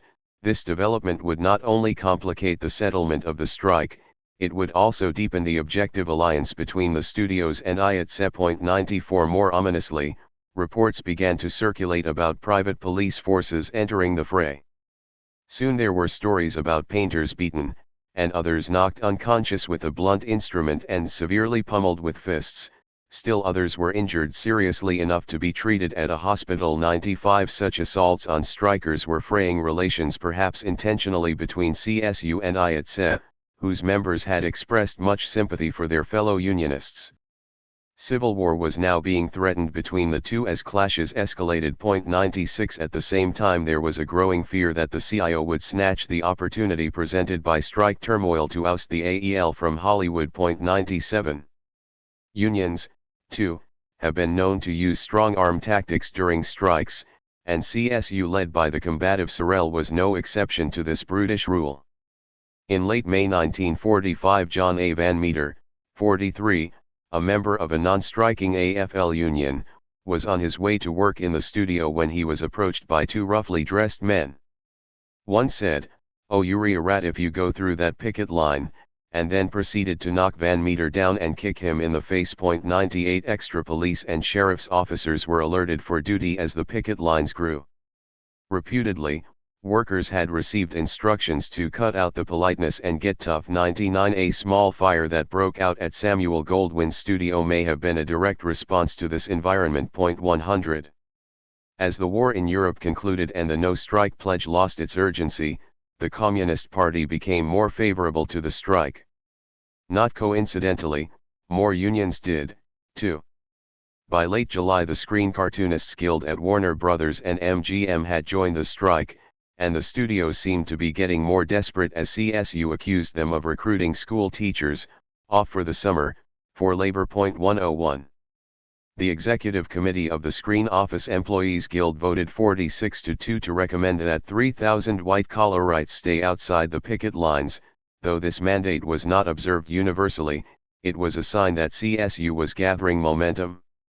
The Screen Analysts Guild voted to observe the picket lines, as did the Screen Publicists Guild. 102 Then the CIO's executive board gave another boost to CSU when it voted unanimously in August to boycott theaters showing hot films, i.e., those being made during the strike. This was a direct reversal of a statement by CIO Council President Kenneth C. Bate, who had said weeks earlier that under no circumstances would his organization take a position on this unfortunate jurisdictional difference. 103 The Newspaper Guild emulated this move by voting unanimously not to permit their members to handle publicity material from picketed studios. 104 This coming together of labor led ineluctably to charges of devious communist plotting. Certainly over time the strike's image had improved among the Reds. More positive words about CSU were no doubt heard when Bette Davis, Joseph Cotton, Edward D. Mytryk, and James Wong Howe spoke at the People's Educational Center at 1717 Vine Street in Los Angeles during a session touted prominently in the party newspaper. 105 Suddenly, Charming stories began to appear in the party press about the joys of picketing theaters controlled by the studios. Servicemen, alone or in groups, often respect the picket line, the intrepid reporter discovered. The Marines have the best record and Air Force officers the worst. Soldiers with girls are more likely to go through than soldiers by themselves. Why? I think they don't understand, and they don't want to look cheap to their girls, said one observer. That's why it helps to have girls on the picket lines, the writer concluded. 106. When CSU altered its tactics and began amassing its own pickets at one or two studios rather than dispersing them, the Federation was able to put enormous pressure on the affected studios. In response, the studios obtained an injunction barring the stationing of more than 6 pickets in the vicinity of a motion picture plant. The order specified that not more than 4 such pickets could be stationed within 25 feet of the vehicle entrance of the studio and not more than 2 within 25 feet of the pedestrian entrance. The order prohibited any attempt to obstruct delivery of supplies into a studio, the use of sound trucks or any other sound magnifying devices, and any yelling at studio employees, tenants, or customers of the studio. From Sacramento came word that the State Employment Stabilization Commission had upheld a ruling of the local office that studio employees who refused to work during strike were not entitled to unemployment insurance. 107 Later, the Screen Office Employees Guild was restrained by a court order from disciplining members who crossed the picket lines. 108. These injunctions and rulings indicated that CSU's strike was influencing the studio's fortunes, protestations to the contrary notwithstanding. Even before the communists fully supported the strike, bringing along other fence-sitters, CSU was not doing badly. In mid-April 1945, Sorel had been crowing, "We haven't lost one man from our ranks since the strike started, but we have on our records the names of more than 1,000 members of IATSE who quit their studio jobs and refused to work while the strike was on." 109 By early June he was still boasting that he had Hollywood by the throat, and if they don't give up, we'll throttle the industry. 110.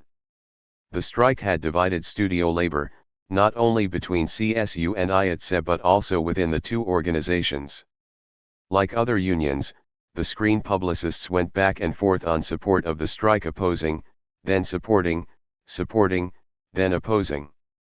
Cracked one observer, "He flax couldn't make up their minds." 111 In mid-August the Screen Office Employees Guild voted 894 to 666 to keep working after a secret ballot and after bitter verbal battles until the early morning. 112.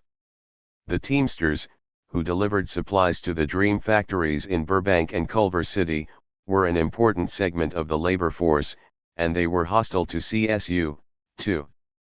Their Hollywood representative, Joe Tuahi, who eventually took a lucrative position with the studios, explained to Teamsters boss Daniel Tobin that the strike is in its 7th week and while the picket line is still strong, Sorel is getting no place. The IA are in complete control, with the producers standing pat and determined to rid the industry of this constant menace regardless of the price. Proudly, he announced, "Our men all going through the lines. There isn't much work but they all get a full week's pay anyway." There were problems, though, for our men have had to haul the men signed up by the IA to replace the strikers, and this they rebelled against at first. "This was very embarrassing," he said. 113. It was not only embarrassing, it was tense and a little rugged for a while because the strikers really tried to win over the sympathy of the Teamsters, telling them if they refused to deliver, the strike could be won in a few days. Now they are very bitter toward us and make it as uncomfortable as possible for our members. In any case, he said with resignation, where we found that men were afraid to go through, we escorted them in, which made us very unpopular. There were glimmers of hope, however, as I see it, said Tuahi, the IA are in complete control and the strike is practically over. His opinion was that CSU had miscalculated completely, since the studios are learning that with a little more efficiency they can cut down their forces about and in the future will call for less men. 114. For his part, Tobin, the leader of what was to become the nation's largest union, was not happy with IATSE for issuing charters for the formation of painters and carpenters locals during the midst of the strike, a move that was bound to ignite future turmoil. He reminded Tuahi that the Teamsters were crossing picket lines not because they disliked CSU but because the no-strike pledge demanded no less.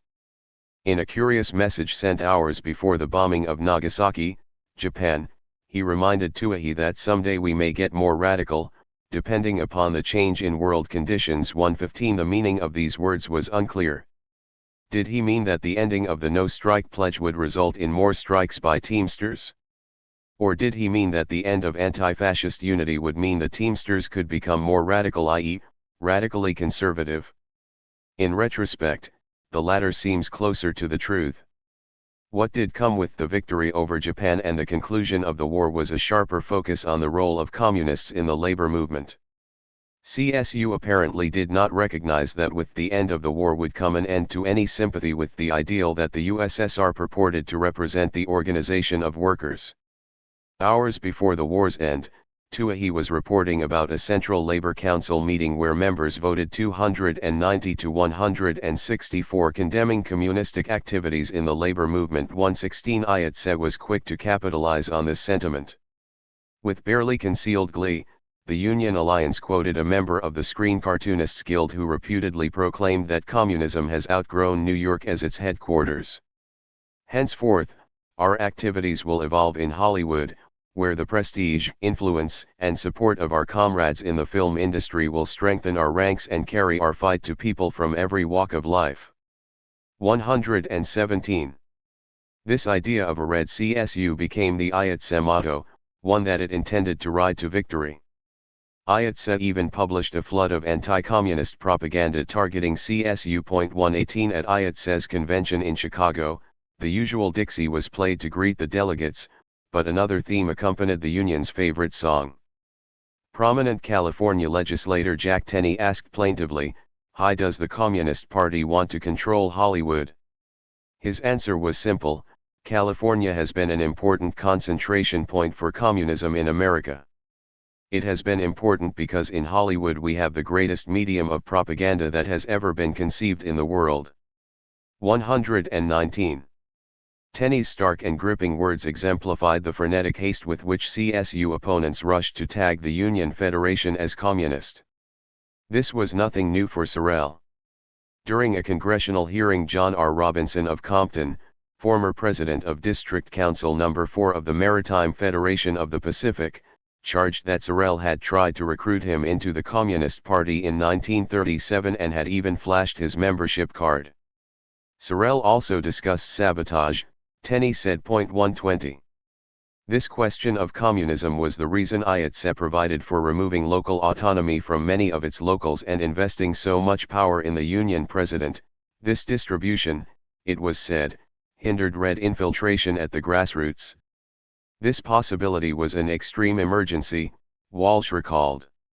While serving in the George Brown administration, Walsh had been informed about the communistic element in Hollywood, and, consequently, he backed the extreme measures that were necessary to root the Reds out. 121. Walsh's top lieutenant in Hollywood, Roy Brewer, continued this theme, sending a steady stream of relevant material to Daniel Tobin of the Teamsters, including an alleged summary of Sorrell's Red affiliations. 122 Brewer, the former campaign manager for Senator George Norris, demanded that the FBI investigate this question, and the Bureau was all too eager to comply. Brewer further stated that the Communists had complete control of the representatives in Congress from Southern California and had similar control over the National Labor Relations Board. Brewer advised that if necessary he would willingly turn in politics and become a Republican rather than see the steady left upsurge. 123 The left was shattered, but Brewer nonetheless became an official in the presidential administration of his friend Ronald Reagan. He prepared for this role by berating Helen Gahagan Douglas, a politician and the spouse of actor Melvin Douglas, for backing the pro-communist clique conducting the strike. 124. At the various investigative hearings where the CSU leader was questioned, repeatedly he was confronted with photostatic copies of Communist Party documents and exemplars of the handwriting of Herbert K. Sorrell purporting to show his membership card and party record. 125 Sorrell in turn repeatedly charged that these documents were fakes, a mob ploy invented during the 1937 strike and burnished during his confrontation with Disney a few years later. With his typically indelicate verbiage, Sorel countered, "We were lily white people, but the minute that Bioff stepped in, the cry of communism comes in. It is always that way. It has been that way, it continues to be that way." 126. Sorel was not off the mark. In my opinion, he was no communist, nor were most of his fellow CSU leaders. The party had criticized the strike and came on board only later. However, a larger agenda was involved in this red baiting. It was designed to discredit CSU, paving the way for IATSE's control over studio labor and the Moguls' control over the entire production process. That this might mean an increase of mobster influence in the industry was viewed as an irrelevant detail or a necessary price to pay. When the strike erupted, Hollywood communist leader John Howard Lawson was working at Columbia. Every morning at 7 o'clock, he would participate in the picket line at Warner Brothers, then go home at 9. This support came after the party had placed its imprimatur on the strike. Warner Brothers did not appreciate Lawson's picketing in Burbank, so the studio snapped his current picture and sent it to Harry Cohn. Lawson then had a 7-year contract at the studio, but Cohn was infuriated with him and threatened his future tenure at the studio. Lawson threatened to quit in a heated telephone conversation with Cohn. The studio boss got his revenge by giving Lawson only half credit for a film that he claimed to have written in toto, except for a bit by Sidney Buckman. Lawson was so angry that he refused credit altogether. 127. Lawson's loss of credit for his film distortedly mirrors the communists' receipt of credit for the CSU strike. The chief of the Hollywood party was nowhere to be found when this strike was devised or when it got underway, yet his party was given credit for the monumental effort.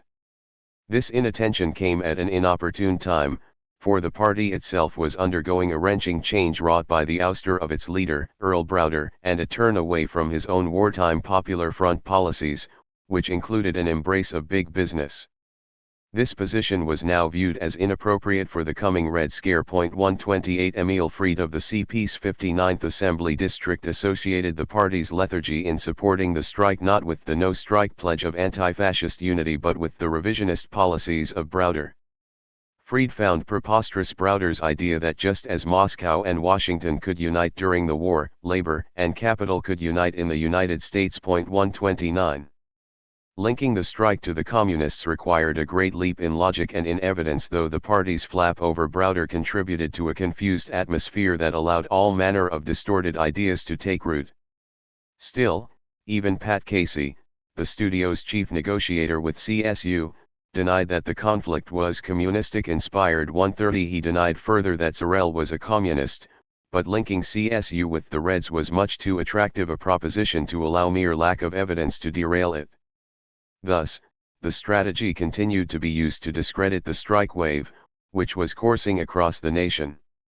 An investigator for the Senate Internal Security Subcommittee found contrarily that in no sense can it be said that the recent strike wave in key industries was the result of a communist plot. Communists were involved, it conceded, but there are many other factors in the recent strike flare-up: post-war economic problems, shifting labor political alliances following FDR's death, cost of living pay demands, efforts to keep war take-home pay, AFL-CIO battles, bad management, public relations, labor's desire to strike at an effective moment to hold wartime gains, and in some cases business desire to select an equally effective moment to weaken unionization. 131. The latter factor was especially apropos in explicating the Hollywood strike, but this insight was lost in a tidal wave of red baiting. One CSU supporter felt that IATSE's escalation of red baiting was just another way to bail out the studios. "If I read it right," he said, "says the workers shouldn't hit the producers for raises because the poor producers are soon going to be in a bad economic position because the Russians are holding up foreign export of American films. That's really going to bad for the bosses." 132. This worker had stumbled onto a raw reality. Because Moscow was viewed as such a fundamental threat to Hollywood's profit cushion abroad, CSU carried a burden that other unions did not, thus giving added resonance to red baiting in Los Angeles. Moreover, according to CSU, Brewer and Walsh were doing precisely what they accused red revolutionists of doing. They were trying to wreck labor in order to preserve the status quo. 133. In 1 week in September 1945, about 37,000 workers were laid off in Los Angeles. The War Manpower Commission estimated over 100,000 production workers had been idled since VJ Day. Still ahead were 45,000 layoffs in aircraft and 10,000 more in shipbuilding and repair. Los Angeles manufacturing jobs declined to the pre-war total of 152,000. 134 for CSU. These layoffs raised the specter of an increase in the reserve army of labor that might try to take members' jobs and through competition might drive down wages.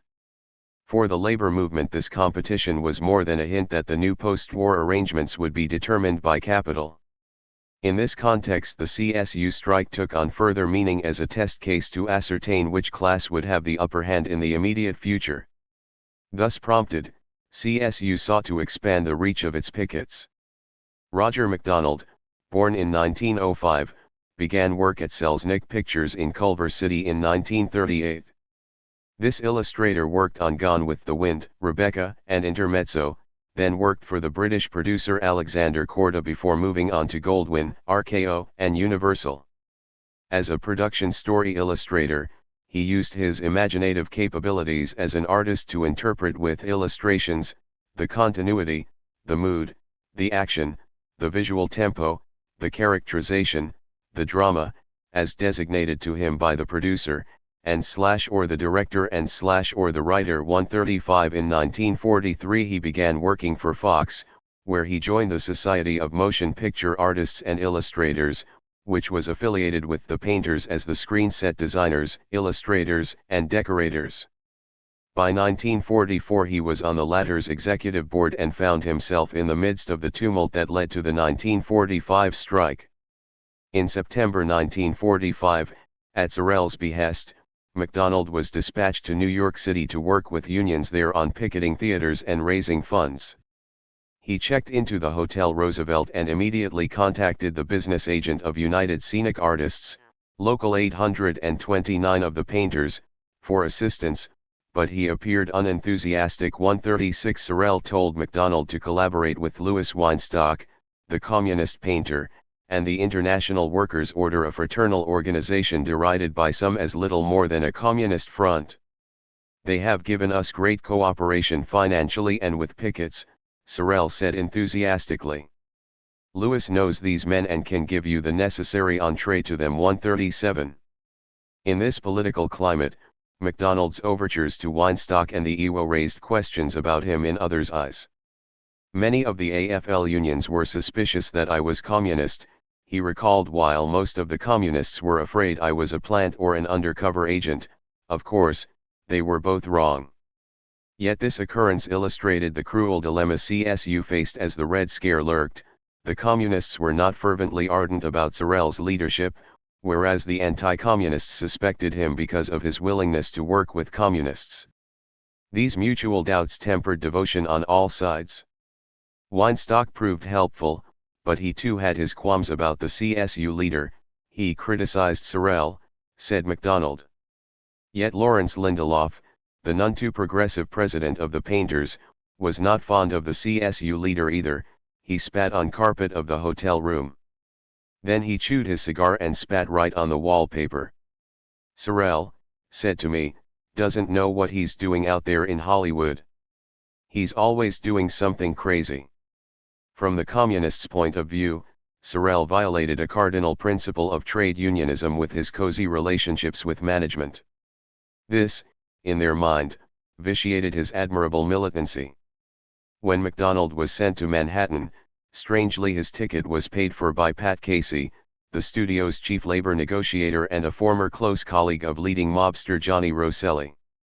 MacDonald, who was no friend of the communists, subsequently wrote an apologia disclaiming any affection for them and emphasizing that to my knowledge there was not a single communist in Local 1421.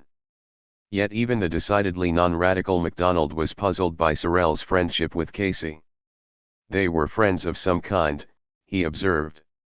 Some said Casey helped place Sorel in control, MacDonald added suspiciously, and helped him organize CSU in order to control the unions through Sorel. Some said Casey tolerated Sorel for the information he could bleed out of him. Some said Sorel controlled Casey. 138. This latter suggestion was highly unlikely. Either way, though, for all of his militancy, Sorel in many ways had not broken with the model of business unionism, including intimate friendships with management that characterized many of his fellow AFL leaders. Yet his militancy prevented him from enjoying these leaders' full support. It was inevitable that Sorel would get squeezed by all sides and would be forced to disappear. As it turned out, MacDonald's effort to organize the picketing of theaters in New York City, which could have been a powerful weapon, fizzled. Suggestive of the tough times MacDonald faced in Manhattan was the fact that he felt compelled to change the word workers on the leaflet, as it doesn't get such a good reaction from many people. 139. MacDonald's symbolic annihilation of workers was a precursor of the day when the term working class itself would become passé and was supplanted by the all-encompassing phrase, middle class. When Sorel asked MacDonald to use paid pickets if necessary, it was apparent that the project was in trouble. 140. Privately, Sorel called his ambassador in Manhattan a nice boy, but a square peg does not fit in a round hole. 141. Days after MacDonald's arrival in New York, Sorel told him that because of the need to reduce overall expenditures due to heavy disbursements for NLRB hearing attorney fees and increased strike benefits, he had to end this once hopeful Manhattan mission. 142. This brusque setback may help to explain why, as the strike entered its nerve-wracking sixth month, tensions flared and rifts increased. Members of the Screen Publicists Guild began returning to work in defiance of their leadership. 143. A newly organized Motion Picture Studio Publicists Association notified major studios that it represented a majority of the working press agents and warned them not to negotiate with the SPG. 144. A rebel faction of the Screen Office Employees Guild broke away to form its own union. At a meeting of Painters Local 644, Sorel got into a scuffle with one of his members. "He put his finger under my nose," said the feisty CSU leader, "and I slapped him." IATSE projectionists picketed Williams Film Laboratory, forcing it to shut down.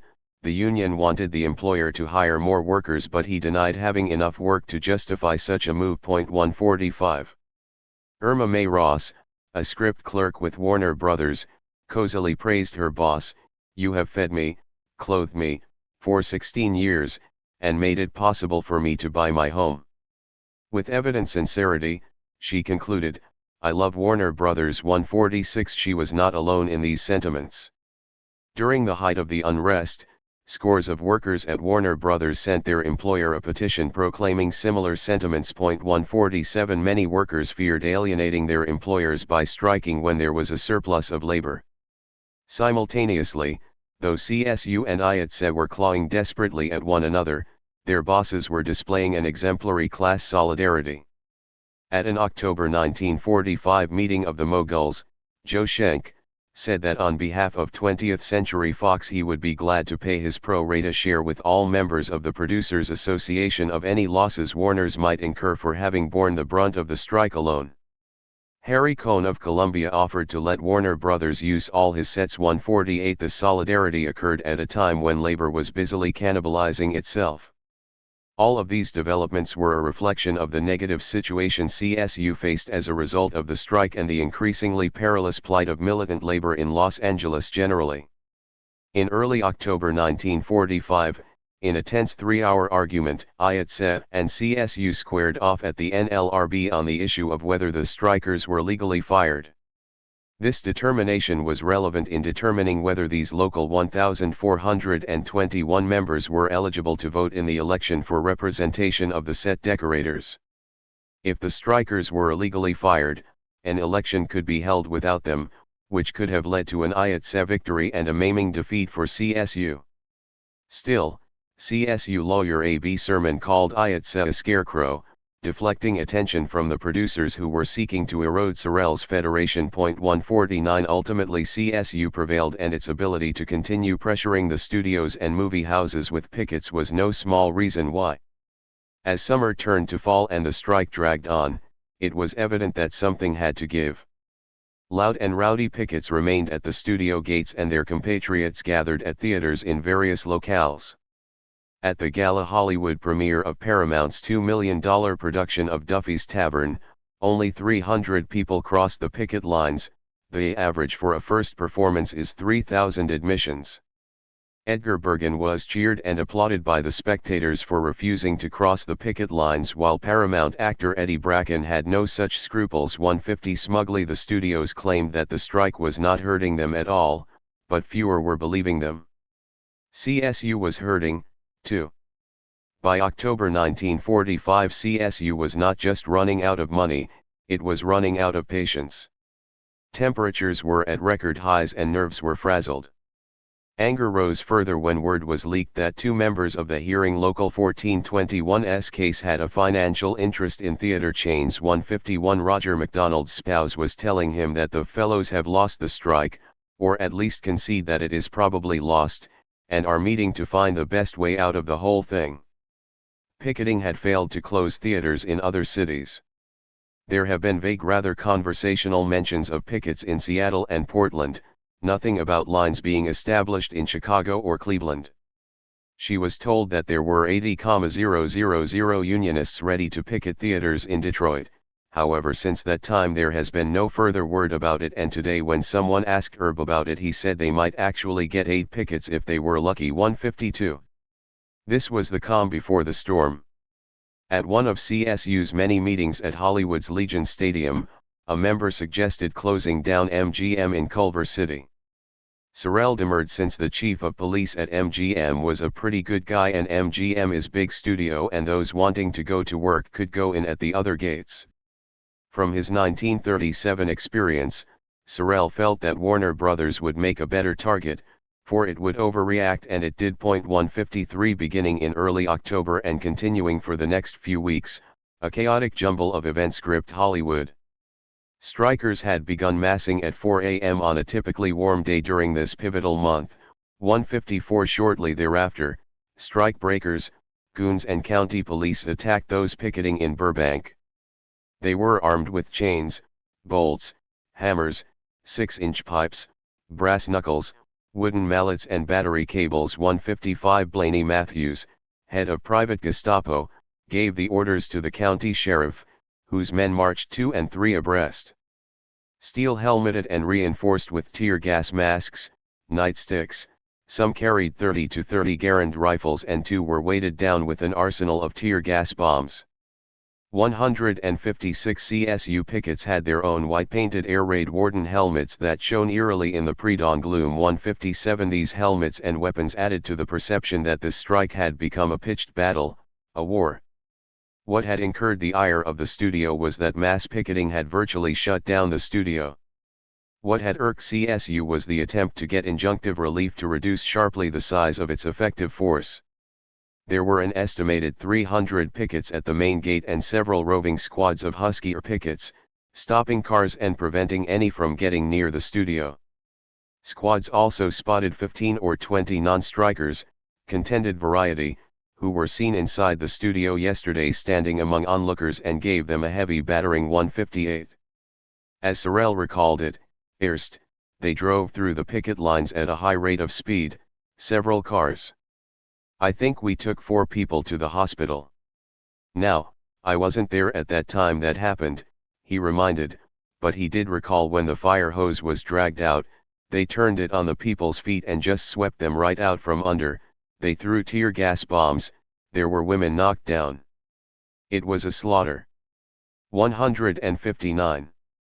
Elaine Spiro, an ingenue of an actress, recalled that studio police lobbed canisters of tear gas from the roofs of the one-story buildings forming the entranceway. 160 Some of these bombs detonated, releasing noxious fumes. One reporter saw fists fly as 4 automobiles were overturned, scores of men were beaten and several women hurt. Warner Brothers guards hurled gas bombs. There were 2 police officers and 43 strikers hurt. The replacement workers stormed the picket line at 6 a.m. swinging chains and fists. Pitched battle broke out. 40 deputy sheriffs and 160 police from Burbank, Glendale, San Fernando, and Pasadena intervened. 161 photographs showed hundreds of non-strikers charging the picket line. Many had armed themselves with lengths of chain, auto battery cables, sticks, and other implements. 162 Warner Brothers resembled a feudal castle of old, besieged by strikers, but protected by scabs, goons, and police. 163. A contemporaneous CSU source saw police hitting the pickets from the inside and the spearhead of scabs hitting it from the outside. Thus, the line was pierced. A picket dropped to the sidewalk from a blow on the head from a monkey wrench. 164. Macklin Hall, Jr., one-time fat boy in Hal Roach comedies and now a special effects man, was beaten so severely by pickets that he was reported in critical condition. The Los Angeles Times pointedly noted the presence of a leaflet from the North Hollywood Communists Club. The picketers were not just studio labor, they averred. Only about 50% of the men and women in the picket line were actually film studio workers. The rest were from the Longshore Union, Aircraft Union, other unions, and possibly the Communist Party. 165. Referring to that awful day in Burbank, one woman picketer said, "Asses 'em wild. Scabs and police held lead pipes and monkey wrenches." One picket sidestepped a blow aimed at his throat by a man wielding a screwdriver. He felled the man with his fist, then stamped on the wrist of his assailant.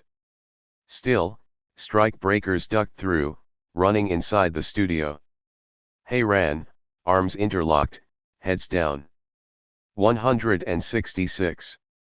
It all seemed very rugged to Joe Tuahy of the Teamsters. He realized that CSU was prepared to put up a fight. It was not just goons and police but the IATSE itself which massed all of their strength and broke the picket line and got their people through, but only after they were stoned and clubbed. Many of the men were badly cut up. His Teamsters had refused to go through under these conditions, and I don't blame them because I had a lot of trouble ducking the flying missiles even from my vantage point across the street. 167. Edward Mussa of Local 1421 also found the experience quite rugged. There was a high-pressure fire hose being used and tear gas, then goons with pieces of chain and blackjacks. 168. These were professional thugs, paid $50 each. It was such a massacre that a big deputy sheriff walked away from mass slugging and wept. 169. This could only have been perpetrated by organized crime, it was thought. Jack Cooper, a publicist, and his wife were peacefully, though not blissfully, walking up and down in front of the Warner studio that fateful morning when suddenly their grief was broken in on by a division or battalion of deputy sheriffs. Some had submachine guns. All had sidearms, clubs, and tear gas bombs. The couple were arrested and held incommunicado. 170. Arthur Silver of the trailer department at Warner Brothers found the entrance to the studio blocked by 3 overturned cars. He then saw a huge truck, open in back. There must have been 50 goons in it, stripped to the waist, with leather bands. I had never seen anything like it in my life.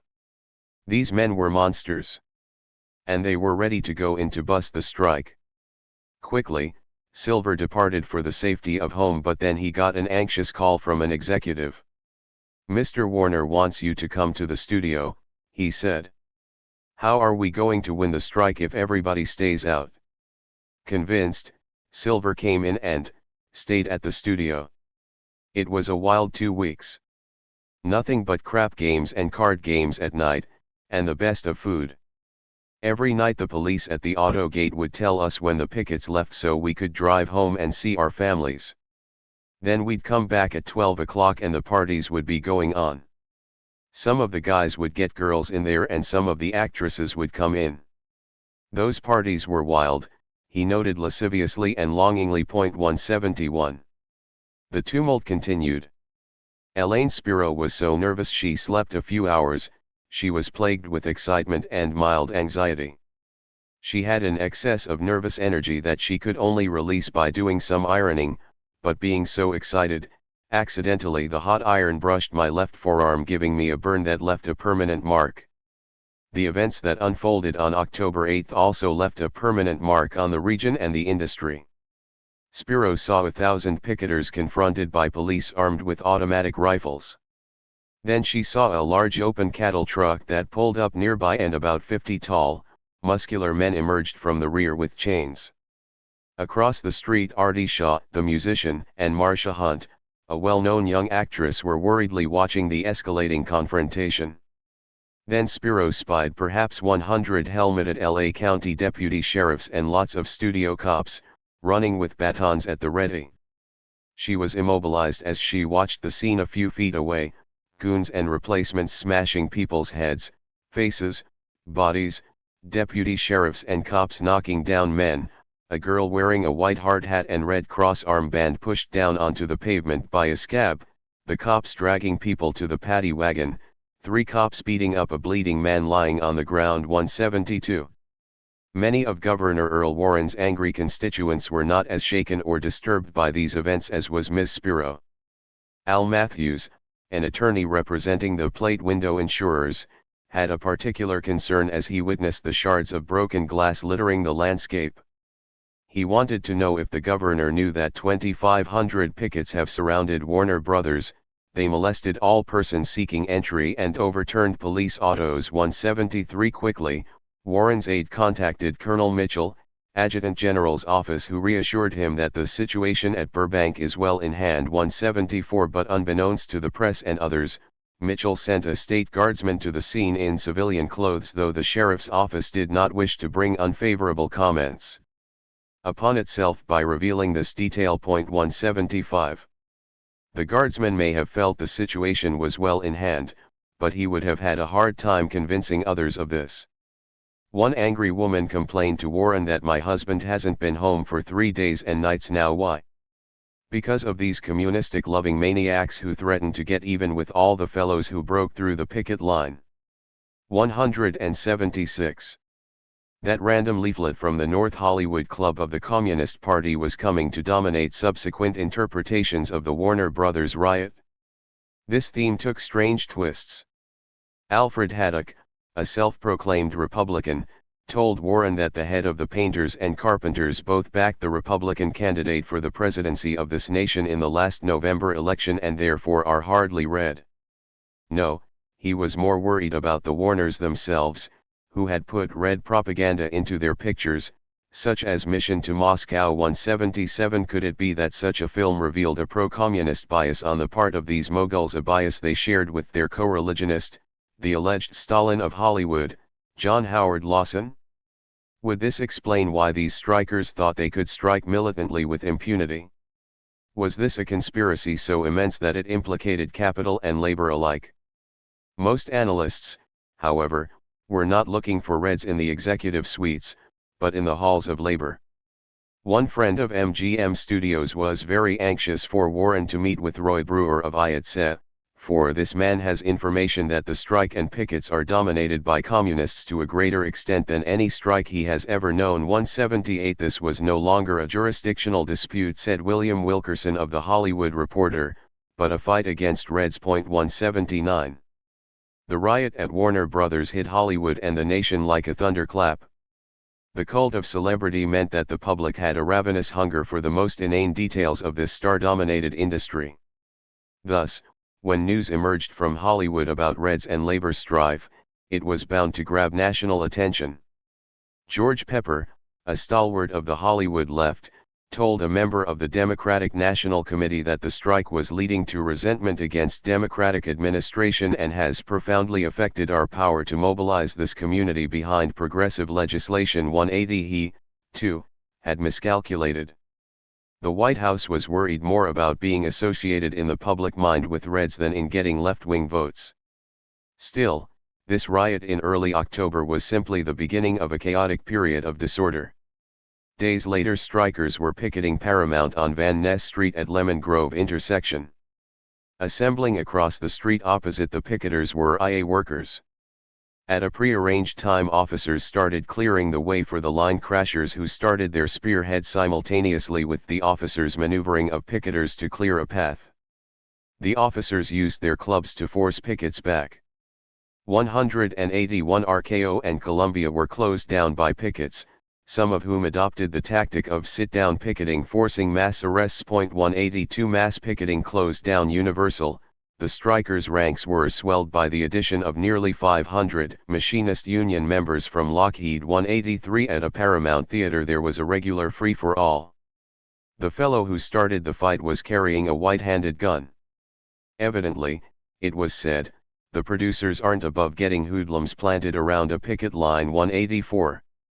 Things had calmed down a bit at Warner Brothers. It was so relatively peaceful that the studios called back dance director Leroy Prinz, who had been twice slugged by pickets last week, and 20 dancing girls. He could now continue working on night and day. 185. There were reasons for this relative quiet. One CSU supporter went to Warner Brothers at noon on October 10 and was astounded to find only 4 pickets at main gate, 2 at side gates. Everyone arrested was carted off to jail, after being held in studio sound stage for 2 hours, sans bathroom facilities and without food, and having been fingerprinted there.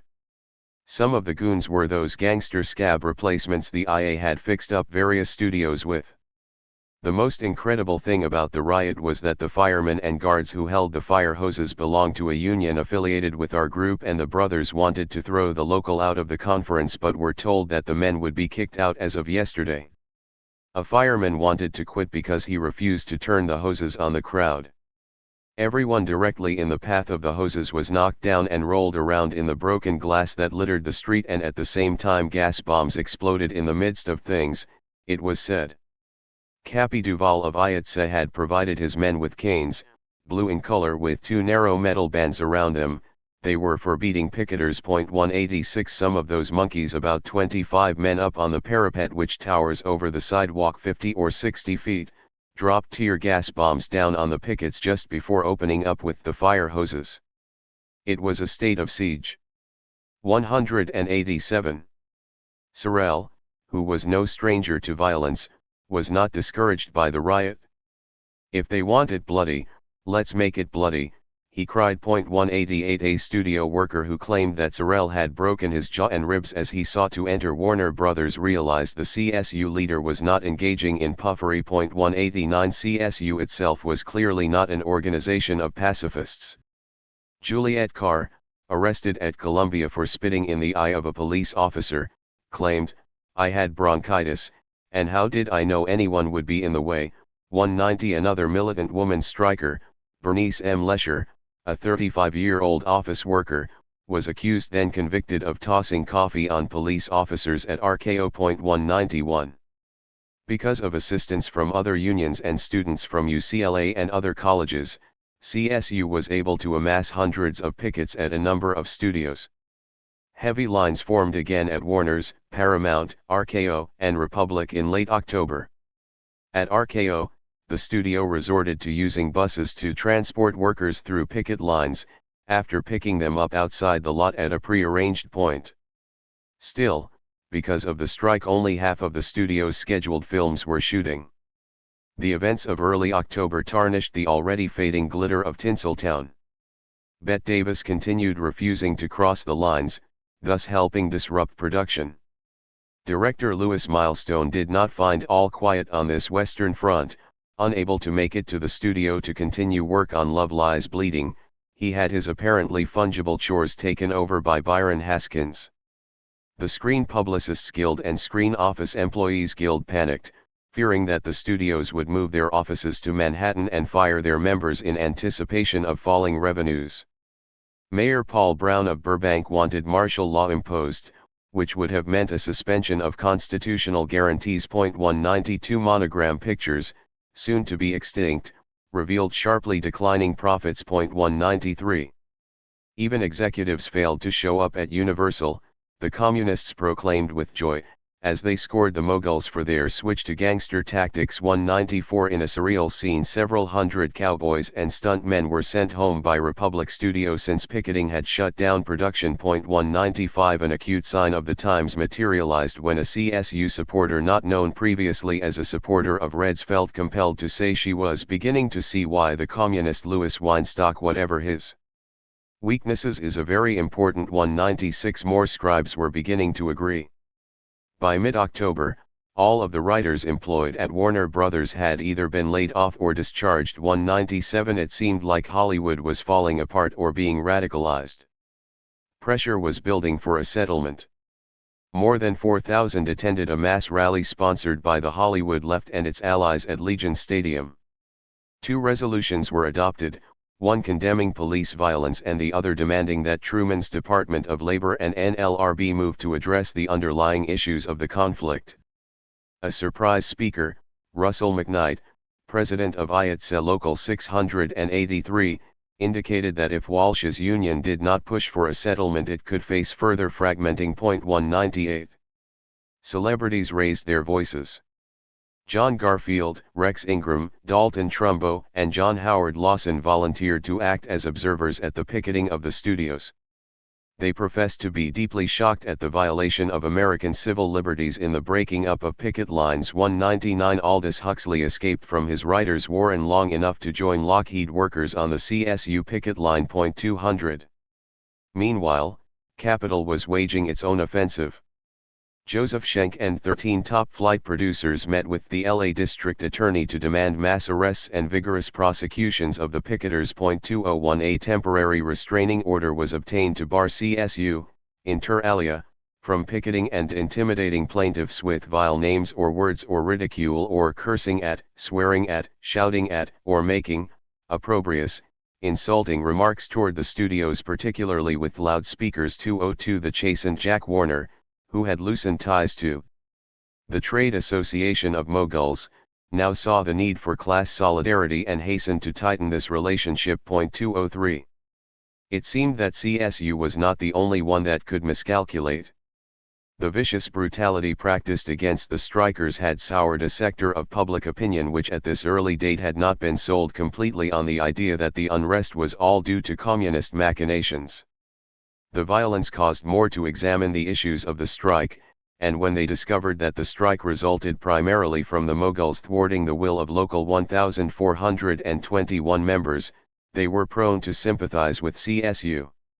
Many in the public began to agree that CSU was the appropriate bargaining agent for local 1,421, that the strikers should be reinstated, and that existing union contracts should be respected. 204 By October 29 the strike was settled. It was nobody's victory, said the Los Angeles Times, since many issues were to be fully negotiated over the next 30 days and those not settled were to be arbitrated. Agreement could have happened in March, the paper said with exasperation. 205 Perhaps. But their editorial did not acknowledge that the Moguls were bent on ousting CSU and they had failed. Hence, the returning CSU strikers could justifiably see their resumption of work as a victory. It was a mixed victory, however.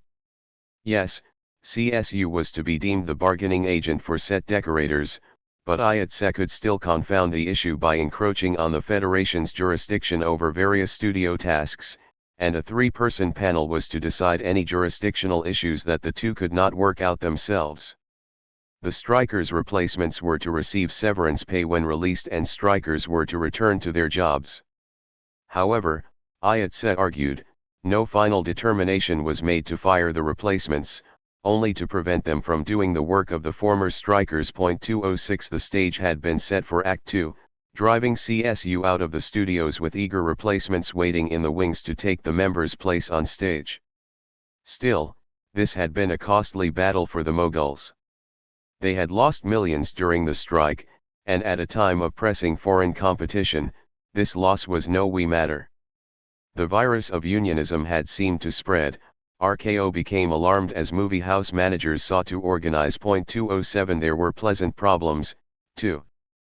The former scabs were reporting every morning to the studios with nothing to do but hang around and exchange dirty looks, harsh words, and threats with their old enemies of the picket lines. 208 As a dress rehearsal for dealing with CSU, the Moguls prevented those IATSE members who had supported the strike from returning to work. They were locked out, charged CSU, yet little did the Federation know that a similar fate awaited its members in 1946.209. The L.A. Police Department had learned a lesson too. It adopted a new training film entitled Riot Control in preparation for future emergencies. 210 The FBI also had taken worried note of these events. Its local agent was troubled by the extreme violence, mob riots and general situation of anarchy. Law enforcement authorities seemed to be unable to cope with the situation. Continuing its idea that the walkout was not misfeasance but nonfeasance, the FBI wondered why the authorities for some unknown reason appeared to be unwilling to make the attempt to crush CSU and the strike. Perhaps the Jewish Moguls were not the only force sympathetic to the Reds, perhaps this infection had spread to the state. Frankly, the Bureau was amazed at the influence of the Communists on the public officials of 211. As for Sorel, he had other rivers to cross. A few days after the strike ended, he narrowly escaped what was thought to be a murder attempt. 212 He claimed that he was fired on while pulling out of his driveway in Glendale. 213 He explained that he had been on his way to the airport to catch a plane. I backed out of my garage, he recalled later, and when I backed out, a car drove across and filled my car full of slugs. They shot it up. Sorel called the police, but no culprits were apprehended. 214 He had received anonymous death threats before, but this was the first time anyone took a shot at him. 215 Sorel had other worries also. How CSU workers were being treated after the strike was not something to brag about. They herded them onto stages and they practically put them in concentration camps. 216 Faced with scabs and Moguls still ill-tempered about the strike, CSU members had returned to an unpleasant environment. The Teamsters leader, Joe Tuahi, felt that despite their sullen reception the returning CSU members were not belligerent. They set up stewards' meetings and asked for unity. This cooperative atmosphere had quite an appeal to the workers and would have led to a strong united rank-and-file group, but the IA officials stepped in and demanded that such meetings be discontinued. Tuahi, as well, was enduring more trouble in the last few months than we have ever had, which he blamed on communist agitation. We are trying the ringleader who starts all the trouble on a number of charges. He is the only member who refused to work during the strike. He fraternized with the pickets and was carrying information to the strike committee from our meetings. 217. This purge was a mere hint of what CSU was to suffer. Yet when the members held their gala rodeo and all nations show at Wrigley Field in early November, further trouble seemed like a faraway prospect. For set to join them there were Joe Louis, Eddie Rochester Anderson, Roy Rogers, and Dale Evans. 218 These entertainers were on CSU's list of heroes. But the Federation had little admiration for Charles Lawton, Nigel Bruce, Basil Rathbone, Donald Meek, and Sabu, who were not required to enter any studio where there was mass picketing during the last 10 days before the strike's end but did so anyway. 219 These line crossings were just an indication of a deluge of bad news for CSU. That these actors could turn their back on the Federation with little apparent fear of retribution was an indication of things to come. The state legislature decided to investigate those UCLA students who had joined the picket line. Meeting on campus, a state investigative committee was met with cries of fascists and suckers, but it was not deterred. 220 University regents were asked to investigate the students and faculty. Whether rightly or wrongly, said the Los Angeles Times, UCLA has come to be known during the last 10 years as a hotbed of foreign-type radicalism, a vociferous center for communist front organizations. 221 So prompted, the regents voted to demand loyalty to the United States, which presumably did not encompass support for strikers. 222 In addition to being painted as red, CSU was also being portrayed as violence-prone. At the trials of those arrested at the studios, Testimony was so lurid about women pickets using filthy language and obscene phrases that women with more tender dispositions were removed from the room. The brawling CSU was said to have marched at the studio gates in an oval 400 strong with 4 abreast. Inside the oval were goons, and when non-strikers tried to pass through to get to work, they faced the other side of the oval. This strategy was employed with military precision. 223 Sorel tried to explain the oval. When the police and their helpers hit the line, they hit it with vengeance, so we put the women inside where they wouldn't be hurt, and we put the older men outside of them and the younger men outside of them. So when they hit us, they hit a wall. This defensive tactic, he concluded mournfully, was portrayed instead as a fiendish maneuver. 224. Pickets were carrying 8 to 10-inch pieces of rubber hose filled with lead and pipe, 6-inch iron bolts, 2 times 4 pieces of concrete, bits of bricks and bottles. It was said in reply. 225 This picketing was led by an ex-convict, Anthony Schiavone, a painter with a San Quentin pedigree. It was maintained. 226 A cry erupted to punish severely those arrested, and a Burbank judge was censured by legislators for not doing so. 227 1945 was ending on a dismal note for CSU.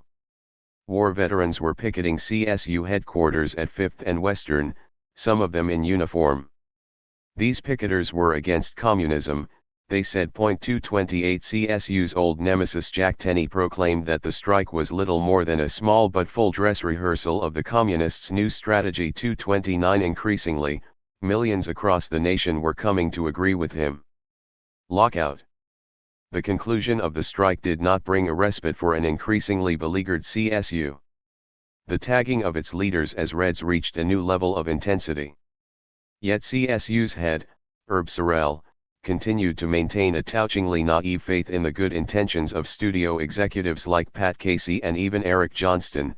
Sorel even confessed that he had come to like the Moguls' chief representative, the head of their trade association. 1. To his credit, Sorel led a union that relatively speaking was a model of democratic unionism. In the leading body of CSU were representatives of the various crafts represented in the Federation. Meetings at their headquarters at 5th and Western were frequent and spirited. This was a major reason why CSU could not be underestimated. It had broad-based strength. But organizations are often the lengthened shadow of one individual, and so it was with CSU and Sorel's dominating presence. Though outsiders charged shrilly that communists dominated the Union, this concept was laughable. The Communist foundation in the Union movement was within the industrially based CIO, not in the crafts, which resisted the idea of socialism and even collectivity. But this plain fact was ignored as the Moguls moved to oust CSU from the studios for all time. It was agonizingly clear that the settlement of the 1945 strike was a mere interlude before the real fight resumed. The FBI office in Los Angeles told J. Edgar Hoover as early as November 1945 that the strike was over, but it now appears that a new strike is underway too. The Bureau may have been referring to a series of brush fires that broke out as soon as the strike ended. Initially, the AFL threatened that unless the studios got rid of the Film Office Workers Guild, which was chartered when the Screen Office Employees Guild walked out, there would be another strike. 3 A few weeks later, SOEG backed up this threat by engaging in a 20-minute work stoppage at Universal after the studio ignored the union's ultimatum that 200 workers who had formerly been within CSU but had departed during the strike be allowed to rejoin. 4. CSU was demanding a sizable wage increase, because a planned drop in film production would mean a drop in pay that members simply could not afford. The Federation demanded 48 hours pay for 36 hours work. 5 But then the AFL refused to back a strike over this demand, and 3 key CSU affiliates declared that they would not honor picket lines if the walkout were called. 6. If CSU leaders had been paying careful attention, they may have noticed the need for an adjustment of tactics. A 7-month strike during which workers are paid only nominal strike benefits is extremely burdensome. CSU was spent in more ways than one by this strike. A few months after the conflict concluded, a CSU member was killed while trying to burglarize a store, an indication of growing desperation. 7 Another prominent CSU member was arrested on charges of burglary and receiving stolen goods. 8 A Screen Extra turned to safe-cracking because he was not making enough money as an actor. This former card dealer had committed 70 burglaries during an 8-month period. 9 Later Paul Kittrell, a film studio worker, was exposed as the nude burglar. 10 A Painter and his film tech wife were arrested for burglarizing $35,000 worth of loot from the homes of Hollywood socialites. Working so closely with the wealthy was difficult without getting the urge to unburden them of their belongings, particularly after suffering through a lengthy and costly strike. 11 Workers were also facing court dates because of mass arrests, and some were facing convictions. Disunity still plagued the tortuous relations between the CSU-connected Screenplayers Union and the SAG-affiliated Screen Extras Guild. Failure to work out a modus vivendi with the stars no doubt extended the strike, and CSU might have faced a more successful future had it accommodated this key sector. 12 Local elites, feasting on a steady diet proclaiming red perfidy abroad and at home, had developed little tolerance for trade union militancy. Los Angeles, beamed the Los Angeles Times, had the fewest strikes during the war and during 1945 of any large manufacturing center in the nation. The only haze that blurred this bright rainbow of good news was CSU's jurisdictional film strike, which was the longest, the most bitter and the most costly of the 35 strikes of 1945. It cost 1,500,000 man-hours of productive time. Though many were aroused with urgency about the rise of the CIO, the Times noted soberly that of the remaining 34 strikes, 20 were called by AFL unions and 14 by the CIO. Over 75% of these strikes had begun after VJ Day, but the energetic CSU, of course, had struck even before VE Day. 13 The consensus was that there was a chafing problem in Hollywood, and that problem was CSU. IATSE had its problems too.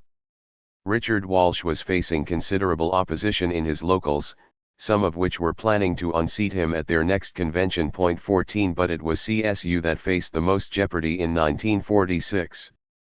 Some CSU workers were disgusted with the AFL's stand-pat attitude and were considering going CIO or forming one big independent union. 15 They were not pleased when Sorrell countered that he was fighting for preservation of trade or craft unions as against an industrial union. 16 At a time when maximum unity was needed by all of studio labor, the opposite reigned. When Sorrell collapsed in his office due to high blood pressure following an 18-day jail term after the Burbank riot, his very serious condition appeared to be a metaphor for what was happening to CSU. 17 Unhealthy, however, would not be the term used to describe the labor movement in Los Angeles in early 1946. These unions, like their counterparts nationally, were gearing up for a monumental strike wave that was to increase calls for restraints on labor. The CIO in Los Angeles played no small role in planning this wave. By January, every international union in the CIO Central Council had formed a joint strike strategy committee, a central finance committee and a central publicity committee. The Finance Committee has set a goal of 1 hour's pay each week from workers who are not on strike, and it will also stage giant collection drives in churches, clubs, and other groups, as well as from progressive businessmen and other individuals. 18 The LA CIO set a goal of organizing 500,000 workers in 1946, its biggest sustained organizing effort since the union boom days of 1937. 19 Communists had significant influence within CIO unions, particularly Longshore. But Local 576 of the United Furniture Workers was not atypical either. Organized in 1938, half its members were Chicano, and the rest were Jewish and African American. This 3,000-strong local was accused of being a red union and came under assault as it was planning to participate in this massive union push. 20 The CIO also had developed a political analysis that CSU could well have studied. Big business, CIO leaders warned, is trying to capture full control of the government. Getting tough with labor and with our wartime allies has created business confidence in the future. This confidence is based on the hope of keeping labor costs down while prices go up and securing flush markets both here and abroad. There was every reason to expect a relatively early collapse of this boom. Consequently, every channel of public information will be utilized: newspapers, radio, movies, public forums. Attack on labor, especially the CIO, will be stepped up. A Moscow plot will be discovered behind every economic demand of the unions. 21. The CIO's sharp analysis often was not mirrored in the rank and file. This divergence sheds light on the concomitant failures of CSU. The General Motors plant at Southgate, a CIO bulwark, like IATSE, seemed to prefer workers from the South. Though the UAW nationally was known for anti-racism, at this shop racial tolerance stopped, at the factory gate. Most auto workers who accepted blacks as co-workers did not accept them as neighbors. Further, as some local industrial workers began to feel the benefits of unionization in higher wages and better job security, they drifted beyond the sympathy of non-union workers. Thus, GM went on strike from the winter of 1945 to the spring of 1946, but at this plant the enthusiasm dwindled by the second week of the strike. 22 It was hard to maintain the consciousness and bellicosity so necessary for the successful prosecution of a strike when illiberal forces like racism and a dearth of class solidarity were so pervasive. This was no less true for CSU. As the spring of 1946 approached, CSU continued to be plagued with divisiveness. A CSU rally at Hollywood's Legion Stadium was not only boycotted by IATSE but also by SAG, its Extras Guild, and a number of other AFL unions. 23 When Sorel said he might call a strike within 48 hours, about half the unions in his federation dissented. 24 Other AFL unions were putting Sorel on trial for pro-communism. This contention led to a floor fight at the AFL convention in San Francisco. 25 The International Association of Machinists was splitting irrevocably between pro and anti-CSU factions. 26 The studios did their part by firing and laying off machinists with CSU ties and by throwing out some CSU carpenters and painters, too, immediately. Remaining CSU members declared they would not work on sets handled by the replacement machinists. 27 The publicists were splitting too. 28 By June CSU, undeterred by this unraveling of the ranks, was predicting that soon all the major studios would be inoperative. 29 By July CSU was back on strike. This moment did not appear to be opportune for such a dramatic maneuver.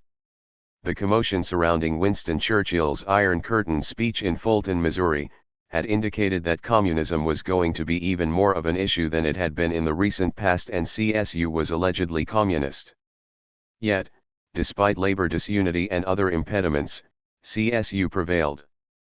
IATSE refused to cross the lines, as did prominent actors like William Powell. 30 And within hours CSU had won a stunning 25% wage increase, along with a 36-hour work week with time and a half pay for any overtime. These new wage increases, the Los Angeles Times announced ominously, placed studio labor considerably above the wages paid to comparable workers in other Los Angeles industries. 31 Was the seditious message being sent that labor militancy paid dividends. The oft-criticized Sorel also managed to broker the Treaty of Beverly Hills, which was thought to have brought a rapprochement with the studios. The agreement was made with his typical élan. While pickets were still marching, he drove past Paramount to see how his forces were doing. He heard that Teamsters were calling a meeting to force their men to go through the lines.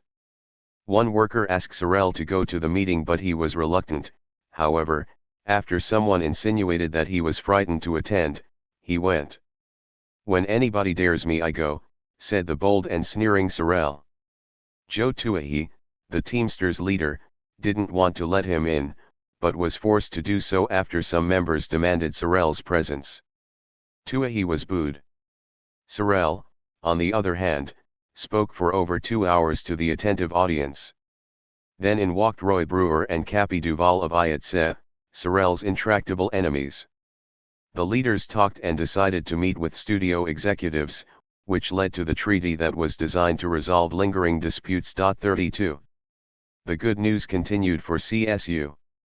Its Screen Publicists Guild won a representation election over competitors. 33 NLRB issued an unfair labor practices complaint against 10 studios as an outgrowth of the 1945 strike. 34 Earlier a compromise had led to the cessation of the mass trials stemming from the 1945 strike. Of the 1,100 defendants, 300 pleaded guilty and the rest were freed. 35 Later the judge, under pressure, scuttled the deal, but the case against the defendants was evidently not very strong.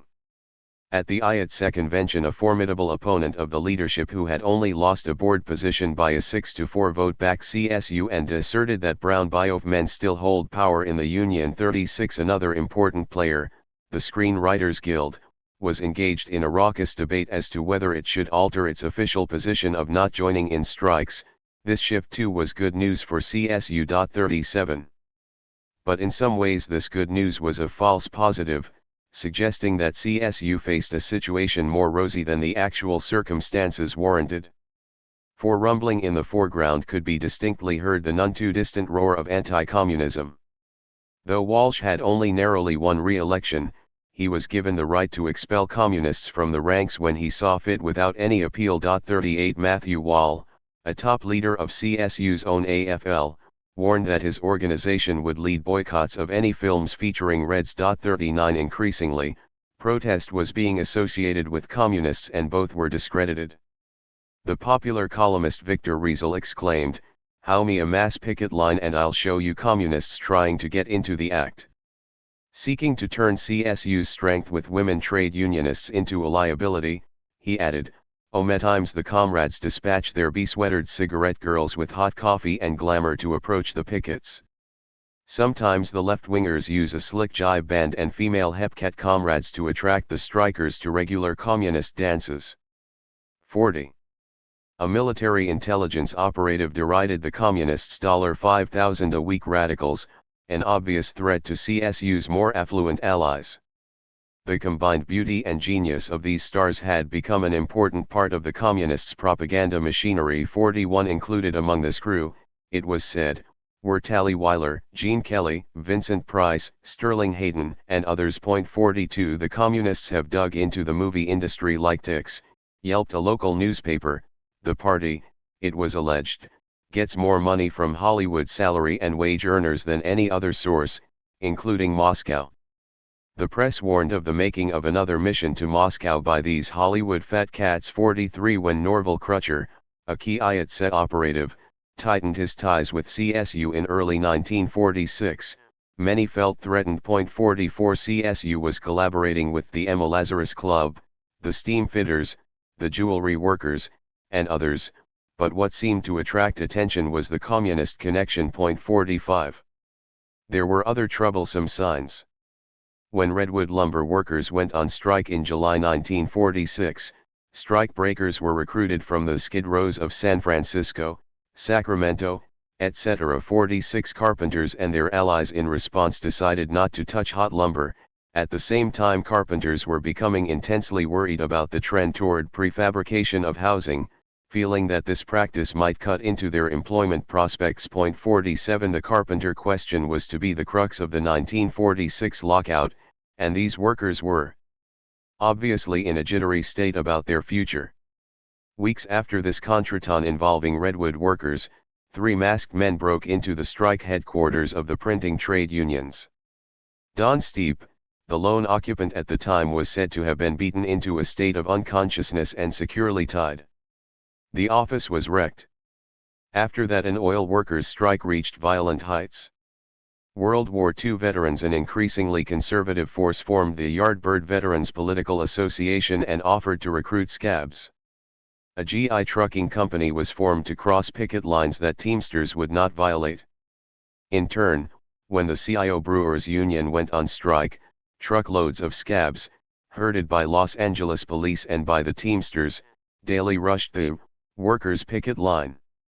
Teamsters clashed with electrical workers, machinists crossed swords with carpenters, the Brotherhood of Railway Trainmen fought the Amalgamated Association of Street, Electrical Railway and Motor Coach Employees, the welders battled the machinists.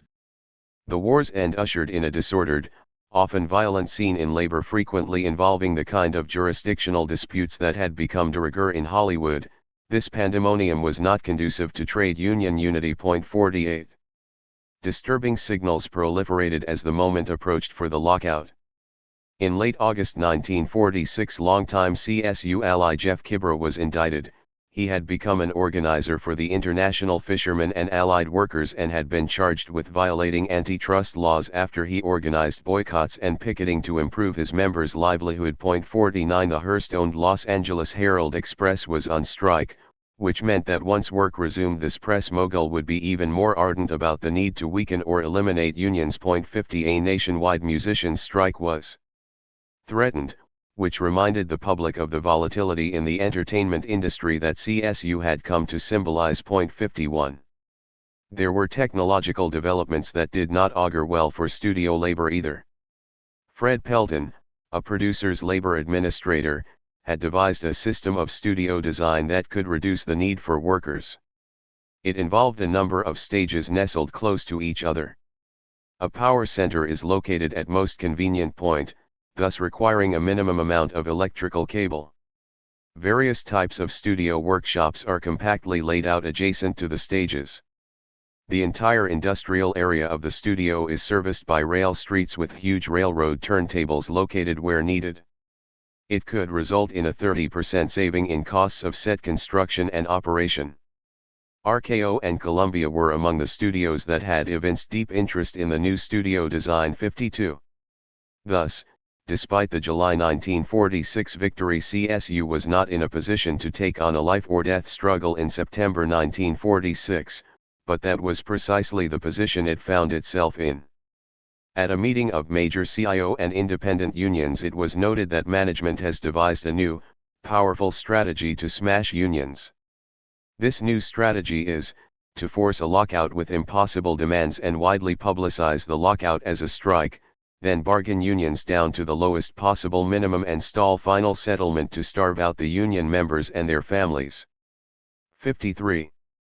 This new strategy was precisely what was deployed against CSU. Obviously, this development was anticipated, yet the cascading whirl of events that accompanied the turn from the Popular Front to the Red Scare often interfered with foresight. Still, all along came indications that something big was afoot.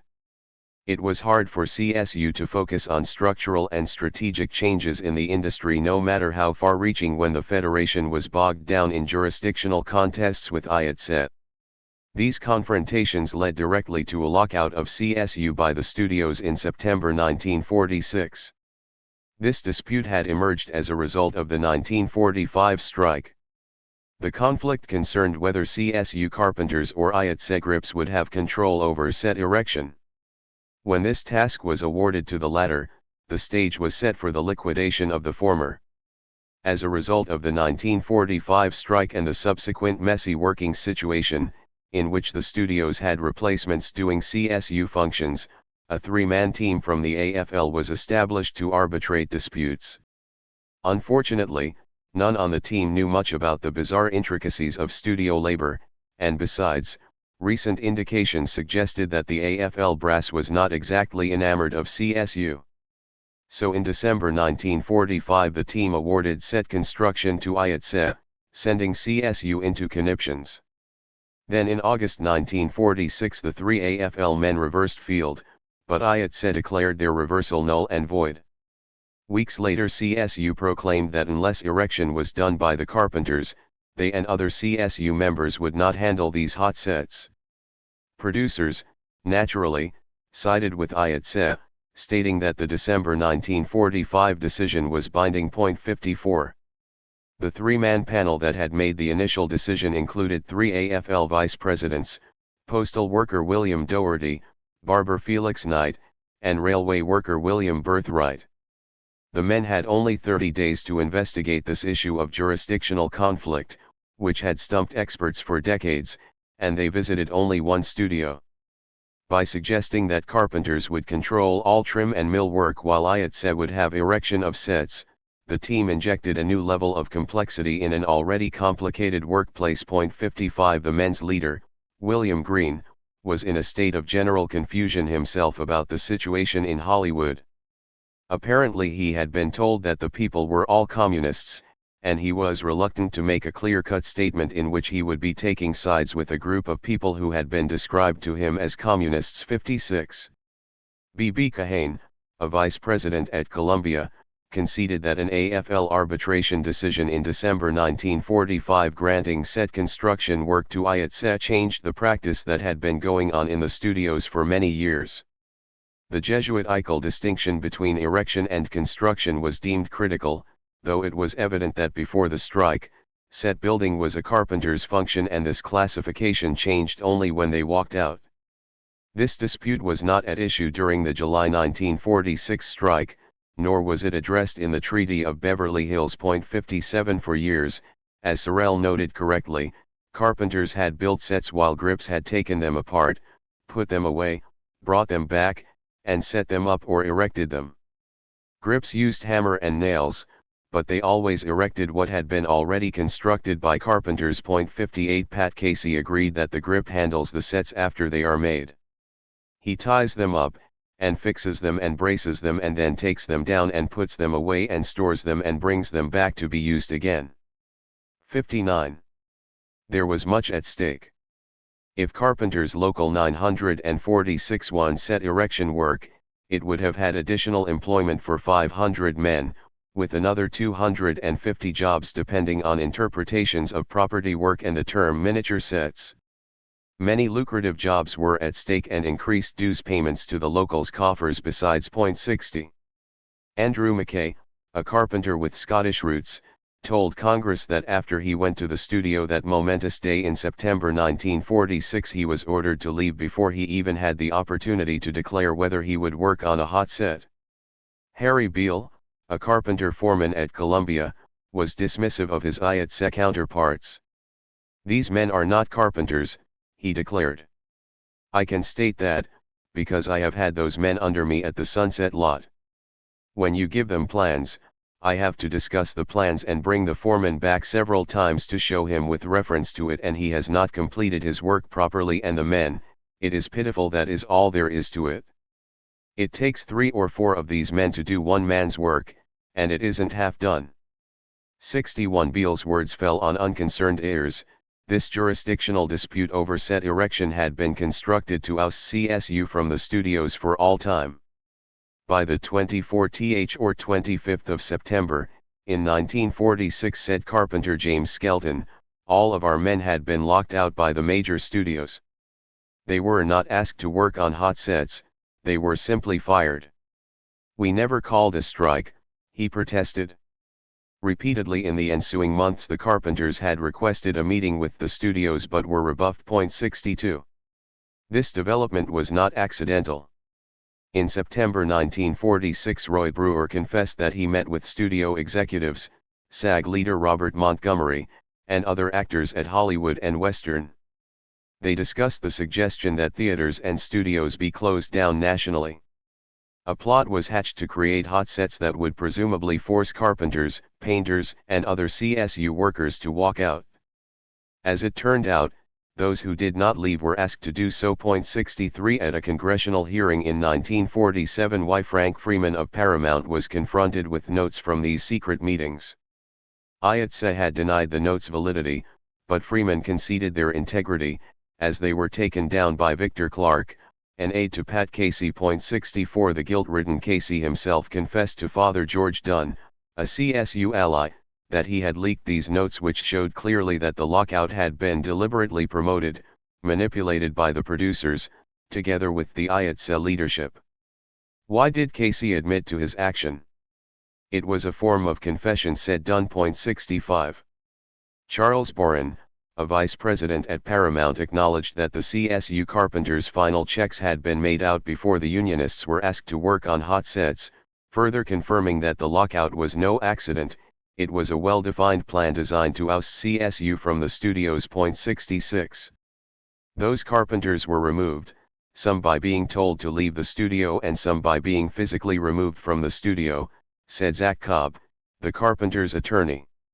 After their ouster, they could return only to an open shop in violation of the agreement ending the July 1946 strike and in conflict with IATSE's closed shop policy.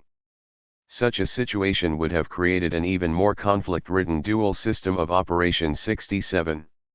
In the midst of the lockout, Variety reported that, curbed by strike-bound Hollywood studios, high domestic production costs and foreign quotas on U.S. PIX imports, an increasing number of American films are being diverted to production in studios of other countries.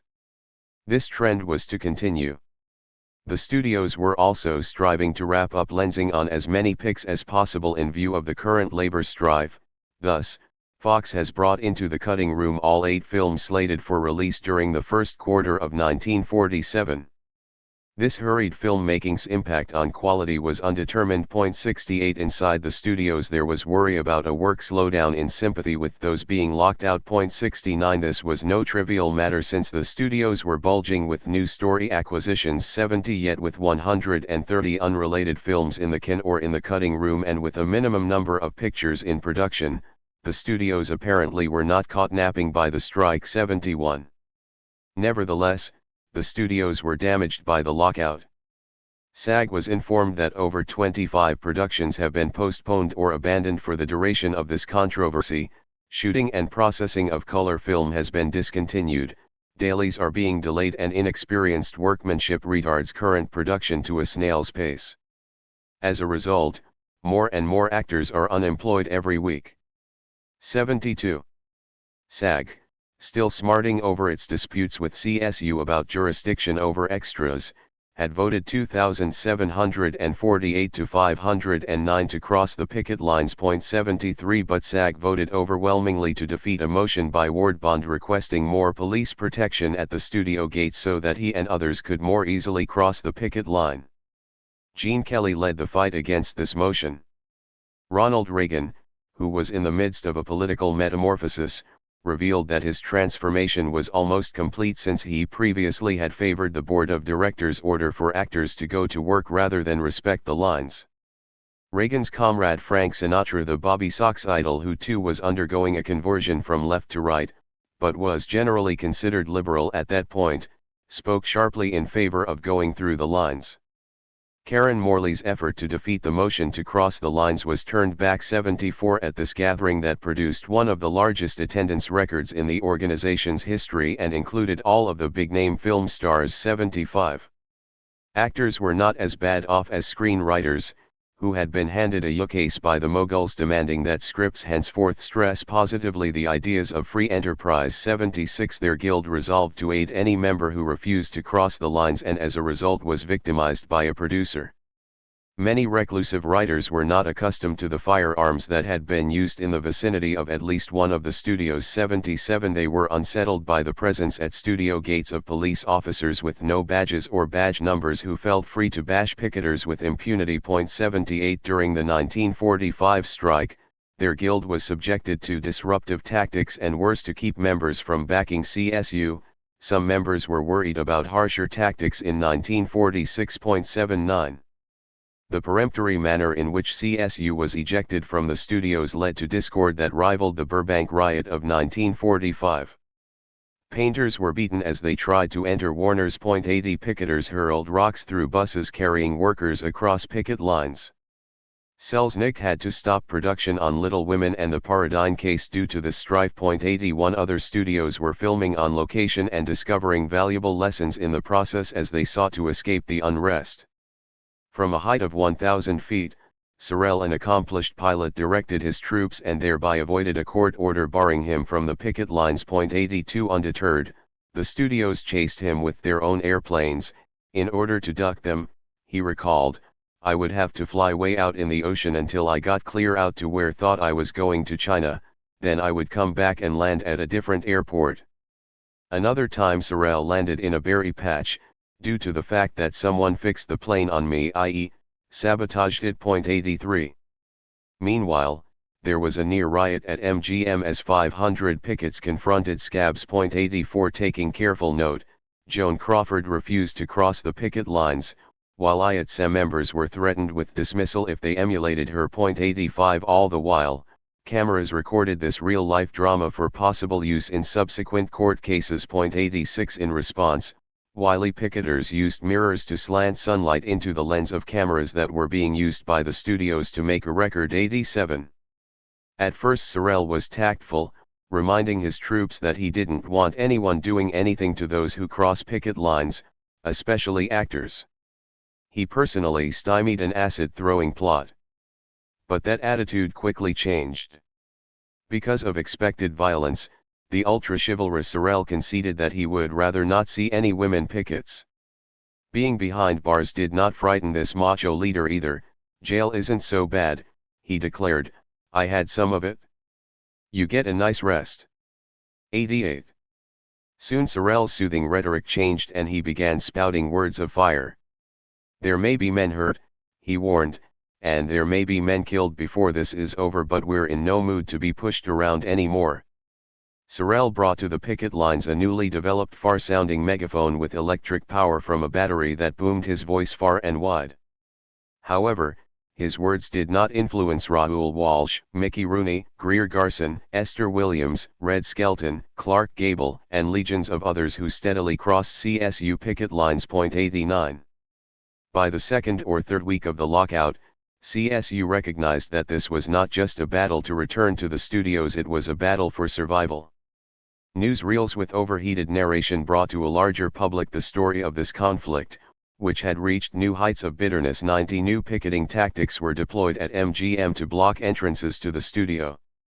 Limited to 8 pickets in a line at any one time, CSU members kept up what was termed a shuttle system of picketing, whereby 8 were on the line, 8 leaving it, and another 8 going in every minute. This meant that CSU could amass more picketers while technically not violating the court order limiting its numbers. Pickets not on the line stalled their automobiles at the main labor entrance, blocking the gate for minutes at a time. Still, 3 buses cracked the line with the aid of several hundred law officers. The motorcade's exit was blocked by a sit-down, which delayed departure until officers had arrested 12 of the pickets. Buses were bombarded with bricks and other missiles, causing significant damage. About 15 people, both pickets and police, were taken to hospitals, suffering from heavy clubbing. 91.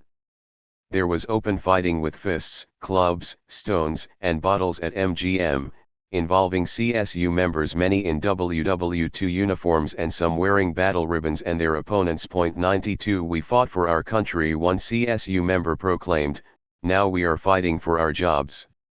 Our late president, Franklin D. Roosevelt, said this was right. 93. Some of these uniformed veterans carried a U.S. flag and sang the Beer Barrel Polka. Others carried banners calling for upholding the ideals of Franklin Roosevelt. 94. 1 minute, said one reporter, deputies fought demonstrators. The next minute the officers stood at attention as marchers paraded past with the American flag. 95. This invocation of Roosevelt and the flag was poignant, revealing a perhaps sophomoric faith that elected officials were on CSU's side and not on the side of those who raised funds for their political campaigns. Yet the blows from police batons and the ensuing silence from the White House quickly disabused many about which side the government was on. When this realization began to dawn, trade unionists reacted with even more uncontrolled fury. CSU members at MGM smashed windows of vehicles seeking to cross the lines, yanked hoods open, and ripped out engine wires and radio antennae, and even attempted to overturn 6 of the 15 cars headed through the lines. As a bus at 6472 Santa Monica Boulevard was filling with IATSE members, 12 rushed them, ripped open their pockets with knives, seized their wallets, and a fight was on. 96. Protesters scattered tacks in the path of movie stars' automobiles. 97. Thousands of onlookers shouted jeers, booing, and uttering foul language. CSU members mocked police, goose-stepping and crying, "Heil Hitler." Another bus carrying IATSE members had its leather seat slashed with knives, nearly every window was broken, sugar was deposited in its tank, and the wiring system was torn out. One deputy, who had been knocked down, was kicked into unconsciousness before fellow officers with drawn, cocked guns rescued him, while picketers cried, "Ill him, kill him." Father George Dunn, a CSU sympathizer, recalled a man being carried across the street by 4 policemen. 2 of them were holding his arms, 1 each, and 2 carrying his feet, 1 each. They were carrying him like a sack of wheat along the street. A 5th policeman was going along with them and smashing his fist down into the defenseless face of this man. 98. Inside the studios, Roy Brewer reported that his IATSE members were being attacked by CSU members who had yet to be locked out. They were badly beaten and threatened, he charged, and their tools were stolen. Simultaneously, Brewer was asserting that the morale of the picketers is breaking and that the picket lines are weakening daily and that picketers in conversation indicate that they are disillusioned. 99. Mrs. Madeline Thomas, wife of Julius Thomas, Carpenter's Local 946, was not disillusioned. She was in charge of first aid for film victims of goon and police violence. Bearing a French accent, she had 2 sons with the heroic French who fought Hitler and saw her work on the picket line as an extension of their labor. 100 hungry pickets were consuming 100 pounds of coffee, 200 dozen donuts and twice as many sandwiches every day. This feast was organized by CSU's Women Auxiliary 101. Madeline Thomas was kept quite busy, since the tumult of the picket lines continued throughout October 1946. At one point 3,000 pickets paraded the streets of Los Angeles armed with loudspeakers, banners, and placards. The marchers started in front of Columbia, where police ordered the demonstrators to break up on the grounds that they had no marching permit.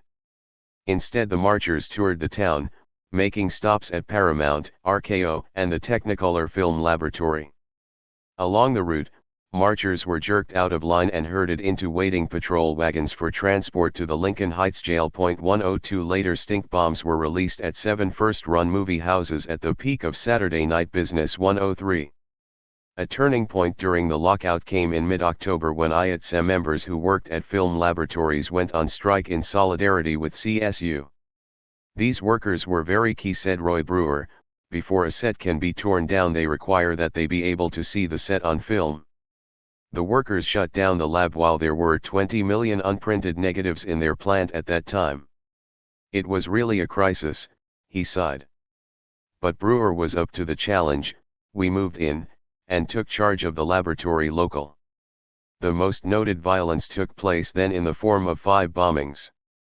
5 of the homes of our members who broke with the pro-communist membership were bombed. 104 IATSE tried 16 elected officers of Local 683 and declared them former officers. Though Brewer did not admit it, his takeover was touch and go for a while. At the local's office at 6461 Sunset, preparations were made to resist, including men on the roof 24 hours a day. When Brewer and his invaders first arrived at the headquarters, they were met by several dozen husky men with baseball bats. After a heated argument, Brewer and company left. 105 At Technicolor Film Corporation, 38 were arrested in a 2-hour period shortly after dawn, while an angry throng of 2,000 objected. One woman threw a cup of coffee into the face of an officer, another smacked an officer on the head with her handbag. 106. The studios were hurting. Sinbad the Sailor, a color film originally scheduled for a holiday showing, was replaced by It's a Wonderful Life, a black and white feature. Inside sources claimed that the switch was due to Technicolor print difficulty brought by the IATSE job action. 107 John Martin of Local 683 boasted that Technicolor is completely shut down, black and white is barely struggling. 27 productions are held up, 8,000 feet of film was burned by a scab chemist. 108. 50 years later, 50 men recalled that as rookie LAPD officers they never made it to their graduation because they were sent hurriedly to battle protesters at Technicolor Motion Pictures, the L.Times reported on September 23, 1996. They spit at us and yelled at us, said Bill Johnson of Burbank. They had a lot of females in the front row to buffer the males from the police, said another officer. The crowd started calling us black shirts, Gestapo, as the officers drew their batons. The officers were angered by these women.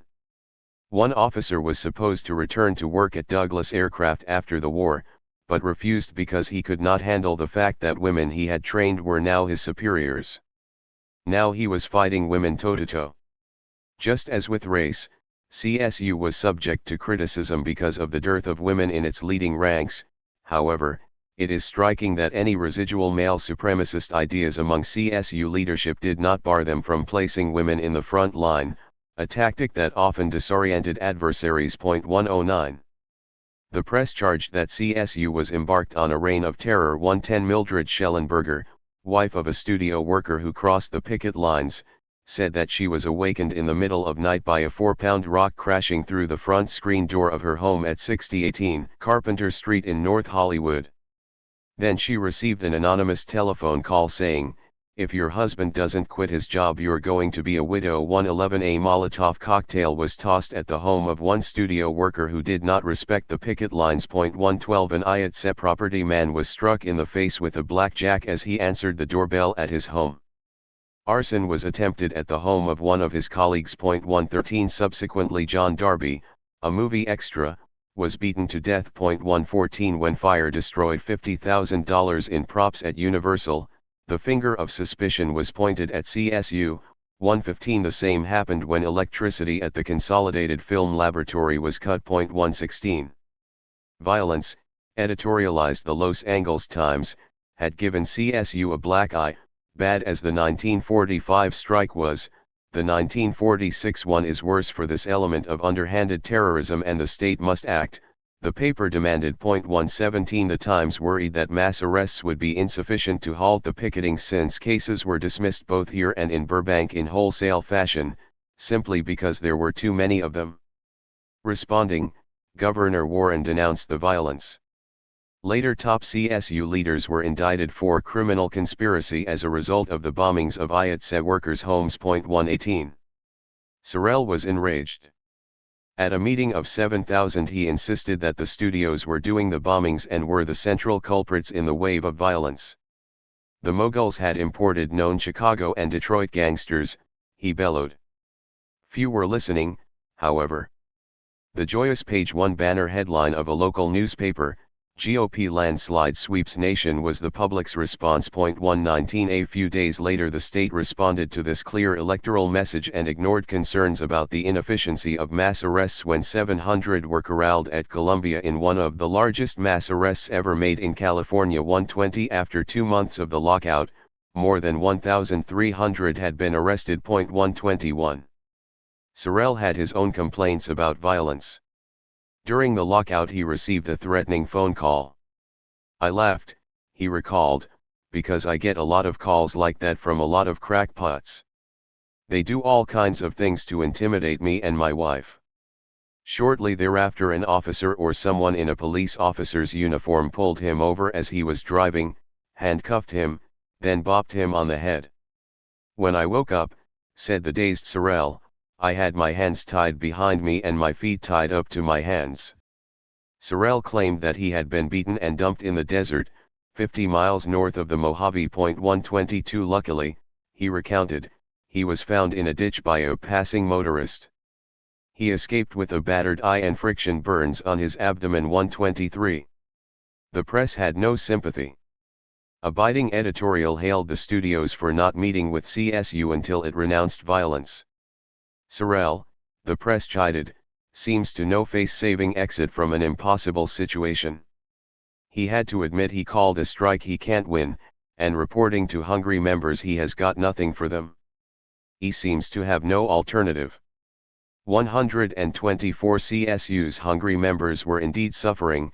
One stressed film worker even killed himself, his spouse, and his rival for her affections. 125 Meanwhile, the studios rewarded Ayatse with 25% wage increases. 126 This message was difficult for studio labor to ignore.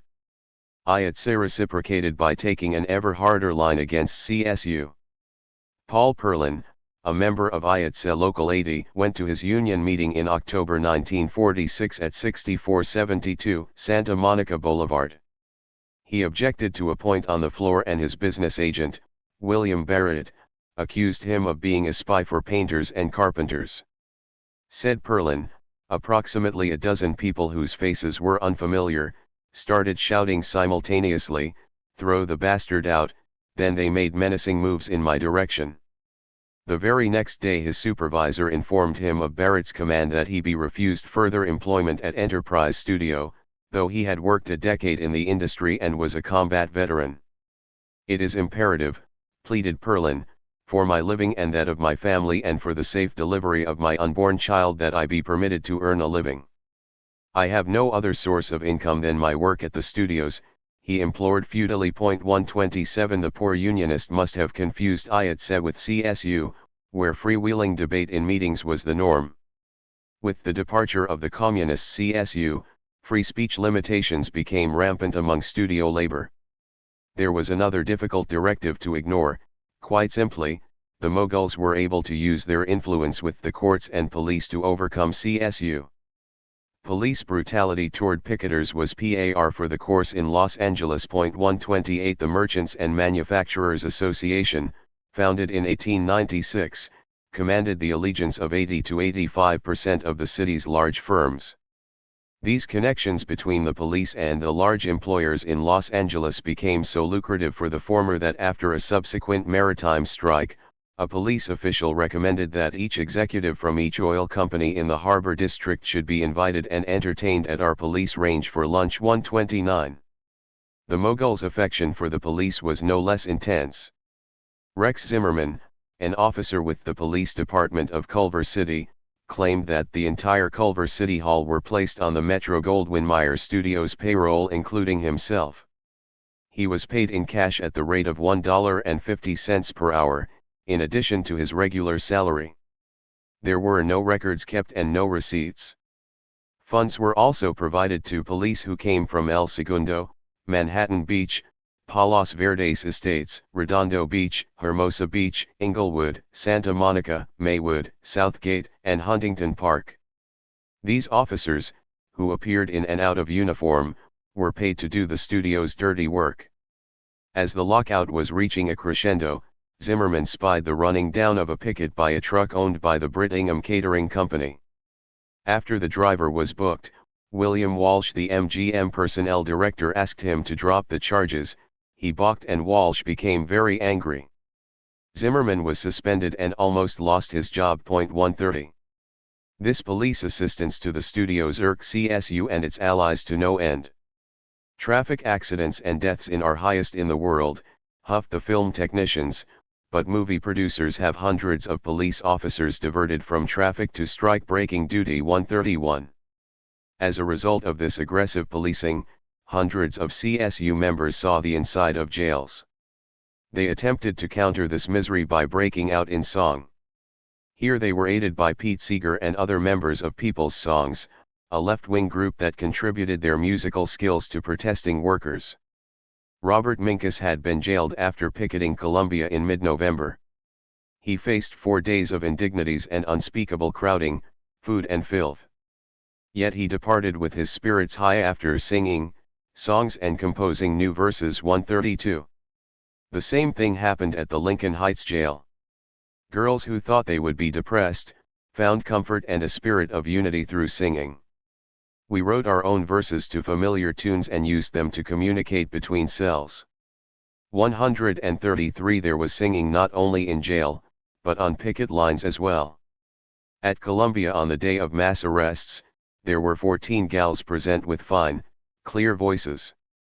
This attracted many more guys to the picket lines. After being imprisoned, they decided to start a hunger strike.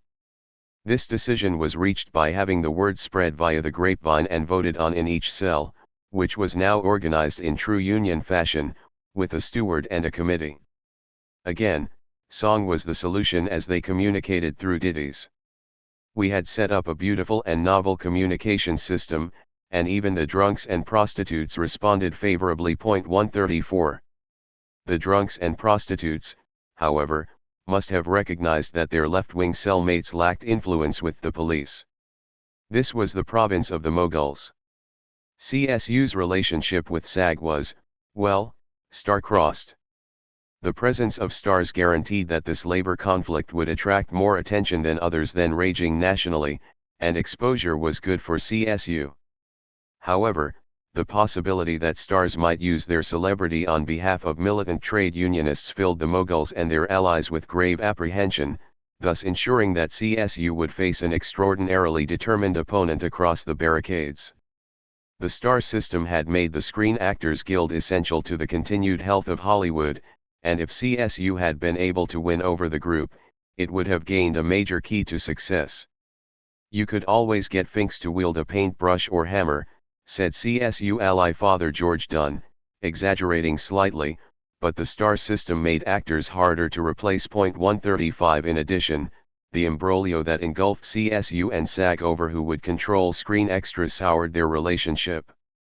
Hence, CSU members might not have been surprised if they had been allowed to read an internal SAG document in the fall of 1946. Pat Somerset of the Actors Guild had talked to Dave Beck of the Teamsters. He reiterated what Dan Tobin had told Edward Arnold and myself a couple of days before, viz., that the strike had gone too far to be compromised in any way, there were too many complications for permanent peace, and that as far as he was concerned, he was tired of having his members in the middle of constant turmoil, and that the only solution would be to beat the once and for all, and that although he did not condone the settlement of a strike by physical force, he could see no other way out in this case. 136 The only solution rapidly was implemented. Even studio labor was subject to the magnetism of the stars who had served Hollywood so well. SAG helped organize a October 24, 1946 conference call featuring Sorrell, Reagan, Gene Kelly, and the three arbitrators of the December 1945 decision. The purpose was to clarify what the team had meant in its decision and subsequent August 1946 clarification. Kelly, one of the more consistent progressives in Hollywood, still castigated Sorrell, telling him he was being short-sighted. "You are going to risk suicide," he warned. Sorrell adamantly disagreed, insisting that if it is a long strike we can exist. "We have a lot of backing. There are many members behind CSU. They may be small here but we belong to big internationals. As you know, we can go out and work. You don't have to go to studios to work." These three arbitrators were disingenuous, he declared firmly to Kelly. "When they talked to you, they talked one language and I know they talked another language when they talked to me." That evening at 8:30 at Hollywood's Knickerbocker Hotel, SAG met with its erstwhile co-workers from CSU and IATSE. Not surprisingly, it was the star system that had brought all of studio labor including sworn enemies together. Ronald Reagan wanted the press barred from the gathering since it was anti-labor. The still liberal actor was evocative as he remarked, "Every one of us here realizes that the one hope for progress and a liberal outlook in America and social gains and social welfare depends on organized labor." With passion he declared, "Right here in this room for the first time is the one thing that the employers have feared most in Hollywood. Here is all of labor shoulder to shoulder and side by side exactly the way it should be." He detailed his extensive meetings with AFL boss William Green, who at one time cried from the stress of it all.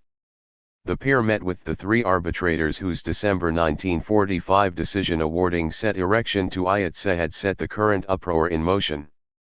Amazingly, with Sorrell sitting in the meeting, Edward Arnold declared that William Hutchison of the Carpenters had proposed accepting the December 1945 decision if Walsh of IATSE would help clean out Sorrell from Hollywood. Reagan also reflected IATSE's viewpoint when he argued that at one time or another all studio unions had scabbed, so why simply act as if IATSE were the sole transgressor? The CSU leader typically declared once again, "I'm just a dumb painter from Hollywood. Truthfully," he added, "I go off salary when the men go off. I am not one of those stuffed shirts that sit back and draws pay while my men work half-time and picket half-time, and get by in that way. Pretty soon I have to borrow money to live." But he was a painter and like his men, he could still work in the construction industry. California was in the midst of one of its periodic building booms. Thus, the painters were in no hurry to return to the studios without a valid contract. He disputed the idea that IATSE and CSU could not work together, a notion that prompted a demand for the latter's liquidation, The two groups were working together right that minute with some independent who had been very good to us. Future Republican Senator George Murphy of SAG objected. Maybe painters could work somewhere else, but actors can't work on the outside. Reagan tellingly agreed, I am one of those that if people get the idea and stay away from the box office, I may find myself out of work. However, the future US president seemed angrier at CSU than those who had control over his livelihood. I know I have made a lot of enemies. I have had to have guards for my kids because I got telephone warnings about what would happen to me. Now smile, continued the charming actor, I don't know where the telephone calls came from. Turning to Sorrell, he declared, I know I took them seriously and I have been looking over my shoulder when I go down the street. In case Sorrell failed to grasp his intimation that CSU was threatening him, Reagan told him directly, oh, you do not want peace in the motion picture industry. The dumbfounded Sorrell quickly replied, nobody is threatened more than I am. My telephone rings all day long. When I come up to the house I have all kinds of stumblebums waiting around the house wanting jobs. He not only had to deal with gangsters threatening him but also moguls who had undue influence on fellow labor leaders. The studios, he continued, called the three arbitrators who made the December 1945 decision and told them what to do. Regaining his thread of thought, he told Reagan, of you I like very much, including you, Ronnie, and was very much surprised at that outburst. Gene Kelly interjected forcefully, F. Mr. Reagan attacks Mr. Sorrell, I want it understood that is not the official feeling of this body. Roy Brewer was angry about the talk he had heard of basically splitting up IATSE by sending cameramen to IBEW, costumers to the International Ladies Garment Workers Union, and laboratory workers to IBEW. The IATSE unions, he proudly proclaimed, have contributed more leaders to the AFL in state and federated bodies and central bodies than any other union of our size in this country, and now some louses were talking loosely about dismantling his union. Hutchison of the Carpenters had the nerve to say, God made the trees, but the wood belongs to us. A representative from the Musicians' Union reminded him that some of these jurisdictional battles had lasted 35 and 40 years. The unavoidable conclusion, Brewer thought, was that all should expect more conflict. The most surprising thing about the evening meeting was that even as midnight approached, the attendees were still discussing things amiably and with no overt red baiting. Admittedly, this occurred before the November 1946 election, which firmly indicated a new departure in U.S. politics. Finally, at 1:30 a.m. the meeting adjourned. Matty Madison of CSU thanked SAG, particularly Miss Revere, and Gene Kelly and John Garfield. I think they kind of steered us in the right direction tonight. This event was the high watermark for union cooperation in Hollywood. Soon thereafter red baiting accelerated with breathtaking speed, and purges became virtually compulsory. 137. As time passed, for example, the mood within SAG changed. President Robert Montgomery was told by one of his Beverly Hills members that the union could live, I'm quite sure, without them, let us see if they can live without us. I'm quite sure carpenters, painters, and set decorators will be thoroughly helpless without someone to act in their sets. 138. This unforgiving mood had not yet completely blanketed SAG when a special December 1946 meeting was called by 350 of the Guild's Class A members. Reagan, who described himself here as a New Deal Democrat, spoke fluently, impressing some with his acumen, if not his articulation. Even Edward G. Robinson absolutely marveled at clear and sequential presentation. Reagan did not, however, impress Hume Cronin, who spoke against the future president's viewpoint, which was now less favorable to CSU. Paul Henriot was concerned that a great many of our fellow actors have become innocent victims of this strike. A number of actors have been unemployed for that reason. Alexander Knox was worried about the quality of the films that were being made. Scripts are being rewritten to eliminate large sets. His also eliminate small parts. Studios are cutting down their list of players. Some jurisdictional fights had lasted 40 years, he mused. If we wait that long, Van Johnson will be playing the parts now played by Mr. Lionel Barrymore. If CSU was broken, then SAG would be bruised, he counseled. This meeting, which began at 8:30 in the evening, lasted almost 4 hours. Again, there was hardly any red baiting.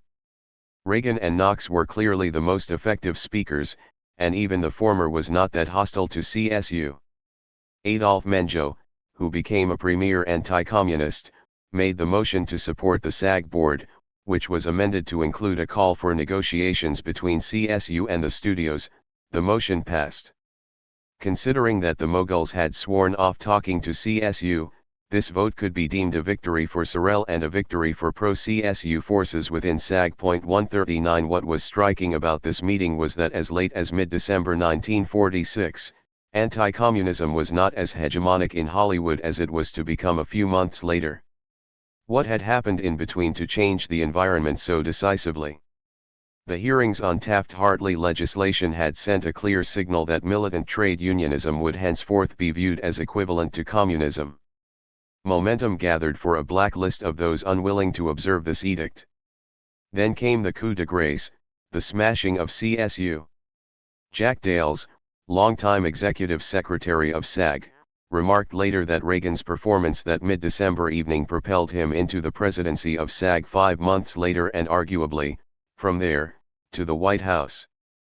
Edward G. Robinson opposed him, but he was still impressed by Reagan's presentation. 140 Alexander Knox was less impressed. He remembered that Reagan spoke very fast. He always did, so that he could talk out of both sides of his mouth at once. 141.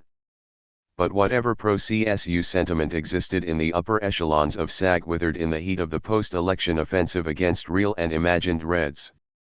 Duke Wales of the Association of Motion Picture Producers shared with Buck Harris of SAG a list of foreign labor organizations to which CSU sent its appeal for support. Keep both this information and its source confidential, he advised. 142 Quickly Dales wrote various unions in France, Mexico, Sweden, Australia, and elsewhere, seeking to undermine the CSU initiative. 143 When the supposedly communist-dominated World Federation of Trade Unions wrote its dear comrades at SAG to agree that inter-union quarrels should and can be settled by peaceful negotiations and arbitration at the various levels of the trade union organization, it was evident that the dirge for CSU could begin. 144 The Kinematograph Society of Britain concurred with WFTU despite a lengthy communication from CSU. 145 Reagan, who later claimed falsely that he was a fierce antagonist of CSU in 1946, became exactly that by the time of the blacklist in 1947. If the subsequent recollections of CSU supporters can be believed, his opportunism was egged on by CSU harassment. George Cavicus recalls that Reagan had a limousine pick him up at his house, take him to work, and they were all armed, and they brought him home at night under cover. Cavicus was a CSU operative, helping the Federation out with a little sabotage work against the movie industry and so forth. Thus, when production moved to Tarzana or the Valley to do westerns, they had armed guards on all the buses and they armed guards in cars following the buses and so forth. There was talk about blowing up the buses, if possible. Cavicus and his fellow saboteurs even approached Reagan's house, one morning, waiting for him to come out in his limousine, and most of us were armed, and we confronted Reagan when he out and his bodyguards pulled out shotguns on us. He was lucky to be president, I should say, because one of the guys says, "Jesus Christ, don't kill him. He come that close, let's put it that way." Then the cops chased us. They arrested 2 guys. 146. Thus, by the time Congress came to Hollywood in 1947 to investigate jurisdictional disputes, Reagan was in no mood to praise CSU. On the other hand, he had not expressed the relentless anti-communism that marked a good deal of his public life. He did, however, exhibit tendencies that marked his presidency, though he had impressed even opponents like Edward G. Robinson with his fluent presentations. At this hearing Reagan seemed confused. However, he almost seemed to use this confusion as a tactic. he had converted bafflement into an art form. Reagan obliquely referred to having been in the army, he also misstated dates and events at meetings. At one point he said jokingly, "Pat says I am mixed up." Reagan, who had been intimately involved in CSU and IATSE's negotiations with the studios, displayed his storied talent for invention during sensitive moments. On the other hand, Reagan's testimony in this crowded hearing room may have been affected by the conditions there. At one point, a congressman asked that those who have come into this hearing with firearms on them should hide them behind the door someplace because I don't want to issue any order here that people would be searched before they come in here. 147. CSU members soldiered on gamely, claiming that gangster-like tactics were used not by them, but against them. They were the victim of gangsterism. The list could go endlessly of injured vets slung into patrol cars, of innocent bystanders brutally beaten, of pickets followed home and sapped by goons. 148. Even a high-level official in city government admitted that Eastern gangsters are all over the place, attracted by the easy pickings. The truth is, our law enforcers are virtually impotent in coping with the gangster influx or with carefully planned crime. 149. CSU echoed the statement, declaring that the studios themselves were trying to impose a gangster-controlled government. The district attorney, Fred Hauser, was to be replaced by William Simpson, who was sponsored by Mendel Silberberg, a Republican and attorney for the Moguls, and by Bob Gans, who was known as the Slot Machine King during the infamous show regime in Los Angeles. There was an alliance of Simpson with the underworld and the motion picture producers, just as Warner Brothers now controls Burbank and MGM controls Culver City. 150. This effrontery was to be duplicated on the screen, CSU sniffed, as Warner Brothers was planning to supplement gangster films with Russian spy pictures, thus glorifying its mobster ally while defaming its labor opponents. 151. CSU played up the good news. MGM had made only 6 movies in 6 months. This was less than normal production, and costs have jumped to 5 times what they were. Reissues like the Bowery and Sun Valley Serenade had a bad reception, CSU gloated. With amusement, the Federation noted that bankers were sweating. 152. Sorrell was upbeat. CSU was in much better condition in mid-December 1946 after 88 days than after a comparable period during the 1945 strike. Scarcely any prints are being made at all, he insisted, due to the splendid support of Local 683 of IATSE.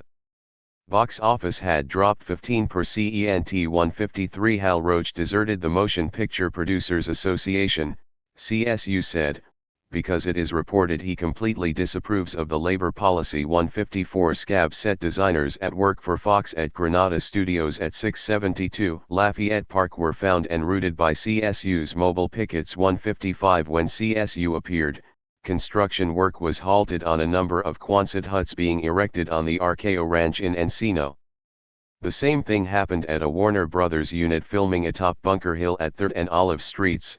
About 50 picketing members of Local 683 arrived on the scene and made so much noise that the sound effects men could not drown them out. 156. An Arceo unit shooting outdoors at Chatsworth had to fold up its tent and steal quietly away when efforts to bribe pickets to stop singing songs out of tune came to naught. 157.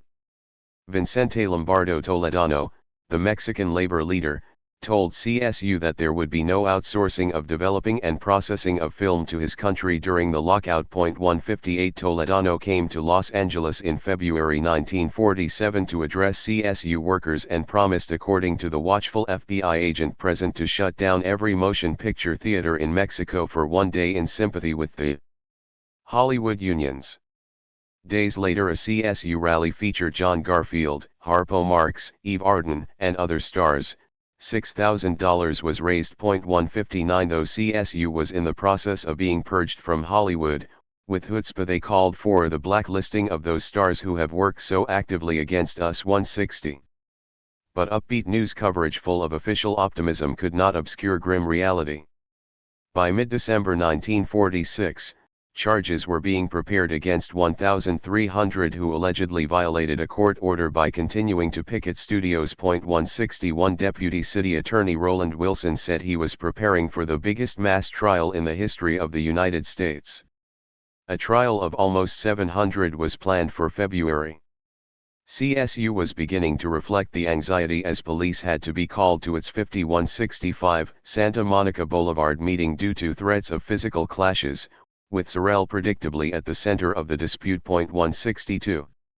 Ralph Peckham, a CSU member, expressed the sentiments of many when he exclaimed, "I'm tired of dealing with lawyers.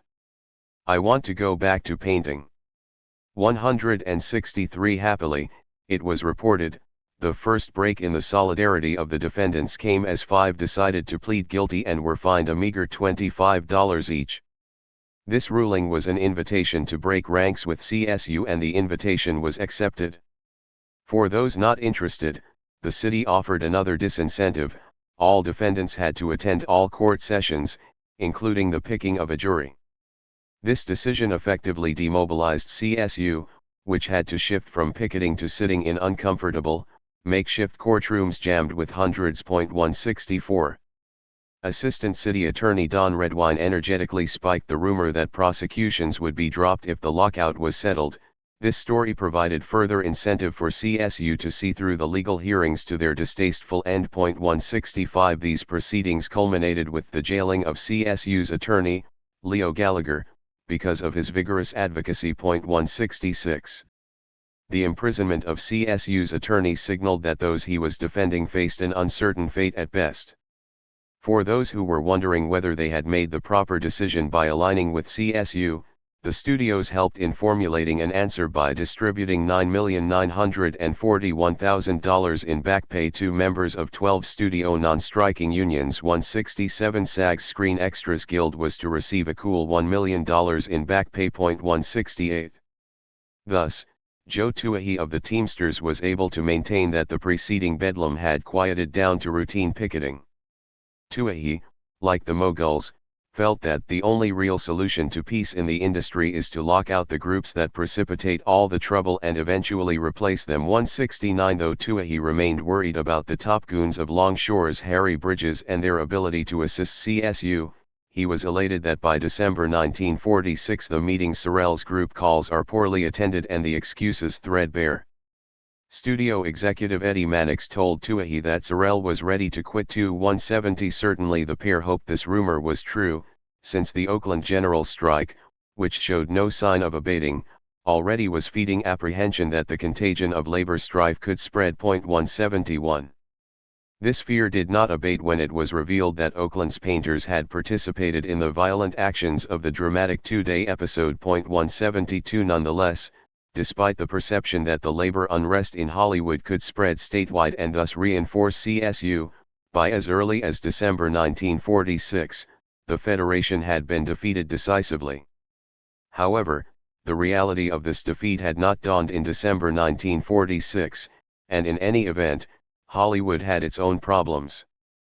The weakening of CSU, contrary to the opinion of some, had done little to eliminate pressing difficulties. CSU claimed that by February 1947 upwards of 35% of studio personnel throughout the industry have been laid off without regard for seniority, speed-ups have been instituted in all crafts, EOPL are scared. 173 Hollywood was in the midst of a cutback, pressed as it was by challenges in overseas markets, the impending threat of television, and an antitrust lawsuit. Pat Casey argued that because, among other reasons, England has shut off their money, the studios have gotten down to probably the lowest ebb that they have been in 20 years, to my knowledge. Thus, he suggested, even if they wanted to welcome CSU's return, they could not, since the jobs are not there for them to go back to. 174 The smaller studios and independents, scheduled to make 150 fewer films in 1947 than in the preceding year, were scarcely doing better. 175 Films were moving steadily out of Los Angeles with 9 top features, to be produced in New York, and others will be filmed in Mexico and elsewhere. 176. This trend accelerated. Mayor William O'Dwyer of New York City produced a 5-year no-jurisdictional strike pledge from 12 AFL unions, in an open bid to make New York the movie capital of the world. Ironically, among the unions representing 20,000 members signing this vow were IATSE, painters, carpenters, teamsters, and others who had been waging war against each other in Hollywood. 177 5 years later, the AFL in Los Angeles had organized a campaign to halt what it calls the runaway production of films by Hollywood producers in foreign countries, a clear sign that, contrary to certain opinion, the crushing of CSU had done little to resolve the underlying problems in the film industry. 178. In fact, CSU's demise may have worsened things for the industry. According to a vice president of Loews, since the release of so many talented CSU craft laborers, the efficiency of labor has dropped considerably. Though the studios paid carpenters $2.50 per hour and the construction industry generally paid up to $1.95, California was undergoing the greatest building program we have had for 20 years. Thus, carpenters, often intimidated by Hollywood's frightful reputation in labor management relations, could find work outside of the movie industry, albeit at lower wages. 179. Sorrell had predicted this movement. The ability of carpenters and painters to find work outside of Hollywood helps to explain the intransigence of many CSU leaders. Still, the studios were not exactly hurting either. In 1947, Fox, a key participant in the lockout, revealed a net profit of $22.6 million for 1946, almost double that of the previous year's profit of $12.74 million. Average salaries of executives in the industry amounted to $215,000, while those unlucky enough to be working outside of Hollywood brought home a mere $104,000. Some in the Hollywood suites were garnering almost $1 million in yearly salary. 180. This largesse had escaped studio labor. By 1950, profits had been far higher than anticipated, but no wage increase was in the works. 1947 wage scales still prevail and will continue under contract until October 1951. 181. Ousting CSU had done little to calm the troubled waters of the entertainment industry. By September 1947, the CIO was groaning about reported scabs going through picket lines of strike at Capitol Records. 182. Red baiting had not halted either. Roy Brewer of IATSE dramatically informed the House Un-American Activities Committee that the disturbances in Hollywood were caused by communists. The 1945 decision by NLRB on CSU was evidence of communist influence on this august body. 183. At first, Eric Johnston, head of the Trade Association in Hollywood, railed against this approach. He lashed out against HUAC, reasoning that if some nations believed that Hollywood was infested with Reds, they could likely boycott the industry. 184. But a month later he had retreated swiftly. In late November 1947, the Moguls, through Johnston's trade association, announced that they would suspend the screenwriters and directors who came to be called the Hollywood 10 until they declared under oath that they were not Reds. The industry, it was reported, would not knowingly employ a communist. 185. There was dissent at first. John Huston, George Stevens, John Ford, William Wyler, and other leading directors told Speaker of the House Joseph Martin and the HUAC chairman that they were opposed to communism but wanted guarantees of the Constitution. 2.186. But with the decimation of CSU and its progressive voice, picking off writers, directors, and actors became easier. The blacklist had begun. The practice was endorsed quickly by IATSE, the Teamsters, and most of the Hollywood unions. It was enforced, too. This exclusionary practice, contrary to popular opinion, did not affect writers, directors, and actors alone. 187. The Screenwriters Guild immediately charged into court. Its lawyer, the well-known barrister Thurman Arnold, along with lead plaintiffs that included Oscar Hammerstein II and Richard Rogers, said, inter alia, that the blacklist was a restraint of trade and an antitrust violation. The organization's journal announced that the effort to end the blacklist is the most important action writers have had to take in the United States. Either all of us are free to write as we believe or none of us is free. 188. The communist screenwriter Lester Cole insisted that there was even more at stake. The industry's 1948 product is the least distinguished in film history, he alleged. Why was this? According to Cole, it was the result of the sickening spreading plague of the blacklist. With more regret than anger, Cole lamented that as the subject matter of films becomes more and more limited, it follows inevitably that the number of writers incapable of dealing successfully with the decreasing number of permissible themes will increase. 189 When Daryl Zanuck announced the production of The Iron Curtain, which preliminary indication suggested would be not just an anti-communist movie but a bad movie, Cole's warning appeared vindicated. 190. SAG had been instrumental in the evisceration of CSU, but its rewards for this chore did not seem immediately apparent. The representation of actors was already fragmented among unions including Actors' Equity and the American Federation of Radio Artists, which was soon to encompass television performers, and many feared SAG's share of this pie would shrink. Jack Dales of SAG warned rivals that his union refused to commit organizational suicide. SAG did not want a nationwide merger of all actors' unions. He wondered, why should an actor have to belong to two unions and pay dues to both, depending not upon his work but upon the proposed disposition of the film? Why should live unions control the live field and the film unions the film field? 191 In other words, SAG wanted its rivals to commit organizational suicide, but SAG itself was unwilling to swallow this hemlock. Thus, there was fear that jurisdictional wrangling could sweep through the field of acting. Ronald Reagan hoped for a peaceful resolution of the television problem, but optimism was waning at SAG headquarters. 192. CSU spent the years following 1946 enduring the death of a million cuts, though in the months following this pivotal year, Sorrell carried on as if the heady days of the war were still in place.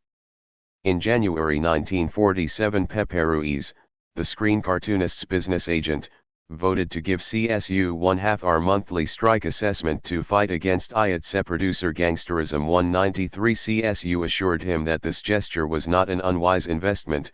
The Federation's people were holding solid. The painters have not lost more than 15 men, and most of them were not good union men to begin with. The carpenters likewise have been holding, and Herb feels that as long as the men stay out, everything is safe. 194 Sorrell was similarly confident. Picketing can get awful tiresome after the first 6 months, he confided. But the hell of it is we have them over a barrel, and they don't have sense enough to realize it yet. They will come to one of these days and then we will settle. 195. This guileless faith would have been endearing and enchanting if it had not been so misguided. He never lost his faith in the AFL either. Yes, the group stinks, he declared, but of the rival CIO where some of his communist enemies had more influence, he said, when you find you are in it, also stinks in places too. 196 The tragedy of Sorrell was that he was like a man without a country, too much to the left for the rigid business unionism that characterized too many in the AFL, and not enough to the left to feel comfortable with his natural allies, the communists and the CIO. Surely and steadily CSU was dismembered. The studios and IATSE combined to form a rival machinists local, leaving CSU machinists on the outside looking in. 197 That same year, 1947, also saw George Mulkey, a self-confessed former communist, withdraw his electricians from CSU because too many people in that organization supported the Communist Party line. 198 To be sure, CSU ally Dar Smith was correct when he observed that the electricians and building service employees local 278 left CSU only after being ordered out by their internationals. Their departure was not a desertion. And when the screen story analysts left CSU, it was a result of members' effort to save the remnants of a weak and staggering local. 199 But motivation, pure or impure, could not obscure the simple fact that CSU was slowly perishing. CSU Local 1421 in the spring of 1947 moaned, "Er low on funds, members are doing all sorts of unpleasant jobs, sitting in court is anything but fun, assessments are heavy and the cost of living is high. Are we ready to surrender? Let's be clear about it, that is our only alternative. 200 months later the set designers voted to follow the painters and permit long unemployed, impoverished members to go back to work even if it involves crossing the 13-month-old picket lines. This was approved by a vote of 88 to 23. Even Sorel himself approved. 201. There were still 3,000 workers locked out then, though CSU claimed a figure of 5,000 with 4,000 more, including quite a few in Ayatse Local 683 out of work for varying periods. There had been a loss of at least $17 million in wages. 202 The workers' plight was symbolized by Elmer Rusk, a painter in Hollywood since 1903, who now found himself with no income, along with several operations and a lot of hospital bills. Charles Albright, a carpenter, had been treated for a severe case of ulcers since the lockout. Thomas Hill, another carpenter, had to build myself a smaller place to keep going. 203 CSU members had been denied unemployment compensation to assist them in overcoming their financial setback, which only added pain to penalty. 204. The number of CSU adherents was dwindling, not least because of hard times and harassment. Despite this, military intelligence operatives continued to maintain a keen interest in CSU. They had a complete check on hundreds of CSU members, including description, residence, previous arrests. 205 Later they reported that CSU members were transferring to Ayatse, the former was slowly becoming a defunct organization. 206. Predictably, it was the CIO, not the AFL, that lent a hand to struggling CSU members. The organization contacted its affiliates in Los Angeles in an effort to find jobs for CSU members who wished to work in CIO industries. CSU and Local 683 of Ayatse, CIO leaders said earnestly, had made a big sacrifice for the progressive union cause in Hollywood. CSU members were still hanging tough. Nevertheless, the desire was to get them placed in decent jobs and to keep track of them, not to force them to scatter to the four winds and be lost to the major movement. There were three groups to attend to: older men, women workers, and the bulk who were younger well-trained workers in film laboratory techniques, but most of whom have some other skill also. CIO unions: auto workers, longshoremen, steel workers, electrical workers all recommended openings for these castaways. 207. The painters nationally were helpful for a while. In 1947 the executive board met in Manhattan for the purpose of showing movies of the Hollywood of our sister Local 644. Generously, a vote was taken to determine whether or not to assess the membership to further help Sorel's members. 208 But this aid proved to be too little, too tardy. The 1947 to 1948 congressional hearings in Hollywood, however, were a more telling signal of what was happening to CSU. Congressman Carol Kearns, the former railway worker and teacher who chaired the sessions, was friendly with arch CSU supporter, Father George Dunn. 209 However, Kearns quickly became comfortable with the California lifestyle, riding to the hearings in a sleek 1947 Cadillac sedan assigned to him by a Metro-Goldwyn-Mayer limousine dispatcher. 210 Particularly in 1948 these hearings became a venue for venting bizarre accusations about Sorel's alleged Communist Party membership. A metaphor for these sessions was Committee Counsel Irving McCann's physical assault of AFL attorney Joseph Padway. The spilling over of their heated exchange symbolized the committee's excesses. 211. Kearns voted for the Taft-Hartley bill, whose passage was prompted in part by the disorder in Hollywood. A poor seer, Sorel predicted in 1948 that in the next 2 years the Supreme Court will annihilate many sections of the bill. 212 Roy Brewer of Ayatse also disliked the bill. The anti-communist provisions were not what bothered him, rather, he considered the secondary boycott provisions worrisome. An independent could do a film with non-union cameramen. He can hire his whole crew, if he can get them non-union, and that we will be precluded from using our economic strength to protect the wage scales of our members. 213 In short, he feared that someone could undercut his union just as Ayatse had coldly undercut CSU. In the end, Sorel was wrong. Taft-Hartley was not annihilated. Brewer, however, was right, it did weaken Ayatse. CSU was weakened, then obliterated, by the lockout. CSU member Roger MacDonald noted dolefully that by 1947 the organization began to disintegrate. Contrary to the critics, CSU had been a heterogeneous organization, which soon began to splinter into its constituent elements. There were so many colors and shadings by 1947 that no one could tell who was who. There were right-wing socialists, left-wing Republicans and middle-of-the-road communists. These forces, disgruntled and dismayed by what had befallen them, often assailed one another vigorously, which in turn diluted morale and heightened the devolutionary spiral that had afflicted CSU. 214. Gerald told Congress that CSU had been on strike for 8 months, then locked out for a year or a year and a half. Now, we had 1,000 to start with, we call a meeting, and we get 600 or 700 or 800 to the meeting.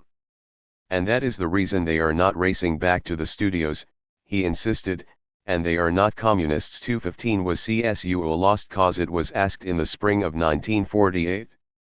Hell, no, replied Gerald. The unions are still in pretty good shape after 18 months on the bricks, he contended. The majority of our members still belong.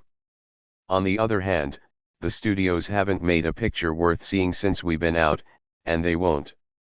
There was more unemployment among studio labor than at any time since the Great Depression, he maintained. It took 25 years for most of those skilled craftsmen to get where they were, not 18 months. The hiring of unskilled replacements was increasing the cost of labor, contrary to the studio's expectations when they sacked CSU. 216. These contentions may have all been true, but the studios believed that in the long run they were better off without CSU. By December 1948 the book finally was closed on the lockout, with the levying of fines totaling $9,650 on 32 of the picketers and jail sentences for 5 others. In October 1949 the last victim of the lockout, Emil Fried, a communist, was released after serving a 1-year jail term. He had been selling party newspapers across the street from the picket lines when arrested. By November 1950 there was no picket line for the first time in almost 5 years.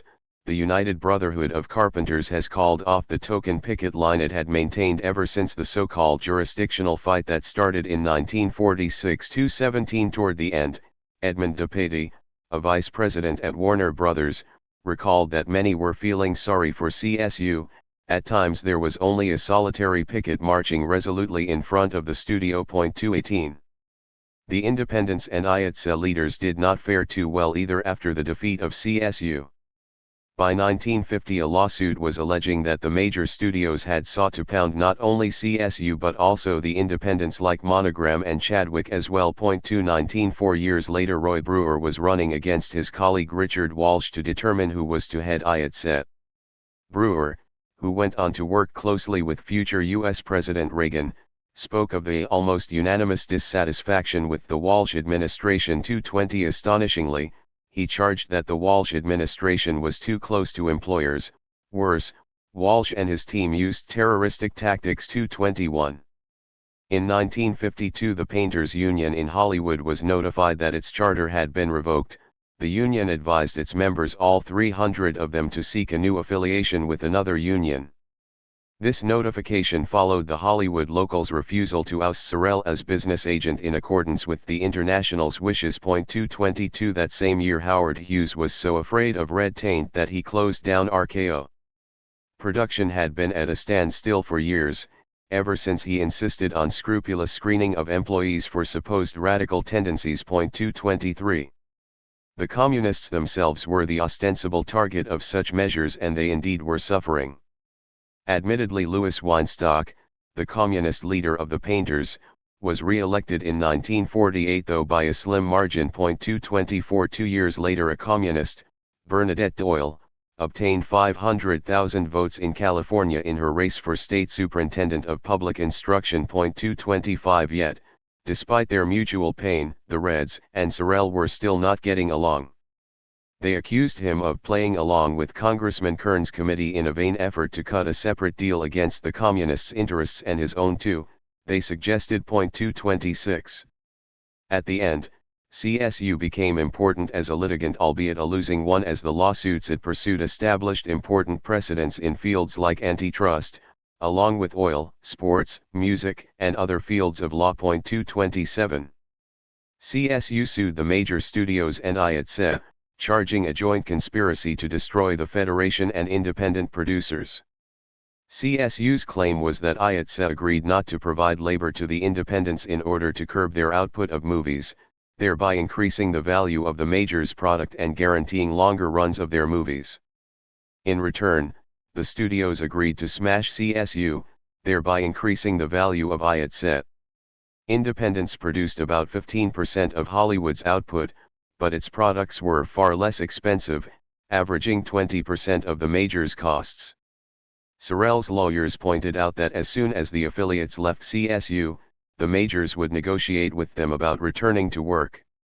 Moreover, the lawyers said, IATSE charged independents more than they charged the majors. 228 Evidence showed that IATSE's Roy Brewer had demanded that independents discharge all CSU members on pain of losing services of IATSE cameramen, soundmen, props, grips, etc. Monogram Pictures was told to fire CSU employees at its ranch or the Johnny Mac Brown would not star. 229 CSU lost this suit, although its claim had undeniable merit. By 1956 Sorrell had lost the court case challenging his dismissal as business agent of Local 644 of the Painters, for whom he had served from 1937 to 1952. 230 In a sense, this loss marked the official end of CSU. Besides the obvious factor, the onset of the Cold War and its handmaiden, the Red Scare, there are other reasons that shed light on why CSU, this once powerful labor federation, could collapse, then disappear. There was the strange relationship between Sorrell and the studio's Pat Casey. As explained by a correspondent of Dalton Trumbo, Casey was an elderly man of considerable personal wealth. He had been a confidant of Sorrell for a great many years. The CSU leader was convinced that he was shrewder than Casey and that he got more out of the relationship than his interlocutor. It is believed, however, that Casey is so shrewd that in the course of these confidential conversations with Sorrell, he actually shaped CSU policy without Sorrell realizing it. Casey is an Irish Catholic, a Jew baiter in private conversations. Glenn Pratt, a CSU leader and an almost constant associate of Sorrell, later went into business with Casey. The woman with whom Pratt was very much in love, Flo Contini, was also the CSU secretary, and both were Irish Catholic like Casey. 231. Frank Pestana, who unsuccessfully attempted to seize control of the CSU from Sorrell in 1947, said that Sorrell was suckered into putting up picket lines in 1946 by assurances from Casey that the producers would fold up in a matter of weeks, though Pestana was unable to furnish any proof of this allegation. However, as late as the 1950s, Sorrell was playing golf with Casey, who, according to MGM president William R. Walsh, loaned Sorrell $5,000 when he went into the paint contracting business in the 1950s. 232. By his own admission, Sorrell thought highly of the Moguls' representatives, even though they were the ones who destroyed CSU. This fact was curious at best. Still, not all of the vast blame must rest upon the broad shoulders of Sorrell. The three-man AFL committee that made the December 1945 decision awarding set erection to IATSE and then reversed field in August 1946 deserves some responsibility. Later the committee muddied the waters even more when in November 1946 two of the three, Felix Knight and William Birthright, denied authorship of the August 16 clarification. Later, Birthright added to the confusion by changing his mind and claiming authorship once more. 233 This Keystone Cops routine kept studio labor on edge at a time when confusion was least wanted. Sorrell's parent Painters Union was not that helpful either. The Painters were past masters at fomenting jurisdictional battles, having waged these internecine struggles with roofers, bricklayers, blacksmiths, and plasterers, to name a few. It was no mischance that their Local 644 in Hollywood was bogged down in similar disputes. Worse, in 1946, as pressure on CSU was mounting in and by California, Governor Earl Warren was invited to address the painters' national convention. Of course, he did not offer support to those locked out. Instead, he made a veiled though pointed red baiting attack, which did no good for CSU. 234. Why the painters would provide a platform to a chief antagonist of CSU was hard to understand. In fact, the AFL was wary of CSU, feeling that it carried the contagion of radicalism internally that it was busily fighting externally. To win a labor battle against the major studios, CSU would have had to mobilize broad sectors from a wider community. Many of its labor allies were engaged in their own strikes and job actions during this year of agitation, a fact that should have pushed CSU to become more involved in reaching out to an increasingly diverse Los Angeles. The African American community, for example, was growing by leaps and bounds, but CSU's approach to them was clumsy at best. A moving moment occurred during the July 1946 strike. William Riddle, a Negro janitor, started through the picket line and was seized. The visibly angered Riddle told his captors, "I ain't white enough to get into your union. Your picket line ain't good enough for me." The captors released Riddle and he went on into his work. 235 CSU did not recognize that just as the Popular Front was being overthrown, elites were changing their line on African Americans, embracing them so as to more effectively charge communist regimes with human rights violations. That the Los Angeles Times, which so often mangled stories about African Americans, would portray them compassionately in this vignette, should have sent an advance warning to CSU. The old AFL policies of racial exclusion, which should have been opposed in principle anyway, became a weighty albatross after the war. Certainly, there were African Americans within CSU, but they were few and far between.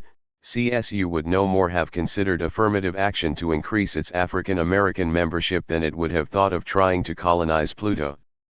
To be fair, the Screen Office Employees Guild complained that the film industry had only 6 blacks in its Manhattan offices. 236 During the 1945 strike, when 5 Negro members of building service employees at Walt Disney's were on the picket line with their wives, the communist press blared the story as if it were a huge triumph. 237 Building Service Employees Local 278 had 50% Negro membership, and many of these workers stood with CSU, though not necessarily on the picket line.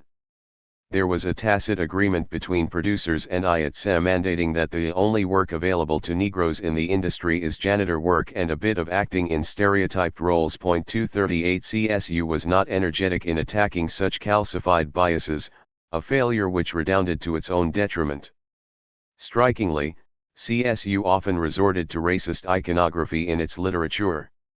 The Federation used stereotypical images of Africans, for example. 239 Still, CSU was not in charge of hiring practices in the industry, nor was it in charge of Jim Crow.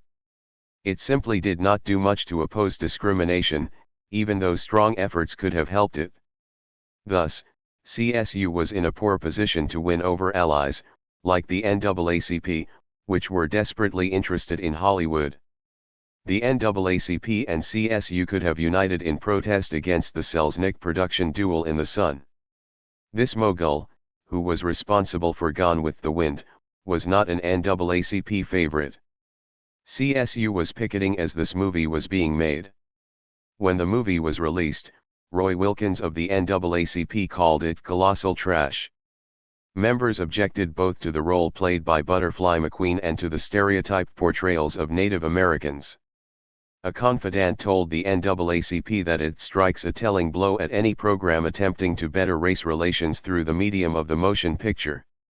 Because Duel in the Sun was a movie with a substantial budget, its faults were even more glaring. 240 At first, when the Red Scare arose in Hollywood, the NAACP was resolute.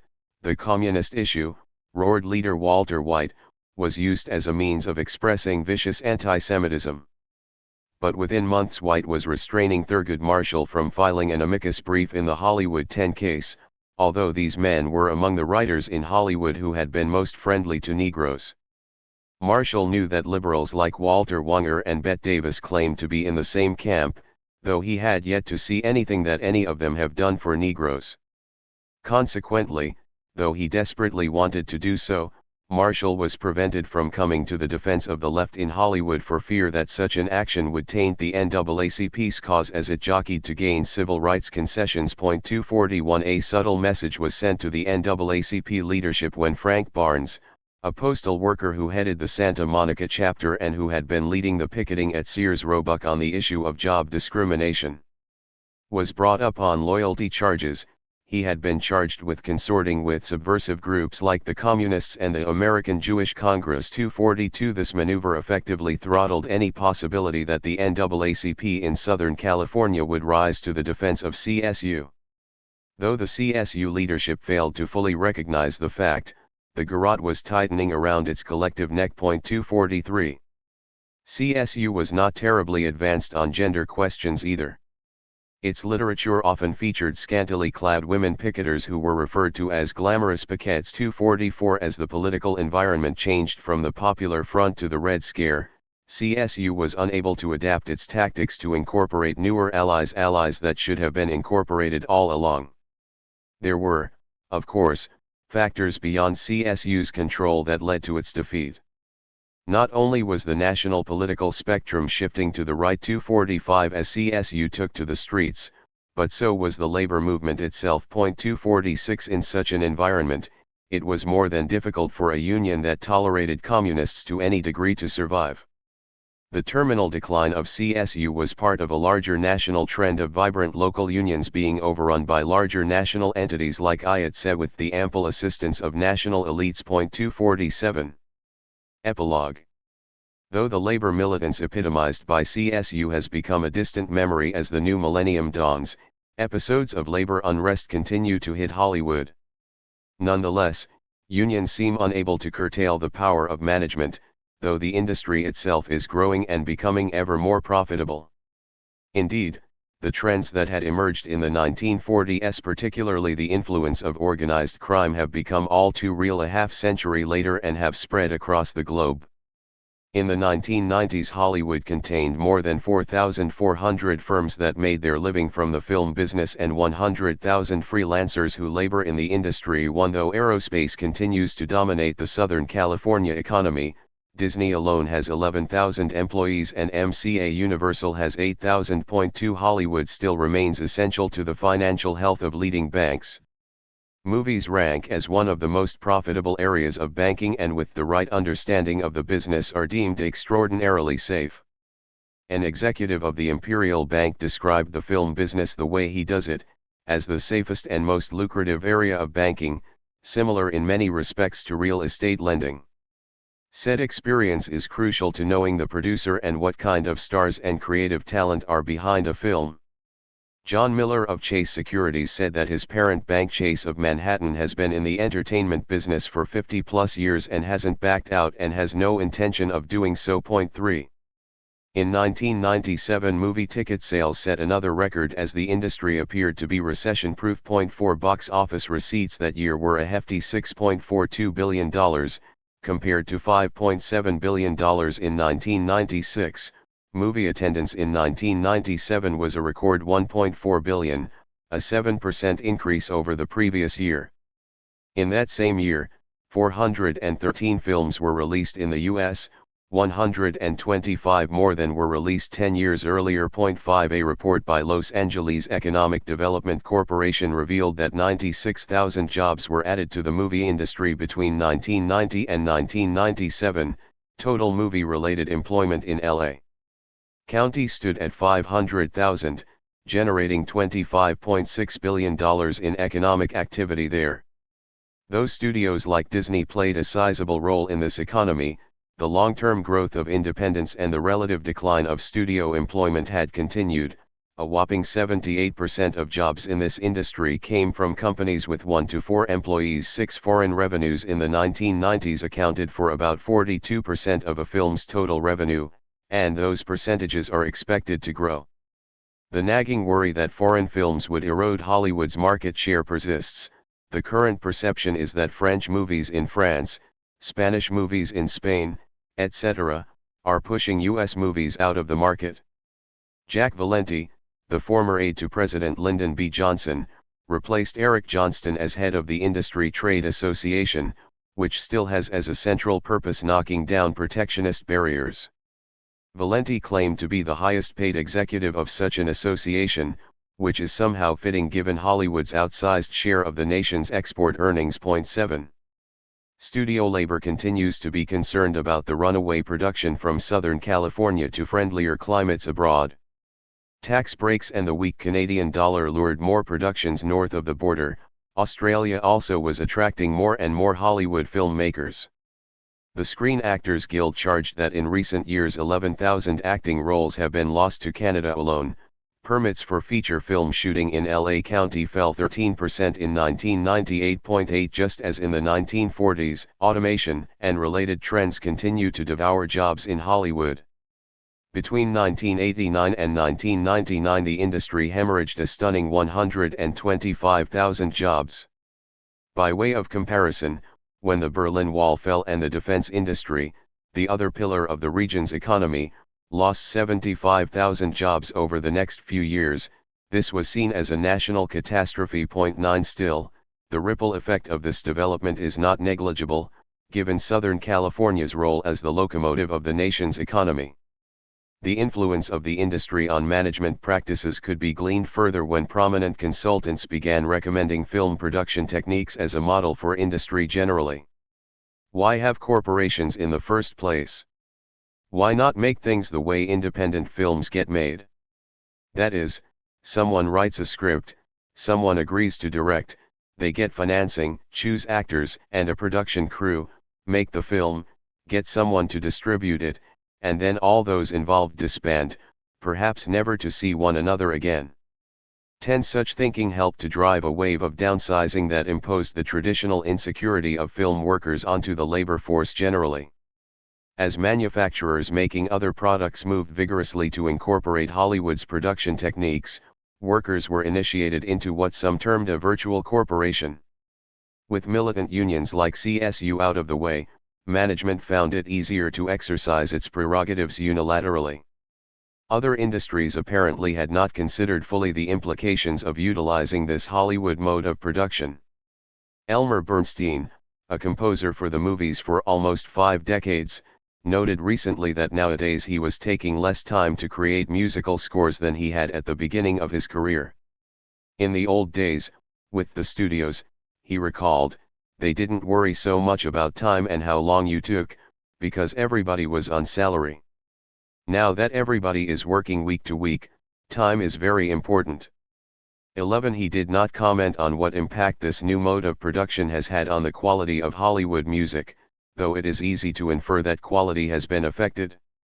Stars, some of whom have grown accustomed to receiving $20 million per film, also have reason to be concerned. A computer graphics revolution is in the works that would create synthetic stars who look human but are actually the creation of a technician at a keyboard. These stars would not make ungainly demands, would not join SAG, and would be endlessly replaceable. 12 On the other hand, the passing of time has not eroded the perception that writers remain the indispensable element in the production of movies. This notion was confirmed when Columbia capitulated and agreed to share a portion of the profits of successful movies with them in addition to paying their usual fees. 13 Writers were finally beginning to get a first-class seat on this gravy train. The entertainment industry, said Businessweek, was now the driving force for new technology, as defense used to be. 14 Yet as one study puts it, although a voluminous bibliography could be constructed of books, articles, and popular press devoted to the artistic side of this industry, almost no attention has been paid to the people who work in it, finance it, and profit from it. We know very little about the union management relationships in this industry. 15 It is as if the conflict involving CSU had been so traumatic that an unconscious effort has taken place to repress, then erase, the memory of what having a strong union could mean in this crucial industry. Of course, labor management conflict itself has not been eliminated. In mid-1998 a familiar scene greeted motorists in Burbank, placard-carrying picketers from Local 839 of the motion picture screen cartoonists were protesting the policies of Nickelodeon, which increasingly had shifted production abroad and hired non-union labor at home. 16. In the fall of 1946, workers at Toho Studio in Japan went on strike. The union split as the strike spread to other studios. The union, inter alia, was seeking more influence over film content. The contract with the union specified that the company only make films that had been approved by a committee including union members. This gave some filmmakers undreamed of control over the content, style, casting and budget of their films. Many directors, communist and non-communist alike, appreciated this new freedom. The modest budgets of independent films led to more location shooting, lending the films a heightened sense of realism that mirrored Italian neorealism and Brazilian cinema novo. Ultimately the strike was squashed with the aid of the U.S. occupation authorities. 17. These events in Japan, which eerily mirrored similar developments in the United States, suggest that there may be transnational trends within the entertainment industry that may shed light on Hollywood. In Japan, for example, the Yakuza organized crime also established a foothold in movies, strip shows, and entertainment generally. 18 From there the Yakuza expanded and developed close ties with banks. 19 Organized crime was becoming transnational and using its ill-gotten gains from the entertainment industry as a launching pad from which it could expand into other sectors. This extended reach of organized crime seems to be a common feature of many nations. Former Mayor Cuauhtémoc Cárdenas of Mexico City charged that organized crime is now for more than 3/4 of the crime committed in the city. 20 In Moscow, 50 or more members of the 450-member Duma or parliament and their assistants said by the Interior Ministry to be linked to the criminal world. 21 In Italy, former Prime Minister Giulio Andreotti was put on trial for alleged ties to the mafia. 22 In Turkey, a public opinion survey taken under the auspices of a member of parliament found that 2/3 of Turks believe a politics mafia police triangle really exists. Some alleged further that state gangs may be behind many of the thousands of unsolved killings over the last decade. 23. In Taiwan, Justice Minister Liao Chenghao said that about 10% of the elected officials in the legislature and National Assembly, the latter Taiwan's standing constitutional convention, had gang affiliations of some kind. His real figure is higher. The rebel province's most prominent gang-connected politician, Luo Futsu, has identified himself as the spiritual leader of one of Taiwan's largest gangs, the Heavenly Way Alliance. He was also appropriately chairman of the legislature's Judiciary Committee. 24 In neighboring Hong Kong, the Hollywood of Asia, the world's second largest exporter of films after the United States, the industry was dominated by organized crime in what was fast becoming a gangster society. 25. These Chinese developments reflected the legacy of the mainland. There in the 1920s, Chiang Kai-shek collaborated with racketeers, such as Green Gang leader Du Yuzhong. They acted as labor bosses, labor recruiters, and plant managers. They helped Chiang break unions. 26. In Jamaica, gangsters learned their bad boy style from Hollywood. The evanescent way that Kingston's familiar mercilessness meshed with the Hollywood imagery cut their teeth on as youth was striking to many. These hoodlums worshipped the gunfighters in Hollywood westerns. They were in the time-honored tradition of gunmen modeling themselves on Hollywood desperados. 27. In India, the underworld finances part of Bombay's movie industry, the police say, and use extortion to squeeze producers of box office successes. 28 Their actors travel with armed escorts. Directors have gone into hiding. Producers are removing their names from the credit lines of films. Police and industry insiders say mobsters have long acted as godfathers to India's movie business, financing producers shunned by the country's banks. 29. In sum, Hollywood is not sui generis in attracting mobsters, though Southern California, particularly in the 1930s and 1940s, seems to have provided a template for others to follow. Nor is the United States unique in reflecting the pervasive influence of gangsters from rap music to dress to mannerisms. This seeming universality suggests that there may be something about the entertainment industry that attracts mobsters, and that we must deepen our analysis of gangsters as a class, or at least a stratum, with its own interests and transnational presence a la capital and labor.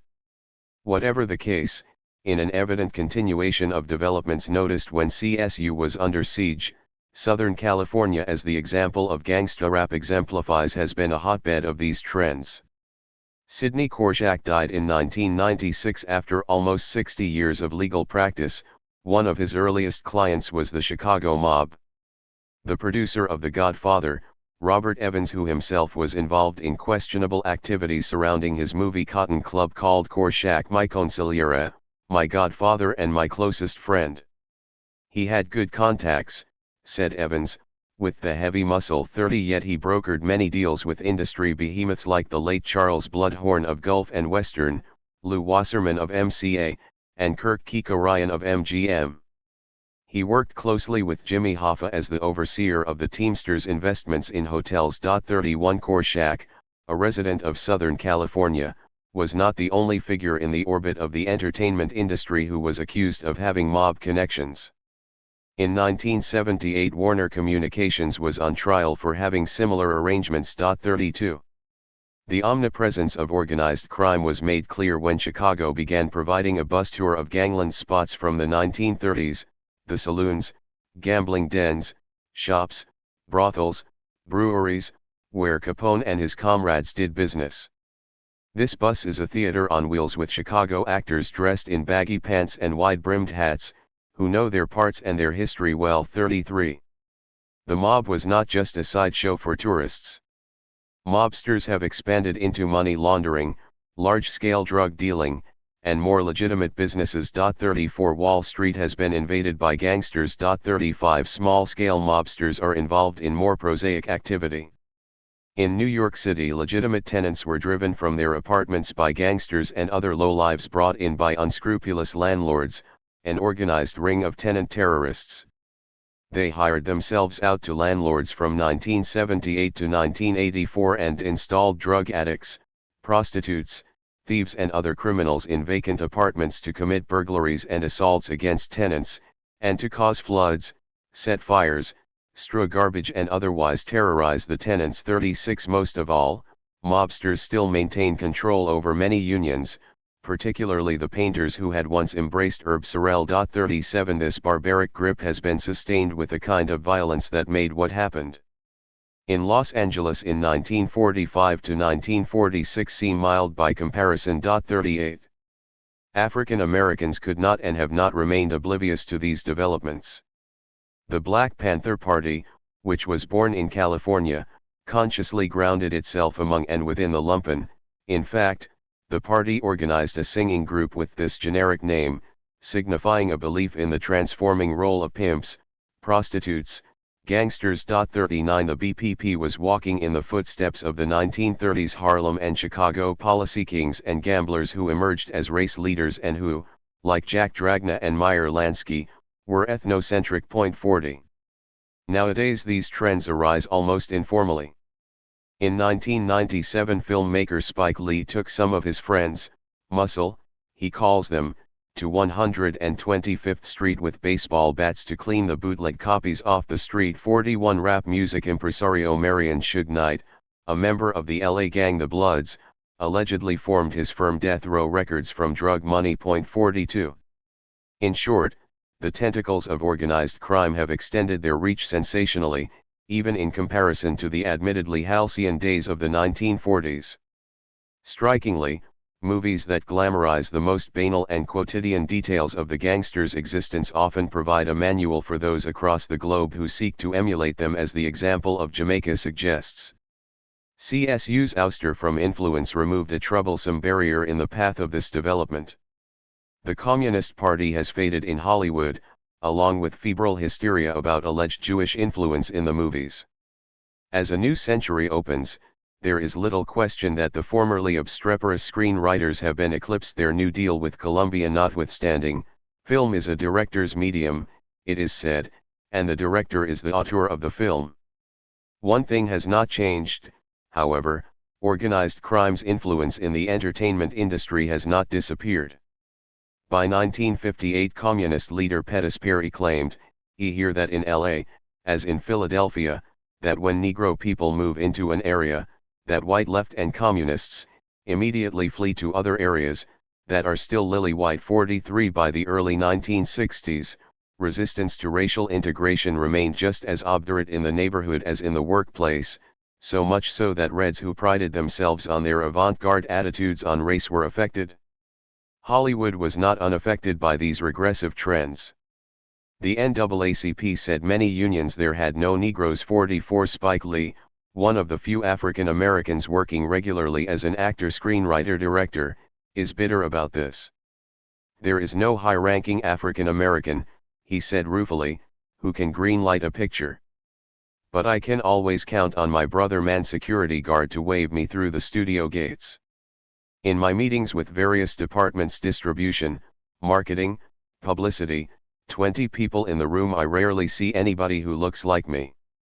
That's the case throughout the industry, from the studios to the agencies, the management companies, the publicists, the craft unions and the critics. The eminent black actress Frances Williams, who appeared in more than 50 films, 20 television series, and 75 theater productions, agreed with the diminutive artist, one of the few true auteurs in the business.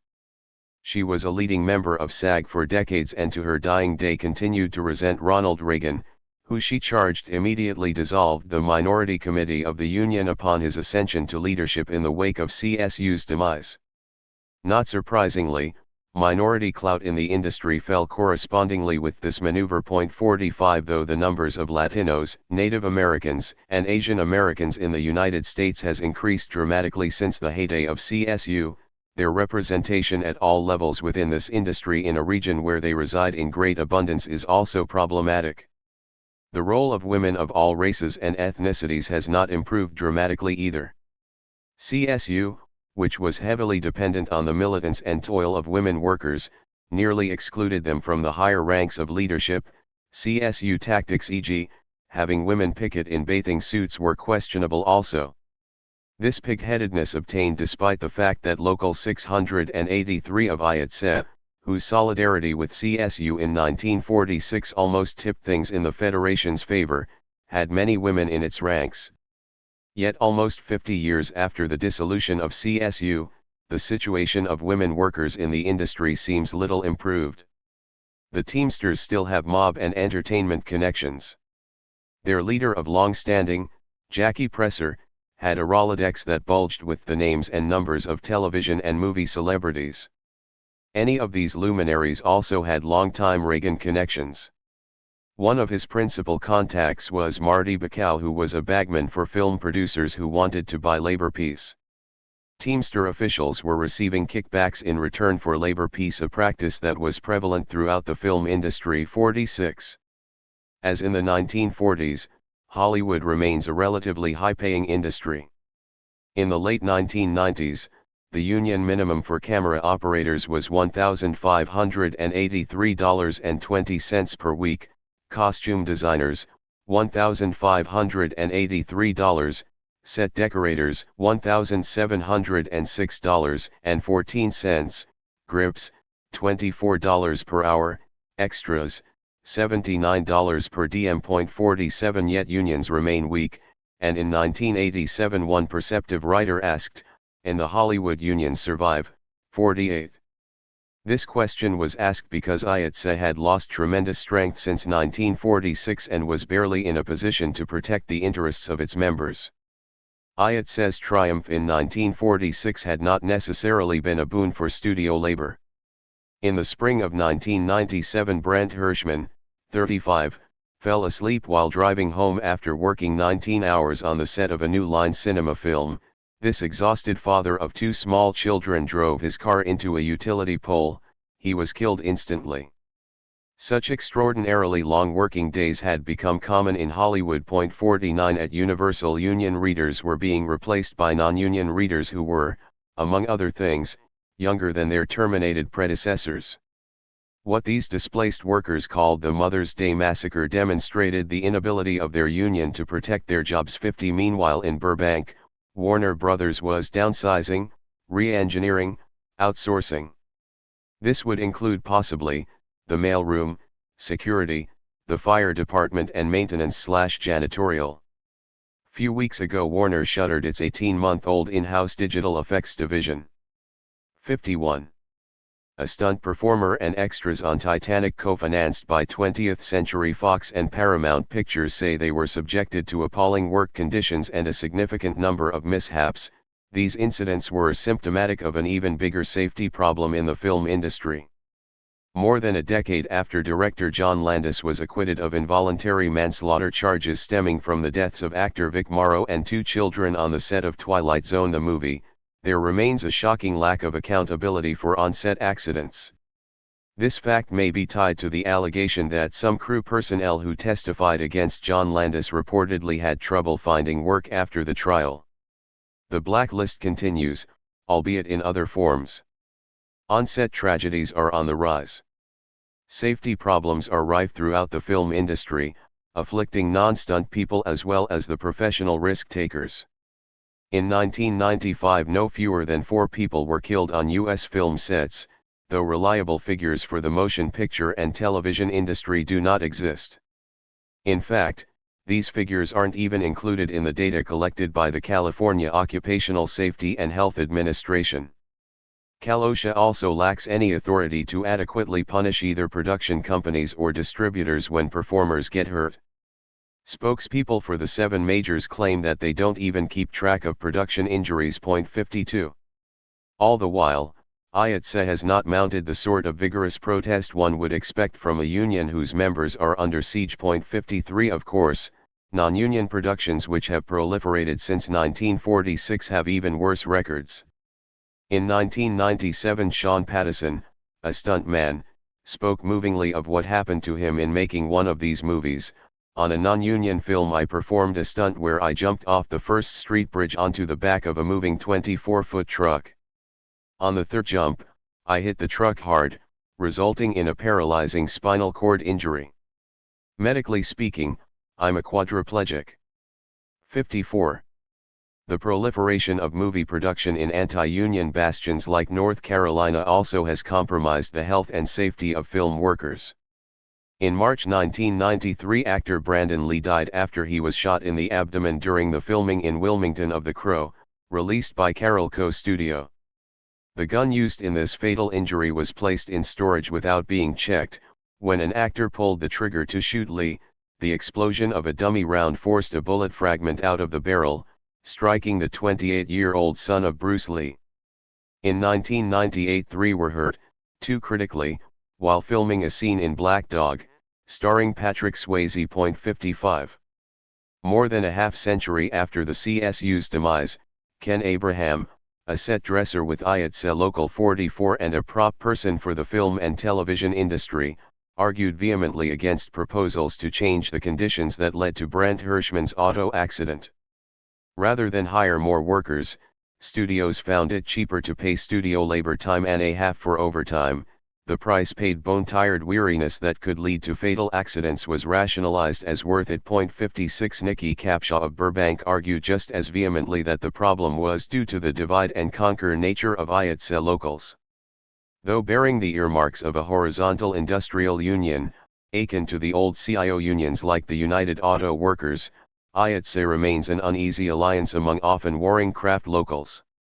Capshaw suggested that if these crafts could actually unite to form one large union, this more powerful united front could negotiate a contract that provides wages more in line with the lucrative reality of the business as well as hours more conducive to physical and emotional health. 57. By the 1990s, worry about communist influence in Hollywood had dropped sharply. Yet the party had not forgotten about the film industry. The Communists expressed concern about the attempt by Regal Cinemas, the third-largest theatrical chain in the United States, to replace the once powerful projectionists of IATSE with low-wage part-time workers with no benefits. 58. Though IATSE mounted a spirited objection to this démarche, odds were that this union, which, ironically, had been weakened as party influence in the industry dissipated, would not be able to meet the challenge of Regal. Though the Lilliputian Communist Party has not forgotten about Hollywood, apparently other forces on the left have. Michael Everett, a leader of IA Progressives which has sought to emulate the example of CSU, expressed keen disappointment in mid-1999 when the left-leaning publication The Nation, in a special issue on the industry, failed to discuss the critical issues facing workers, ages and working conditions are deteriorating. 59 Whereas Hollywood labor once served as a model and exemplar of militants, with the disappearance of CSU even those who styled themselves as Prounion often acted as if movie making were a bit of magic, creating products without the deployment of workers. In 1974 Richard Walsh, longtime leader of IATSE, stepped down. He had glaucoma. He had beaten back the challenge to his leadership from Roy Brewer, and in fact, was elected a vice president of the United AFL-CIO in 1955. In 1992 he died at the age of 92.60.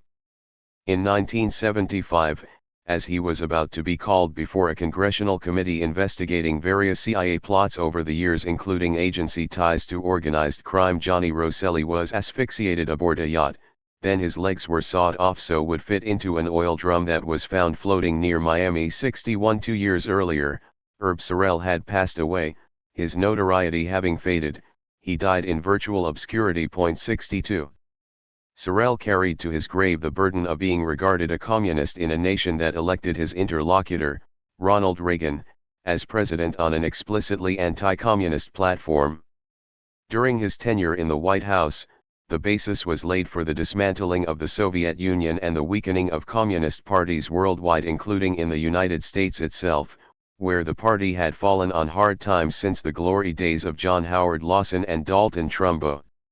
In 1997 there was a tsunami of press coverage marking the half-century since the onset of the blacklist, with apologies for this practice emerging far and wide.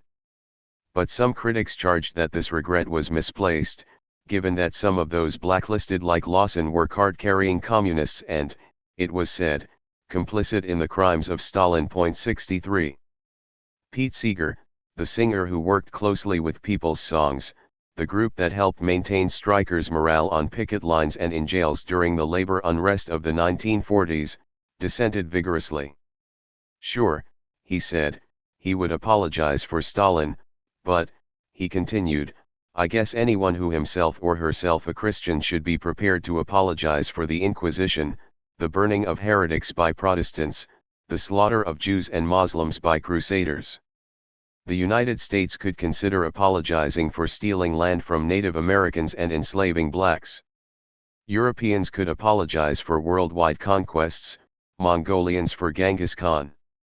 And supporters of Roosevelt could apologize for his support of Somoza, of Southern white Democrats, of Franco's Spain, for putting Japanese Americans in concentration camps.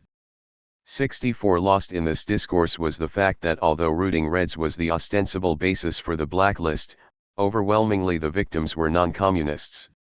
Whether one accepts this troubadour's contention or not, words uttered 60 years ago continue to ring true. One movie that Hollywood has never produced and probably never will is the story of its own unionization. Any number of producers would be placed under physician's care if the idea were seriously suggested. 65. Class struggle in Hollywood may be the greatest story never told by the studios.